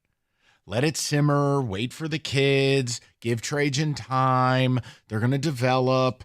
That's all this is. I mean, hell, we got people on this station who are comping this team to Oklahoma City. I don't think Trajan's going to do that. Trajan made some small moves, but they were the right moves, got this team better. Yeah, I'm going to call me a trade bot. I'm going to let him do whatever he does this summer, and then I'll judge the man. Trey bot. Go ahead, David. Let me preface it before I read this. When I'm reading this, when to give information, because everyone doesn't know. They don't see all the news. Someone says, Devin Booker, please. No, it's a big ask. Well, there's a report out there. He is not getting traded. He is involved with the coaching search. Right, we've said That's it for not weeks. happening. They've basically made him Michael Jordan, that he is the organization. They're not doing it. Next. But you may see him at a Lions game with a Tigers cap on. I'm so tired of that bit. Oh, it was always my dream to play for Coach Izzo. Yeah, really? You committed to Kentucky, you bum. Right. Oh, but here's a pair of green and white sneakers. Get out. Didn't understand that one at all. Go ahead, David. Yeah, it's different for someone like me or Kenny to say our dream was to play for Izzo. We had no shot. He could have done it. He could have made it happen. David was like, wow. Like, they offered you the scholarship. You went to Kentucky. It was easy. If that was your dream, hey, coach, I'm going to be a Spartan. No, but it's also these guys, I'm repping Detroit. Well, do me a favor. Then accept a trade to Detroit or wear a different hat. I get tired of it. You want to be here so bad? Be here.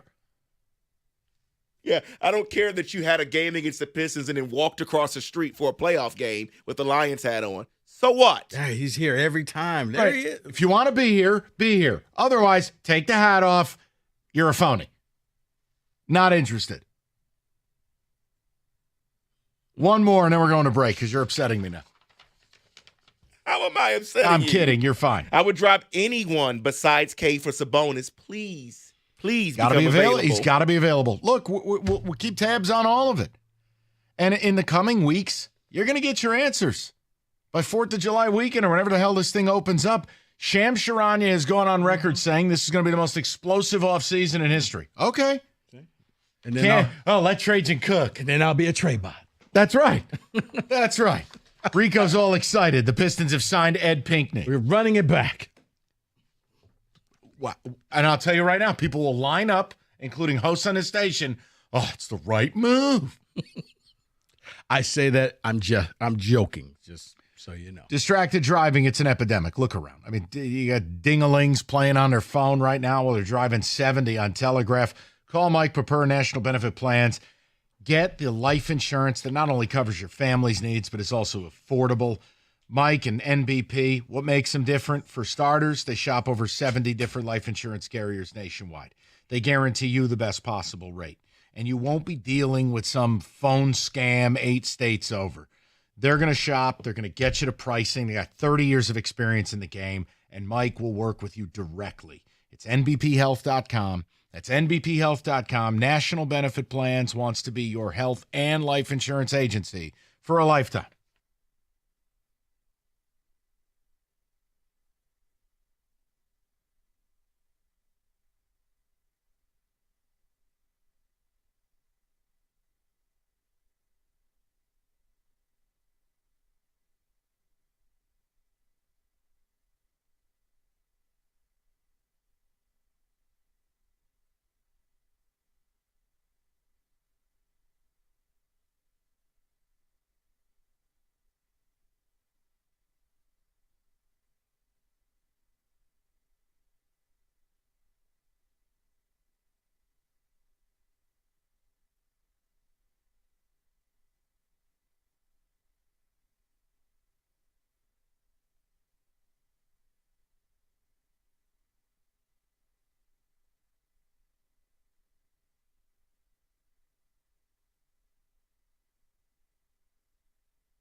All right, quick pit stop for a little bit of football music.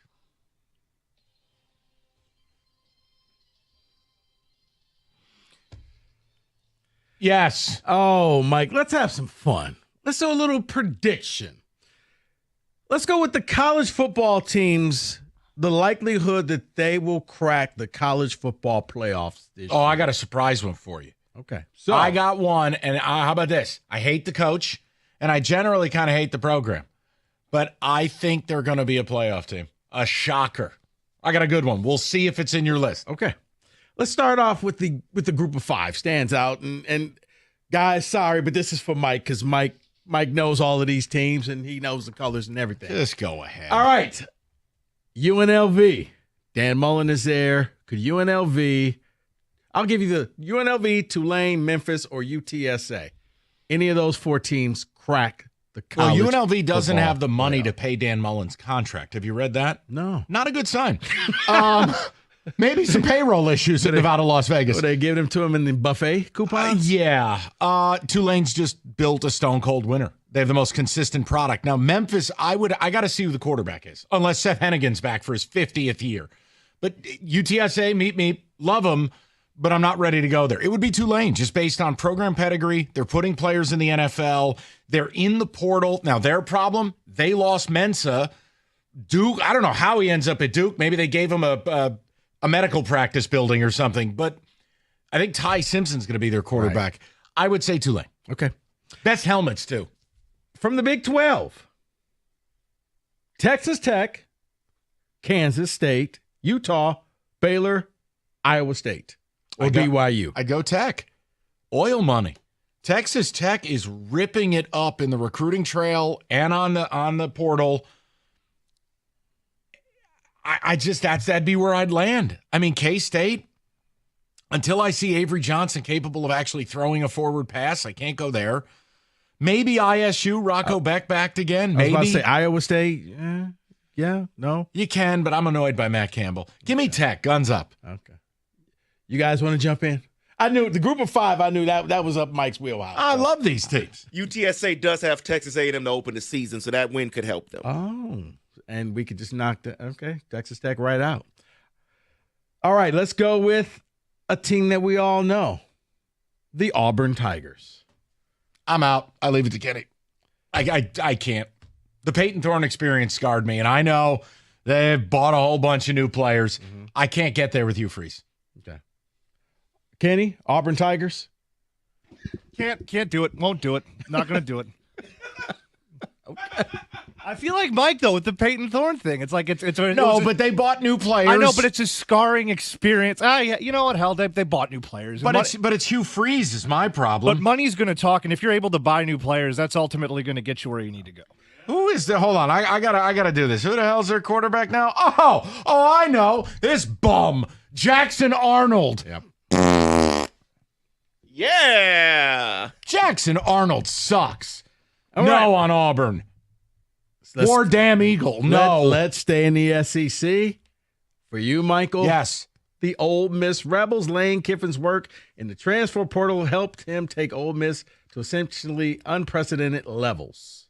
And early returns, his first year starting quarterback, Austin Simmons, will have to be great. Has been great. Can't do it. You lose Jackson Dart. You lose a host of NFL players. I just don't. And again, when given a chance to poop his pants, Lane will. They've got 9-3 and first team out of the playoff written all over them. They'll break my heart again. All right. David? Nice loss to Kentucky. Yeah, I don't even know who this quarterback is yet, so no, I can't trust him. No. Austin Simmons? No, thank you. All right, let's stick with the SEC. Yes, get to my surprise team. Texas A&M. No. The Aggies. No.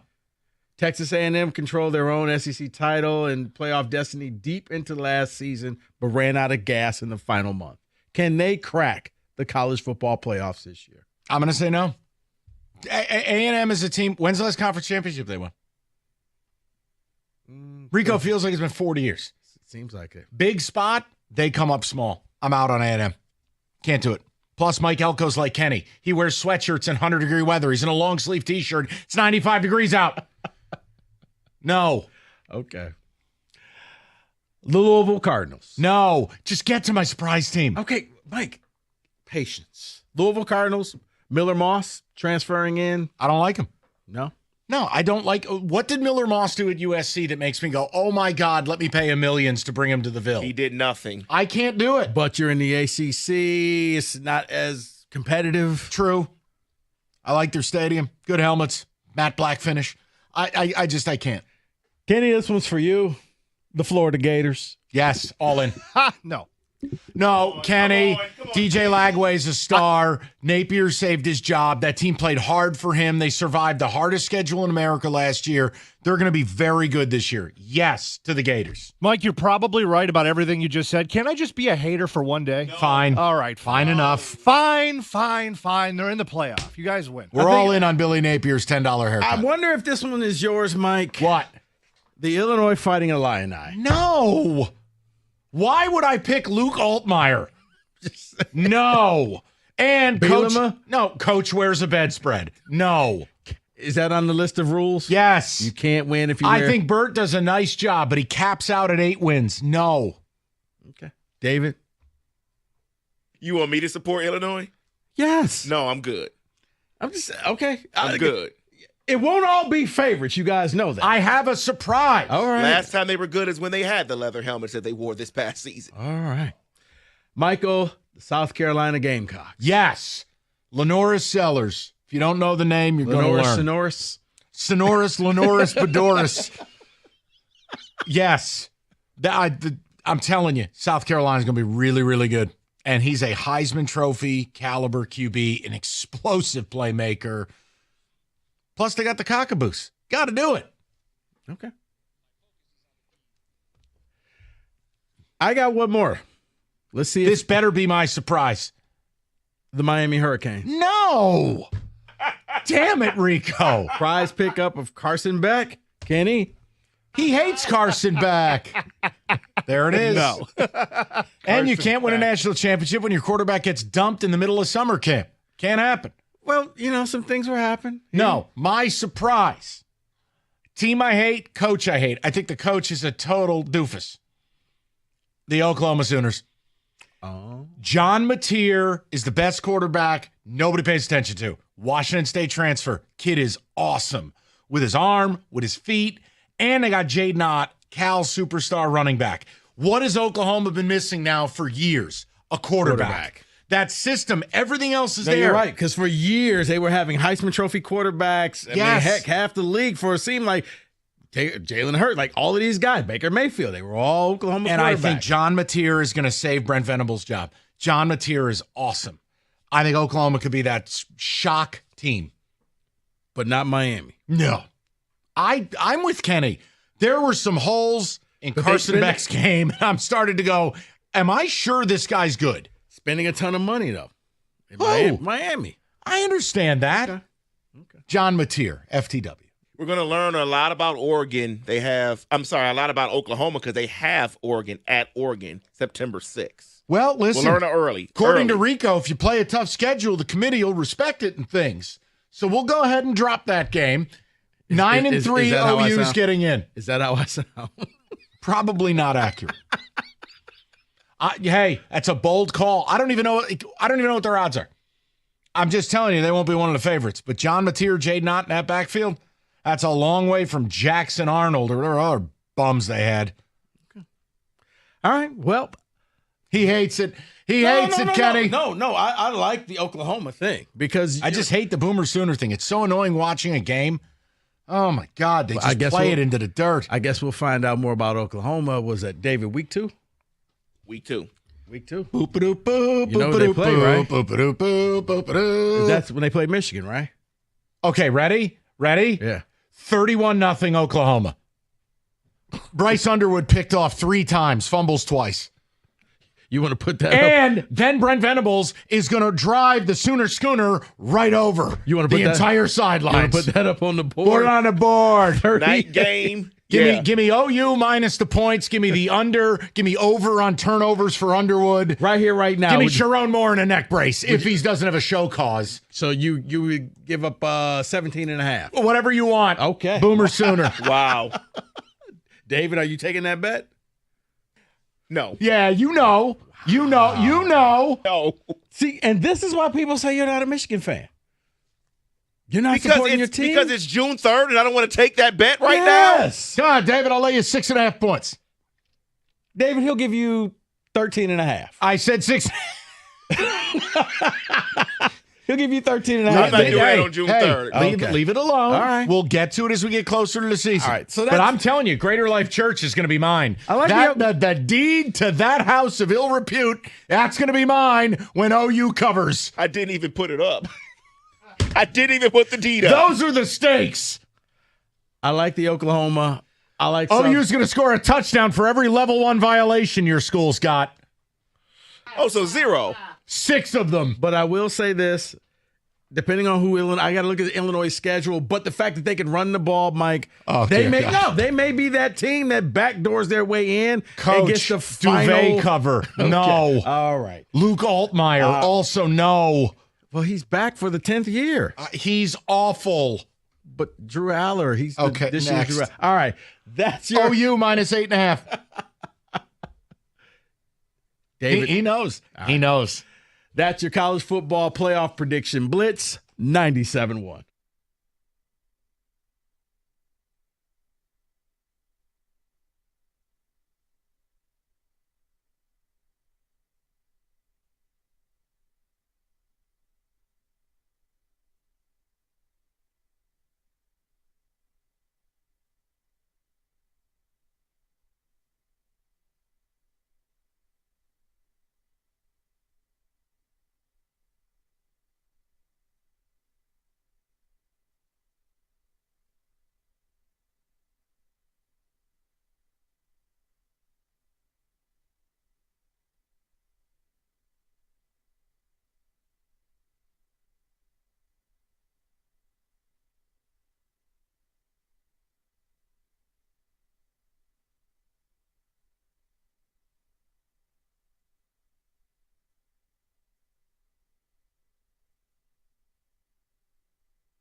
Brought to you by MyMichiganRoof.com. Tigers, White Sox, game 2 of a 4-game series on the south side of Chicago tonight. Detroit looking to make it 3 straight wins. It's a bullpen day for the Tigers. Bo Brisky starts. Shane Smith for Chicago. The rookie's been pretty good. ERA of 2.6 and 11 starts this season. Last night, a whole lot of fun. 3 home runs for Kerry Carpenter. The MLB debut of Dylan Smith and Parker Meadows returning from injury. Parker told FanDuel Sports Detroit it feels great to be back in center field and hitting leadoff again.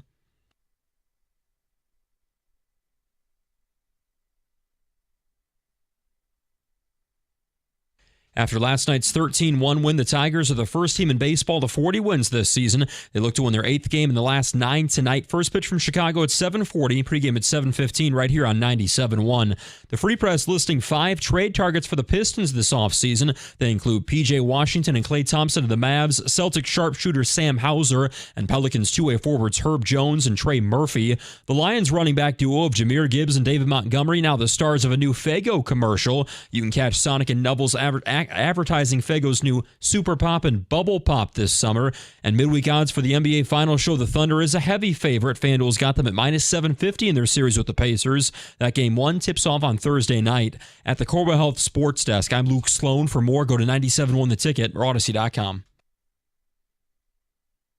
5 o'clock, good to have you with us. If you're looking for some Tiger talk, Odyssey.com Rewind. Jeff Passan's trade target delight for your team. I'm all aboard. But we wanted to just circle back one last time on the Frank Ragnow retirement. First time today. Enrico, we had a topic similar to this. Kind of a Detroit versus everybody, where everybody says this is your biggest need except you. Right. So with Frank Ragnow retiring, you brought up a really interesting twist. If you'd like to offer that. Yeah, if you'd like to hearken back to the pre-show. I will hearken back to the pre-show, Mike. Whereas now that we've had 24 hours to kind of digest the Ragnow retirement, we all were like, well, everybody saw that the Lions' biggest need was edge rusher, except for the Lions. Like, articles are out there saying, hey, when you look at Detroit, I think it was ESPN said their biggest need was the edge rusher. But now, with Ragnow retiring, the Lions now have a bigger need, and that's O-line, because you don't have any depth. I mean, Graham, why am I trying to blank on his name? Graham Glasgow, yeah. He was going to be the filler guy. Anybody gets hurt, he could play all the positions. Now he has to start. If you're the Lions, is your biggest position of need O-line, or is it still finding Aiden, that partner, and another edge rusher for this upcoming season? Because when I look at it now, I'm starting to think that as much as I wanted them to get an edge rusher, it's O-line. Because you're going to have basically two rookies right there in the middle, and Jared Goff's not mobile. It's going to be the weakest, softest part of the offensive line. That can end up being problematic. It's also going to hurt you when it comes to your run game, because I don't think you're going to be able just to run the ball right up the middle. Everything's going to have to be sweep to the left or to the right. So looking at it now, I no longer believe that edge rusher is your biggest need. If you're Detroit Lions, I see it. You got to get some help on this offensive line. Plain and simple. Listen, and it's funny, I've heard other shows bringing up, well, we could sign this guy, we could sign this guy. Well, you take David Andrews off your board, the guy retired today. John Jansen said it best. This is my biggest problem is, has the need shifted? Well, John said it. Look, if you're a free agent right now on June 3rd, you're there for a good damn reason. I mean, first of all, Will Hernandez stinks, and he blew his knee out last year.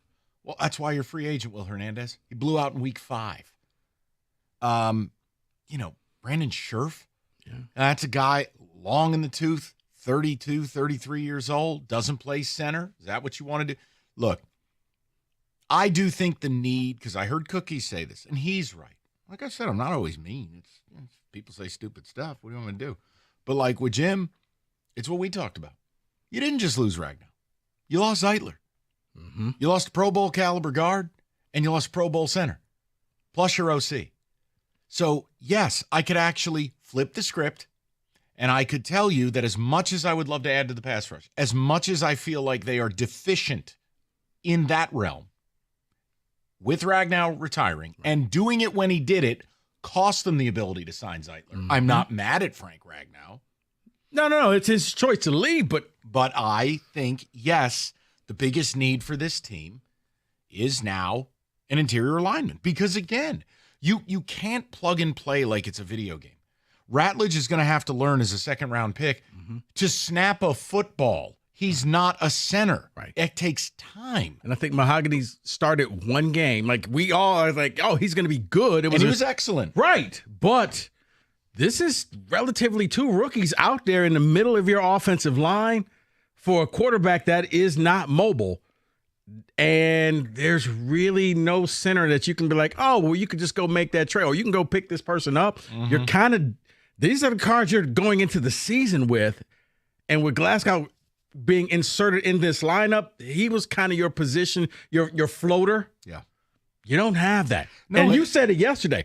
One of these guys goes down, you're screwed. Right. And that's the thing. You need 8 offensive linemen. And Manu ain't going to help you in this regard. And you have a couple of rookies. One of them's a primary in Ratledge. But, yeah, I would say the O-line has now stepped up to be the biggest need. I can't lie. Yeah.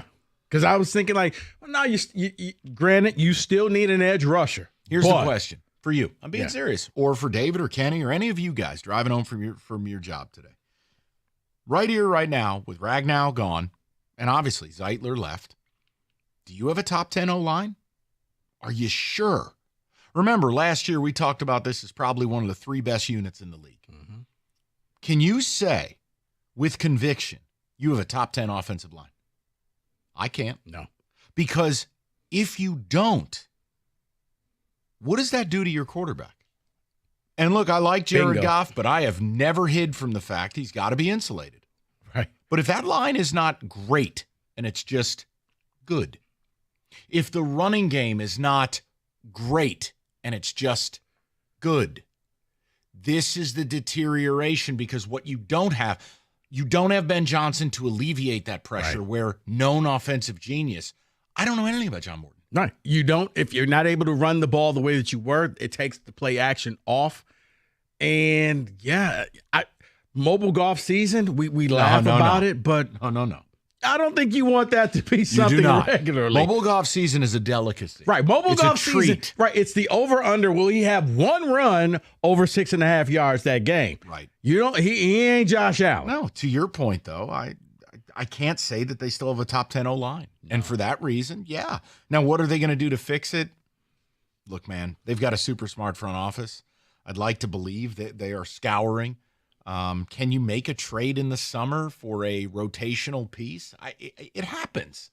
But I can't pound the desk and demand you sign player X because I agree with John Jansen on this. If you're available on June 3rd, after all of this, you're there for a good damn reason. Yeah. I think that what you're going to see is they're going to wait until the final cuts from the team, and you're going to get veteran guy that they're like, well, we can't really afford this guy. We got, youngster coming in. He's cheaper, and maybe you can get lucky and just get a player that can help you out this season. Go ahead, Dave. See, with everything you all are saying, that's why I still lean at the edge being more important right now.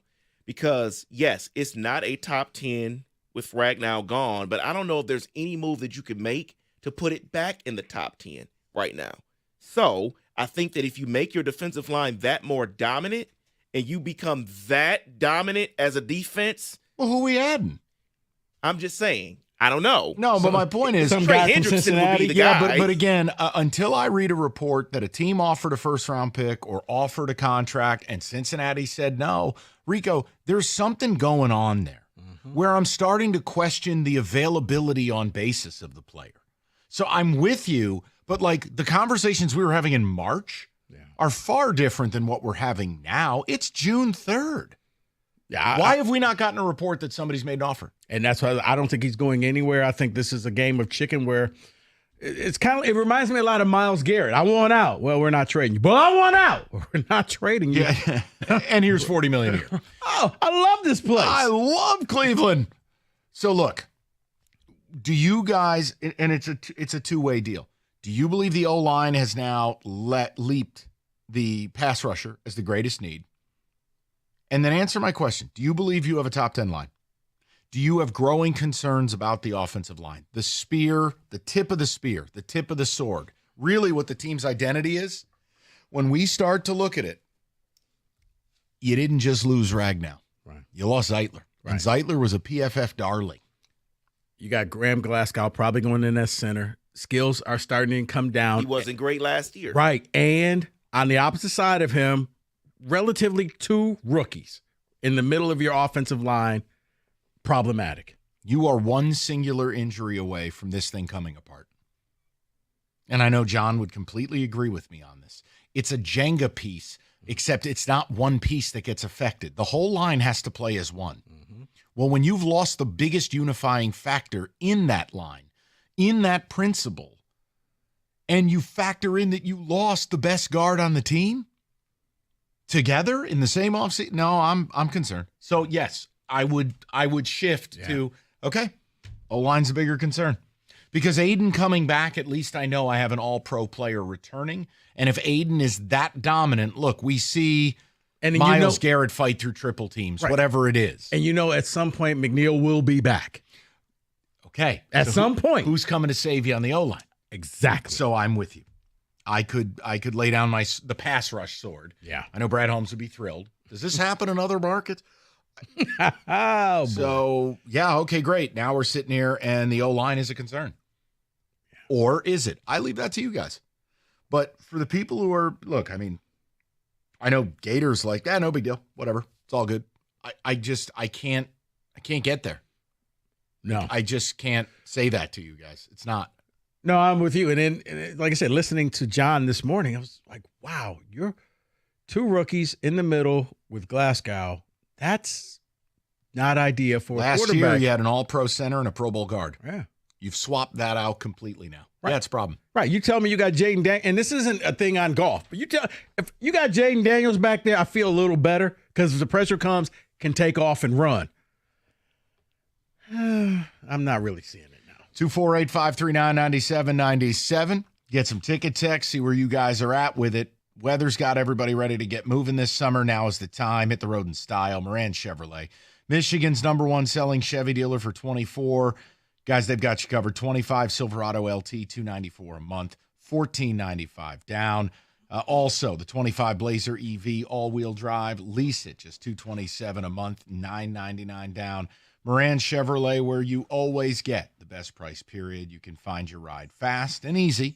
MoranExpress.com or stop in on Gratiot, just north of 15 Mile in Clinton Township. Chevrolet, together, let's drive.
All right, so 24 hours later, dust is settled. Ragnow, he ain't here no more.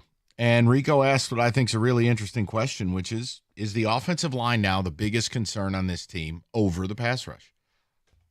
I try not to be a stubborn person. I think Rico's right. Because you have to factor in Kevin Zeitler not being here either. Mm-hmm. So, yeah, I'm there. And I don't know how to. Because I got to think if they would have known this, they would have tried to keep Zeitler here and not let him leave. So, okay, we're only down one position. Now you're down two. Yeah. You're relying on two rookies. But here's the one thing I want to say. I know technically Mahogany's not a rookie, but he started one game. And I'm not attacking you in any way. I hate the idea of like, well, if they knew, they had to know. Because it's been in the discourse publicly and privately for over a year and a half about Ragnow and his future and whether he would keep playing. Remember, after the Rams game, I'm going to take a few months to think about my future. I thought this was going to happen last year. See, I told you that. Mike, I think in their world, and I don't know, I can't speak for them, but I think in their world, they thought that this was the last go-around, and next year was going to be the year they were going to have to replace him. I do think they got kind of caught flat-footed, like, wait, right now? Well, Yes, then, right now. Then that's on them. Then there's no free passes. David, go ahead. But I disagree. We all remember what Dan Campbell spoke about to the team after the 49ers loss. Things are going to be different. It's not going to be easy to get back here. In the back of my mind, I just truly believe they thought it was a possibility then. That's what I'm Ragnow saying. to go. So if that's more than a year ago, they had to be better prepared for this. No, David, I think that they thought it was a possibility, but every time something would happen to this man, you had like a fractured throat. I don't even know how you have a fractured throat. I don't even. I don't think you want to find out. That sounds but he really came back painful. and played. It was like, torn pec and muscle. Don't worry. Like as he almost appeared just to be Superman. Like, you know what? He's not going anywhere. And I think they leaned on that, and they weren't expecting this. I really don't think so, David, because I do think that they would have said, you know what? We got to keep Zeitler here. He can't leave. He cannot walk out the door. Pay him whatever he has to pay him. He's got to stay here. In Brad, we trust. Okay. Lions have 3 needs on the offensive line. Glasgow was not very good last year. Mahogany played 70-plus snaps. No center. That is a lot of needs. Yes, it is that. Oh, my gosh. That is a lot of needs when you look at it that way. It is. But, again, credit cookies, he's like me about this. The Zeitler thing has to get factored in, just like Rico said it. Because for whatever reason, that you moved on. Okay. You had confidence Mahogany would be okay there. You were going to slot a rookie next to an all-pro center. You can make sense of it. Well, when both those guys are gone, looks totally different. And you are on the precipice. You're one injury, and I'm not doing panic theater about Sewell or Decker. You're one injury, period. No. Say that for the people in the back, because I hate when people are like, well, the afternoon show just thinks this team's going to fall apart. No, guys, we don't. But we're realistic. That's because we're the only show not busy playing with rubber duckies and bubble bats. Okay? You know what? Why don't we go live to your trophy case? Losers. It's not negativity. You didn't win. You don't win. We're excited they're not embarrassing. But the idea that, if you don't live in fantasy land, you're negative. No, we're not. Oh, yeah. It was funny because you could tell Cookies was bristling this morning because some guy wrote in, well, you sound just like Mike and Rico. And he goes, yeah, what, a realist? Yeah.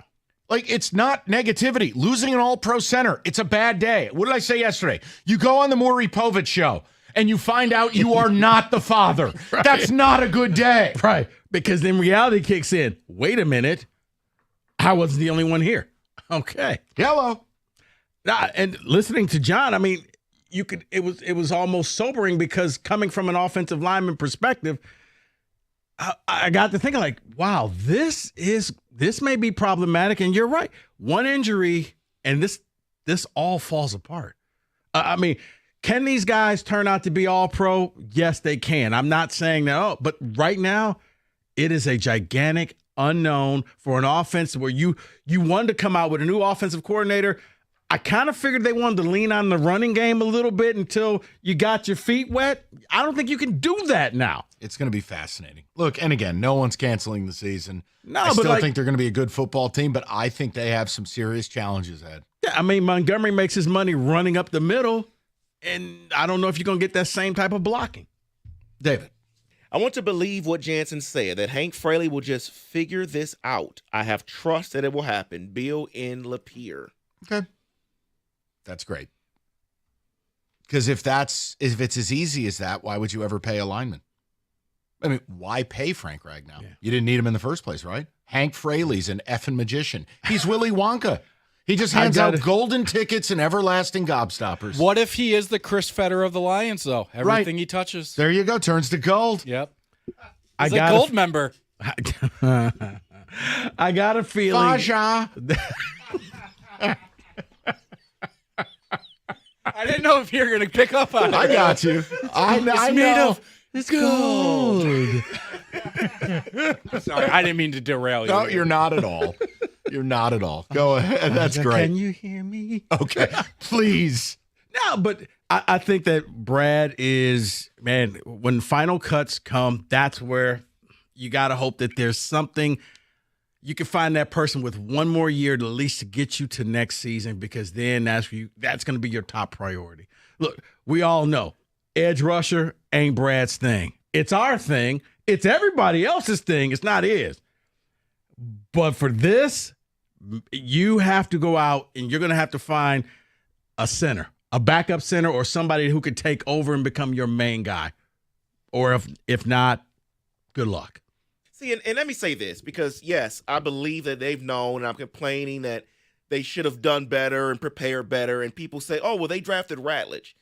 I guess what I'm trying to say is I like the way the Eagles did it, where Cam Jurgens was there for a year or two. 3. There you go. Started 11 games the year prior to taking over. Learning everything he needed to. That's what I'm looking for. Not a rookie the same time as your veteran retires. And listen, I think they're set up for success long-term with the O-line, but that ain't got nothing to do with right now. If you're trying to win a Super Bowl, that's not going to work Those this are just year. two different conversations. So, yeah, I think they're set up long-term to be okay, but now, no, this is a really – look, how many body blows are you going to take before you fall to the ground a little bit? You're losing high-level coaches. You lost both coordinators. You lose a Pro Bowler. You lose an all-pro guy in your O-line. Plus, your Pro Bowl all-pro D tackle is not going to play for probably at least the first half of the season. Look, I don't care if this was the Patriots in their prime. That's a lot to take. This is going to be a major setback. More than likely, we will not be able to run the ball up the middle, which now makes David Montgomery ineffective. That is from G. Good thing you re-up. It's an Airbnb. Okay. That's a flag. I'll go sit in the penalty box. It's a 5-yarder. That wasn't that. Oh, no, we just back it up. Yeah, just back it up. You're not going to be in the penalty box for 5 minutes. You're fine. Go ahead. Thank you for being realistic. As much as I want to hear about the Golden Bachelor, this works even better. This hurts me that Ragnow retired, and it needs to be talked about. Yeah, and it's also, look, if you're doomsdayer, you're saying the season's over. We're not doing that. Look, all I've said is last year wasn't real. I also don't believe in connectivity year over year. The 15 wins, it happened. It was a Disney movie. It's not real. You were probably a 12-win team. So now you come into this season, you look at everything on the level, whether it's one of the most difficult schedules on paper we've seen. If that changes, if it plays out differently, cool. But on paper, here's what we're looking at. It's not good. Major coaching upheaval, and now you're losing major talent, and it's the worst place on the line. So I don't think it's crazy to go, look, they're probably a 10 or 11-win team max. How is that doomsday to say they're a playoff team? I mean, doomsday would be like me or Rico coming on the air and going, well, that's it, 5-12, sell. No one's doing that. No, the only thing that I said was I just don't think you're the clear-cut favorite to win the NFC North. Hater. I think that right now it's wide open. No, So, they yes, want I'm a you. hater. They want you wearing Honolulu blue sunglasses and a sequin tank top, and it's just this is where we are in this town. It right is. now. It is because if you like something, you have to justify it. Even when you know something is wrong, you still have to justify it. And I can't. Like David with the cheating at Michigan. Oh no. Oh no. Better get your amicus briefs on Friday. That vacation's over. He's headed back. Oh, yeah. Oh, no. That's what Florida said. Now you got it. I did. It went over my head, too. I did. Oh, God. We'll stay away from it, but yeah. Santa's coming back. To what? To his house he didn't live in? Yeah, he lost. Oops. Has anybody ever lost 2 jobs as a president in a month? Okay. That's a good place to stop. Okay. Here's Rico with the news.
All right, let's touch the table with a little bit of football. David is very excited to present this. He was all hopped up in the pre-show. So you play the music, but you got to explain what we're doing here.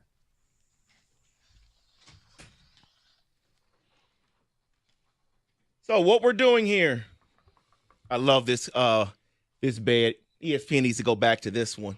So we're going to go through the 12 schools with the most players in the College Football Hall of Fame. There are 12 schools here, and I want to know, I want you all to think within, and I want you to give yourself an over-under, and we're going to go back and forth, and then we'll see who wins in the end. Of how many we can name? How many you think you can name? 5.5. You know what? I'm going to go 4.5. Really? Because you know why? Because it's always the same schools. No, because it's probably going to be like schools that don't even exist anymore. Oh, like University of Chicago, Right. stuff like that. All right, we can give it a shot. Well, who do you want to start with? Let's start with Rico. Give me your first guess, sir. First guess, I'm going to go USC. You are correct. USC is on the list. That many Heisman Trophy winners? They have 34 players and All right. coaches in the Hall of Fame. Let's get it out of the way. It's a popularity contest. Michigan. Michigan is on the list. Michigan has 33 players. Again, just think this. Right. It's not even deserving. It's just a popularity contest. So if that's the case, then we go Texas. Texas is on the list at 23. And, it's interesting. There's that big of a gap. People forget, though. I mean, Texas went a long time without really being Texas. Look up the James Brown years. Those were fun. All right, Ohio State. Ohio State, yes, is on the list. How many? They have 28. All right, so still a gap between them and U of M. Let's go Alabama. Bama is on the list. You sound disappointed we're getting these right. I kind of am. I thought you were going to get them wrong. 21. It will end soon, though. I know it will. 21. Hold on. It'll end soon. I know it will. Huh. Okay, let me do this. I'm gonna take one for the team here. No, this is out of the box because I think this College Football Hall of Fame goes back to what year?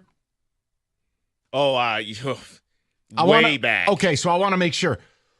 How about a school? They had a long gap of relevance, but man, in the 70s and obviously early 2000s. What about Oklahoma? I didn't think you were going there. You're going way back. But, yeah, Oklahoma is on the list. Yes, that was actually 24. my next pick. 24. Okay, Sooner Schooner. I was going with Oklahoma. So now we're screwed. Got it. No. I'm gonna go with the school that how many had left? Before you guess, how many are left on this list? Is it 6, I believe? 6 left. Okay. I'm gonna go with a school that had a ton of success, but it started in the 80s. I'm gonna go with Miami.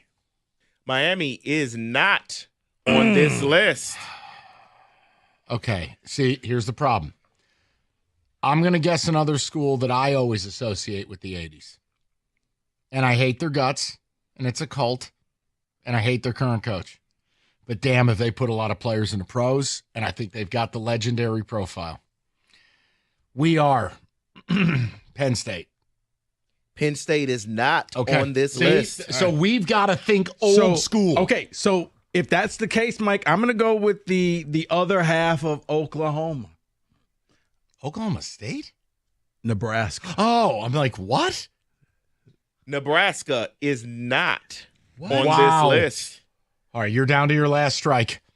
All right, here, I'll do this. Here, this is like, oh, Mike likes these idiots. Actually, wait a minute. Time out. I've had a thought. Notre Dame. You didn't guess Notre Dame. Oh, my God. Notre Dame. Oh, my God. They're old. I was wondering where Yeah. the guess was. Yeah, Notre Dame is number 1 on this list with 49. All right. Yes. Then the next go around, I'm like, I'll do a what are we stupid doing one. here? How did no one say Notre Dame yet? Because Easy they're not for in the you to conference. say. I'm looking at it. I know. They're not in the conference. So I'm thinking I'm going down conferences like, okay, who's been good for a while? Yeah, 49. I think they are in a conference of their own because 34 was next on the list. So 49 is a conference of their own. So think old school. Think prosperity in like the 1910s, 20s, 30s. We've already got Michigan, where half of their achievements are back then. See, that's why I thought Notre Dame, same thing. Think though. See, that's why I thought Nebraska would be there if Oklahoma was there. We got Texas. I got another guess if you want to forego. You know what? I'm going to go. Really think about this though. I'm going to go Florida. No, Florida's not on the list. You, sir, have struck out. You have struck out. All right, I got 2 strikes to you. Why are you taking so much glee in this? Because he likes our failure. Don't you understand it? Right. All right, hold on. I know I'm a slap for this place. It's old school. They won national championships before we had indoor plumbing. I give you the Black Knights of the Hudson, Army. Army is on the list with 24. Okay. 24. Now I've hit my over-under. I'm good, right? All right. How many are left on this list? And I got 2 strikes to use. You have 1, 2, 3, 4 left. Okay. College Football Hall of Famers. Army's on this list. Okay, hold on. Here's a school who had a ton of success when Michigan did in the 30s and the 20s, along with an Army, along with a Notre Dame. What about Minnesota? Minnesota is not on this list. All right, Rico, who do you want me to use my last guest on so we can get the reveal and keep it moving? Oh, I was thinking. I don't think. What about UCLA? The Sons of Westwood? Is that what you want to go with? Evan wants to give a hint. Okay, yes, please. One is a rival of a school that you have already mentioned. A big-time rivalry that one Mike Valenti likes more than others. Navy. Oh, Navy. Navy's on the list? Navy's on the list with 22. That rat-ass program that's wholly inferior to Army. Roger Staubach.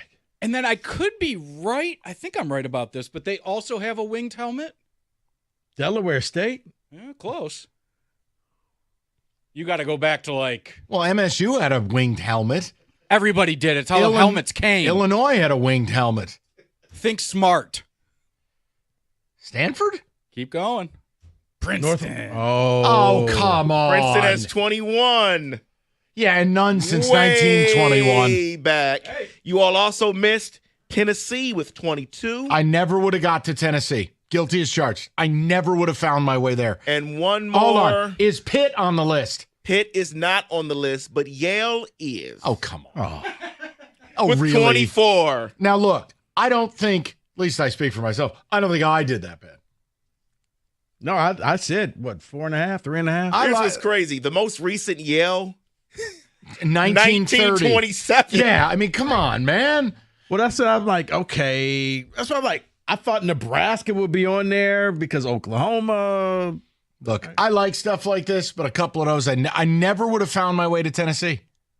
And not Miami. I just don't everybody in the NFL. I don't think they have the depth of history. No, Remember, but Mike, for a second, they were half the league. I know, but it's College Football Hall of Fame. Right. They were. You could From be a the 80s college and Hall of 90s, Famer without being an NFL player. No, but I'm saying in the 80s and 90s and early 2000s, I figured they would at least crack 20 by then. No. 248. No, I'm kidding. We're good. David, excellent. I like stuff like that. It's fun to mix it in. 97.1.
FanDuel giving you more reasons to watch the Tigers destroy the White Sox. It's Home Run Tuesday. So if Kerry Carpenter's any indication, you can just bet every Tiger.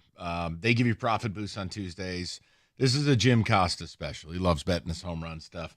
It's FanDuel.com/ticket. You can gear up, go yard all season long. FanDuel.com/ticket.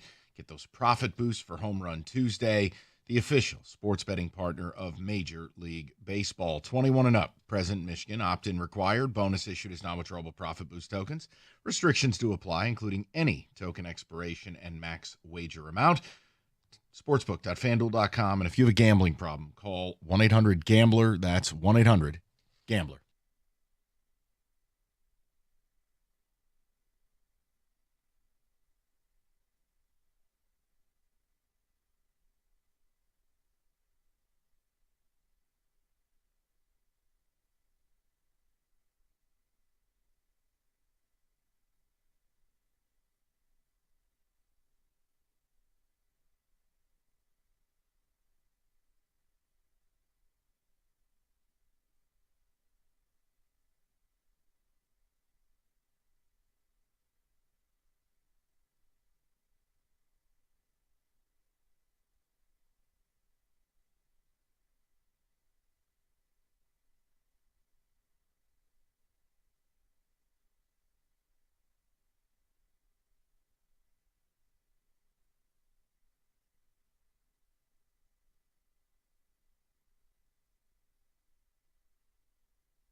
Odyssey.com rewind. You missed anything. Also, we wrapped a couple different episodes of Cash the Ticket, just kind of a preview for what we have in mind for next year. And also kind of the date. It's not kind of. It's going to be the debut of a new NFL show we're doing. So download that if you want to kind of see a little what's coming your way in a couple of months.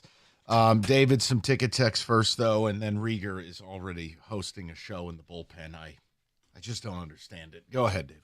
Guys, nobody can say for sure we have a top 10 O-line. Right now, don't see it. It could happen, but you can't claim that until whatever unit they start goes out and does it. The Lions have earned the right for the franchise, or the fan base rather, not to freak out. We didn't get this far with a GM that didn't know how to fix holes or rebuild them. Glasgow is the best available center right now. Yeah. Well, one flaw in that idiotic text. There's no free agency or draft approaching. It's June 3rd. You kind of left out a key part there. Someone's saying it's like the mental gymnastics people will go to avoid just saying, yeah, man, this is a pretty tough 24 hours. It's right. It's concerning. It may be a problem instead of, it's nothing to see here. Don't worry about it. It'll get fixed. Football is very fickle. Just when you think you're on top, one injury, season is derailed. And guess what? The other 31 teams don't care. They're not going to feel sorry for you. And they're not going to say, well, you know what? You probably would have won this game if you were healthy. That's not how it works. Regarding that list, someone says, thinking old school, I was surprised that Illinois and SMU wasn't on that list. I thought about SMU, but SMU was really like one period where they were extremely good. Illinois, yeah. Red Grange. I was about to say they had a couple of famous players. If Miami didn't make it, then no. You really think Miami should have been on that list, huh? David, in the 80s, 90s, and early 2000s, they had some teams. There were teams on this list from 1910, 1920 era. Like, they just didn't have enough time, Rico. Yeah, that's all it is. I mean, I agree with you as far as impact and NFL, but like when David tricks us with that question. I'm thinking they could have gotten, I could find 20 players who should be in the Hall of Fame at Miami from the 80s and 90s and early 2000s. Not like 100, but 20? 100. No, I'm just like Ed Reed, Ray Lewis, like they were okay. You really want Miami to be on that list? No, David, Miami was all that. I mean, hey, watch the U, the 30 for 30 of the U. Still one of the best 30 for 30s ever. The original, the U. I heard you guys teasing that list. Who had the most? Which college has the most in the Hall of Fame? Notre Dame. Really? Yep. The NFL Hall of Fame or the college football? College football. Oh, that's different. Just then. a little trickeration by David. Yeah, way to go there, Hatchet fella. Oh yeah, it was nice. What's the I move assume here? Michigan was number 2. No, they were in there. Oh, they were top 5 They were on the or list, 6. but not number 1. No. Yeah, They were- on the list. They were there. Okay, I promise. I'm just bring it up. Oddly enough. Yeah, oddly enough, Wojo's interested where Michigan is. Okay, leave it alone. What are you leading with? Bo keep Jeff Bichette. on track. Oh, well, you want to make fun of that too? No, I'm not making fun of it. I would be. Well, Gator did. Is he better than Trey Sweeney? It would be an upgrade, of course, but And it's cheap. He's an expiring player. I don't know how cheap though. Like, you're not getting a top 100 prospect for an expiring player. You're not. Mm. And again, if he was a stud pitcher, it's a different conversation. I don't think, and if they want that, I hang up the phone. Do the Blue Jays want to trade him? They have to trade him. They have to They trade gave him? Vlad all of the money. Oh. And let's face it, now, look at it. Like all of Canada is out of money, right? Like there's no money left anywhere in Canada. Edmonton's going to have to sell off all their hockey players. Yeah.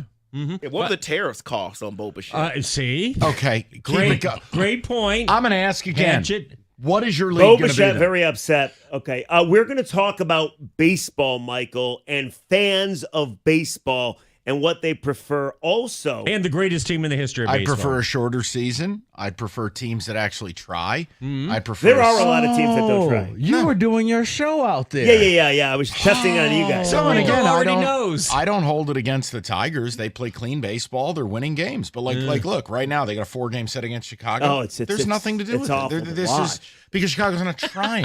Yeah, that's Look not at what he's talking about, though. Oh. No. That's exactly what I'm talking about, though. Okay. No, it's going to be this or that. It's He gonna does be... our show with Rico while you're in no. here. You know what it's called? It's called polling. This is what TV shows do. Oh, David calls it that too. Yeah. No, don't you